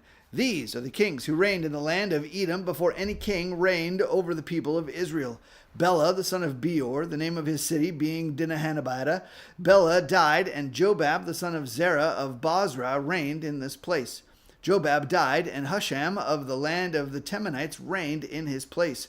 Husham died, and Hadad, the son of Bedad, who defeated Midian in the country of Moab, reigned in his place, and the name of the city being Avith. Hadad died, and Samlah of Masrekah reigned in his place. Samlah died, and Shaul of Rehoboth and the Euphrates reigned in his place. Shaul died, and Baal-Hanan, the son of Akbor, reigned in his place. Baal-Hanan died, and Hadad reigned in his place, the name of his city being Pei, and his wife's name was Mehetabel, the daughter of Matred, the daughter of Mezahab, and Hadad died. The chiefs of Edom were chiefs Timnah, Alva, Jetheth, Ohelibamah, Elah, Pinyon, Kenaz, Teman, Mibzar, Magdiel, and Aram. These are the chiefs of Edom. Chapter 2. These are the sons of Israel: Reuben, Simon, Levi, Judah, Issachar, Zebulun, Dan, Joseph, Benjamin, Naphtali, Gad, and Asher. The sons of Judah: Onan, Shelah, and the 3 Bathshua the Canaanite bore to him. Now Judah's firstborn, was evil in the sight of the Lord, and he put him to death. His daughter-in-law Tamar also bore him Perez and Zerah. Judah had 5 sons in all. The sons of Perez, Hezron and Hamul. The sons of Zerah, Zimri, Ethan, Heman, Calcol, and Dara, 5 in all. The son of Carmi, Achan, the troubler of Israel, who broke faith in the matter of the devoted thing, and Ethan's son was Azariah. The sons of Hezron that were born to him, Jeremiel, Ram, and Chelebuai. Ram fathered Abinadab, and Abinadab fathered Nashon, prince of the sons of Judah. Nashon fathered Salmon, Salmon fathered Boaz, Boaz fathered Obed, Obed fathered Jesse, Jesse fathered Eliab, his first son, Abinadab the second, Shimei the third, Nathaniel the fourth, Radai the fifth, Ozem the sixth, David the seventh. And their sisters was Zeruiah and Abigail. The sons of Zeruiah, Abishai, Joab, and Asahel, 3. Abigail bore Amasa, and the father of Amasa was Jether the Ishmaelite. Caleb, the son of Hezron, fathered children by his wife, Azubah, and by Jeroth. And these were her sons, Jesher, Sobab, and Ardon.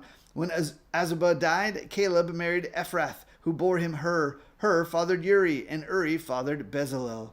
Afterward, Hezron went into the daughter of Machir, and father of Gilead, whom he married when he was 60 years old, and she bore him Segub. And Segub fathered Jair, who had 23 cities in the land of Gilead. But Jesher and Aram took from them Havoth-Jair, Canath, and its villages, 60 towns.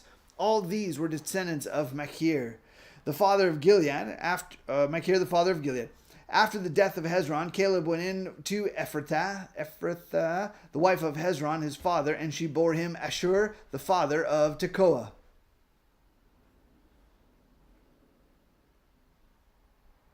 Some weird things that happen there in those families. Sorry. Okay. No commentary. The sons of Jeremiel, the firstborn of Hezron, Ram, his firstborn, Bunah, Oren, Ozem, and Ahijah. Jeremiel, who had another wife, whose name was Atara, she was the mother of Onam. The sons of Ram, the firstborn of Jeremiel, Maz, Jamin, and Eker. The sons of Onam, Shammai, and Jada. The sons of Shammai, Nadab, and Abishur. The name of Abishur's wife was Abihail, and she bore him Abon and Molid. The sons of Nedab, Seled, and Apim, and Seled died childless. The son of Apim, Ishi. The son of Ishi, Shishan. And the son of Shishan, Ahilai. The sons of Jada, Shammai's brother, Jether and Jonathan. And Jether died childless. The sons of Jonathan, Peleth and Zaza. These were the descendants of Jeremiel. Now Shishan had no sons, only daughters. But Shishan had an Egyptian slave whose name was Jarrah. So Shishan gave his daughter in marriage to Jarrah, his slave. And she bore him Attai. Attai fathered Nathan, and Nathan fathered Zabad. Zabad fathered Ephlal, and Ephlal fathered Obed. Obed fathered Jehu, and Jehu fathered Azariah. Azariah fathered Helez, and Helez fathered Elisa. Elisa fathered Sismai, and Sismai fathered Shalem. Shalem fathered Jechmiah, and Jechmiah fathered Elishma.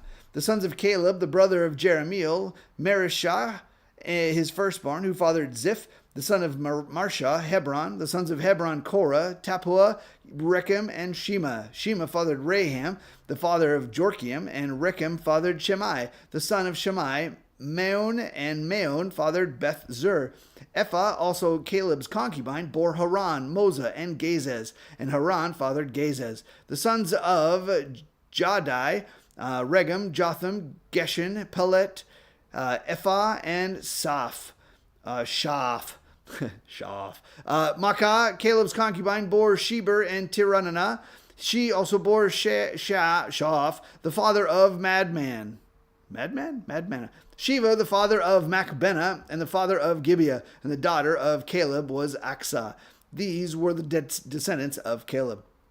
The sons of Hur, the firstborn of Ephratah, Shobal, the father of Kiriath Jearim, Salma, the father of Bethlehem, and Hareph, the father of Beth Gader. Shobal, the father of Kiriath Jearim, and other sons, Haroeh, half of Menuothuth, and the clans of Kiriath Jearim, the Ithrites, the Puthites, and the Shumathites, and the Mishraites. From these came the Zorathites and the Eshtholites, the sons of Salma, Bethlehem, and Netophathites, Athro-Beth Joab, and half of the Manahathites, the Zorites. The clans also of the scribes who lived at Jabez, the Tirathites, the Shimeathites, and the Succothites. These are the Kenites who came from Hamath, the father of the house of Rechab. Chapter 3. These are the sons of David who were born to him in Hebron. The firstborn, Amnon, by Ahinoam the Jezreelite. The second, Daniel, by Abigail the Carmelite. The third, Absalom, whose mother was Maacah, the daughter of Talmai, king of Geshur. The fourth, Adonijah, whose mother was Haggith. The fifth, Shephatiah by Abital. The sixth, Ithream by his wife Eglah. 6 were born to him in Hebron, where he reigned for 7 years and 6 months, and he reigned 33 years in Jerusalem. These were born to him in Jerusalem: Shimea, Shobab, Nathan, and Solomon. 4 by Bathshua, the daughter of Amiel. Then Ibhar, Elishama, Eliphelet, Noga, Nepheg, Japhia, Elimishima, Eladiah, and Elephant. 9. All these were David's sons, beside the sons of the concubines, and Tamar was their sister. The son of Solomon was Rehoboam, Abijah his son, Asa his son, Jehoshaphat his son, Joram his son, Ahaziah his son, Joash his son, Amaziah his son, Azariah his son, Jotham his son, Ahaz his son, Hezekiah his son, Manasseh his son, Ammon his son, Josiah his son, and the sons of Josiah, Johanan the firstborn, the second Jehoiakim, the third Zedekiah, the fourth Shallum. The descendants of Jehoiakim, Jeconiah his son, Zedekiah his son, and the sons of Jeconiah the captive, Shealtiel his son, Malachiram, Pedaiah, Shenarza, Jechemiah, Hosama, and Nedabiah. And the sons of Pedaiah, Zerubbabel and Shimei. The sons of Zerubbabel, Meshullam and Hananiah. And Shelemiah was their sister.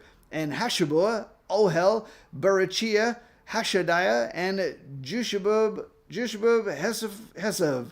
5. The sons of Hananiah, Pelatiah, and Jesiah, the son Rephaiah, and his son Arnon, the son Obadiah, his son Shechaniah, the son of Shechaniah, Shemaiah, and the sons of Shemaiah, Haddish, Igal, Barian, Neriah, and Shaphat. 6. Sons of Neriah, Eloanai, Hezekiah, and Ezkriam. 3. The sons of Elonoi, Hodaviah, Eshblah, and Arkab, and Jonan, and Delilah, and Anani. 7.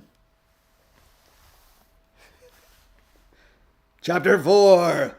The sons of Judah: Perez, Hezron, Carmi, Hur, and Shobal. Reuel, the son of Shobal, fathered Jahath, and Jahath fathered Ahumai. And Lahad. These were the clans of the Zorathites. These were the sons of Etam, Jezreel, Ishma, and Idbash. And the name of their sister was Helalaponi. And Penuel fathered Gedor, and Ezer fathered Hush.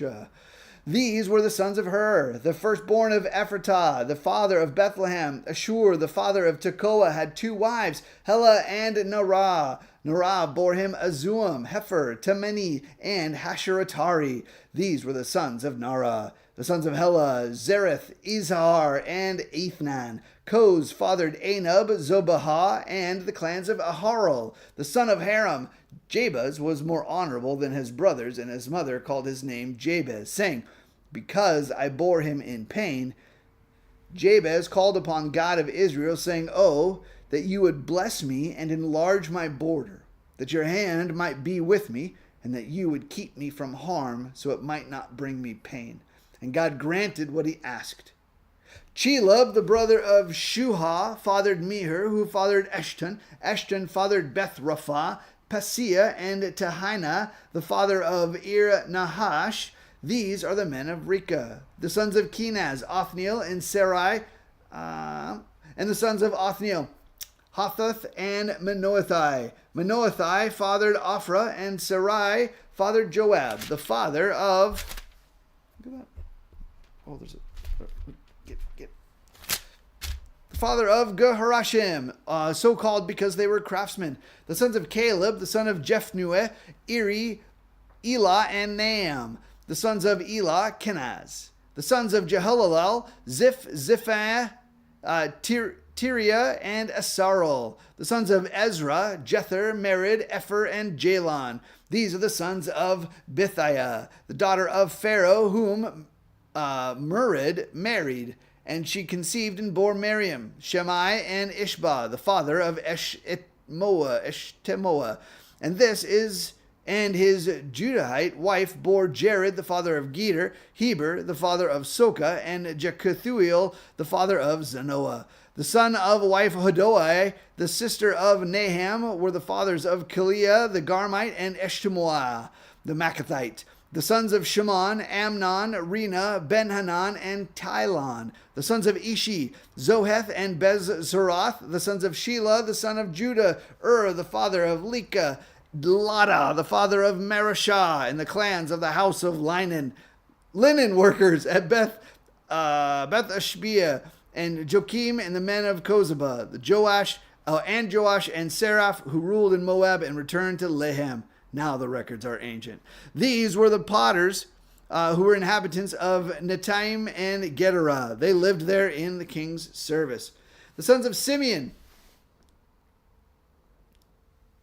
Nemuel, Jarim, Jerib, Zerah, Shaul, Shalom was his son, Mibsam, his son, Mishma, his son, the sons of Mishma, Hamuel, his son, Zakur, his son, Shimei, his son. Shimei had 16 sons and 6 daughters, but his brothers did not have many children, nor did all their clan multiply like the men of Judah. They lived in Beersheba, Moladah, Hazarashuel, Bilhah, Ezem, Tolad, Bethuel, Hormah, Ziklag, Markoboth, Hazar, Sisuim, Beth Biri, and Sharaim. These were their cities until David reigned, and their villages were Etam, Ain, Rimmon, Token, and Ashan, 5 cities, along with all their villages that were around these cities as far as Baal. These were their settlements, and they kept a genealogical record. Meshobab, Jamlech, and Joshua, the son of Amaziah, Joel, Jehu, the son of Joshabiah, son of Sarai, the son of Aziel, Eloi, Noai, Jacobah, Jeshoiah, Asoeo, Adiel, Jazamiel, Benaiah, Ziza, the son of Siphi, the son of Elon, son of Jedaiah, the son of Shemiri, the son of Shemaiah. These mentioned by name were princes in their clans, and their fathers' houses increased greatly. They journeyed to the entrance of Gedor, to the east side of the valley, to seek pasture for their flocks, where they found rich, good pasture, and the land was very broad, quiet, and peaceful. For the former inhabitants there belonged to Ham. These registered by name came in the days of Hezekiah, king of Judah, and destroyed their tents and the Meunites who were found there, and marked them for destruction to this day, and settled in their place, because there was pasture there for their flocks. And some of them, 500 men of Simeonites, went to Mount Seir, having as their leaders Pelatiah, Nariah, Rephaiah, and Uzel, the sons of Ishi. And they defeated the remnant of the Amalekites who had escaped, and they had lived there to this day. Chapter 5. The sons of Reuben, the firstborn of Israel, for he was the firstborn, but because he defiled his father's couch, his birthright was given to the sons of Joseph, the son of Israel, so that he could not be enrolled as the oldest son. Though Judah became strong among his brothers, and a chief came from him, yet the birthright belonged to Joseph. The sons of Reuben, the firstborn of Israel, Hanok, Palu, Hezron, and Carmi. The sons of Joel, Shemaiah his son, Gog his son, Shimei his son, Micah his son, Reiah his son, Baal his son, Burah his son, whom Tilgath-Pileser, king of Assyria, carried away into exile. He was a chief of the Reubenites, and his kinsmen by their clans. When the genealogy of their generations was recorded, the chief Jeiel and Zechariah and Bela, the son of Azaz, son of Shema, son of Joel, who lived in Aori, as far as Nebo and Baal-Meon. He also lived in the east as far as the entrance of the desert this side of the Euphrates, because their livestock had multiplied in the land of Gilead. And in the days of Saul they waged war against the Hagarites, who fell into their hand, and they lived in their tents throughout all the region east of Gilead. The sons of Gad lived over against them in the land of Bashan as far as Salakah.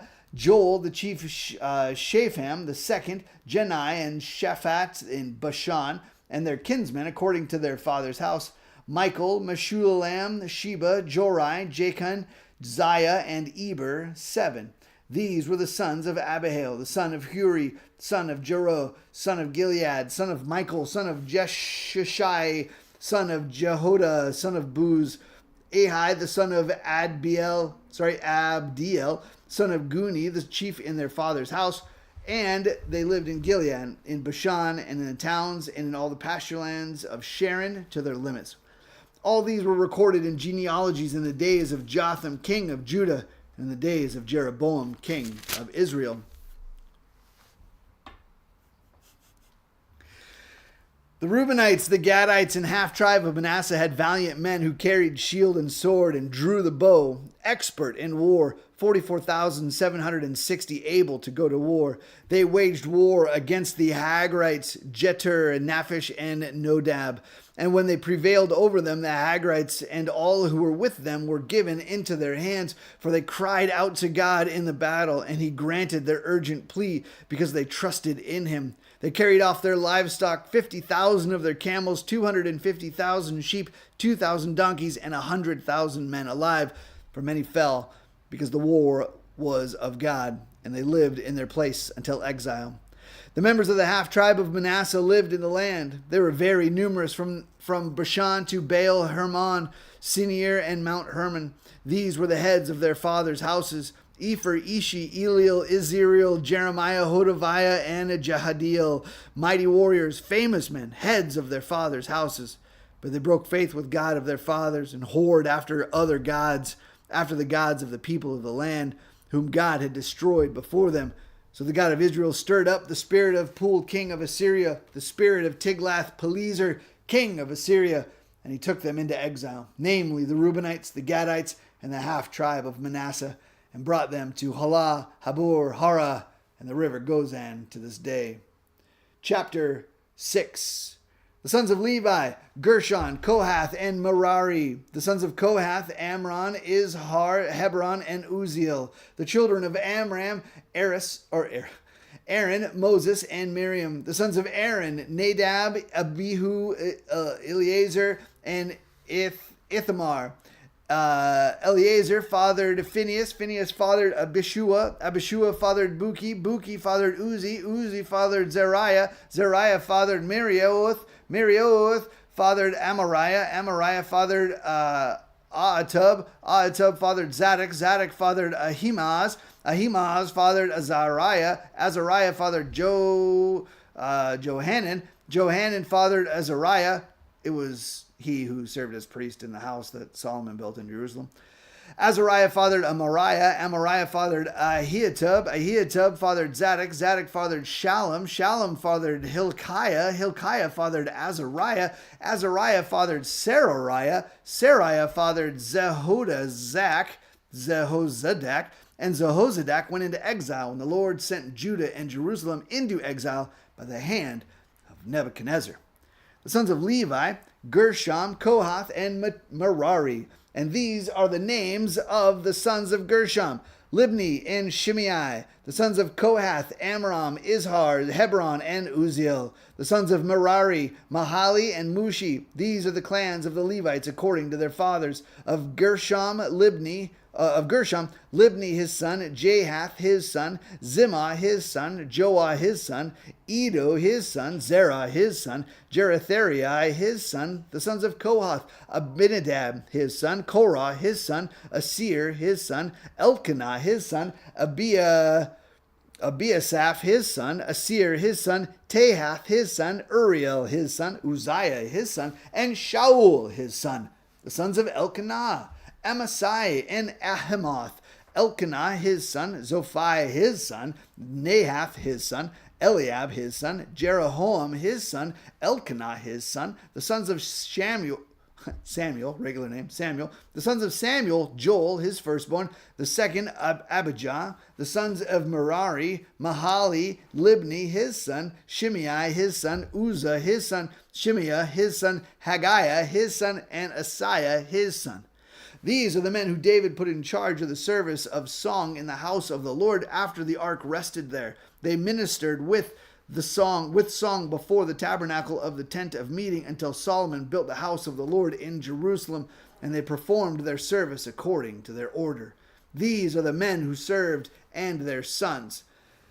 Of the sons of the Kohathites, Heman, the singer, of the son of Joel, son of Samuel, son of Elkanah, son of Jeroham, son of Eliel, son of Toah, son of Zuph, son of Elkanah, son of Mahath, son of Amasai, son of Elkanah, son of Joel, son of Azariah, son of Zephaniah, son of Tahath, son of Asir, son of Abisaph, son of Korah, son of Izhar, son of Kohath, son of Levi, son of Israel, and his brother Asaph, who stood on his right hand namely Asaph, the son of Berechiah, son of Shimeah, son of Michael, son of Baasiah, son of Malachijah, son of Ethni, son of Zerah, son of Adiah, son of Ethan, son of Zimmah, son of Shimei, son of Jahath, son of Gershom, son of Levi. On the left hand were their brothers, the sons of Merari, Ethan, the son of Kishi, son of Abdi, son of Malach, and son of Hashabiah, son of Amaziah, son of Hilkiah, son of Amzi, son of Bani, son of Shemer, son of Mahali, son of Mushi, son of Merari, son of Levi. And their brothers, the Levites, were appointed for all the service of the tabernacle of the house of God. But Aaron and his sons made offerings on the altar of burnt offering and on the altar of incense for all the work of the most holy place, and to make atonement for Israel, according to all that Moses, the servant of God, had commanded. These are the sons of Aaron: Eleazar, his son; Phinehas, his son; Abishua, his son; Buki, his son; Uzi, his son; Zerahiah, his son; Marioth, his son; Amariah, his son; Ahitub, his son; Zadok, his son; Ahimaaz, his son. These are their dwelling places according to their settlements within their borders, to the sons of Aaron of the clans of Kohathites, for theirs was the first lot. To them they gave Hebron, the land of Judah and its surrounding pasturelands, but the fields of the city and its villages they gave to Caleb the son of Jephunneh. To the sons of Aaron they gave the city's refuge, Hebron, Libnah with its pasturelands, Jatir, Eshtemoa with its pasturelands, Hilion with its pasturelands, Debir with its pasturelands, Ashan with its pasturelands, Beth Shemesh with its pasturelands. And from the tribe of Benjamin, Gibeon, Geba with its pasturelands, Elameth with its pasturelands, and Anathoth with its pasturelands. All their cities throughout their clans were 13. To the rest of the Kohathites were given by lot out of the clan of the tribe, out of the half tribe of the half of Manasseh, 10 cities. To the Gershomites, according to their clans, were allotted 13 cities out of the tribes of Issachar, Asher, Naphtali, and Manasseh, and Bashan. To the Merarites, according to their clan, were allotted 12 cities out of the tribes of Reuben, Gad, and Zebulun.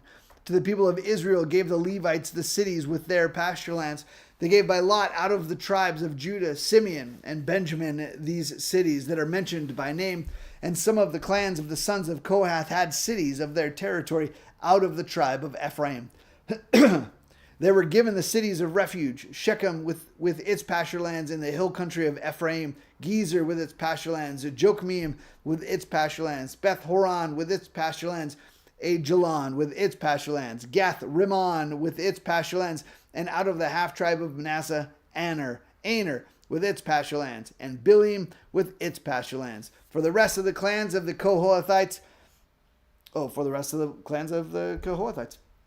to the Gershomites were given out of the clan of the half tribe of Manasseh, Golan in Bashan with its pasturelands, and Ashtaroth with its pasturelands. And out of the tribe of Issachar, Kadesh with its pasturelands, Daberath with its pasturelands, Ramoth with its pasturelands, and Anem with its pasturelands. Out of the tribe of Asher, Mashal with its pasturelands, Abdon with its pasturelands, Hukok with its pasturelands, and Rehob with its pasturelands. And out of the tribe of Naphtali, Kadesh in Galilee with its pasturelands, Hammon with its pasturelands, and Kiriathim with its pasturelands. To the rest of the Merarites were allotted out of the tribe of Zebulun, Rimono with its pasturelands, Tabor with its pasturelands, and beyond the Jordan at Jericho on the east side of the Jordan, out of the tribe of Reuben, Bezer in the wilderness with its pasturelands, Jazah with its pasturelands, Kedemoth with its pasturelands, and Mephith with its pasturelands. And out of the tribe of Gad, Ramoth in Gilead with its pasturelands, Mahanaim with its pasturelands, Heshbon with its pasturelands, and Jazer with its pasturelands.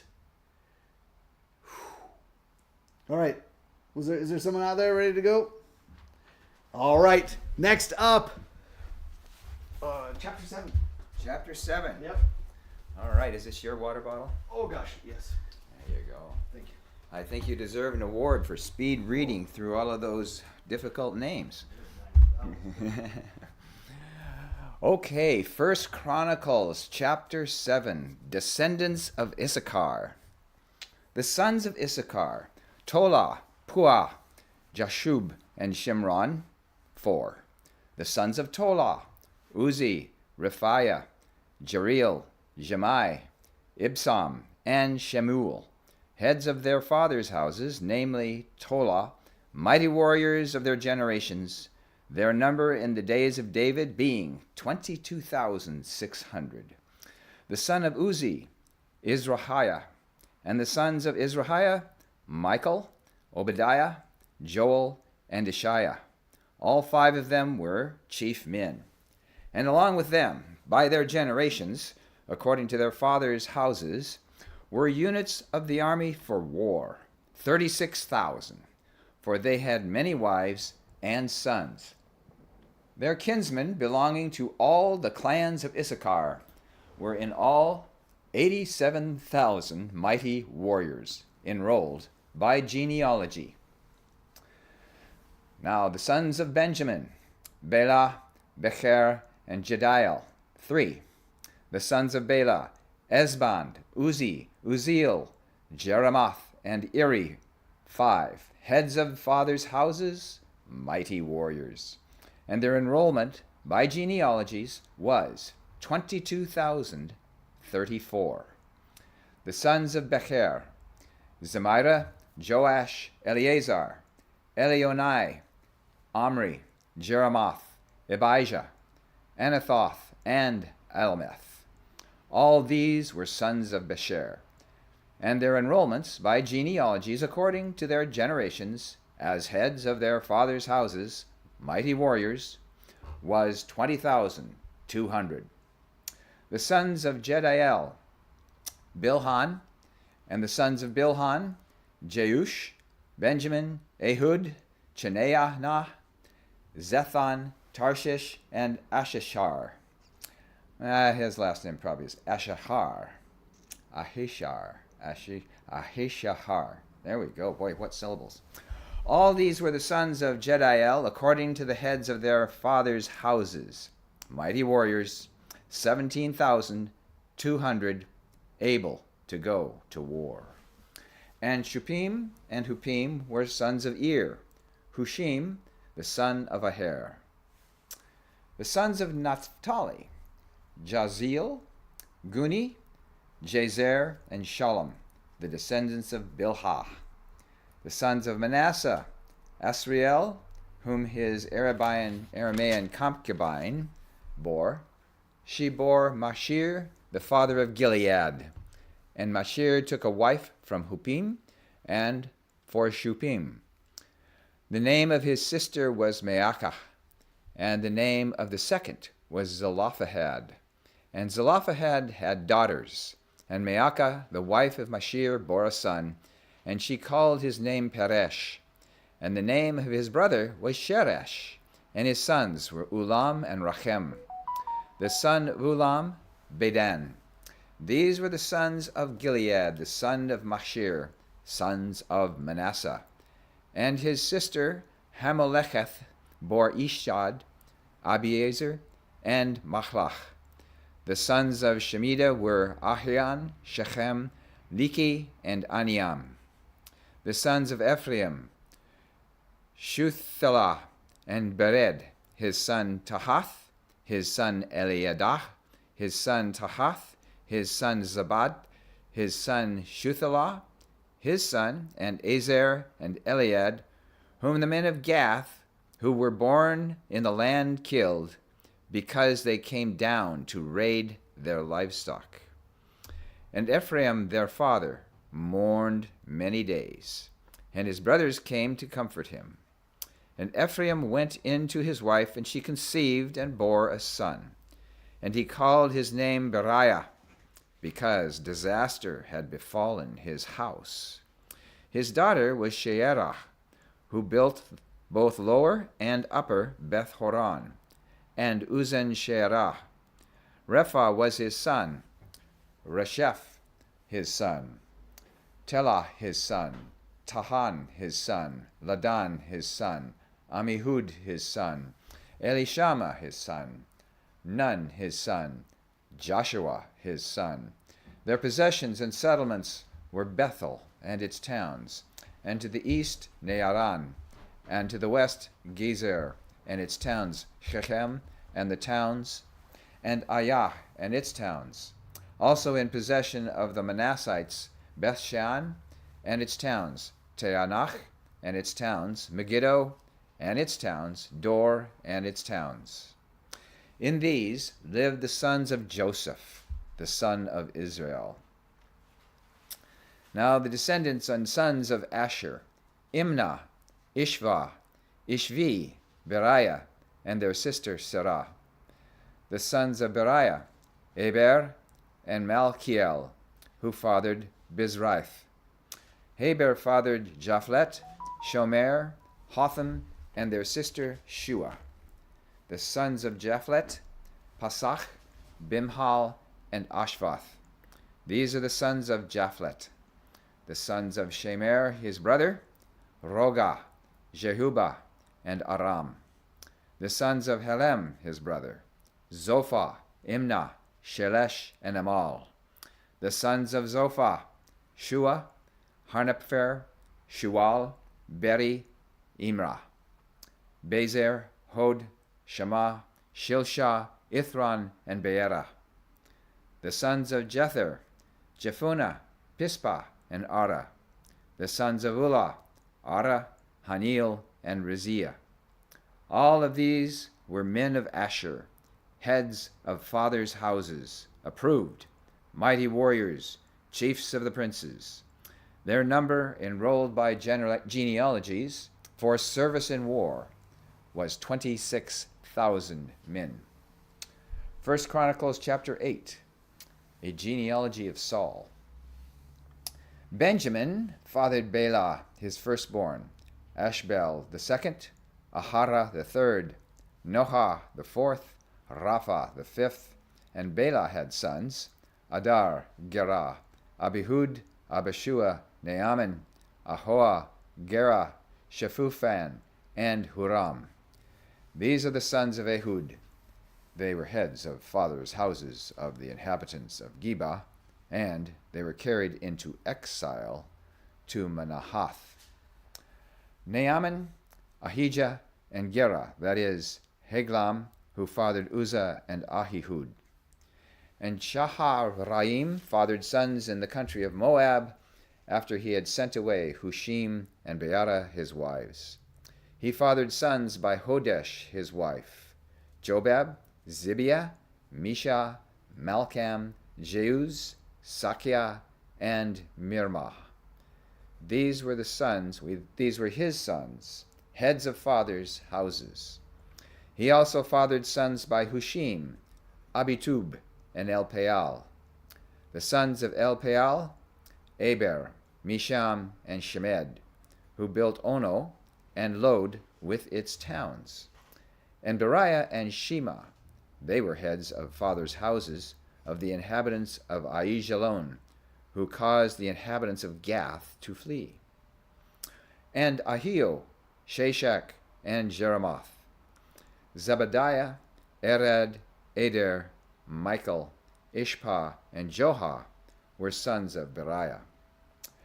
Zebediah, Meshu, Alam, Hizki, Heber, Ishmerai, Isliah, and Jobab were the sons of Elpaal. Jakim, Zechri, Abdi, Elianai, Zelathai, and Eliel, Adiah, Beriah, and Shimrath were the sons of Shimei. Ishpan, Eber, Eliel, Abdon, Zichri, Hanan, Hananiah, Elam, and Thothijah, Ifdiah, and Penuel were the sons of Sheshach. Shamsharai, Shehariah, Athaliah, Jeareshiah, Elijah, and Zichri were the sons of Jehoram. These were the heads of fathers' houses according to their generations, chief men. These lived in Jerusalem. Jael, the father of Gibeon, lived in Gibeon, and the name of his wife was Maacah. his firstborn son Abdon, then Zur, Kish, Baal, Nadab, Gedor, Ahio, Zecher, and Mikloth. He fathered Shemaiah. Now these also lived opposite their kinsmen in Jerusalem, with their kinsmen. Ner was the father of Kish, Kish of Saul, Saul of Jonathan, Malchishua, Abinadab, and Eshbaal. And the son of Jonathan was Meribbaal, and Meribbaal was the father of Micah. The sons of Micah, Pithon, Melech, Tareah, and Ahaz. Ahaz fathered Jehoiada, and Jehoiada fathered Elameth, Asmaveth, and Zimri. Zimri fathered Moza. Moza fathered Benaiah. Rapha was his son. Eliash, his son. Azel, his son. Azel had 6 sons, and these are their names: Azrikam, Bosheru, Ishmael, Sheariah, Obadiah, and Hanan. All these were sons of Azel. The sons of Eshek, his brother: Ulam, his firstborn, Jeush the second, and Eliphelet the third. The sons of Ulam were men who were mighty warriors, bowmen, having many sons and grandsons, 150. All these were Benjamites. 1 Chronicles chapter 9, a genealogy of the returned exiles. So all Israel was recorded in genealogies, and these are written in the book of the kings of Israel. And Judah was taken into exile in Babylon because of their breach of faith. Now the first to dwell again in their possessions, in their cities, were Israel, the priests, the Levites, and the temple servants. And some of the people of Judah, Benjamin, Ephraim, and Manasseh lived in Jerusalem. Uthai, the son of Ammihud, son of Omri, son of Imri, son of Bani, from the sons of Perez, the son of Judah. And of the Shilonites, Asaiah, the firstborn, and his sons. Of the sons of Zerah, Juel and their kinsmen, 690. Of the Benjaminites, Salu, the son of Meshullam, son of Hodaviah, son of Hasanuah, Ibniah, the son of Jeroam, Ilah, the son of Uzi, son of Michri, and Meshullam, the son of Shephatiah, son of Royal, son of Ibnijah, and their kinsmen according to their generations, 956. All these were heads of fathers' houses, according to their fathers' houses. Of the priests, Jediah, Jehoiarib, Jachin, and Azariah, the son of Hilkiah, son of Meshullam, son of Zadok, son of Meraioth, son of Ahitub, the chief officer of the house of God, and Adiah, the son of Jehoram, son of Bashur, son of Malchishai, and Maasai, the son of Adiel, son of Jazerah, son of Meshullam, son of Meshilemith, son of Emer, besides their kinsmen, heads of their fathers' houses, 1,760 mighty men for the work of the service of the house of God. Of the Levites, Shemaiah the son of Hashub, son of Azrikam, son of Hashabiah, of the sons of Merari, and Bakbakar, Heresh, Galal, and Mattaniah, the son of Micah, son of Zichri, son of Asaph, and Obadiah, the son of Shemaiah, son of Galal, son of Jeduthun, and Berechiah, the son of Asa, son of Elkanah, who lived in the villages of the Netophathites. The gatekeepers were Shallum, Akub, Talmon, Achiman, and their kinsmen. Shallum was the chief. until they were in the king's gate on the east side as the gatekeepers of the camps of the Levites. Shallum the son of Korah, the son of Ebiasaph, son of Korah, and his kinsmen of his father's house, the Korahites, were in charge of the work of the service, keepers of the thresholds of the tent, as their fathers had been in charge of the camp of the Lord, keepers of the entrance. And Phinehas, the son of Eleazar, was the chief officer over them in time past. The Lord was with him. Zechariah, the son of Meshelemiah, was gatekeeper at the entrance of the tent of meeting. All these, who were chosen as gatekeepers at the thresholds, were 212. They were enrolled by genealogies in their villages. David and Samuel the seer established them in their office of trust. So they and their sons were in charge of the gates of the house of the Lord, that is, the house of the tent, as guards. The gatekeepers were on the four sides, east, west, north, and south. And their kinsmen, who were in their villages, were obligated to come in every 7 days in turn to be with these. For the four chief gatekeepers, who were Levites, were entrusted to be over the chambers and the treasures of the house of God. And they lodged around the house of God, for on them lay the duty of watching, and they had charge of opening it every morning. Some of them had charge of the utensils of service, for they were required to count them when they were brought in and taken out.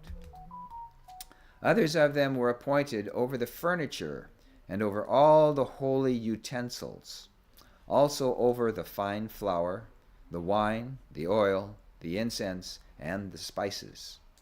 Others of the sons of the priests prepared the mixing of the spices, and Mattathiah, one of the Levites, the firstborn of Shallum the Korahite, was entrusted with making the flat cakes. Also, some of their kinsmen of the Kohathites had charge of the showbread to prepare it every Sabbath. Now these, the singers, the heads of fathers' houses of the Levites, were in the chambers of the temple, free from other service, for they were on duty day and night. These were heads of fathers' houses of the Levites, according to their generations, leaders. They lived in Jerusalem. In Gibeon lived the father of Gibeon, Jael, and the name of his wife was Maacah, and his firstborn son Abdon, then Zur, Kish, Baal, Ner, Nadab, Gedor, Ahio, Zechariah, and Mikloth. And Mikloth was the father of Shemeam, and these also lived opposite their kinsmen in Jerusalem, with their kinsmen. Ner fathered Kish, Kish fathered Saul, Saul fathered Jonathan, Malchishua, Abinadab, and Eshbaal. And the son of Jonathan was Merabaal, and Merabaal fathered Micah. The sons of Micah, Python, Melech, Tareah, and Ahaz. And Ahaz fathered Jarah, and Jarah fathered Elameth, Asmaveth, and Zimri. And Zimri fathered Moza. Moza fathered Benaiah, and Raphiah was his son. Eliash, his son. Azel, his son. Azel had 6 sons, and these are their names: Azrikam, Bosharu, Ishmael, Sheariah, Obadiah, and Hanan.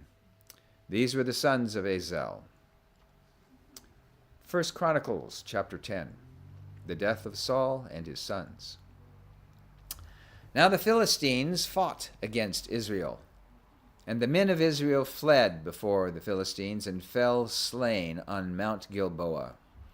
And the Philistines overtook Saul and his sons, and the Philistines struck down Jonathan and Abinadab and Malchishua, the sons of Saul. The battle pressed hard against Saul, and the archers found him, and he was wounded by the archers. Then Saul said to his armor-bearer, "Draw your sword and thrust me through with it, lest these uncircumcised come and mistreat me. But his armor-bearer would not, for he feared greatly. Therefore Saul took his own sword and fell upon it. And when his armor-bearer saw that Saul was dead, he also fell upon his sword and died. Thus Saul died. He and his 3 sons and all his house died together. And when all the men of Israel who were in the valley saw that the army had fled and that Saul and his sons were dead, they abandoned their cities and fled, and the Philistines came and lived in them. The next day, when the Philistines came to strip the slain, they found Saul and his sons fallen on Mount Gilboa. And they stripped him and took his head and his armor and sent messengers throughout the land of the Philistines to carry the good news to their idols and to the people. And they put his armor in the temple of their gods and fastened his head in the temple of Dagon. But when all Jabesh Gilead heard all that the Philistines had done to Saul, all the valiant men arose and took away the body of Saul and the bodies of his sons and brought them to Jabesh. And they buried their bones under the oak in Jabesh and fasted 7 days. So Saul died for his breach of faith. He broke faith with the Lord in that he did not keep the command of the Lord, and also consulted a medium seeking guidance. He did not seek guidance from the Lord. Therefore the Lord put him to death and turned the kingdom over to David, the son of Jesse. Chapter 11 of 1 Chronicles, David anointed king. Then all Israel gathered together to David at Hebron and said, Behold, we are your bone and flesh. In times past, even when Saul was king, it was you who led out and brought in Israel. And the Lord your God said to you, You shall be shepherd of my people Israel, and you shall be prince over my people Israel. So all the elders of Israel came to the king at Hebron, and David made a covenant with them at Hebron before the Lord. And they anointed David king over Israel, according to the word of the Lord by Samuel. And David and all Israel went to Jerusalem, that is, Jebus, where the Jebusites were, the inhabitants of the land. The inhabitants of Jebus said to David, You will not come in here. Nevertheless, David took the stronghold of Zion, that is, the city of David. David said, Whoever strikes the Jebusites first shall be chief and commander. And Joab, the son of Zeruiah, went up first, so he became chief. And David lived in the stronghold. Therefore, it was called the city of David. And he built the city all around from the Millo in complete circuit. And Joab repaired the rest of the city. And David became greater and greater, for the Lord of hosts was with him. Now these are the chiefs of David's mighty men, who gave him strong support in his kingdom, together with all Israel, to make him king, according to the word of the Lord concerning Israel. This is an account of David's mighty men. Jashobim, the Ahachimite, let's say that word again, Hachmonite, was chief of the 3. He wielded his spear against 300 men, whom he killed at one time. And next to him among the 3 mighty men was Eleazar, the son of Dodo, the Ahohite. He was with David at Pasdamim when the Philistines were gathered there for battle. There was a plot of ground full of barley, and the men fled from the Philistines. But he took his stand in the midst of the plot and defended it and killed the Philistines, and the Lord saved them by a great victory. 3 of the 30 chief men went down to the rock to David at the cave of Adullam, when the army of the Philistines was encamped in the valley of Rephaim. David was then in the stronghold, and the garrison of the Philistines was then at Bethlehem.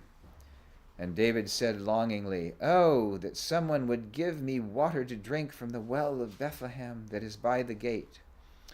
Then the 3 mighty men broke through the camp of the Philistines and drew water out of the well of Bethlehem that was by the gate, and took it and brought it to David. But David would not drink it. He poured it out to the Lord and said, "Far be it from me before my God that I should do this. Shall I drink the lifeblood of these men? For at the risk of their lives they brought it." Therefore he would not drink it. These things did the 3 mighty men. Now Abishai, the brother of Joab, was chief of the 30, and he wielded his spear against 300 men and killed them, and won a name beside the 3. He was the most renowned of the 30, and became their commander, but he did not attain to the 3. And Benaiah, the son of Jehoiada, was a valiant man of Kabzeel, a doer of great deeds. He struck down 2 heroes of Moab. He also went down and struck down a lion in a pit on a day when snow had fallen. And he struck down an Egyptian, a man of great stature, 5 cubits tall. The Egyptian had in his hand a spear like a weaver's beam. But Benaiah went down to him with a staff and snatched the spear out of the Egyptian's hand and killed him with his own spear. These things did Benaiah, the son of Jehoiada, and won a name beside the 3 mighty men. He was renowned among the 30, but he did not attain to the 3. And David set him over his bodyguard. The mighty men were Asahel, the brother of Joab, Elhanan, the son of Dodo of Bethlehem, Shemoth of Harod, Helez the Pelonite, Ira the son of Ikesh of Tekoa, Abiezer of Anathoth, Sibbecai the Hushathite, Eli the Ahohite, Marahai of Netophah, Heled the son of Bahanai of Netophah, Ithai the son of Ribai of Gibeah of the people of Benjamin, Benaiah of Pirathon, Hurai of the brooks of Gaash, Abiel the Arbathite, Asmaveth of Baharum, Eliahaba the Sha'abonite, Hashem the Gizonite, Jonathan the son of Shagi the Hararite, Ahiam the son of Sekar the Haraharite, Eliphal the son of Ur, Hefer the Mecharathite, Ahijah the Pelonite,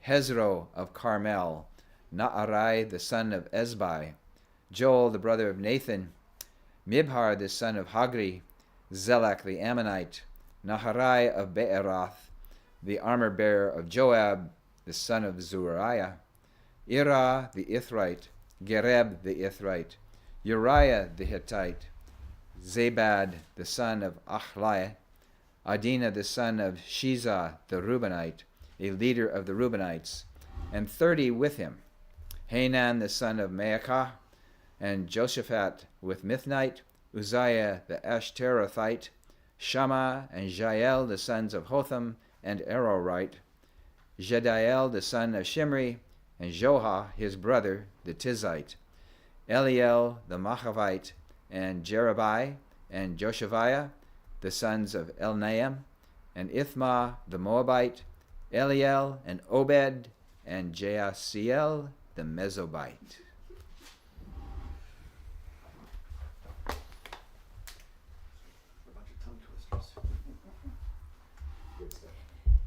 Chapter 12. Now these are the men who came to David at Ziklag while he could not move about freely because of Saul the son of Kish. And they were among the mighty men who helped him in war. They were bowmen and could shoot arrows and sling stones with either the right or the left hand. They were Benjamites, Saul's kinsmen.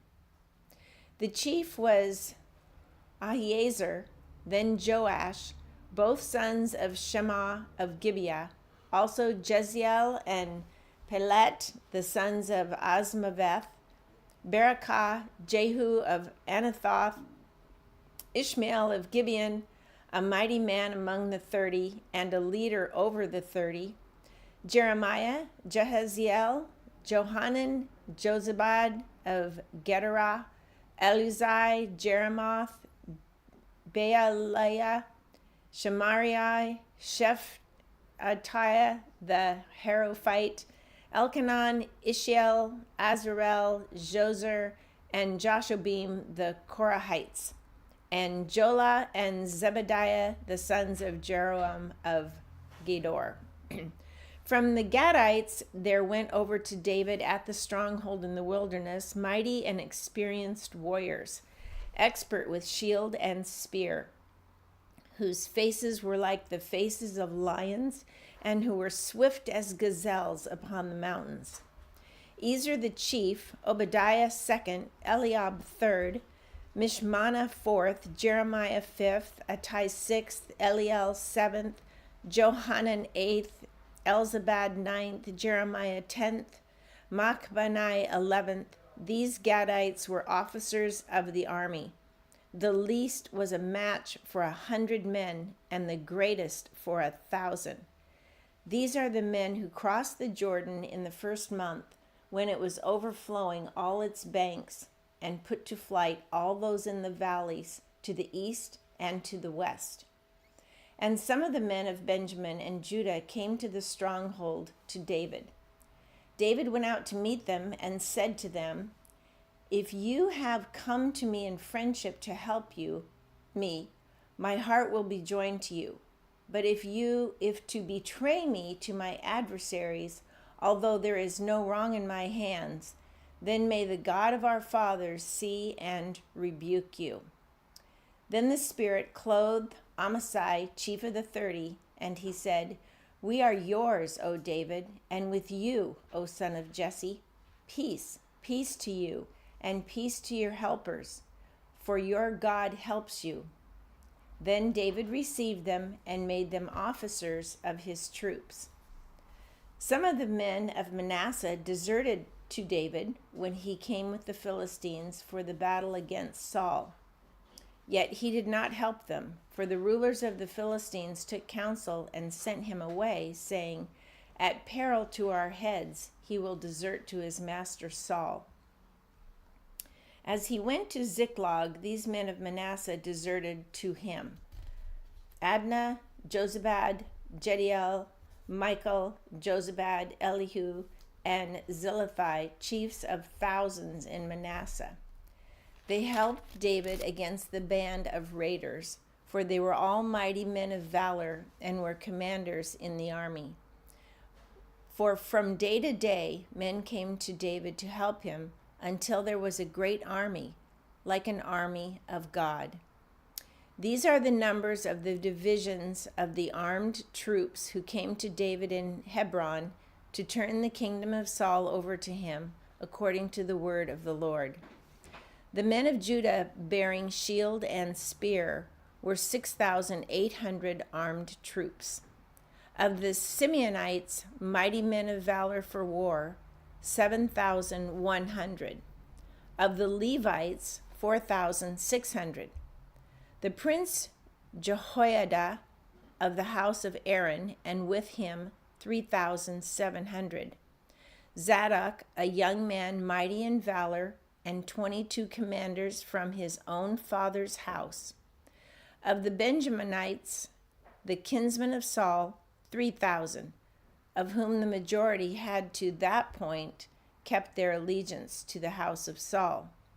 Of the Ephraimites, 20,800, mighty men of valor, famous men in their fathers' houses. Of the half-tribe of Manasseh, 18,000, who were expressly named to come and make David king. Of Issachar, men who had understanding of the times, to know what Israel ought to do, 200 chiefs, and all their kinsmen under their command. Of Zebulun, 50,000 seasoned troops, equipped for battle with all the weapons of war, to help David with singleness of purpose. Of Naphtali, 1,000 commanders, with whom were 37,000 men armed with shield and spear. Of the Danites, 28,600 men equipped for battle. Of Asher, 40,000 seasoned troops ready for battle. Of the Reubenites and Gadites and the half-tribe of Manasseh from beyond the Jordan, 120,000 men armed with all the weapons of war. All these men of war, arrayed in battle order, came to Hebron with a whole heart to make David king over all Israel. Likewise, all the rest of Israel were of a single mind to make David king. And they were there with David for 3 days, eating and drinking, for their brothers had made preparation for them. And also their relatives from as far as Issachar and Zebulun and Naphtali came bringing food on donkeys and on camels and on mules and on oxen, abundant provisions of flour, cakes of figs, clusters of raisins, and wine and oil, oxen and sheep, for there was joy in Israel. Chapter 13. David consulted with the commanders of thousands and of hundreds, with every leader. And David said to all the assembly of Israel, "If it seems good to you, and from the Lord our God, let us send abroad to our brothers who remain in all the lands of Israel, as well as to the priests and Levites in the cities that have pasture lands, that they may be gathered to us. Then let us bring again the ark of our God to us, for we did not seek it in the days of Saul." All the assembly agreed to do so, for the thing was right in the eyes of all the people. So David assembled all Israel from the Nile of Egypt to Lebo-hamath to bring the ark of God from Kiriath Jearim. And David and all Israel went up to Baalah, that is Kiriath Jearim, that belongs to Judah, to bring up from there the ark of God, which is called by the name of the Lord, who sits enthroned above the cherubim. And they carried the ark of God on a new cart from the house of Abinadab, and Uzzah and Ahio were driving the cart. And David and all Israel were celebrating before God with all their might, with song and lyres and harps and tambourines and cymbals and trumpets. And when they came to the threshing floor of Chidon, Uzzah put out his hand to take hold of the ark, for the oxen stumbled. And the anger of the Lord was kindled against Uzzah, and he struck him down because he put out his hand to the ark, and he died there before God. And David was angry because the Lord had broken out against Uzzah, and that place is called Perez Uzzah to this day. And David was afraid of God that day, and he said, "How can I bring the ark of God home to me?" So David did not take the ark home into the city of David, but took it aside to the house of Obed-Edom the Gittite. And the ark of the Lord remained with the household of Obed-Edom in his house 3 months. And the Lord blessed the household of Obed-Edom and all that he had. Chapter 14. And Hiram, king of Tyre, sent messengers to David and cedar trees, also masons and carpenters, to build a house for him.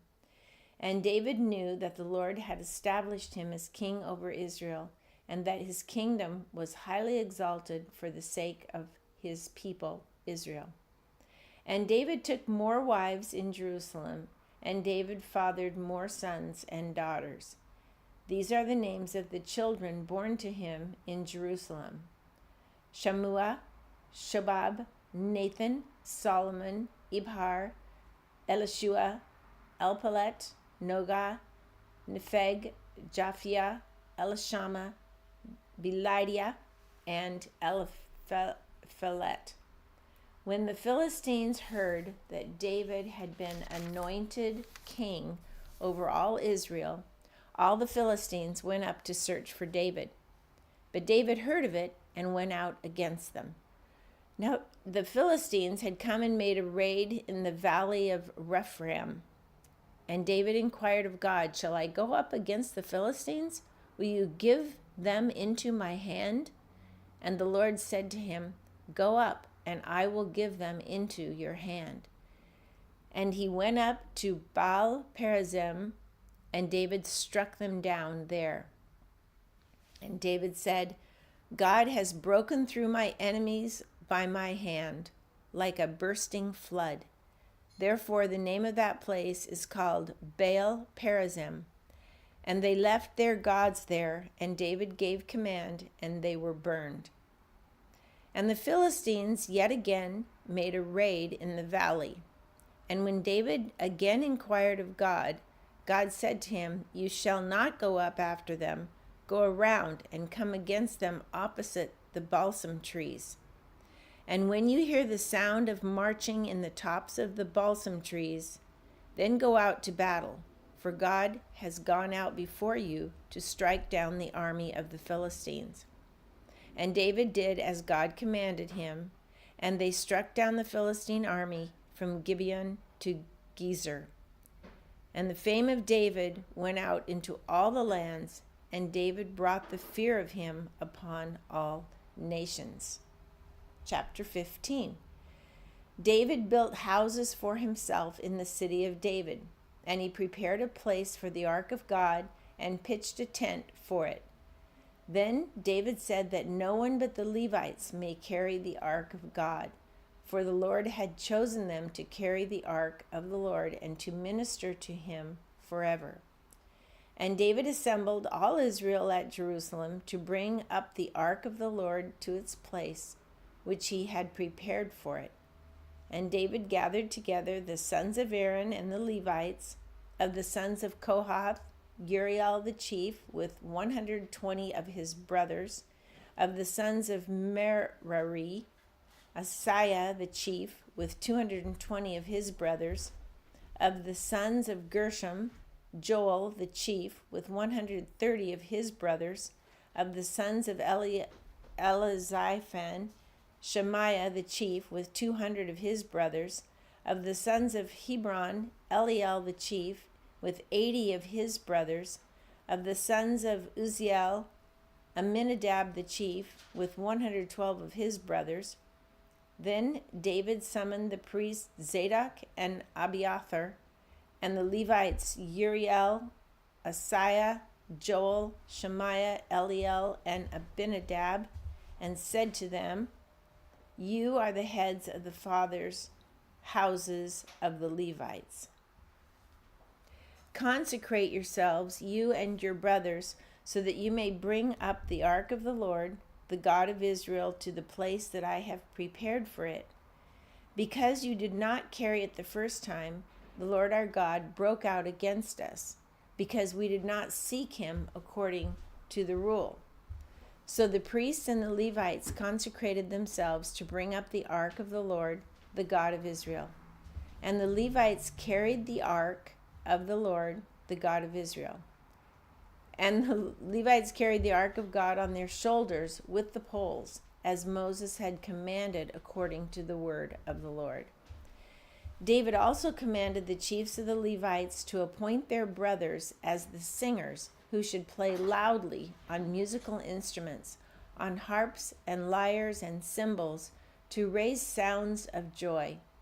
So the Levites appointed Heman, the son of Joel, and of his brothers Asaph and the son of Berechiah, and of the sons of Merari, their brothers Ethan, the son of Cushiah, and with them their brothers of the second order, Zechariah, Jaziel, Shemirith, Memoth, Jehael, Unai, Eliab, Benaiah, Messiah, Mattitha, Eliphilihu, and Micneiah, and the gatekeepers Obed-Edom and Jael.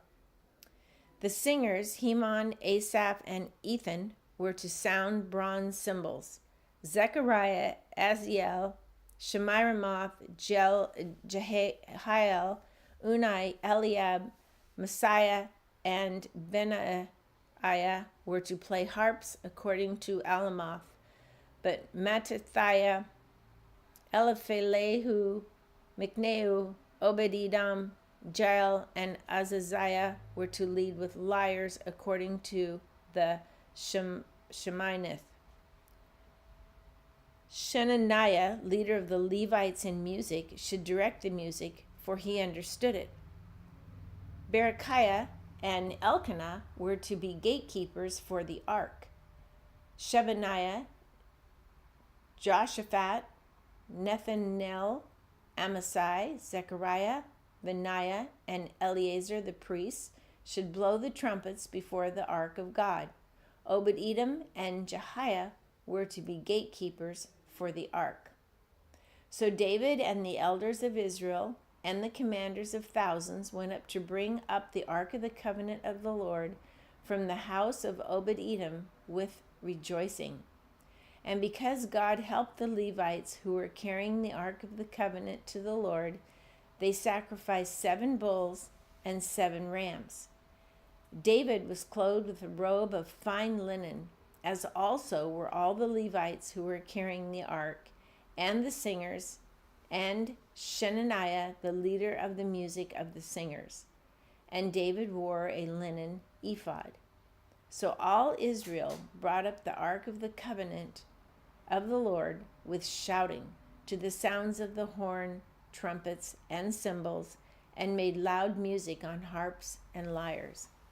And as the ark of the covenant of the Lord came to the city of David, Michal, the daughter of Saul, looked out of the window and saw King David dancing and celebrating, and she despised him in her heart.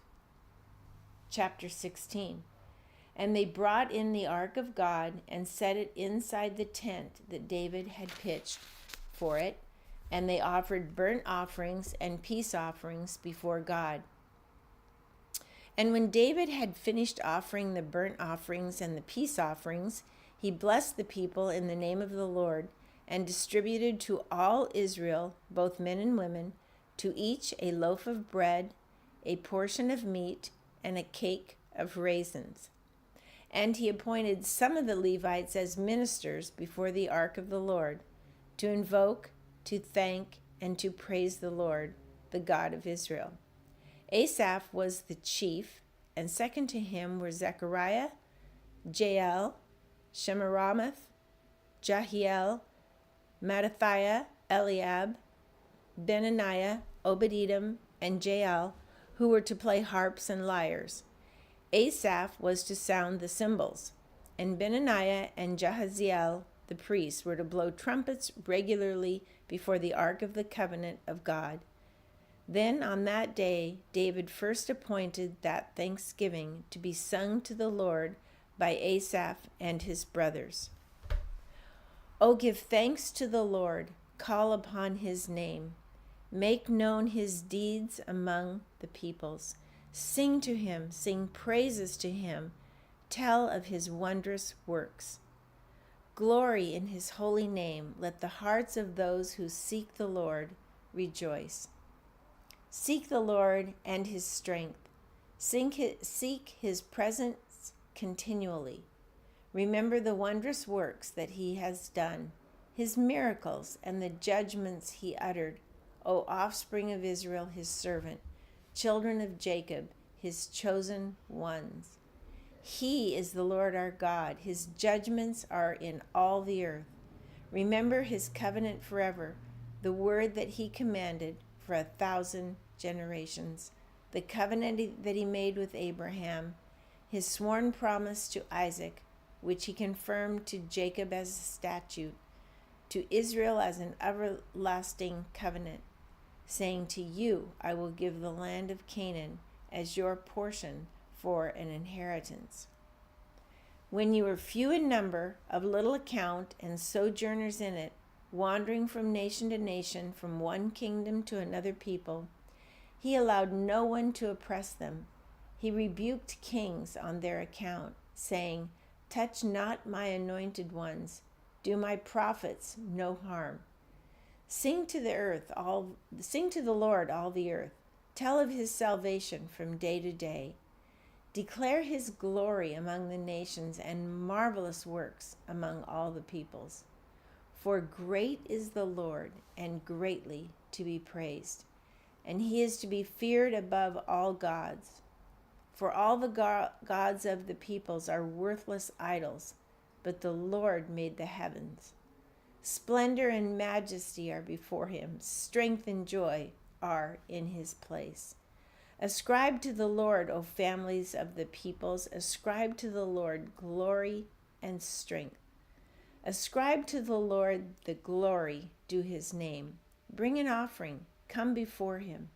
Worship the Lord in splendor of holiness. Tremble before him, all the earth. Yes, the world is established. It shall never be moved.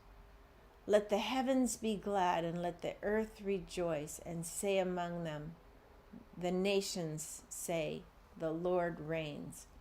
Let the sea roar, and all that fills it. Let the field exult, and everything in it.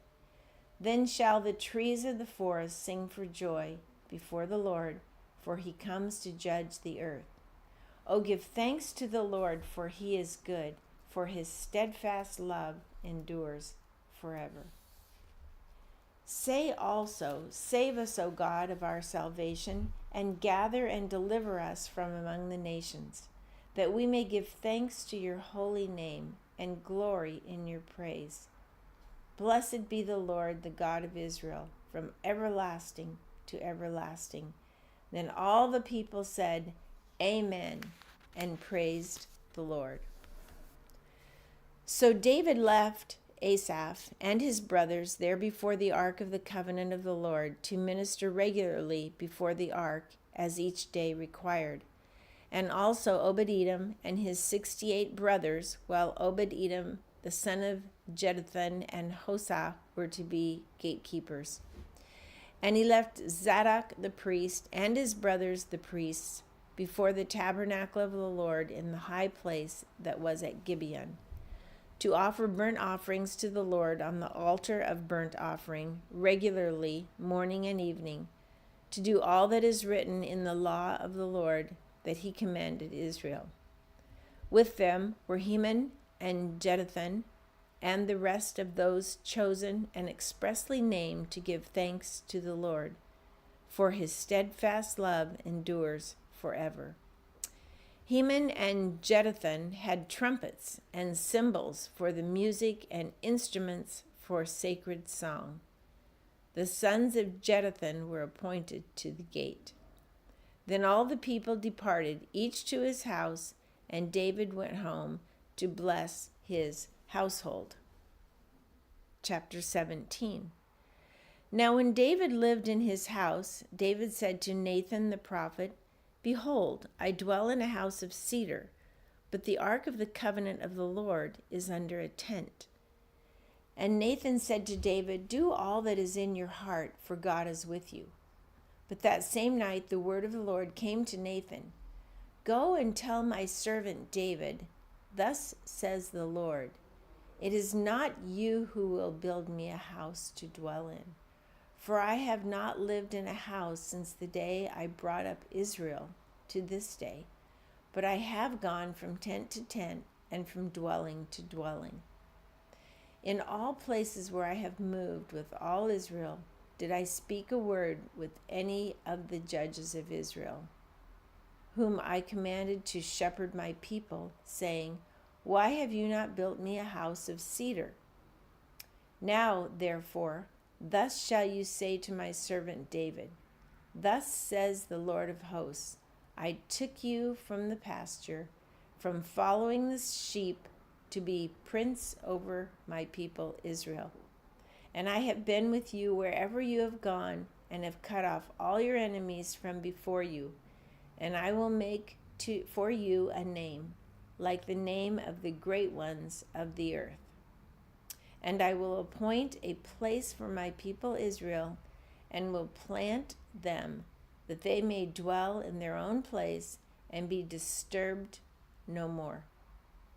And violent men shall waste them no more, as formerly, from the time that I appoint judges over my people Israel. And I will subdue all your enemies. Moreover, I declare to you that the Lord will build you a house.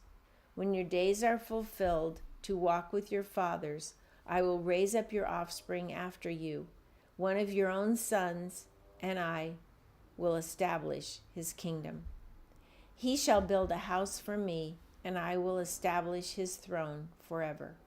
I will be to him a father, and he shall be to me a son.